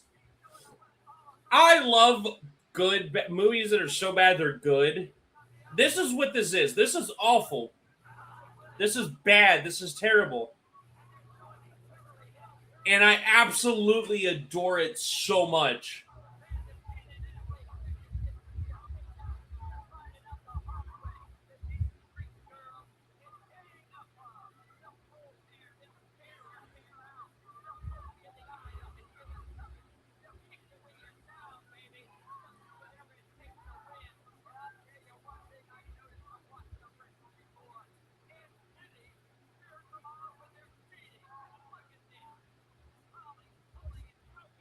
Oh, so Hollywood and Vine are the bad guys.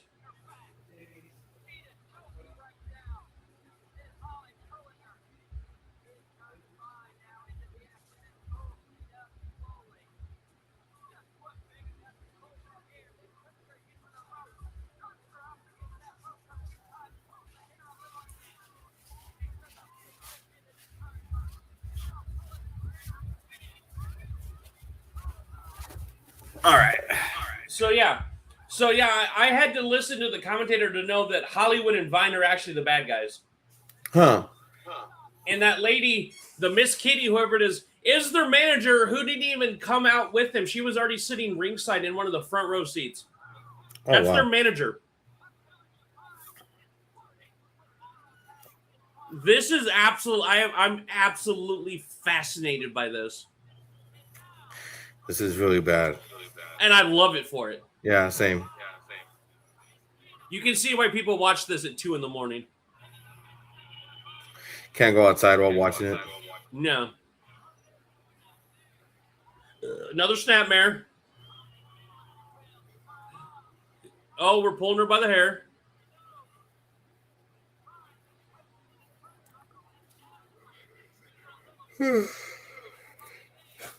So giving her a little wiggle and jiggle.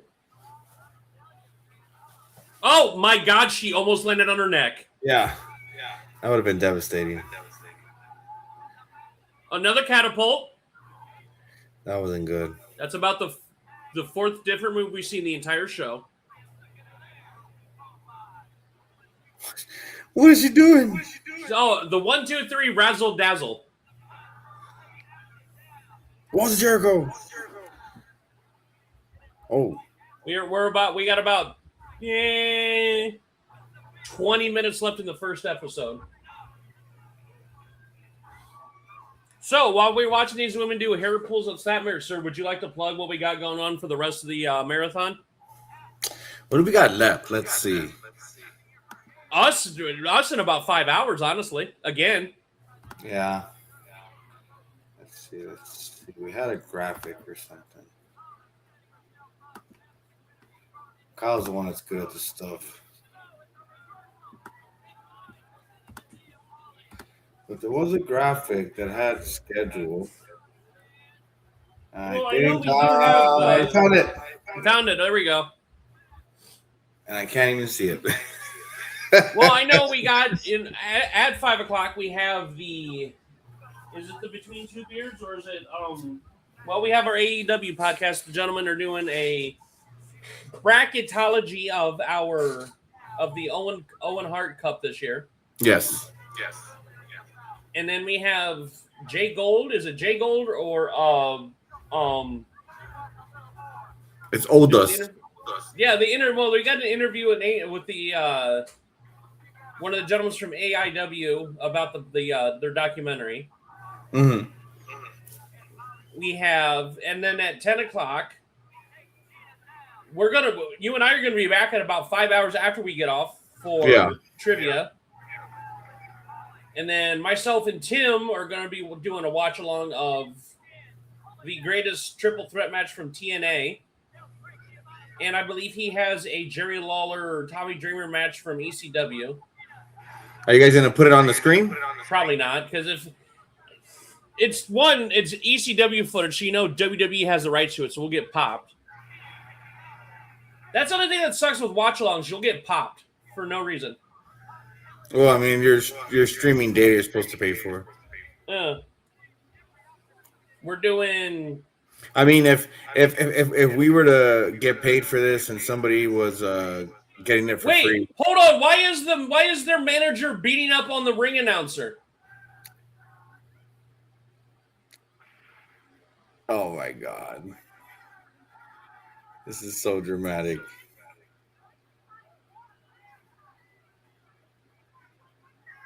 Finisher.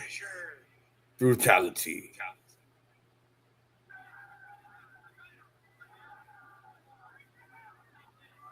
And then Tino's going to be showing his collection later on today. Yes. You and I are going to be back about 3 o'clock this afternoon to talk about wrestling video games. Who else is coming for the video games one? I know Tino said he might be interested. It may just be you and I, but I know Tino said he might want to come in. Okay. I know OTM, the OTM guys are coming back later to help promote Saturday Night's main event, which is tonight. We're going to finish off with a dusty finish that I'm going to be on. And I already know what I'm going to be talking about, and it's going to be a spicy one. What I want to talk about on Dusty Finish is going to ruffle some feathers, probably. Nice. I will keep that a secret until then. Body slam time. Oh, Ashley's doing it with the prancing. There you go. I think we have a mixer too, right? Yeah, that's the mixer is going to be for the mixer. It's going to be the mixer for Saturday night's main event, and then we're going to end with the Dusty Finish. And OTM's doing predictions for AEW. Yeah. Okay. So we have a lot of stuff going on still.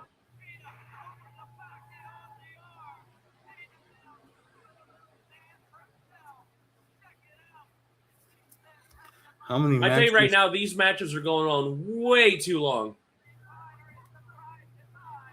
Oh man, AEW has 9 matches. Which means they're all no like one 30 must minutes long each, huh? pay-per-views. The AEW pay-per-view is still going to be 7 hours somehow. Yeah, that's what I'm saying. Each match is like 30, 40 minutes. Yeah. Yeah, Stadium. Sure, this is the pregame show. We don't need to have There's an I Quit tag match. matches. Yeah. Yeah. Oh no! The scream. This crowd is losing it, huh?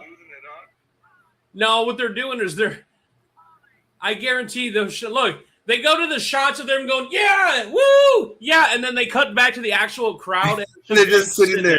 Yeah. Oh man, this is Oh, terrible. are we rowing the boat with the leg? Are we doing the row the boat? Yep. This is how to not do your wrestling show. Oh my god. Like, we're getting camera angles that you would never have on any, like, legitimate wrestling show. But if anybody ever did this on AEW, it'd be fucking, oh my god, revolutionary. I don't know who's the legal people in this match.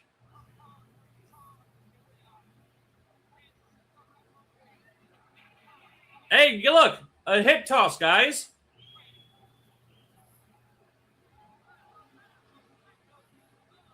Okay, that was good. Pump kick. That was good. The razzle dazzle.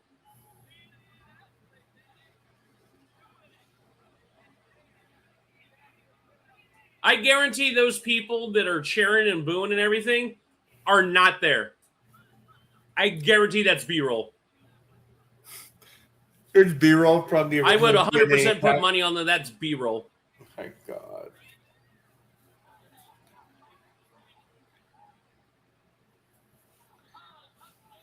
Oh my god.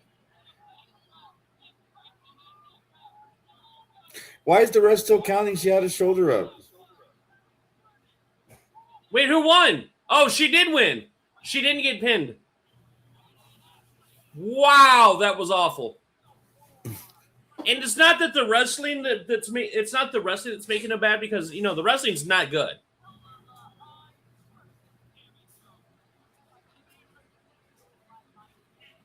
I like it. It's Matilda the Hunt and Tammy. But here's the thing, like, the wrestling is bad, yes. We can agree that the wrestling's bad. But what's making this near unwatchable is the camera work. The camera work is awful. Because they're doing camera angles that are they're doing shots of like the outside when like big moments are happening in the ring. We don't need the slow motion shots. That's what I'm saying, is like a lot of this, the camera work is making this worse. Oh my god, she's doing the high-pitched voice. Are we allowed to watch this? She's giving me like vibes that she's like 11. Yeah. Like, can we legally watch this now? Like, this is weird now.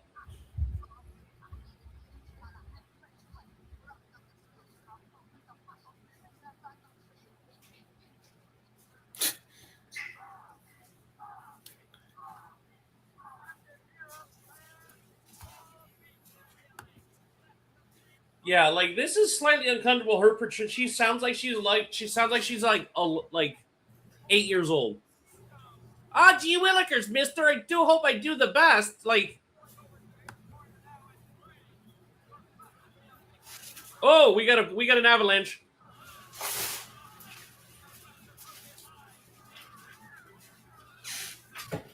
How tall is she? She does look like she's tall. Like, this is not like. Dave, look at her behind you. Go let him get a head start on eating. She's trapped like Munchkin. Don't. Oh! Oh, Matilda the Hunt is the most powerful woman in ladies of wrestling.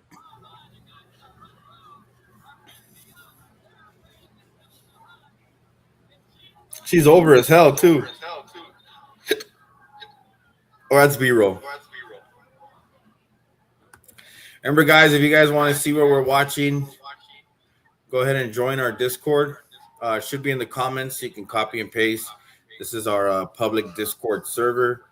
Everyone is welcome as long as you are a friend of the Main Event Wrestling Network. And not a douchebag. Yeah, drama-free zone. You want to come check out wrestling and have some fun? That's the place to be, yo.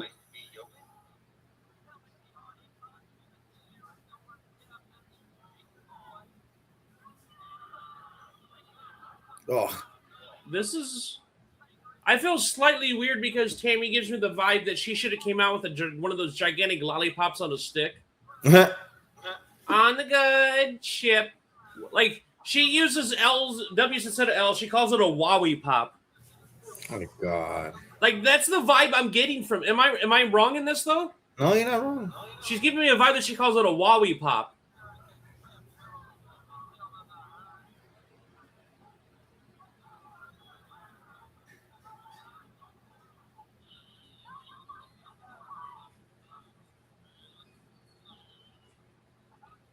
Like, you can tell, like, that's all that voice, that's all ADR work. All the screaming and yeah, like it's all ADR work. Oh, slow motion shot again. Walk, Leg walk, drop. splash. I've never seen She a hit her vertical knees splash. before when they did the slow motion. You can tell she hit her knees long before she landed the splash.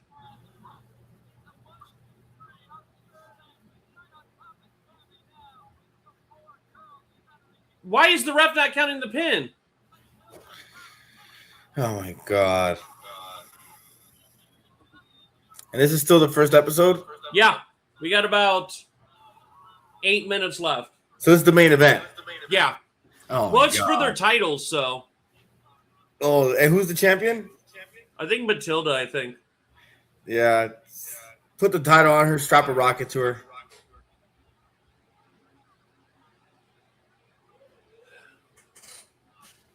Vince would have probably signed her for sure. Like Tammy gives me the vibe that she goes G Mister a lot every day. G Mister, I don't know if I should.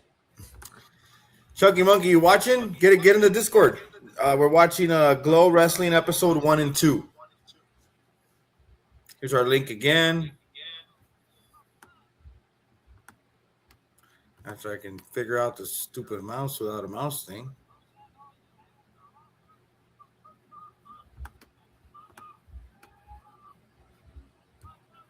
Oh no, phases from the presumably 8-year-old girl.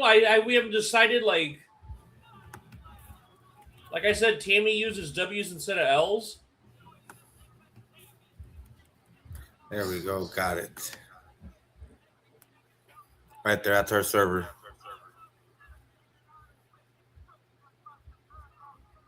Oh, she's eliminated.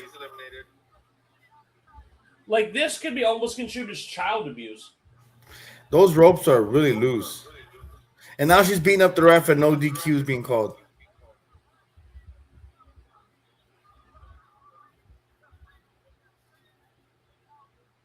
Wait, is this supposed to be their baby face?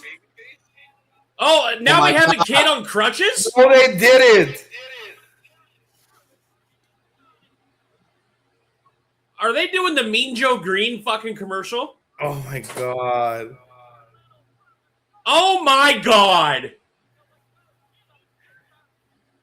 Wait, That's we're getting background music too? That's little John Cena coming out to motivate her. Oh my God, we got background music. If Matilda Oh my God. Right. This hot mess is the greatest thing I've ever seen. We do.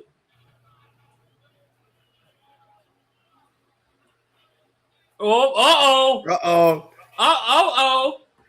This reminds me, I don't know if you've seen this because I don't know if you ever watch any Three Stooges episodes, like OG Three Stooges. No, not for a long time. This is like the episode of when Curly became a boxer.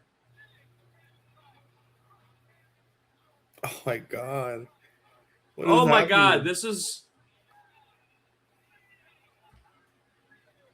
is the greatest and the worst thing I've ever seen in my life.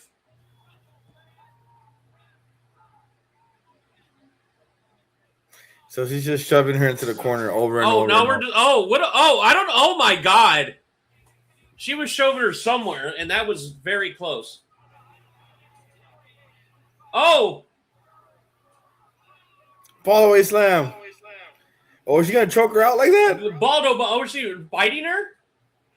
Kissing her?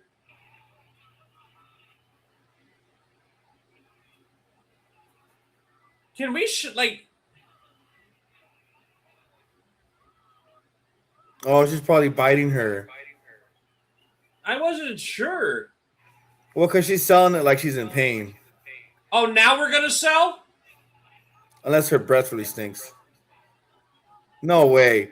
No. Not like this. Not like this. 619.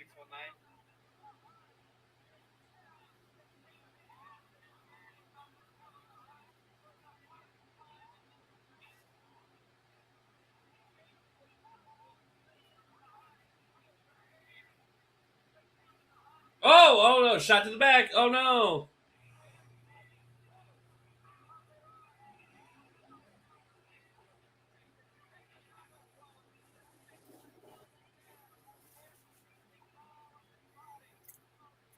Oh, we're going to the second rope. She has the power of her crippled brother to help her.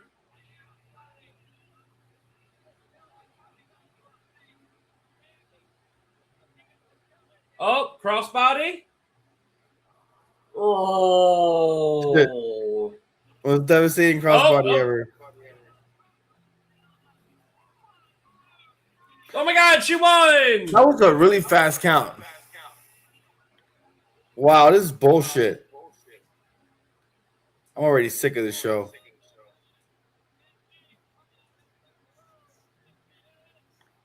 This is bullshit. Tammy Jones. She has not a belt, not a medal around her neck. She got a tiara and roses.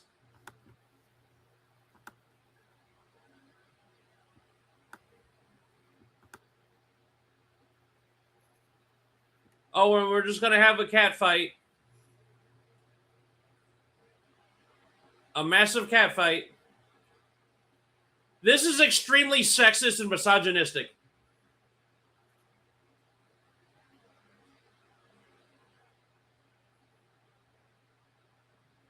I think I read somewhere that they actually stayed at the Riviera. I think at least when they were doing these ones, they stayed at the Riviera. Okay. So they stayed here. I think they like busted them or somewhere to go train at like a warehouse somewhere, and then they actually filmed the episodes at the Riviera. Ah, I see. Like there is a document. I know there's at least one documentary that I've seen.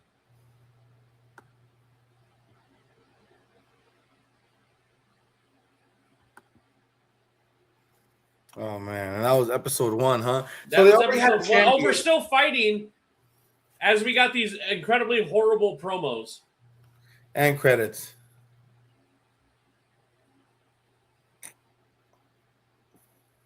Wait, what? Did you hear that? No. He said he said the Russian something and then the Oriental Tag Team Champions, the Chopsticks. Oh my god. Unfucking believable.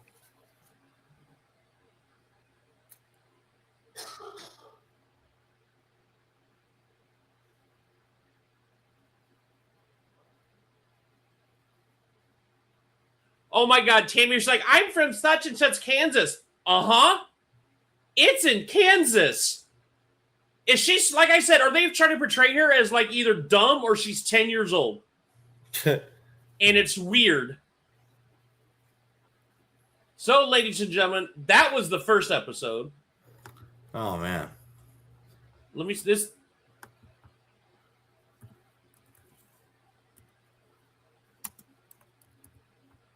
Oh, let's freaking Mount Fuji.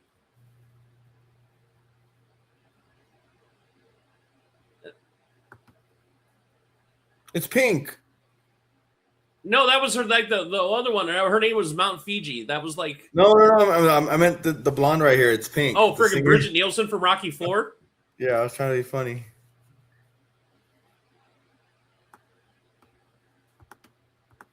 Like you can tell who all the bad guys are because they all have foreign accents. They all sound like they're from Russian movie. They always do, huh?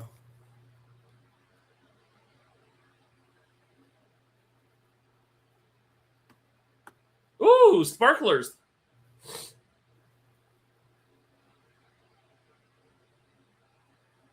Oh, this looks like this is this.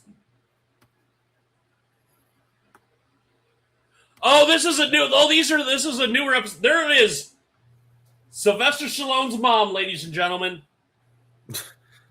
Oh, this is a later one. This is not a new. This is not the second episode. This is a later one. Remember when I told you the musical number? Mm-hmm. Here you go. Jesus. Oh my God, she got a lollipop. Friggin' Tammy's got a sucker. I was joking. God. Oh my God, you see that? Matilda the Hun is 6'3". Well, was unfortunately 6'3". We lost her in 2022.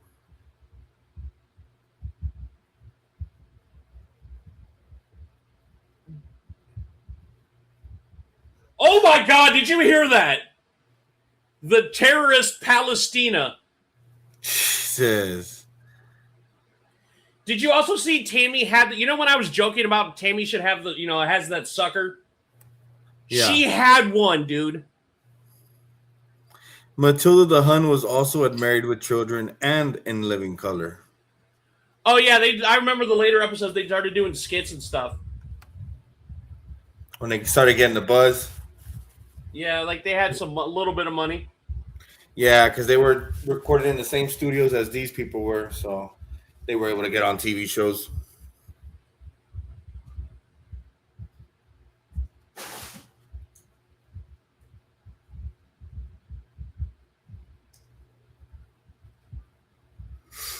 What about what's up with JCW? Have you kept up with it? I got to catch up to it this weekend. I know I haven't kept up with it the last couple weeks since Stranglemania. Here's the musical number.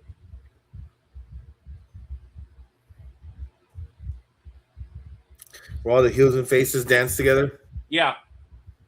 It looks like they're at least split down the middle, so we got to keep kayfabe up, brother.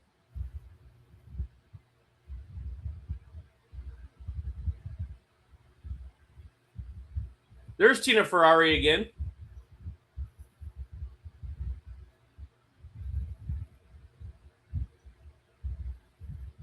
Susie Spirit.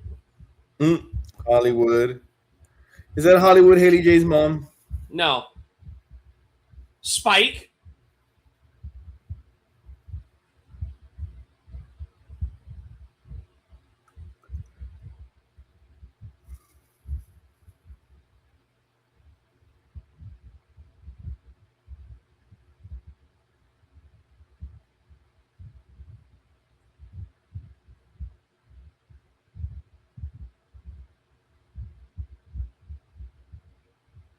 Oh, is everybody wearing yellow?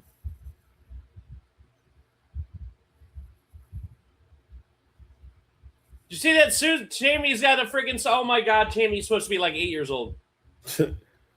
What the fuck? It's Danger Beastman. Boy? That's Beastman. Oh no, Jungle Boy.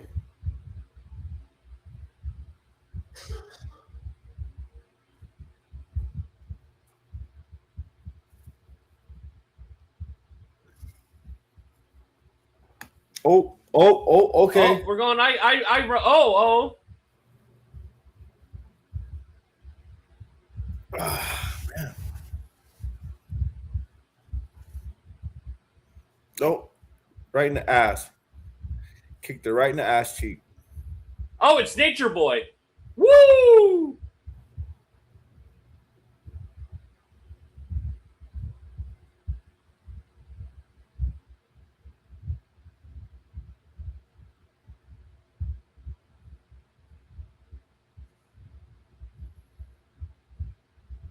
Oh, that was 100% B-roll. Did you see how faded that was? Yep. Oh! Yeah, that's B-roll.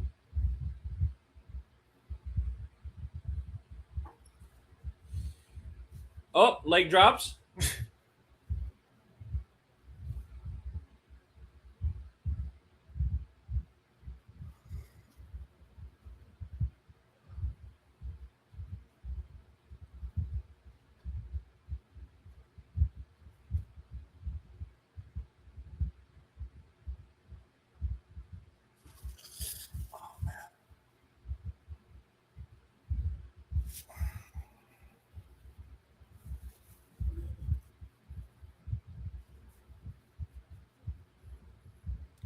And they're not really wearing traditional ring outfits either. They were specifically told to wear outfits like this. What's that? This isn't even like traditional ring gear. They were told to wear these kind of outfits. Oh yeah. You see that the Pizzeria of Beverly Hills behind you. Yes.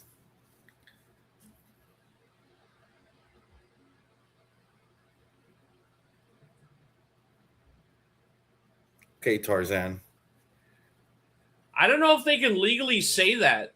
No, they can't. If it was on TV, no. Another power Oh. slam. That's twice.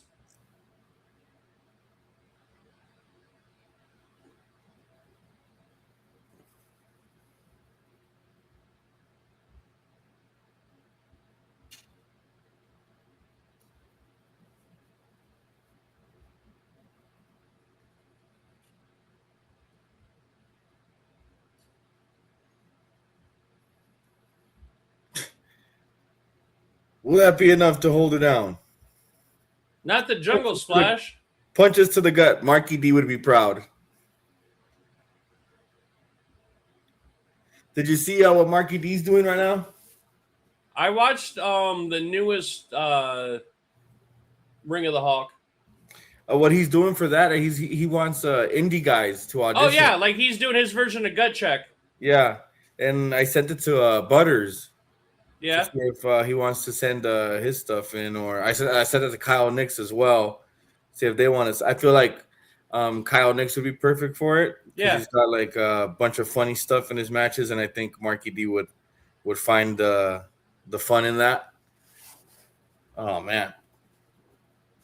But I think the next Peak Wrestling event, we might be able to get something from Kyle, hopefully. So we'll see. Oh. Stopped herself in her tracks. Oh, it worked. She almost missed it. She almost missed that. Almost.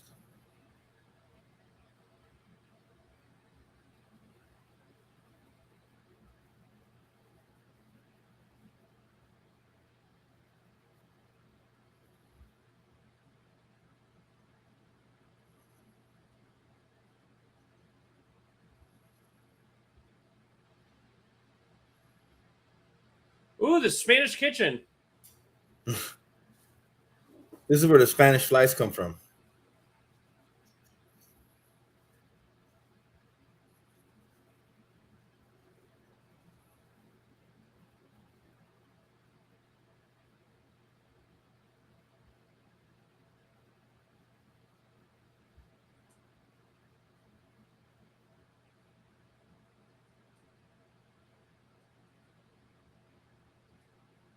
Oh. All right, I'm gonna go. I'll be back real quick. I'm gonna go use the bathroom. Yeah, for sure.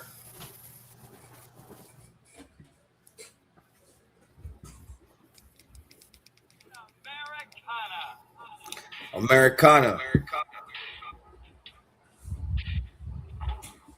Ooh, double axe handle to the throat. That looked like it hurt. Again, guys, if you want to see what we're checking out, we got the link there for our public Discord.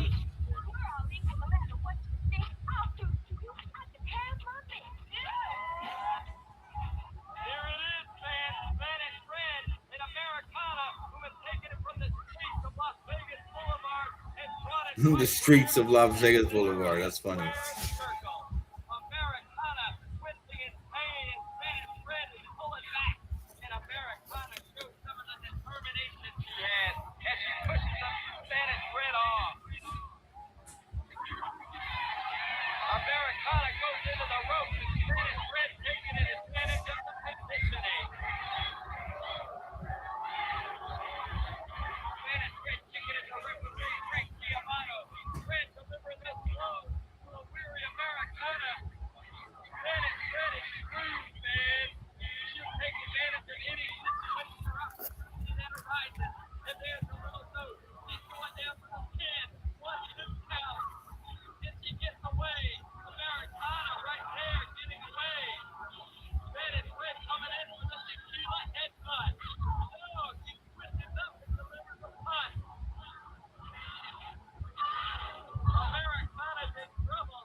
Oh, we're back.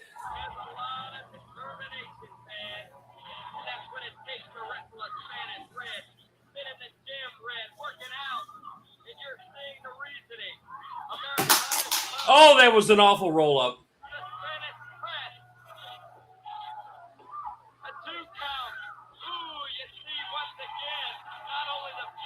More B-roll. You can tell it's B-roll because there's not that many rows in there. Dude, we got the replay of bodies. That reminds me, did you ever, to kind of like give us a little preview, did you ever play like the N64 wrestling games? Yeah, I played Attitude. But like the WrestleMania 2000 and the Mercy ones, you would do a big move, and they would replay it like 3 times. That's what that just was.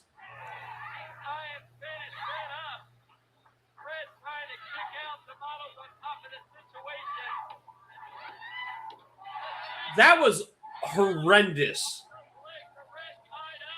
I will say though, to give it good, the production value's better, and it's also like the show's flowing better. Where it's like they're giving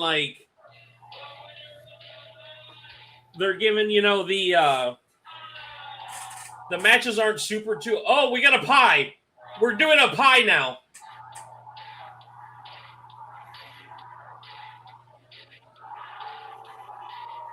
Sore loser. Oh, the points to ponder, guys.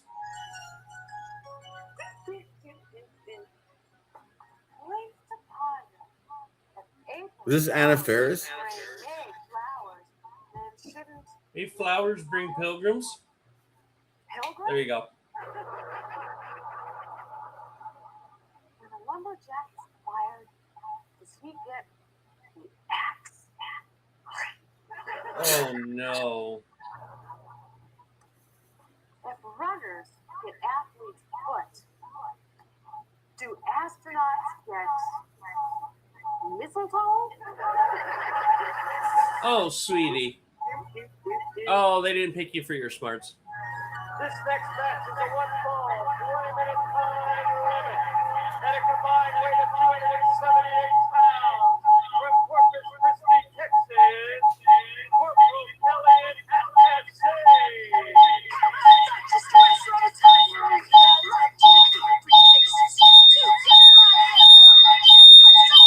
Is that you? I think so. I thought it was part of the audio at first. Oh, the hood's still back there too. No what? There's somebody in a white hood back there. We still got that going on. My God.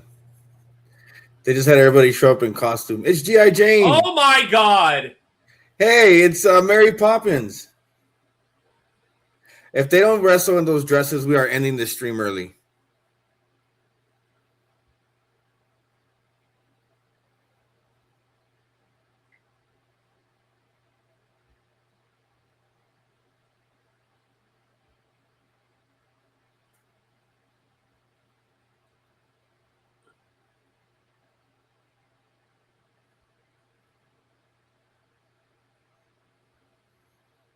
Haha, get it?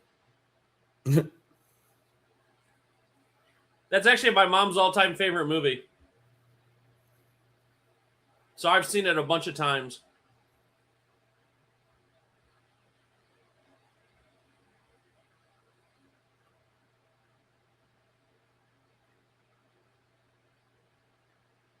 Did she?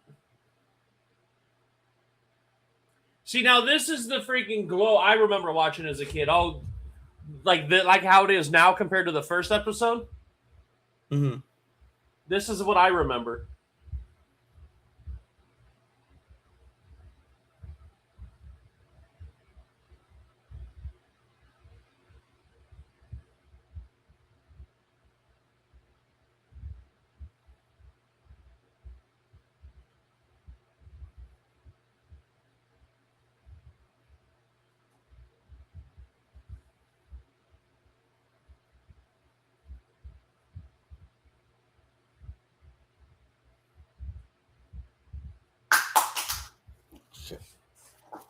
Why do I have a feeling that he's making up these stories as he goes along?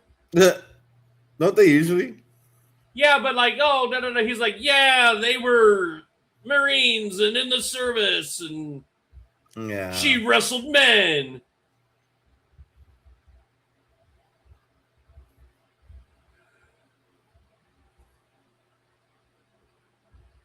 Oh, good Lord.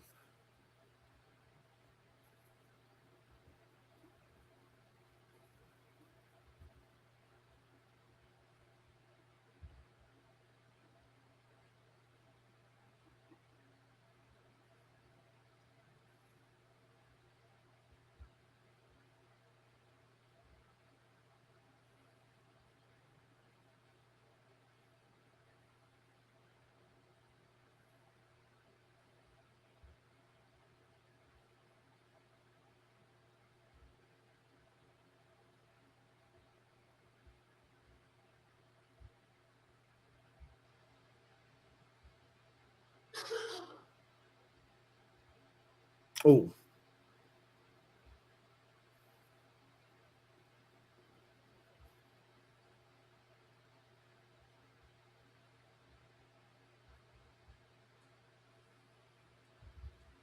Yeah. It's her nature. Why is he dressed like Santos Escobar?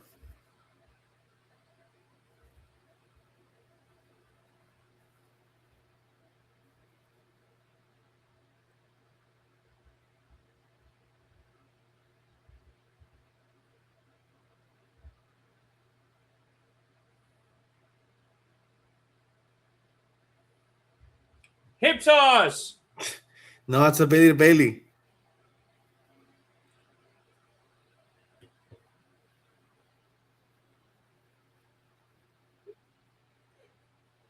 Oh. Throws her as hard as she can. She's traveling in a walking speed. Oh, shots to the back. Oh.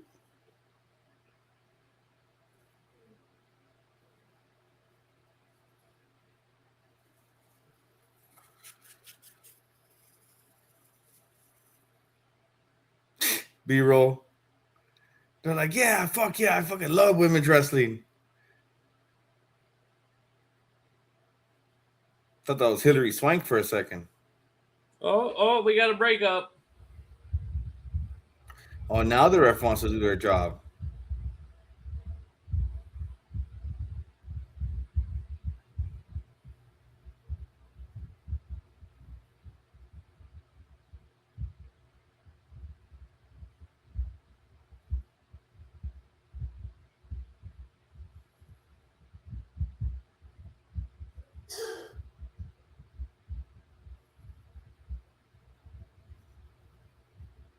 Nice.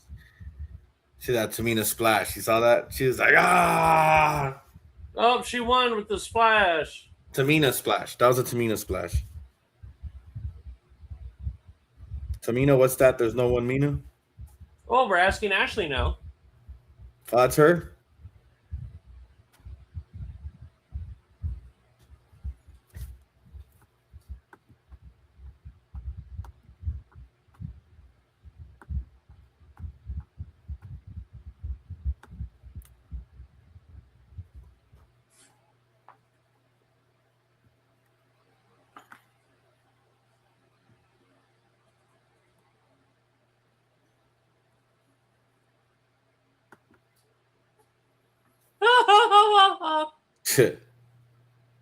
So is that like fans ask, or is this a producer's pre-written question? Yeah, this is 100%. These crew wrote these.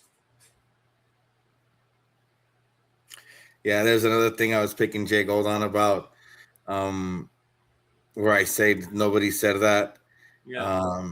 Today he said that somebody asked him all the time who his favorite superstar was or something, and I was like, no one's ever asked you that. Nobody is dying to know who Jay Gold thinks is the greatest NXT wrestler of all time. Oh man. And there was one where he said, my friend calls me Dolph Ziggler. Golf Ziggler. I was like, no one's ever called you that. She's the girl that just won, right? No. Oh, because the hair looks the same. What do you think that champagne is in the back? A bottle of Cooks? Ah, ha, ha, ha.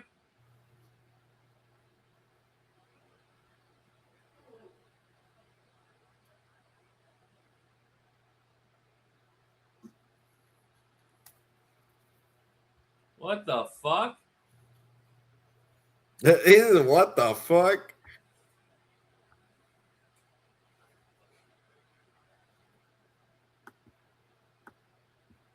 Hold on, I'll be right back. Give me a second.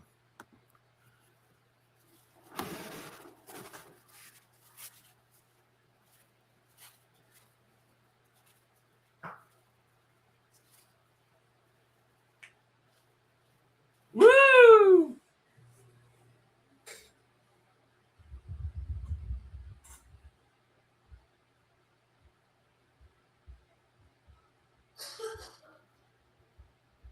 Oh, uh-oh. She's not so nice.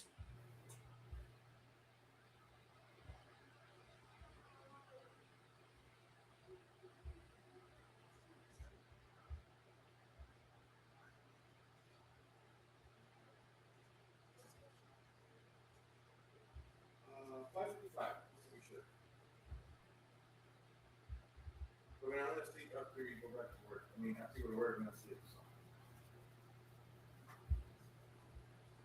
I have to. I have work on Sunday.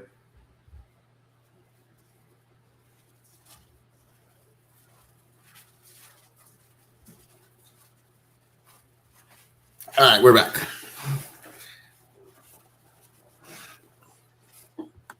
You have work on Sunday? Yeah. I actually got to be there at 6 in the morning. Jesus. No, I got work on Sunday too. Oh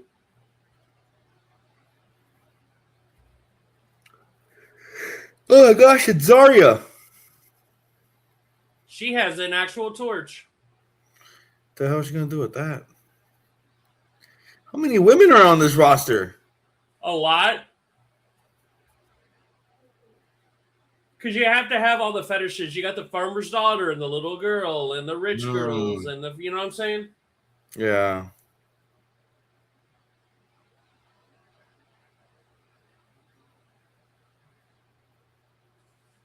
Oh, scooped.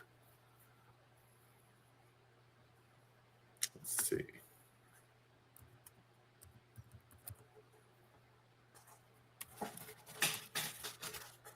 So we have about 30 minutes left. I don't think we're going to finish this episode or it'll be very close. We got about 30 minutes left in this segment. And then we're going to go to a bracketology about who's going to win the Owen Cup this year. Is that what's next? Yeah.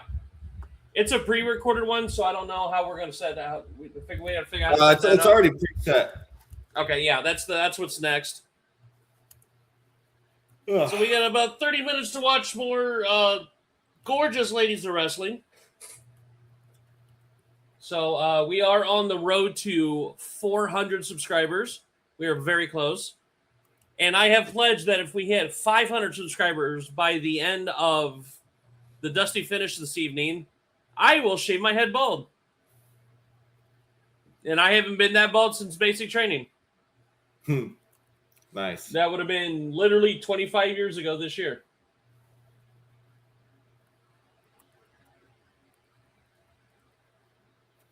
Let's see. I mean, we could even call it a night and just start playing it now. What's that? make Jay Gold wake up early. No, I'm just playing. No, I was saying that we could just call it a night and just put on the beards. Yeah, like, hey, go ahead and go do that for us. Thanks, buddy. Let Jay go though. Hey, dude, that boy, we got a little sleepy. Well, I'm going straight to bed because we're actually both going to be back on here in about 5.5 hours. Yeah. Okay. Looks like Beards is 2 hours. Yeah, they're gonna.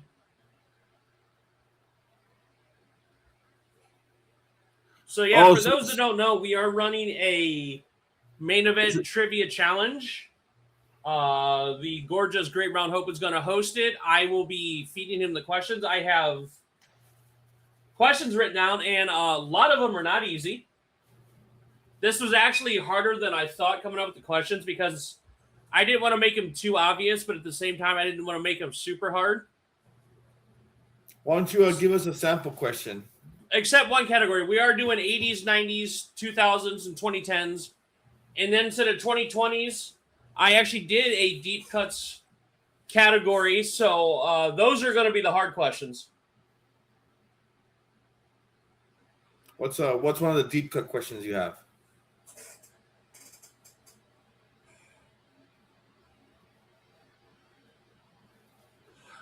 Uh-oh. Top rope. Oh, top rope.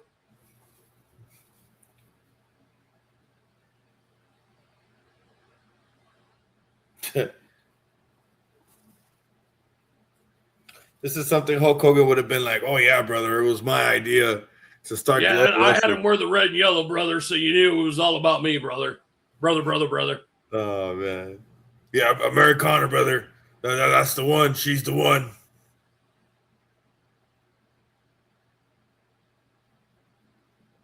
Oh, what is that? Oh, her That's an torch. acetylene torch. Oh shit! What the hell is she gonna do with that? Set her hair on fire. That's a real torch. It is.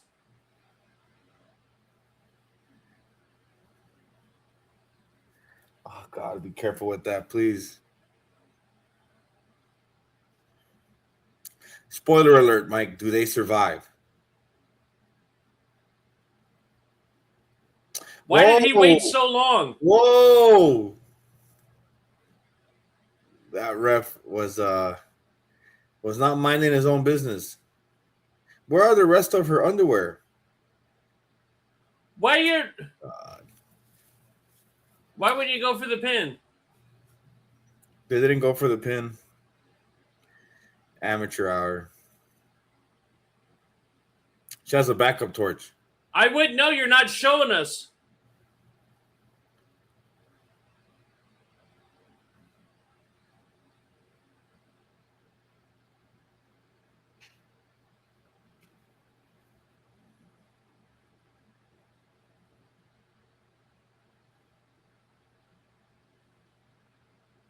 Well, this was written by Quentin Tarantino.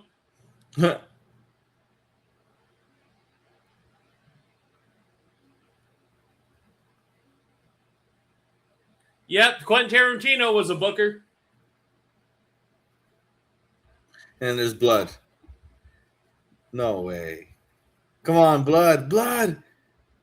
Just bite it off. Oh my God.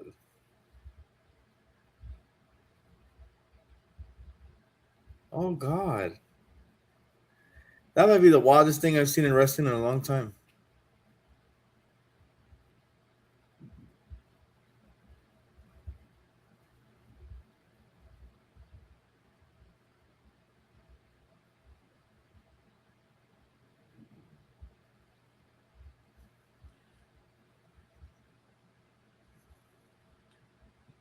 Wait, what? Wait, what? He said the reason she won't let go is because she's catatonic from the sweat from the woman's toes.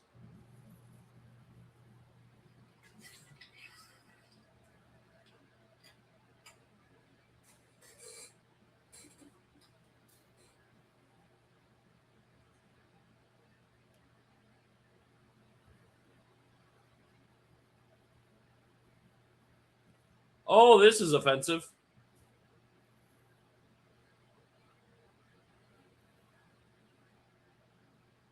Is she native? Wow, that's incredibly offensive. Oh my God. What's her name?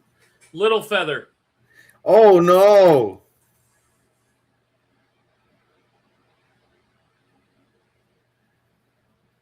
And she probably has an accent, right? She's a heel. Yep.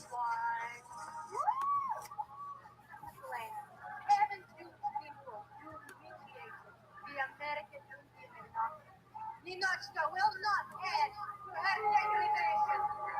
I cannot wrestle her. She is too beautiful. Where the hell is the rest of her clothes? Where's what? The rest of her clothes. What do you mean? Oh, she has peach leggings. Okay, never mind. Yeah. I thought she was wearing a G-string. I was like, what the hell?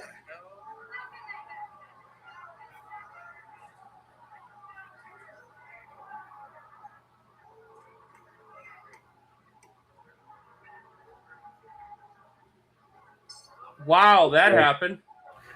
Hey, is that Paperclip Mike? Wow, that was. Oh, the strongest white American. Her words, not ours, folks. Her words. She said she wants the strongest white American. Oh, oh, she's extremely racist too. She's communist and racist.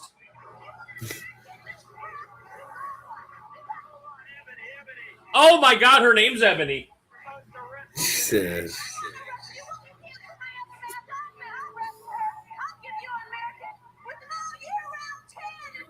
With a year-round tan.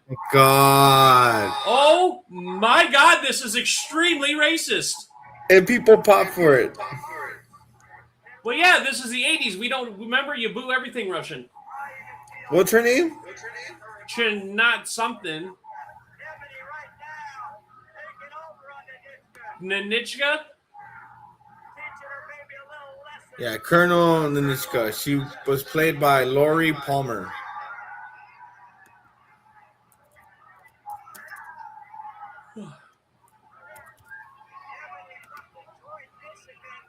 Of course, they made the African-American wrestler named Ebony from Detroit.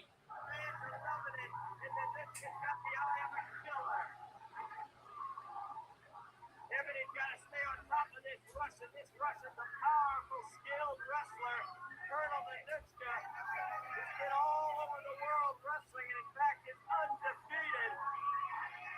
Colonel Nanichka is here in search of America's finest.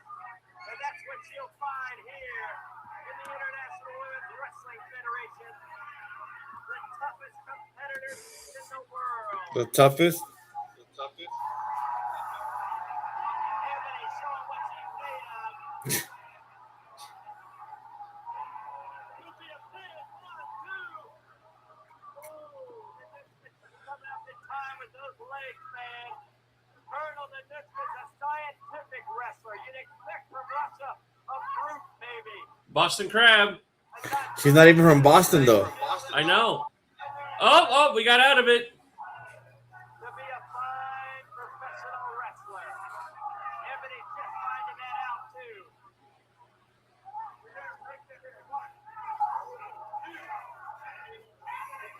Again, in the midsection and kitty shot from the outside.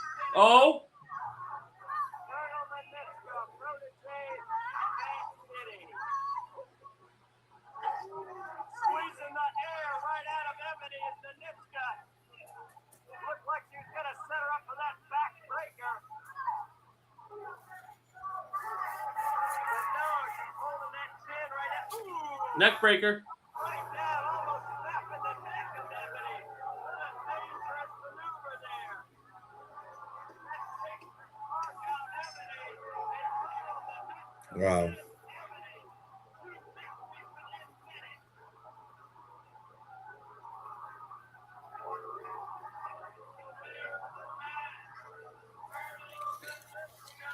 Still yet to hear a "This is awesome" chant. Well, because it's not.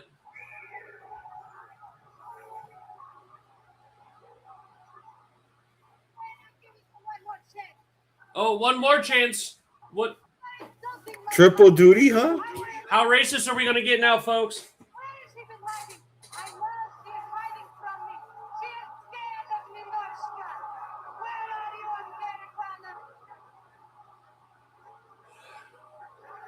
Oh, Vladimir, where have you been all this time? Researching information. America's finest military brain. Jesus. If we capture him, these puny capitalists will be rendered helpless. What is We should have a blog series about this.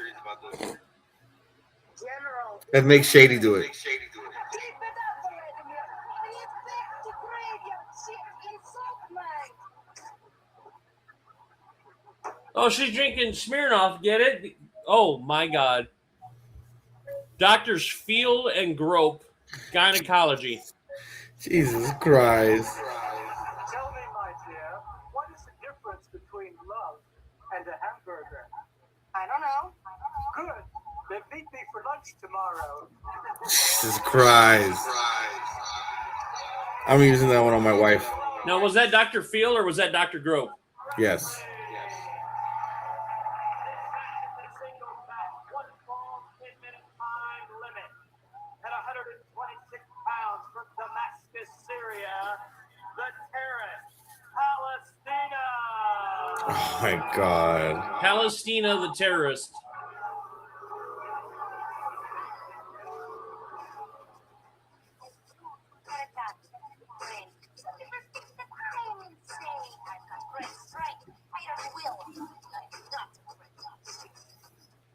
Wow, this might be the most offensive thing we've seen yet.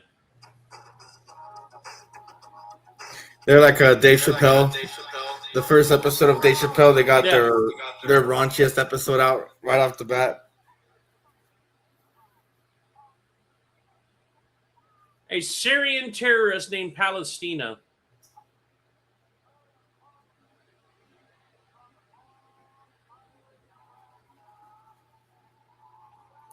Was that Cherry from WWE? No. I know. This guy.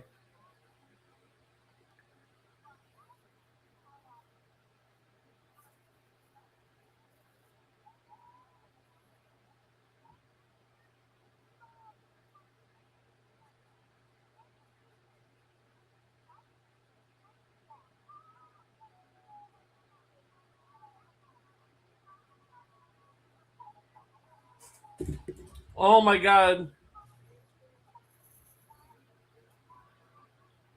No, she's not.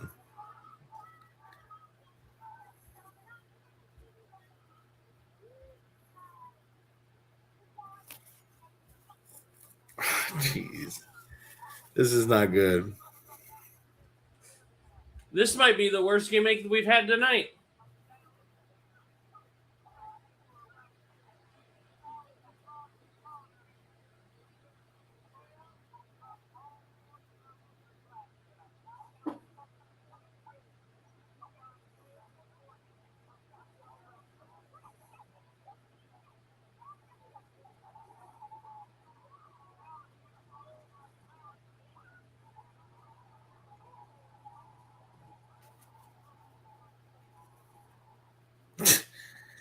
That B-roll was way too obvious. Everybody was clapping and cheering.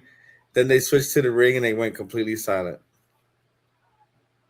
And the ref hasn't taken a single bump in 2 episodes.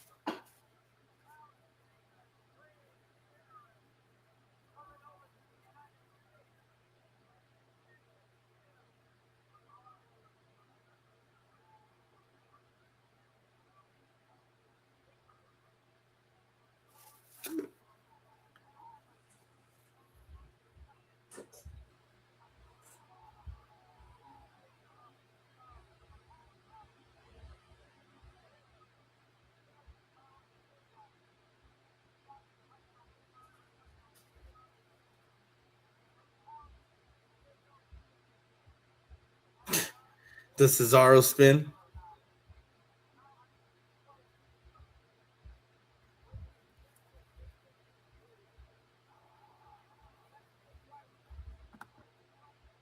Let's see.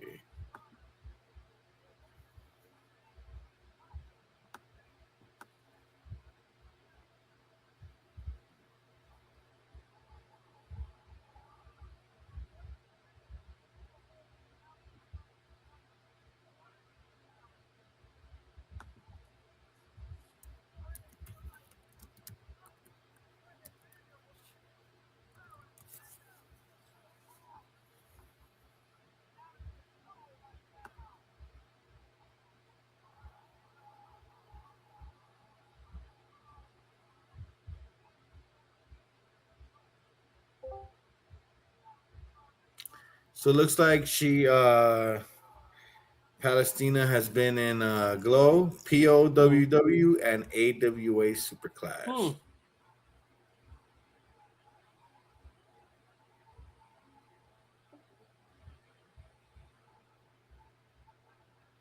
Oh my gosh, the memories.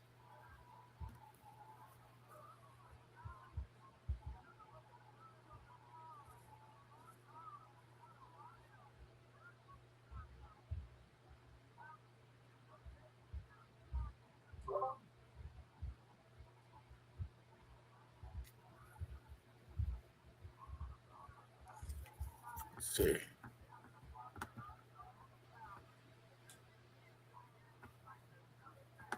Yeah, every single person that pops up, I just look them up, see what they've done, see Yeah. what they after this. So yeah, ladies and gentlemen, we got about 15 minutes for this block, and then I'm going to bed. Yeah, hopefully you guys still stick around. If not, tell Yeah. your friends to tag in for you or something. We still have roughly about 15 hours to go. Yeah. I also, we were talking about this. I was on while they were watching Smackdown tonight. I like to pride myself on knowing ball when it comes to wrestling, right? Well, there seems that Sam from Sam's on Wrestling knows his stuff too. I would like to, especially when we do our 12-hour marathon, I would like to call Sam out and 1v1 him on who knows the most shit when it comes to wrestling. I'm So like calling a Sam out right now. So like a trivia show, but just you versus him. I'm calling Sam out right now. I don't think he's watching. Well, no, he's going to because he lied. Because the other day he was like, "Yeah, I was watching 98 pay-per-views, just because I've seen them," and I'm just like, so he's like, he knows his ball too. Mm-hmm. Let's put it this way: I asked him one of the harder trivia questions that we're going to do later today. He does his TikTok where you ask him trivia questions. Yeah. He got mine without even thinking. He got the right answer. Yeah. And he was answering everybody's with like no hesitation. That's crazy. This crowd is going apeshit for this.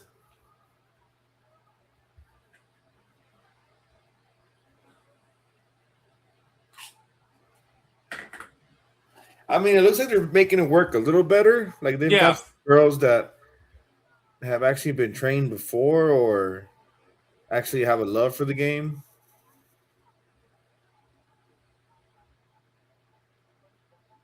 The farmer's daughter's letters home. Jesus Christ.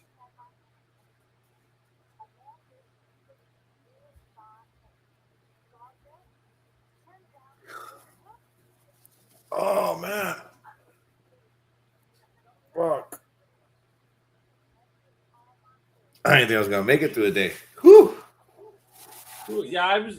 It got kind of hairy, but we're almost done. Yeah, this is the last match.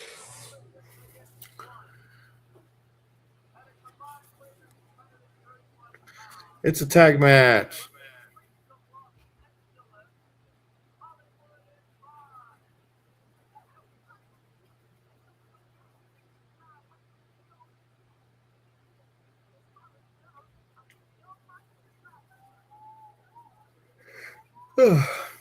Don't forget to subscribe, guys. We are at 347. We are trying to get to 400. Paperclip Mike, the other gentleman who's on the screen with me right now, has said that he will shave his head if we hit 500 by tomorrow. So, I mean, it doesn't hurt to subscribe. You don't miss anything. You don't have to pay anything. You don't even have to have the notifications on, just subscribe. That's a little way of saying you guys acknowledge what we're doing. If you guys dig it, you know what I mean? So tell a friend. We just need some good numbers. We just want to see what our hard work can do for us. So hit that sub button, y'all. Not the little sister.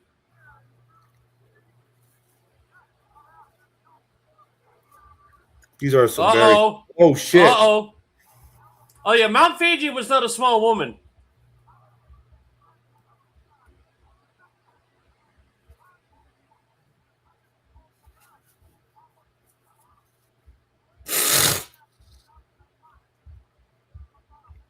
Oh no. It's getting handcuffed to the ring, huh? Yeah, just keep standing there. Just keep standing there. Don't go help your sister or anything.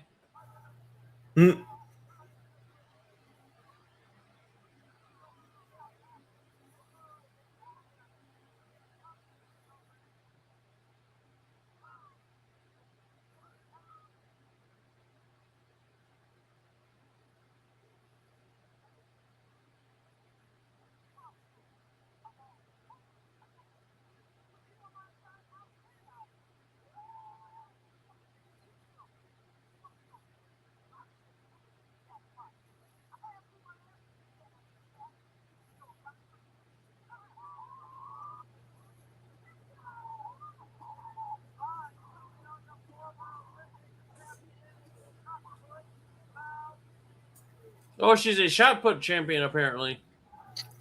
So was Obafemi and Brock Lesnar's daughter. Hmm.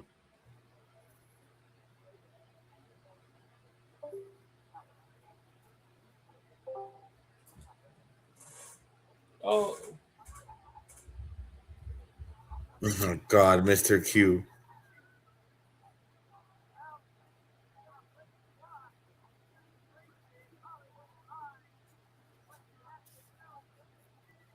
Well.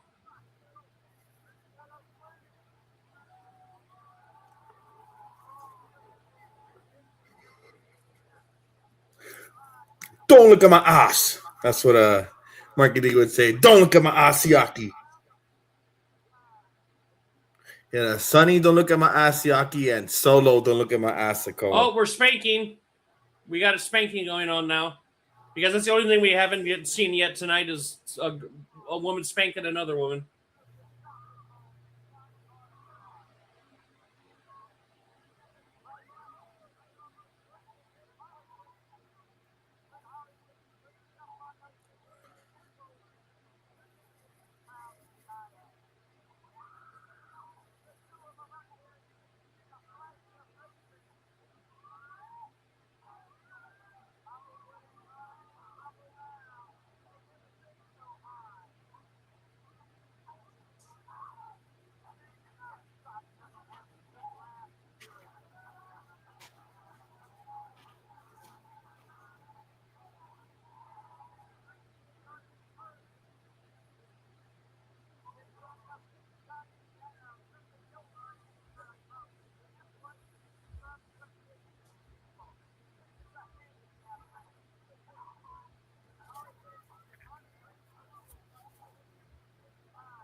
What is it, 4-on-1? 3-on-1. Or, I'm sorry, 2-on-1.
She's back.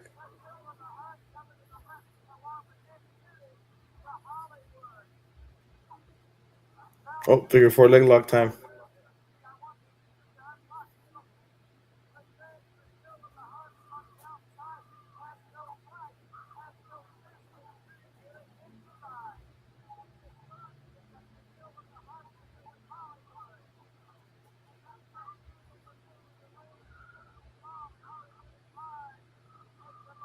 Hey, good girl won.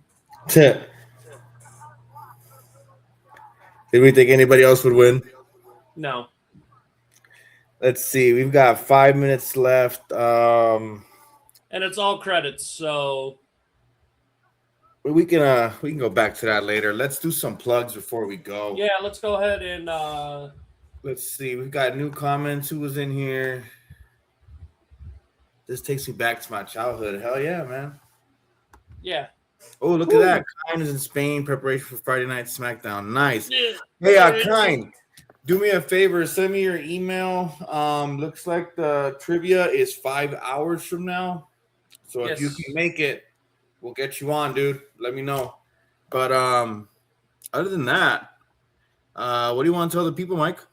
Obviously you want to subscribe, especially if you want to see me shave my head. Follow and subscribe everybody that is on here doing all the different shows they're doing. Every single person on here, follow them on all their socials, because this was not this. We've been planning this for quite a while. Everybody that's been on tonight and it's going to be on later has been putting in a lot of work to do this.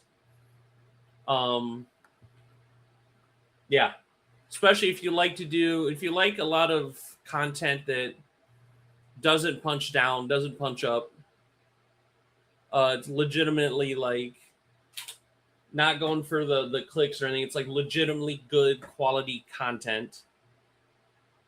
Just follow everybody. Like read the blogs, watch the podcasts, interact with everybody here. Follow the Discord.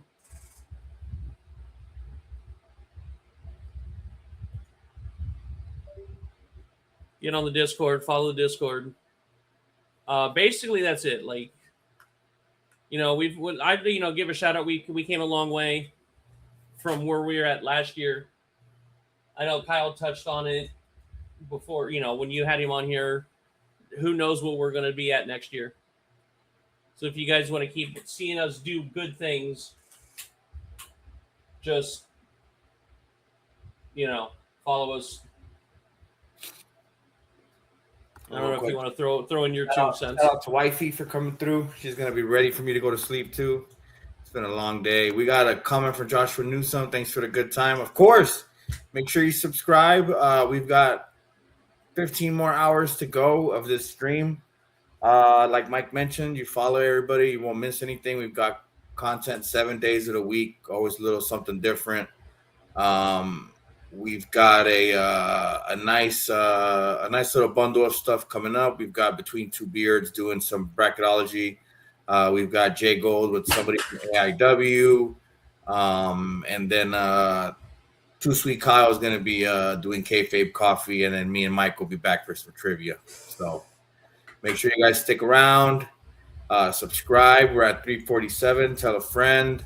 We're going to call it a night for now because we'll be back in a couple hours. But if you guys stick around, have a good time. If not, do us a favor and share the stuff. And see you guys tomorrow. Catch you tomorrow, Mike.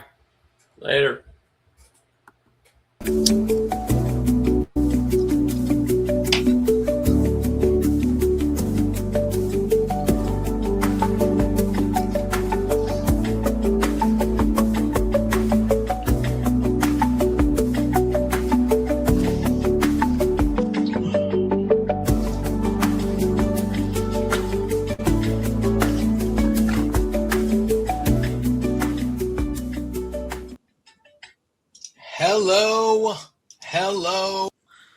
Hello. Here we are. It is early. So early, dude. It is early. It is 5 a.m.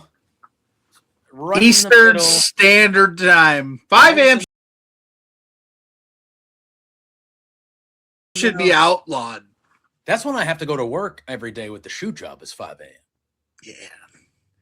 5 a.m. should be outlawed. It used to be earlier in my other places of employment. It used to be earlier.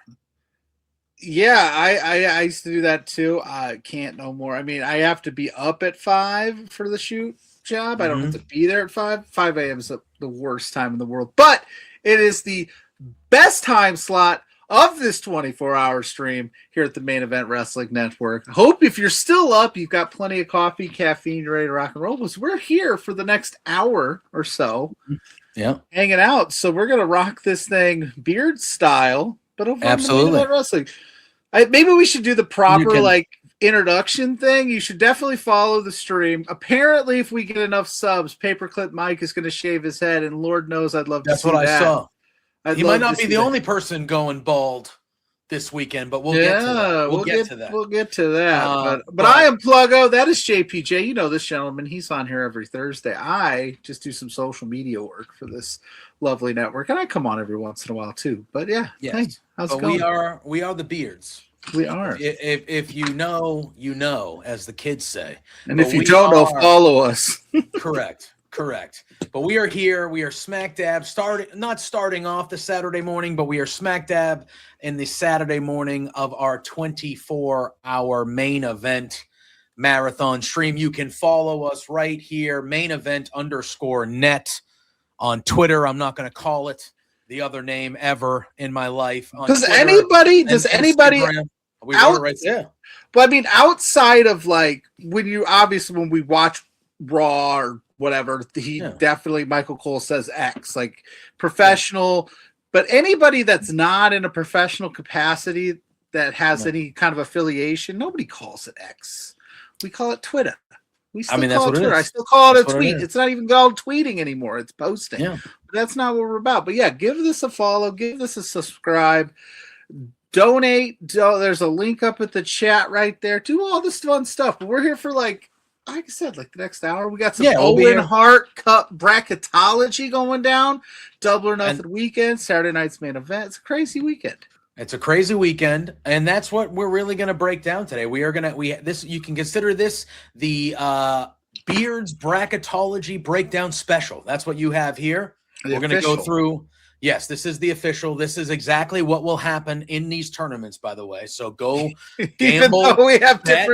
different outcomes. Well, what I say is actually what's going to happen. Okay. We know that I'm Okay. usually right. We know that I'm usually right. Listen, it is what it is. But that's what we're going to do today. We are going to break down the men's and women's Owen Hart Memorial Tournament brackets. Obviously, we'll sprinkle some Double or Nothing things in there as well, because some of these matches are happening tomorrow night at Double or Nothing. But that is what we are going to do. You can also click right above Pluggo's pretty head right there. You can click or do that QR code right there, and it will bring you to everything you need as far as following us and supporting us on this stream. And send in those subs, get those subs, give us a follow, click those bells, do all them whistles. You know what? There's We not have enough. great content, almost daily, weekly, like just multiple things of great content. So Yeah, you said subs, and I got to thinking at this hour, there's not any good breakfast subs. You don't see a lot of breakfast subs. I don't know if this You is see just in the ring, breakfast burritos. You see, So you're telling me that you're okay? So I will say not every sub shop. Do you have? I assume you have sub shops everywhere. They're like right. Sure, No? I You mean, have we sub have shops out there. Yeah, we got some sub shops, mainly a Okay. lot of the chain. New England, we have a lot of sub shops, like not just chain. Like we have a lot of sub shops, and I would say 75% of them do serve egg subs. Okay. So like you can get like an egg and egg and ham sub or an egg and cheese. You can get, but on a submarine. Like I used to work at Subway, and I can't remember. They did eggs for a bit, didn't they? They did eggs for. I don't know if they do anymore or not, but they. But again, you don't just see it. I would throw down a 12-inch bacon, egg, and cheese sub. I mean, that'd be fine. But I mean, bacon, egg, and cheese on. Fun? Now is bacon. So now before we start the bracketology, this is our breakfast special. So this is a Beard's breakfast bracketology special. Is bacon your preferred? Like if you're having a breakfast sandwich, you are taking bacon. That's I your think number you one? got. I think you got to, right. Like sausage. Oh, I don't know. Sausage is underrated. Sausage is awesome, right? But it can be hit or miss, right? Depending on. What about a ham? I love a ham. I feel like you could screw up sausage easier than you can screw up bacon. I don't know. You get some flimsy bacon, bro. I like a nice chewy bacon, dude. What? You don't like the crispy? I like it all. I'm fat. I like it all, but I don't. Yeah, mind but the chewy bacon, a certain way, the texture could be. Because Depends the on my egg is mood. the egg is soft, so you need that. The cheese is soft. You need that crisp to come in there to give it some texture. Sure. In the chat, drop us your meat of choice for breakfast. Yeah. But listen, I mean, I'll eat it I all. like a good ham. Ham, sausage, all of it. Yeah. The only Now, thing you're I don't still- eat is corned beef hash because that shit's gross. Wait a minute. Now that is just It's gross. Listen. You are entitled to your opinion, but that is just factually incorrect. That's a factually incorrect. Listen. I didn't like it as a kid. I like That's all. fine. You can say I don't like it. Listen. It's gross. Well, you It's think gross. you think it's gross. It's not I'm gross sure in there's general. other people that agree with me in the chat. Team Corned beef hash is delicious. Now, don't get me all wrong. the if you parts, just get a, all the parts of corned beef hash are good. You put it together, it sucks. it's delicious. It's salty, beefy. No, you put a runny egg in it. You get a runny egg and you mix it all together. You slap it on some toast. Oh, baby, come on now. No way. You are nuts. I don't know You what are it is. nuts. I don't know what it is about it. Like it just. I've tried it as a kid. I tried it as an adult, thinking I was just being a whiny little kid. It is gross. All right. Maybe I'm not having My- proper, but it's just it ain't right. I don't My know what God. it is. I'm My telling you what. God. Hot You think take city. you think you know a guy? You think you know a guy? You think you know Um, me? On this day, we stream for 24 hours. Can I just say something quickly on Dynamite? Technically Collision, whatever part of the show it was. They cut a promo in the back, sitting on some steps, and it was a good vignette. But the way that Copeland came across, he was like, you watched us basically grow up. We're gonna have a visitor here. No, somebody wants some breakfast. Somebody wants some breakfast. But all right. So Copeland basically says FTR's trying to ruin our bond that we have with you because you've watched us our whole careers and all that stuff and things like that. And my thought process was, and I could be 100% mistaken, but didn't Copeland and Christian they're the ones that said Lou, they said if we lose, we won't be a team anymore. That wasn't FTR that said that. I think that was Copeland and Christian that came up with that stipulation, and that enticed FTR to accept. Am I wrong? Yeah, I would imagine. Why would FTR accept otherwise? And that just makes me think that Cope and Christian are going to be a team for a little while longer. I don't know. Just the way Copeland was talking on Dynamite this week is he was just saying they're trying to ruin that and do this. I'm like, no, the reason why it's Let's be fair though. Let's be completely honest here. Sometimes Cope just be saying things for the sake of saying things. Sometimes he goes Sometimes he goes like this on a promo and stuff, and I have trouble staying with him. Maybe he forgot exactly what went down. I mean, I don't know. But that's just Cope for you these days. He just loves to just be, he'd be saying stuff because he just says it in that serious, like Adam Copeland voice, and you're just like, whatever, man. Yep, I agree. Lou's getting into something over here. I don't know what he's getting into, but he's getting into something. He's partying, dude. He's team no corned beef hash. He said, "Don't feed me that stuff, sir. Don't feed me that junk." Unbelievable. Doesn't he know I'm recording something? That we're taking care of business here. But all right, where do you want to start? Now we have the brackets. They've been released. You and I have our picks. We got some nifty graphics we're going to show on the screen with our picks. And we're going to break down this puppy in total. So did you want to start with the women? Did you want to start with the men? Where do you want to go here? How you feeling? I mean, which one has the most intrigue? I'm going to be honest with you. I think the men have the most. I think intrigue. the men, yes. My thing is, and obviously we got some terrible news on Dynamite about Willow Nightingale. Yes. We'll start with the women then. Let's do that. So she hurt herself in her TBS title offense against Red Velvet. So she announced on Dynamite that not only does she have to withdraw from the Owen tournament, but she also had to relinquish the TBS title, which is super, super shitty. That just stinks. Willow's awesome. It stinks when anybody gets injured, but Willow's just awesome. And that dramatically, when the women's bracket was announced, for me, I was a little underwhelmed. Yeah. That's how I felt. I felt there was a supreme lack of star power in it. That's fair. Well, they gotta. I mean, that comes back to too. Mercedes isn't there, which spoiler, we'll talk about her. Tony's not there. Like, that's two people right there that should be in this thing and every like year. Willow's now out with injury. Yeah, and then like everybody that obviously Tekla's not going to be involved. She's the champion, but like Statlander's in the title match, Hater's in the title match.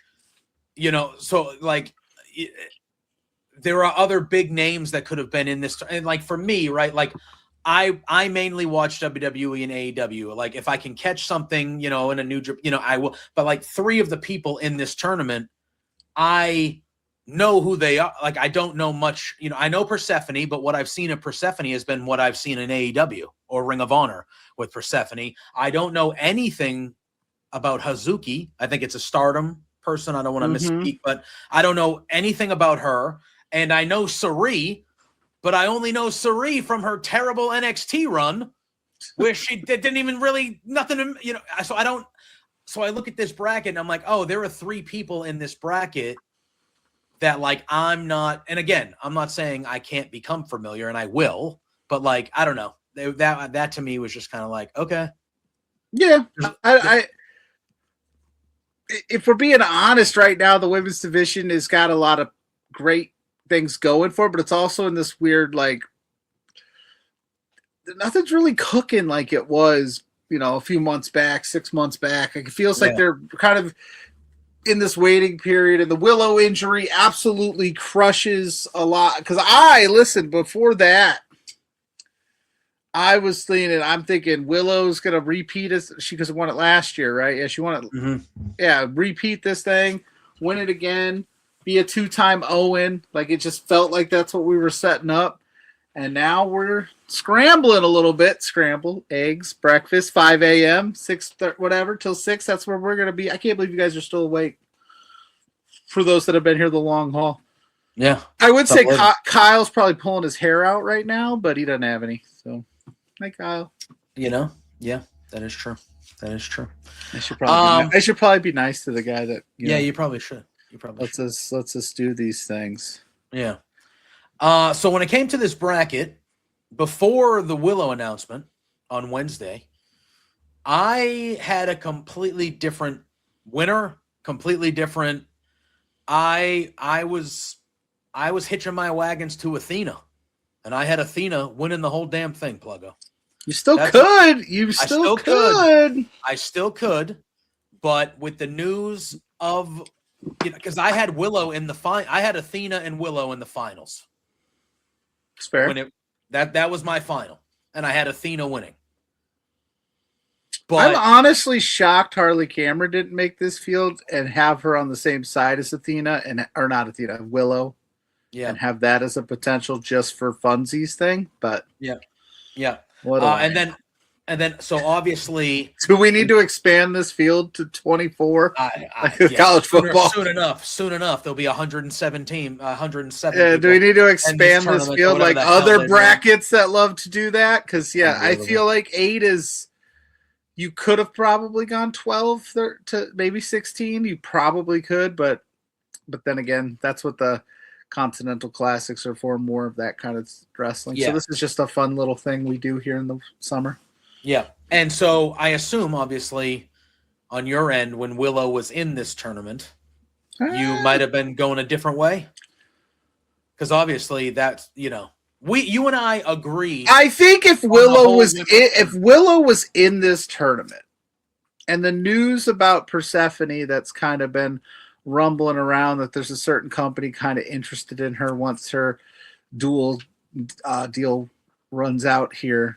I thought maybe Persephone had a run at the finals. So she still might. I still have her. We'll pull the brackets up. I think we both have her at winning the first round matchup. So I could have seen her maybe make a finals run. But yeah, so with injury, and you have to pull somebody from your card, the rule of thumb is you better over-deliver who was in that spot. Yeah. Like, it can't be anybody less than Willow Nightingale, because we'll be disappointed and we'll be bummed out because you're calling it a wild card spot. So in the chat, let us know who you think it's going to be. Yeah. in the wild card spot, and how do you want to do this? You want to pull up your? I was gonna say, well, I'm gonna pull up yours. Sure, pull up my first round picks, and I'll compare them to yours. So this is who I have winning in the first round. I got Persephone, and I got Mercedes Moné as the wild card. Because like I said, I think you have to over deliver here. So I got Persephone and Mercedes on one end. I've got Athena beating out Mina, which is now a double or nothing match for for tomorrow. I was going to say later today, but it's only Saturday. And I've got Sky Blue with an upset because every tournament needs an upset. And Sky Blue will do just that. Okay. You got to have an upset somewhere. It's a tournament. Yeah, that's fair. That's What's fair. the point? Yeah. We have somewhat similar choices as I pull up my bracket. I have Persephone as well. I do think Persephone is going to make a strong run in this tournament. I think they're going to try to focus on her for reasons you said. I think she is going to be a hot commodity once she is available. And I think AEW is going to use this tournament to kind of show her how they value her a bit. And I'm going to be honest with you. I had a tough time originally before the Willow injury. I had a tough time with that Persephone Willow match because I thought Persephone could have made a run to the finals. Probably still can, but because of that side of the bracket and now Willow being out, I also have Mercedes Moné as the wild card. I think that sets up a nice rematch with Alex Windsor in the first round. Windsor, who I like. But I had her losing to Willow as well, so I think she's going to stay on the losing end there. And it also sets up another rematch with Persephone, who was an opponent along the rise and fall. See, like this tournament to me now, if Mercedes is that wild card pluggo, you have a first round rematch with Windsor, you have a second round rematch with Persephone, and then you have the potential of a big time rematch with Athena in the finals. So like Mercedes has, even though she's not even originally, we don't even know if she's still going to be in this thing. She has the most stories in this whole tournament without her even really being officially in it yet. Yeah, I'm with you there. And I don't know what Mercedes is doing, if she's just taking time off. I know she was running around dropping these belts so we could get back to just, normal Mercedes Moné instead of Ultima Moné. But if I am Tony Khan and I've got my Owen Hart tournament sitting there and I had a story built in with one of the most likable people in the world who is going for back-to-back wins, which would have been enough for me. Would have been a perfect story for me. Can Willow do it again? You call up Mercedes and say, hey, what are you doing? Can you come back early? Look how this is laid out for you. We could really do something here. We could do a lot of callbacks here. You could get a couple of wins back here. Other than that, I don't know who you would put in the spot. Well, I was going to say, we hear her name brought up somewhat often. What about Britt Baker? Listen, man. You know me. I'm Team DMD. She's back here somewhere. Yeah. But until I see her face come out that entrance ramp, I don't know what's going on there. I don't know.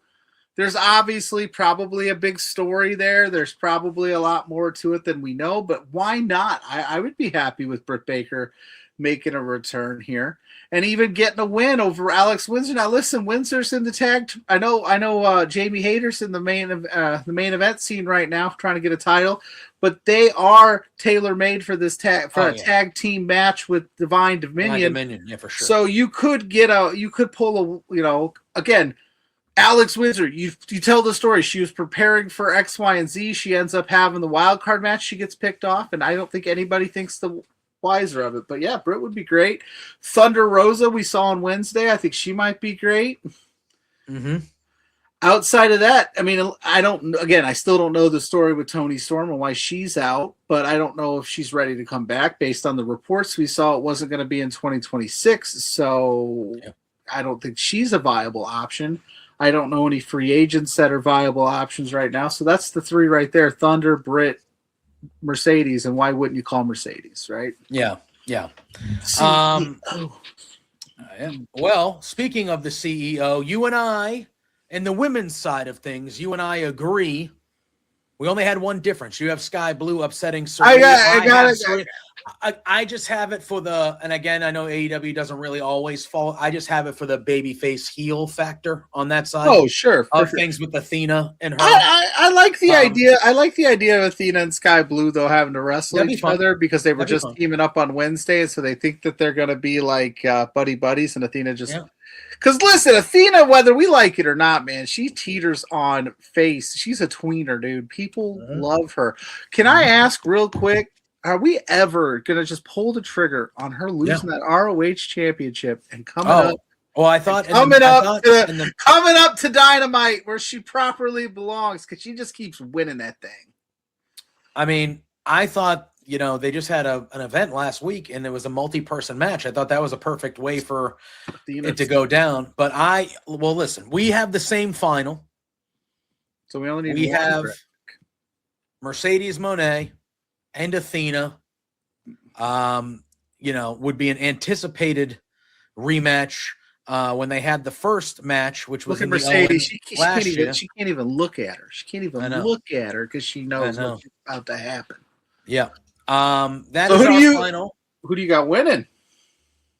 Who do you got winning? I didn't tell you who I had winning. I just made a final. I mean, listen, if she's coming back, I think she's coming back as a babyface.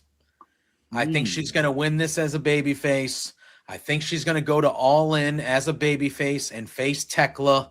And I think that she's finally, I had always said, and you know, obviously, because we talk all the time, but I had always said that I thought the first time Mercedes was going to win the AEW Women's Championship, she was going to be a babyface.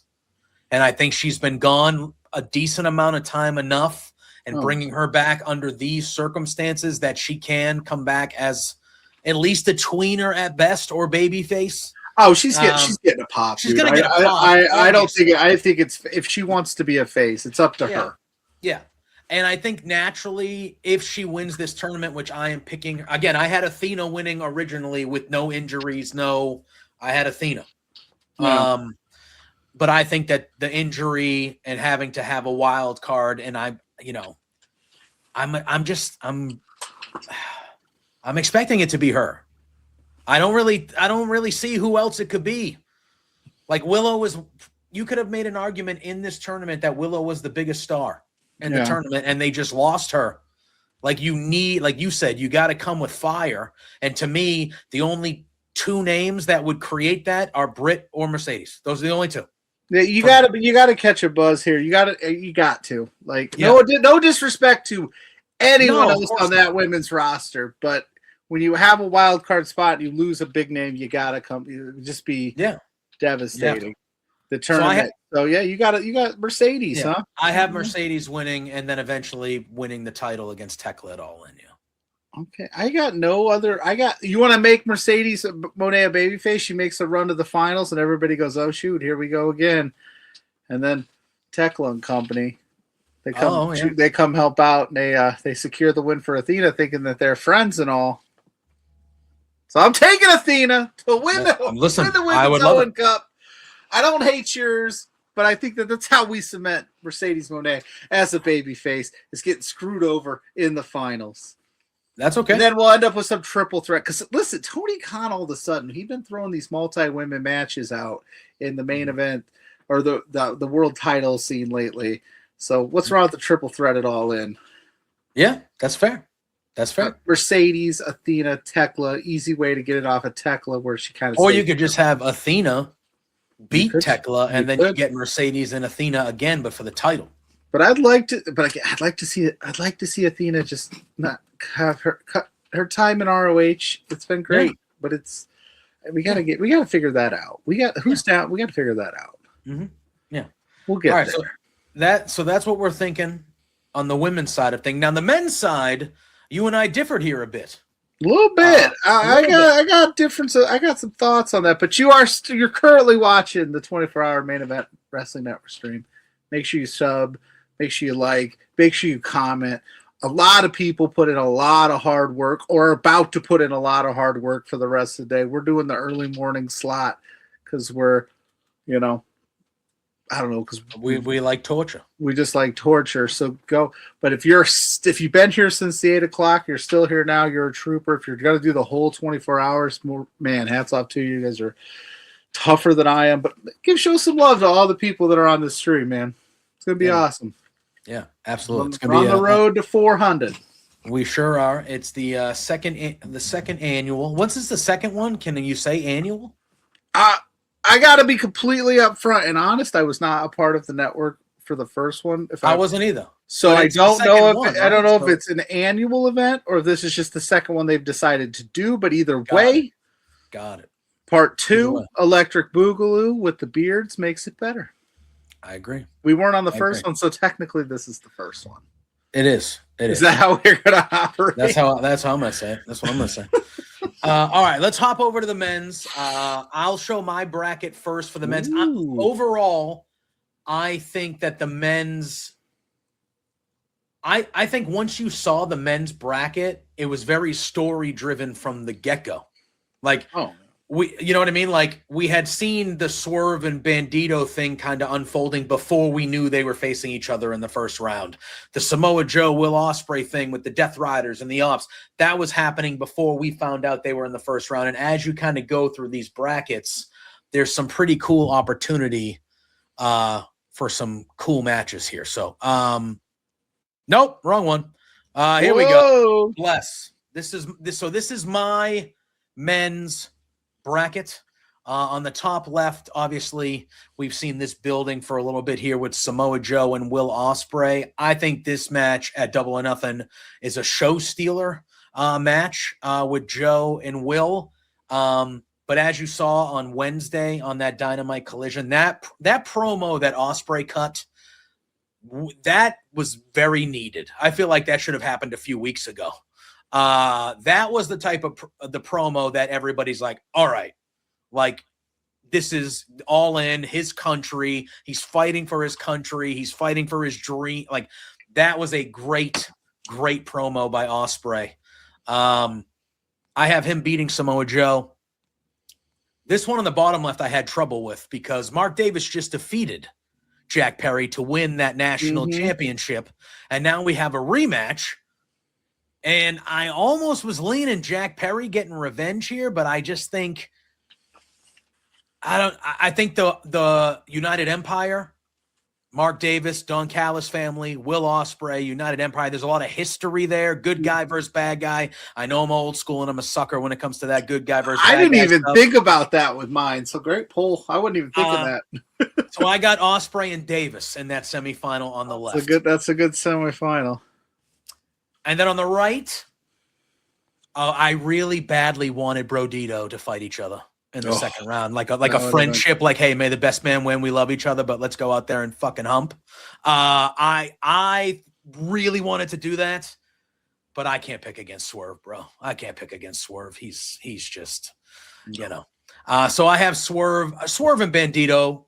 I think come Monday morning, we might all be saying that was the best match on Double or Nothing. I got Swerve winning, and then I have Brody King defeating Claudio, and which is going to be a hard-hitting Hoss type fight. And then we get a nice little rematch from Dynasty, I believe it was. We get a nice little rematch with Swerve and Brody.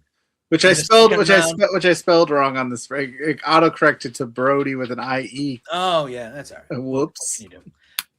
And then I think we get Swerve and Brody on the right side. So I think that's my final four is Ospreay, Mark Davis, Swerve, and Brody King. It's not bad. Yeah. And then we go on over to yours, and you can talk through. Wow. See, you're a lot different. You want a lot different. Right. Mark Davis and Jungle Jack Perry. I'm going to start there for the reasons I don't know why. I just don't see Jack losing twice. I don't know if that sets up a national championship opportunity for old Jungle Jack there. He could say, hey, I want a shot now. Maybe they make it for that title because Mark Davis, he won that thing and nobody even knows about it. I guess Google exists, right? Yeah. And then I got Swerve like you do. I can't pick against Swerve. And Bandito, that's why you picked Samoa Joe. All right. Okay. So the reason I went has got to be the overwhelming favorite in this. The reason I went this way, and you can take this down if you want, and we can talk through it together. So that way I can get your opinions and see your face while we do this. You just want to see my face, don't you? That too. So this Osprey Death Rider story has been a lot of fun. I love it. I've loved it. It's been great. as I'm dying. But it's missing one thing. It's missing like a Will Ospreay not willing to go to the depths of a Death Rider, right? It's missing that, like, you know, that movie scene where he's like, I told you, and you divide us, and now you've taken that L. And what a bigger spot to do it here than this match. And then whenever they do the Claudio Brody match, Claudio somehow claws one out, and he's like, that's what we're talking about. These tournaments are do or die. I'm trying to teach you how to be a killer out here, and you let Samoa Joe off the hook. Because listen, we're acting like Samoa Joe is some slouch here. I got something in my throat. I'm going to die here. Hold on. Hydrate, bro.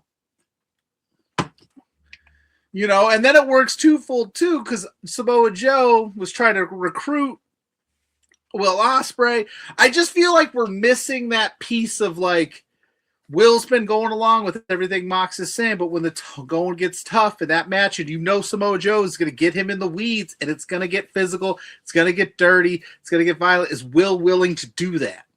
Is Will willing to go there? And I think he won't. And I think it sets up this really interesting conversation of, like, either you're all in, Will, or you're all out, my man. Like, you can't just pick and choose the Death Rider stuff that we're giving you. You either need to live it or be out. That's kind of my thought. I could absolutely be wrong, but I also know that if we sat here for an hour and completely agreed on all the picks, there would be no conversation to be had. But he is the overall favorite, but overall favorites, as we know, do take losses from time to time. They do. I mean,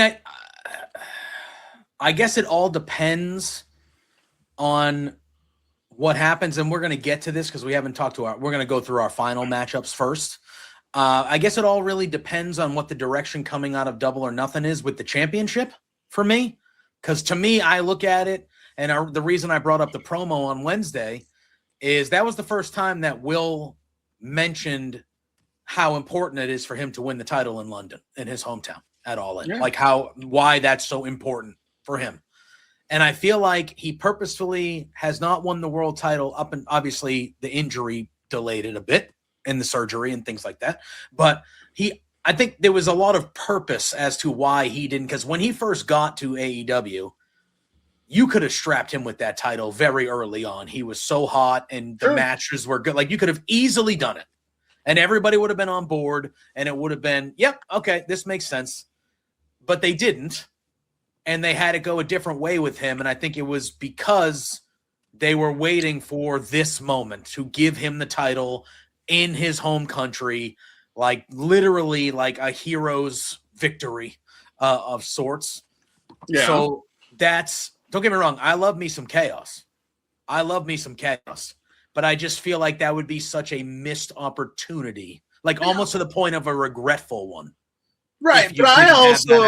But I also don't think, again, that's in August. We got some time.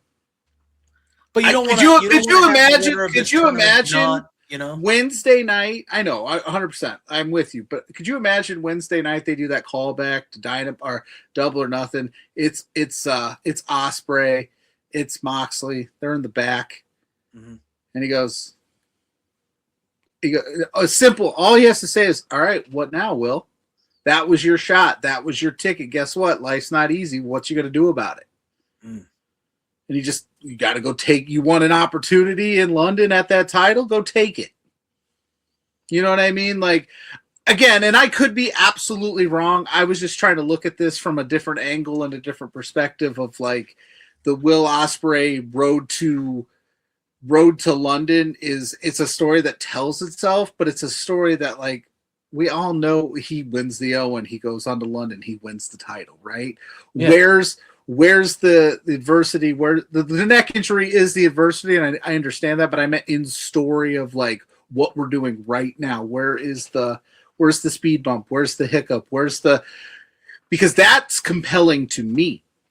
If you are the baby face in this scenario, which he still is, and you get too cute against Samoa Joe and he picks you off, okay, how are you going to get there? Now, how are you going to get there in London? And then we'll see. I mean, I'm probably 1,000% wrong. Well, it is 5:30 in the morning, JPJ. It's fair. But so, all right. So you have a championship in this tournament. You have Swerve Strickland going against Samoa Joe. Mm-hmm. I sure do. My final is that because I don't think Jack Perry can handle Samoa Joe after beating Mark Davis, and then I've got Swerve taking out Claudio. Little Death Rider's revenge there, and then a Death Rider taking a loss. I don't think we have two Death Rider guys affiliates losing. I just have it reversed to you. I don't know who I have. I'm struggling. This one is tough. Swerve would make a ton of sense here. Swerve, and then whoever's the champion heading into London. But I don't count out Joe. I'm going to go with Swerve winning the Owen this year. Okay. Just because he's the most dangerous man in AEW. And depending on who is still the champ at that point, that's a match that writes itself. And if Will Ospreay wanted to interject himself into that, he absolutely could. Mm-hmm. Swerve, Ospreay, and whoever's the champ. I mean, they're not going to do that. It's going to be a one-on-one match. But again, Will Ospreay, take what's yours, my man. In my scenario, go out there, take your opportunity. So I have, as you can imagine, this is my final. That's money. I think I have a rematch, Ospreay, Swerve. Mm-hmm. In my opinion, with no Hangman there, and obviously these are the top two contenders to me. Obviously, MJF is going for the title tomorrow night, but like these are the next two guys to me. And I have this match is gonna be incredible at Forbidden Door. Was their first match at Forbidden? Where did they fight their first? Was that at Forbidden Door too? If Auntie Collins is in the chat, she'll go, Google is free. I know. I just I can Google it. I'm just gonna pretend. I don't remember, but sure. Yeah, we'll go with that. It was a banger. But either way, it's a rematch. It's gonna be terrific. And I have Will Ospreay winning the Owen. Was in the final last year in that great match with Hangman. Sure. And just came up short, which he mentioned in the promo on Wednesday. And I just think, there's a lot of history between those two. Good, bad, ugly. I love it. I don't think I definitely like if I was sitting in the chat, I'd be like JPJ's brackets probably makes more sense. But I just had to go a little off the path because we can't have a bracketology show on a 24-hour stream where I'll go, Yep. That would be no fun. Even though it's 5 a.m., that'd be no fun. That's fair. And then another reason why I'm going the Ospreay route is because I feel like come tomorrow night at the end of Double or Nothing, Maxwell Jacob Friedman will once again, for the third time, be the AEW World Heavyweight Champion. And then that thing that you're looking for with Moxley and Ospreay, I think on the journey from Forbidden Door to All In is when Moxley's going to be like, okay, you won that tournament, but MJF is a completely different animal because he will stoop to the lowest he will do whatever it takes to win. So are you going to do whatever it takes to beat him? I got Darby Allin winning. Well, and again, but that would make sense if Swerve wins the title. Because Swerve and Darby, Seattle guys, mega heel, mega champion, baby, like that makes sense. So and that's why I kind of wanted to lean into our picks for the main event tomorrow night because I think that matters. Because part of the reason, obviously, with the story of Ospreay in London and that too, but like another part of the reason is to me, if you're crowning this guy, there is no more impactful guy he can beat than MJF. I feel like MJF has to be the guy that Ospreay beats when he finally wins that title, because he is the most impactful guy to beat.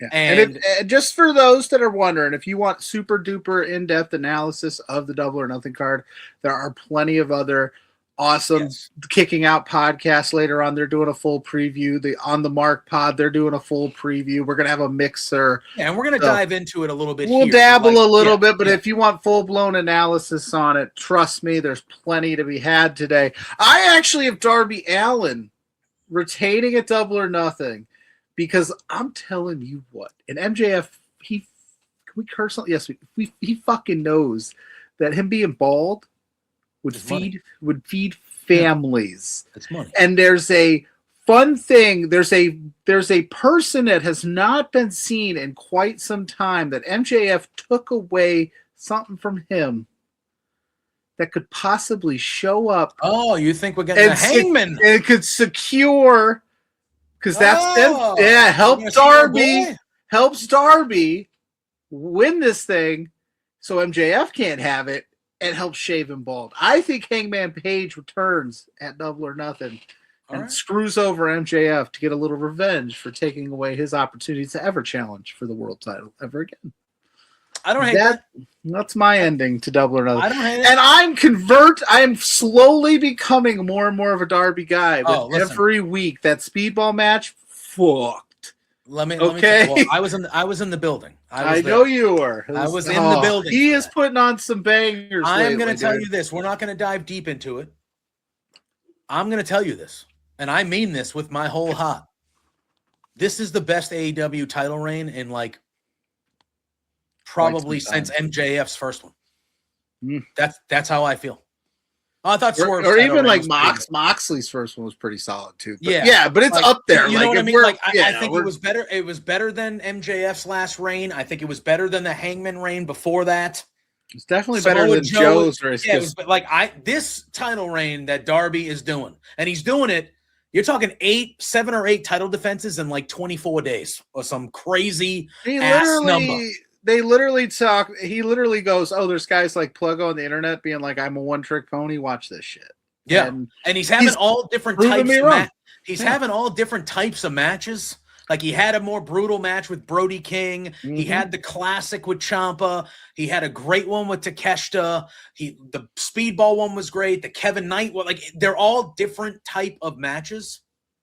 And if he can get through MJF, Roosh is next. And he's got Roosh waiting for him. Yeah, dude. So I kind of want to see that. It's I think Darby, and again, I'm not gonna say he's not my favorite by any means and stuff like that. But when he won the title, I felt like, all right, yeah, like this has been a long time coming. Like let's see how it goes. And I think he shut a lot of people up. But you got him losing on Sunday. Listen, I do. All right. Sorry, man. I got him winning. Weird. I think quite a few people actually have him winning. No, so I think a bald MJF feeds families. And I think he knows it. I think he's playing it up. MJF does seem like the kind of guy that would do it, though. Like he's that, like he loves that so much that he will do it. And again, it's a perfect endorsement for whoever did those plugs. That they'll grow back. They'll grow right back. I was lucky enough to be sitting when he at the end of the title match, when Kevin Knight ran him off through the crowd before he came back and attacked Darby. He came right to my section, and he was like probably 4 or 5 people over, and the stuff he was saying to those fans, I was laughing my ass off. Ooh. But there were a couple fans that were probably like in their like mid-20s that were like, "You're gonna be like," they were going, "You're gonna be ball," and he's like, "Oh," but it was the back and forth was it was really really good. It was very entertaining. And then he kind of just walked around and was just talking crap to everybody, and then he obviously came back and did the spot and stuff like that. But yeah, listen, I would not be angry at all if Darby Allin won tomorrow night and beat MJF. That would not upset me. I think that would be deserved. Darby's killing it, man. Oh yeah. But they teased last week on Collision when he had another good match with Sammy Guevara. he passed out when he had the Scorpion Deathlock on, and they started talking about on commentary, like, oh, this is starting to catch up with him and stuff. And I just think that is going to be a factor. Oh, yeah, for sure. Obviously, you wouldn't talk about it if it's not going to be a factor. I don't know. And when Darby won the thing, granted, I didn't think we were going to get this type of really just tremendous title reign. But I never thought he was going to, I thought this is the type of guy Darby is. Like, he's going to have it, he's going to sprint with it, and eventually he's going to hit a brick wall. Yeah. I didn't think it was going to be like some long, 3, 4, 5 months. Like, I was always like, oh, Max will win it back in a month. Yeah, but can he win? Can he hit the brick wall next Wednesday against Roosh? Yeah, against bald MJF, dude. Yeah, look, I think for an MJF opportunity to shave MJF's head, I think I would be okay with that. Yeah, that would be fun. I'd be shocked if Darby made it to London. We'll just say that, but as AW World Champ, because that is a long time at this pace that he's on. Yeah, he would have to stop. In storyline, this is a crazy pace. Even again, just as I'm talking just kayfabe sense, this is a crazy pace to be on for a wrestler. Yeah, so it would catch up to him sooner or later. But anyway, let's burn through this card real quick and make some picks so that we can at least put them on record here on this main event 24-hour wrestling. Let me pull it up, brother. Extravaganza. While he's pulling it up, keep it locked here. Jay Gold will be joining up next in the 6 o'clock to 7 o'clock hour. We got, like I said, all sorts of stuff going on here today. Tino's going to do some collectibles. He's going to show you some collectibles, dude. I love me some Tino. I love giving Tino a little business about his White Sox fandom, but overall, he's a great dude. Except for that one. Liz, I don't want to hear it. I know you don't like them. You root for the other team in the city. The White Sox, they got some good young guys. They are. They did put belts to asses on Saturday night. I think it was on my boys, which whatever. And apparently, their fans can get underneath your prima donnas. We don't have enough time to talk about that here. I saw your little tweets, bud. Here's my thing. No. Tweets. Well, no. That is not. No, listen. And I'm only going by the video I saw. And all she said was, "You suck." Oh, no, for sure. And that, as a pro athlete, that is not the proper response. You listen, and I get it. But I'm not saying he doesn't have emotion. Pierce has a history of talking shit to fans. Is he soft? One of my Red Sox players, Jaron Duran, has a history of it. And is he soft? Yes. Okay. Yes. I will say this. We don't want to dwell on this for too long. I will say this. I agree with you. It was a soft move on PCA's part to clap back at the fan. You only saw what was recorded, so I'm sure it was going on for a minute. But for her to then come out and be like, "You ruined my engagement party," you're soft. Yeah, because if you clap at somebody, professional athlete or not, whether we agree with it or not, you always got to expect somebody to clap back. Don't dish it out if you can't take it, and it didn't ruin shit. That woman's famous now. Yeah, of course. Like, that part of it is nonsense. And again, I wasn't really even meaning to attack PCA. I was attacking the people that thought that you suck and what he said were even remotely on the same level. He shouldn't have gone that far. If he would have said you suck back, I would have been like, okay, yeah, he did went something far. funny and was like, oh, or like, cool, man. But you know what? He decided to allow an inside the park home run by not fielding it the other night. So it must be living right frame his head. He'll get over. I love me some PCA. He's a great player. He's a great player. But and you know what? Suck it, White Sox fans. All right. Let's run through this card here in the next 10 minutes, and then we'll get out of here. We already talked about the main event, so we're not going to go through that again. He's got Darby. I got MJF. That's what we got going on there. On the pre-show, we have 2 announced matches as we are sitting right here. And Mick Foley will be there. And that's Mick awesome. Foley. Well, that's awesome. That's great. That's great. I'm very excited about that. I got to love that. Divine Dominion are having another 5-minute tag team eliminator match on the pre-show. That was announced, I believe, on Thursday. And Zeta Steel and Viva Van are in it. So good for them to get. I know it's the pre-show, but they're getting on a pay-per-view. It's over. Over and done with that. Over and done with that. And then we're also getting a 10-man tag team match. It is Shane Taylor Promotions. We got Shane Taylor Anthony Ogogo, Sean Dean, Carly Bravo, and Lee Moriarty taking on the conglomeration, Mark Briscoe, Orange Cassidy, Roderick Strong, and Boom and Doom, QT Marshall, and Big Boom. Who's Big Justice spearing? Because Shane Taylor pushed the Riz man down last time. Dude, So I know, and I got beef with Shane for that. I think the Riz man got to give him a low blow, or he's got to hit him with the. I'm hoping the Riz man does. I'd like to see the Riz. I'd like to see Big Justice Spear and Go there. Just get him. Okay. Maybe Lee Moriarty. Why not? But yeah, the Riz better get his lick back, dude. But yeah, I'll take the conglomeration on that one. That's just. I think that's just good, clean fun. We'll have a good fun. We'll roll right into the pay-per-view. I agree. I got Boom and Doom and the conglomeration winning that one as well. There's 3 Owen Hart Cup matches that we've already discussed as well. So we will really just talk about all the other matches happening, which are title matches, with the exception of the match we'll talk about first, the Stadium Stampede, Pluggo, 7-on-7. It is not Chris Jericho. It is just Jericho.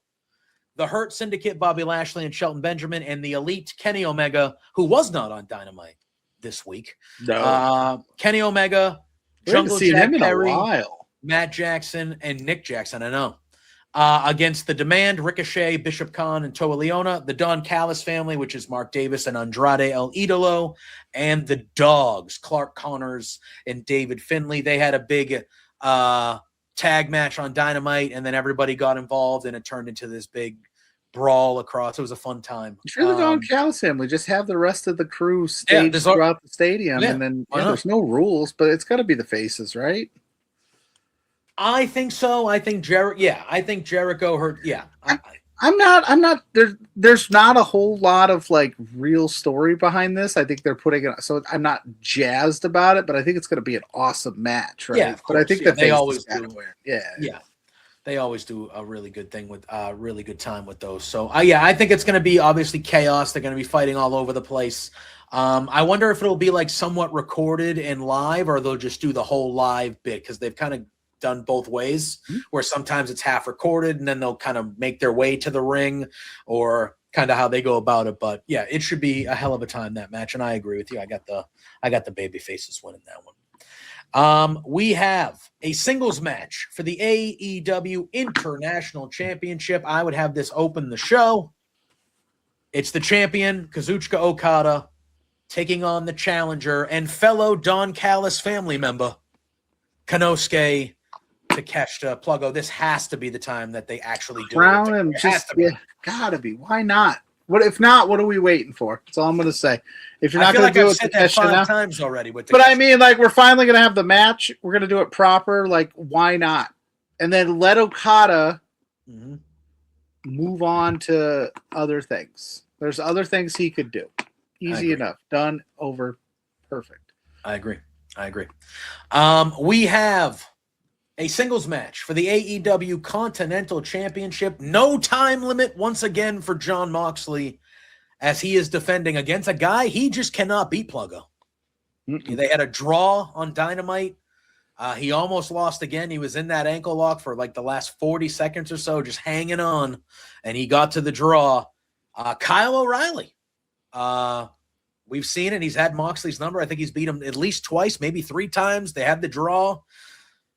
Yeah, they were really building him up till he got hurt. But I got to go with Mox here, because in my little bracket there, it doesn't make sense for Mox to take a loss and then give shit to Will Ospreay for losing. So, yeah, depending on where this falls on the card. I agree. No, I agree. I have Moxley winning this one as well. I think this is where he does get the victory over Kyle finally to retain. Yeah, that's what I have too. I think this one is. Look at all the matches that we've seen with these two have been good. I think this will follow suit. I expect this to be a really, really good match here. All right, tag team match. I quit match. If Cage and Copeland lose, they must retire as a tag team. It is the champions FTR with Stokely taking on Christian Cage and Adam Copeland. I expect this to be pretty brutal. I expect this to be, weapons galore. I think there's going to be there's some real bad blood. Obviously, the Beth Phoenix stuff, the turns. This is going to be a brutal grudge match fight, and I think we're getting new tag champs. I think it's happening. Yeah, they'll hold it till All In for sure. Yep. Why not? Why wouldn't you? Yeah, I think we're going to get one last proper title run with Christian Cage and Adam Copeland. Especially with some of the new teams coming in. You never know. You get to All In, you get that versus maybe Day of the New or something like that, or it could be a good time. It could be a good time. And then the last match we'll talk about quickly. It is a fatal. Nope, not a fatal. Whoops. It is a four-way match. Wrong company. For the AEW Women's World Championship. It is the champion Tekla taking on Hikaru Shida, taking on Jamie Hayter, and taking on Chris Statlander. All former AEW Women's Champs, right? Shida won it. That's right. Yeah. Yep. All four AEW Women's Past Champions. This match is gonna be a lot of fun. These four. Is this here's my thing. I feel like we've all been waiting for Shida to officially turn on Statlander for like 3 weeks now. Is this the one? Or Statlander somebody? Yeah, they're gonna fall apart. I think Tekla sneaks this one out. She gets a big win over 3 former champs. And like I said earlier, the Brawling Birds are destined for that tag team championship, and then Stat and Shida can go off. And so yeah, I'll go Tekla one more time. Yep, I don't hate it. I don't hate it. I don't either. I agree with you. I think Tekla retains. She finds a way to win.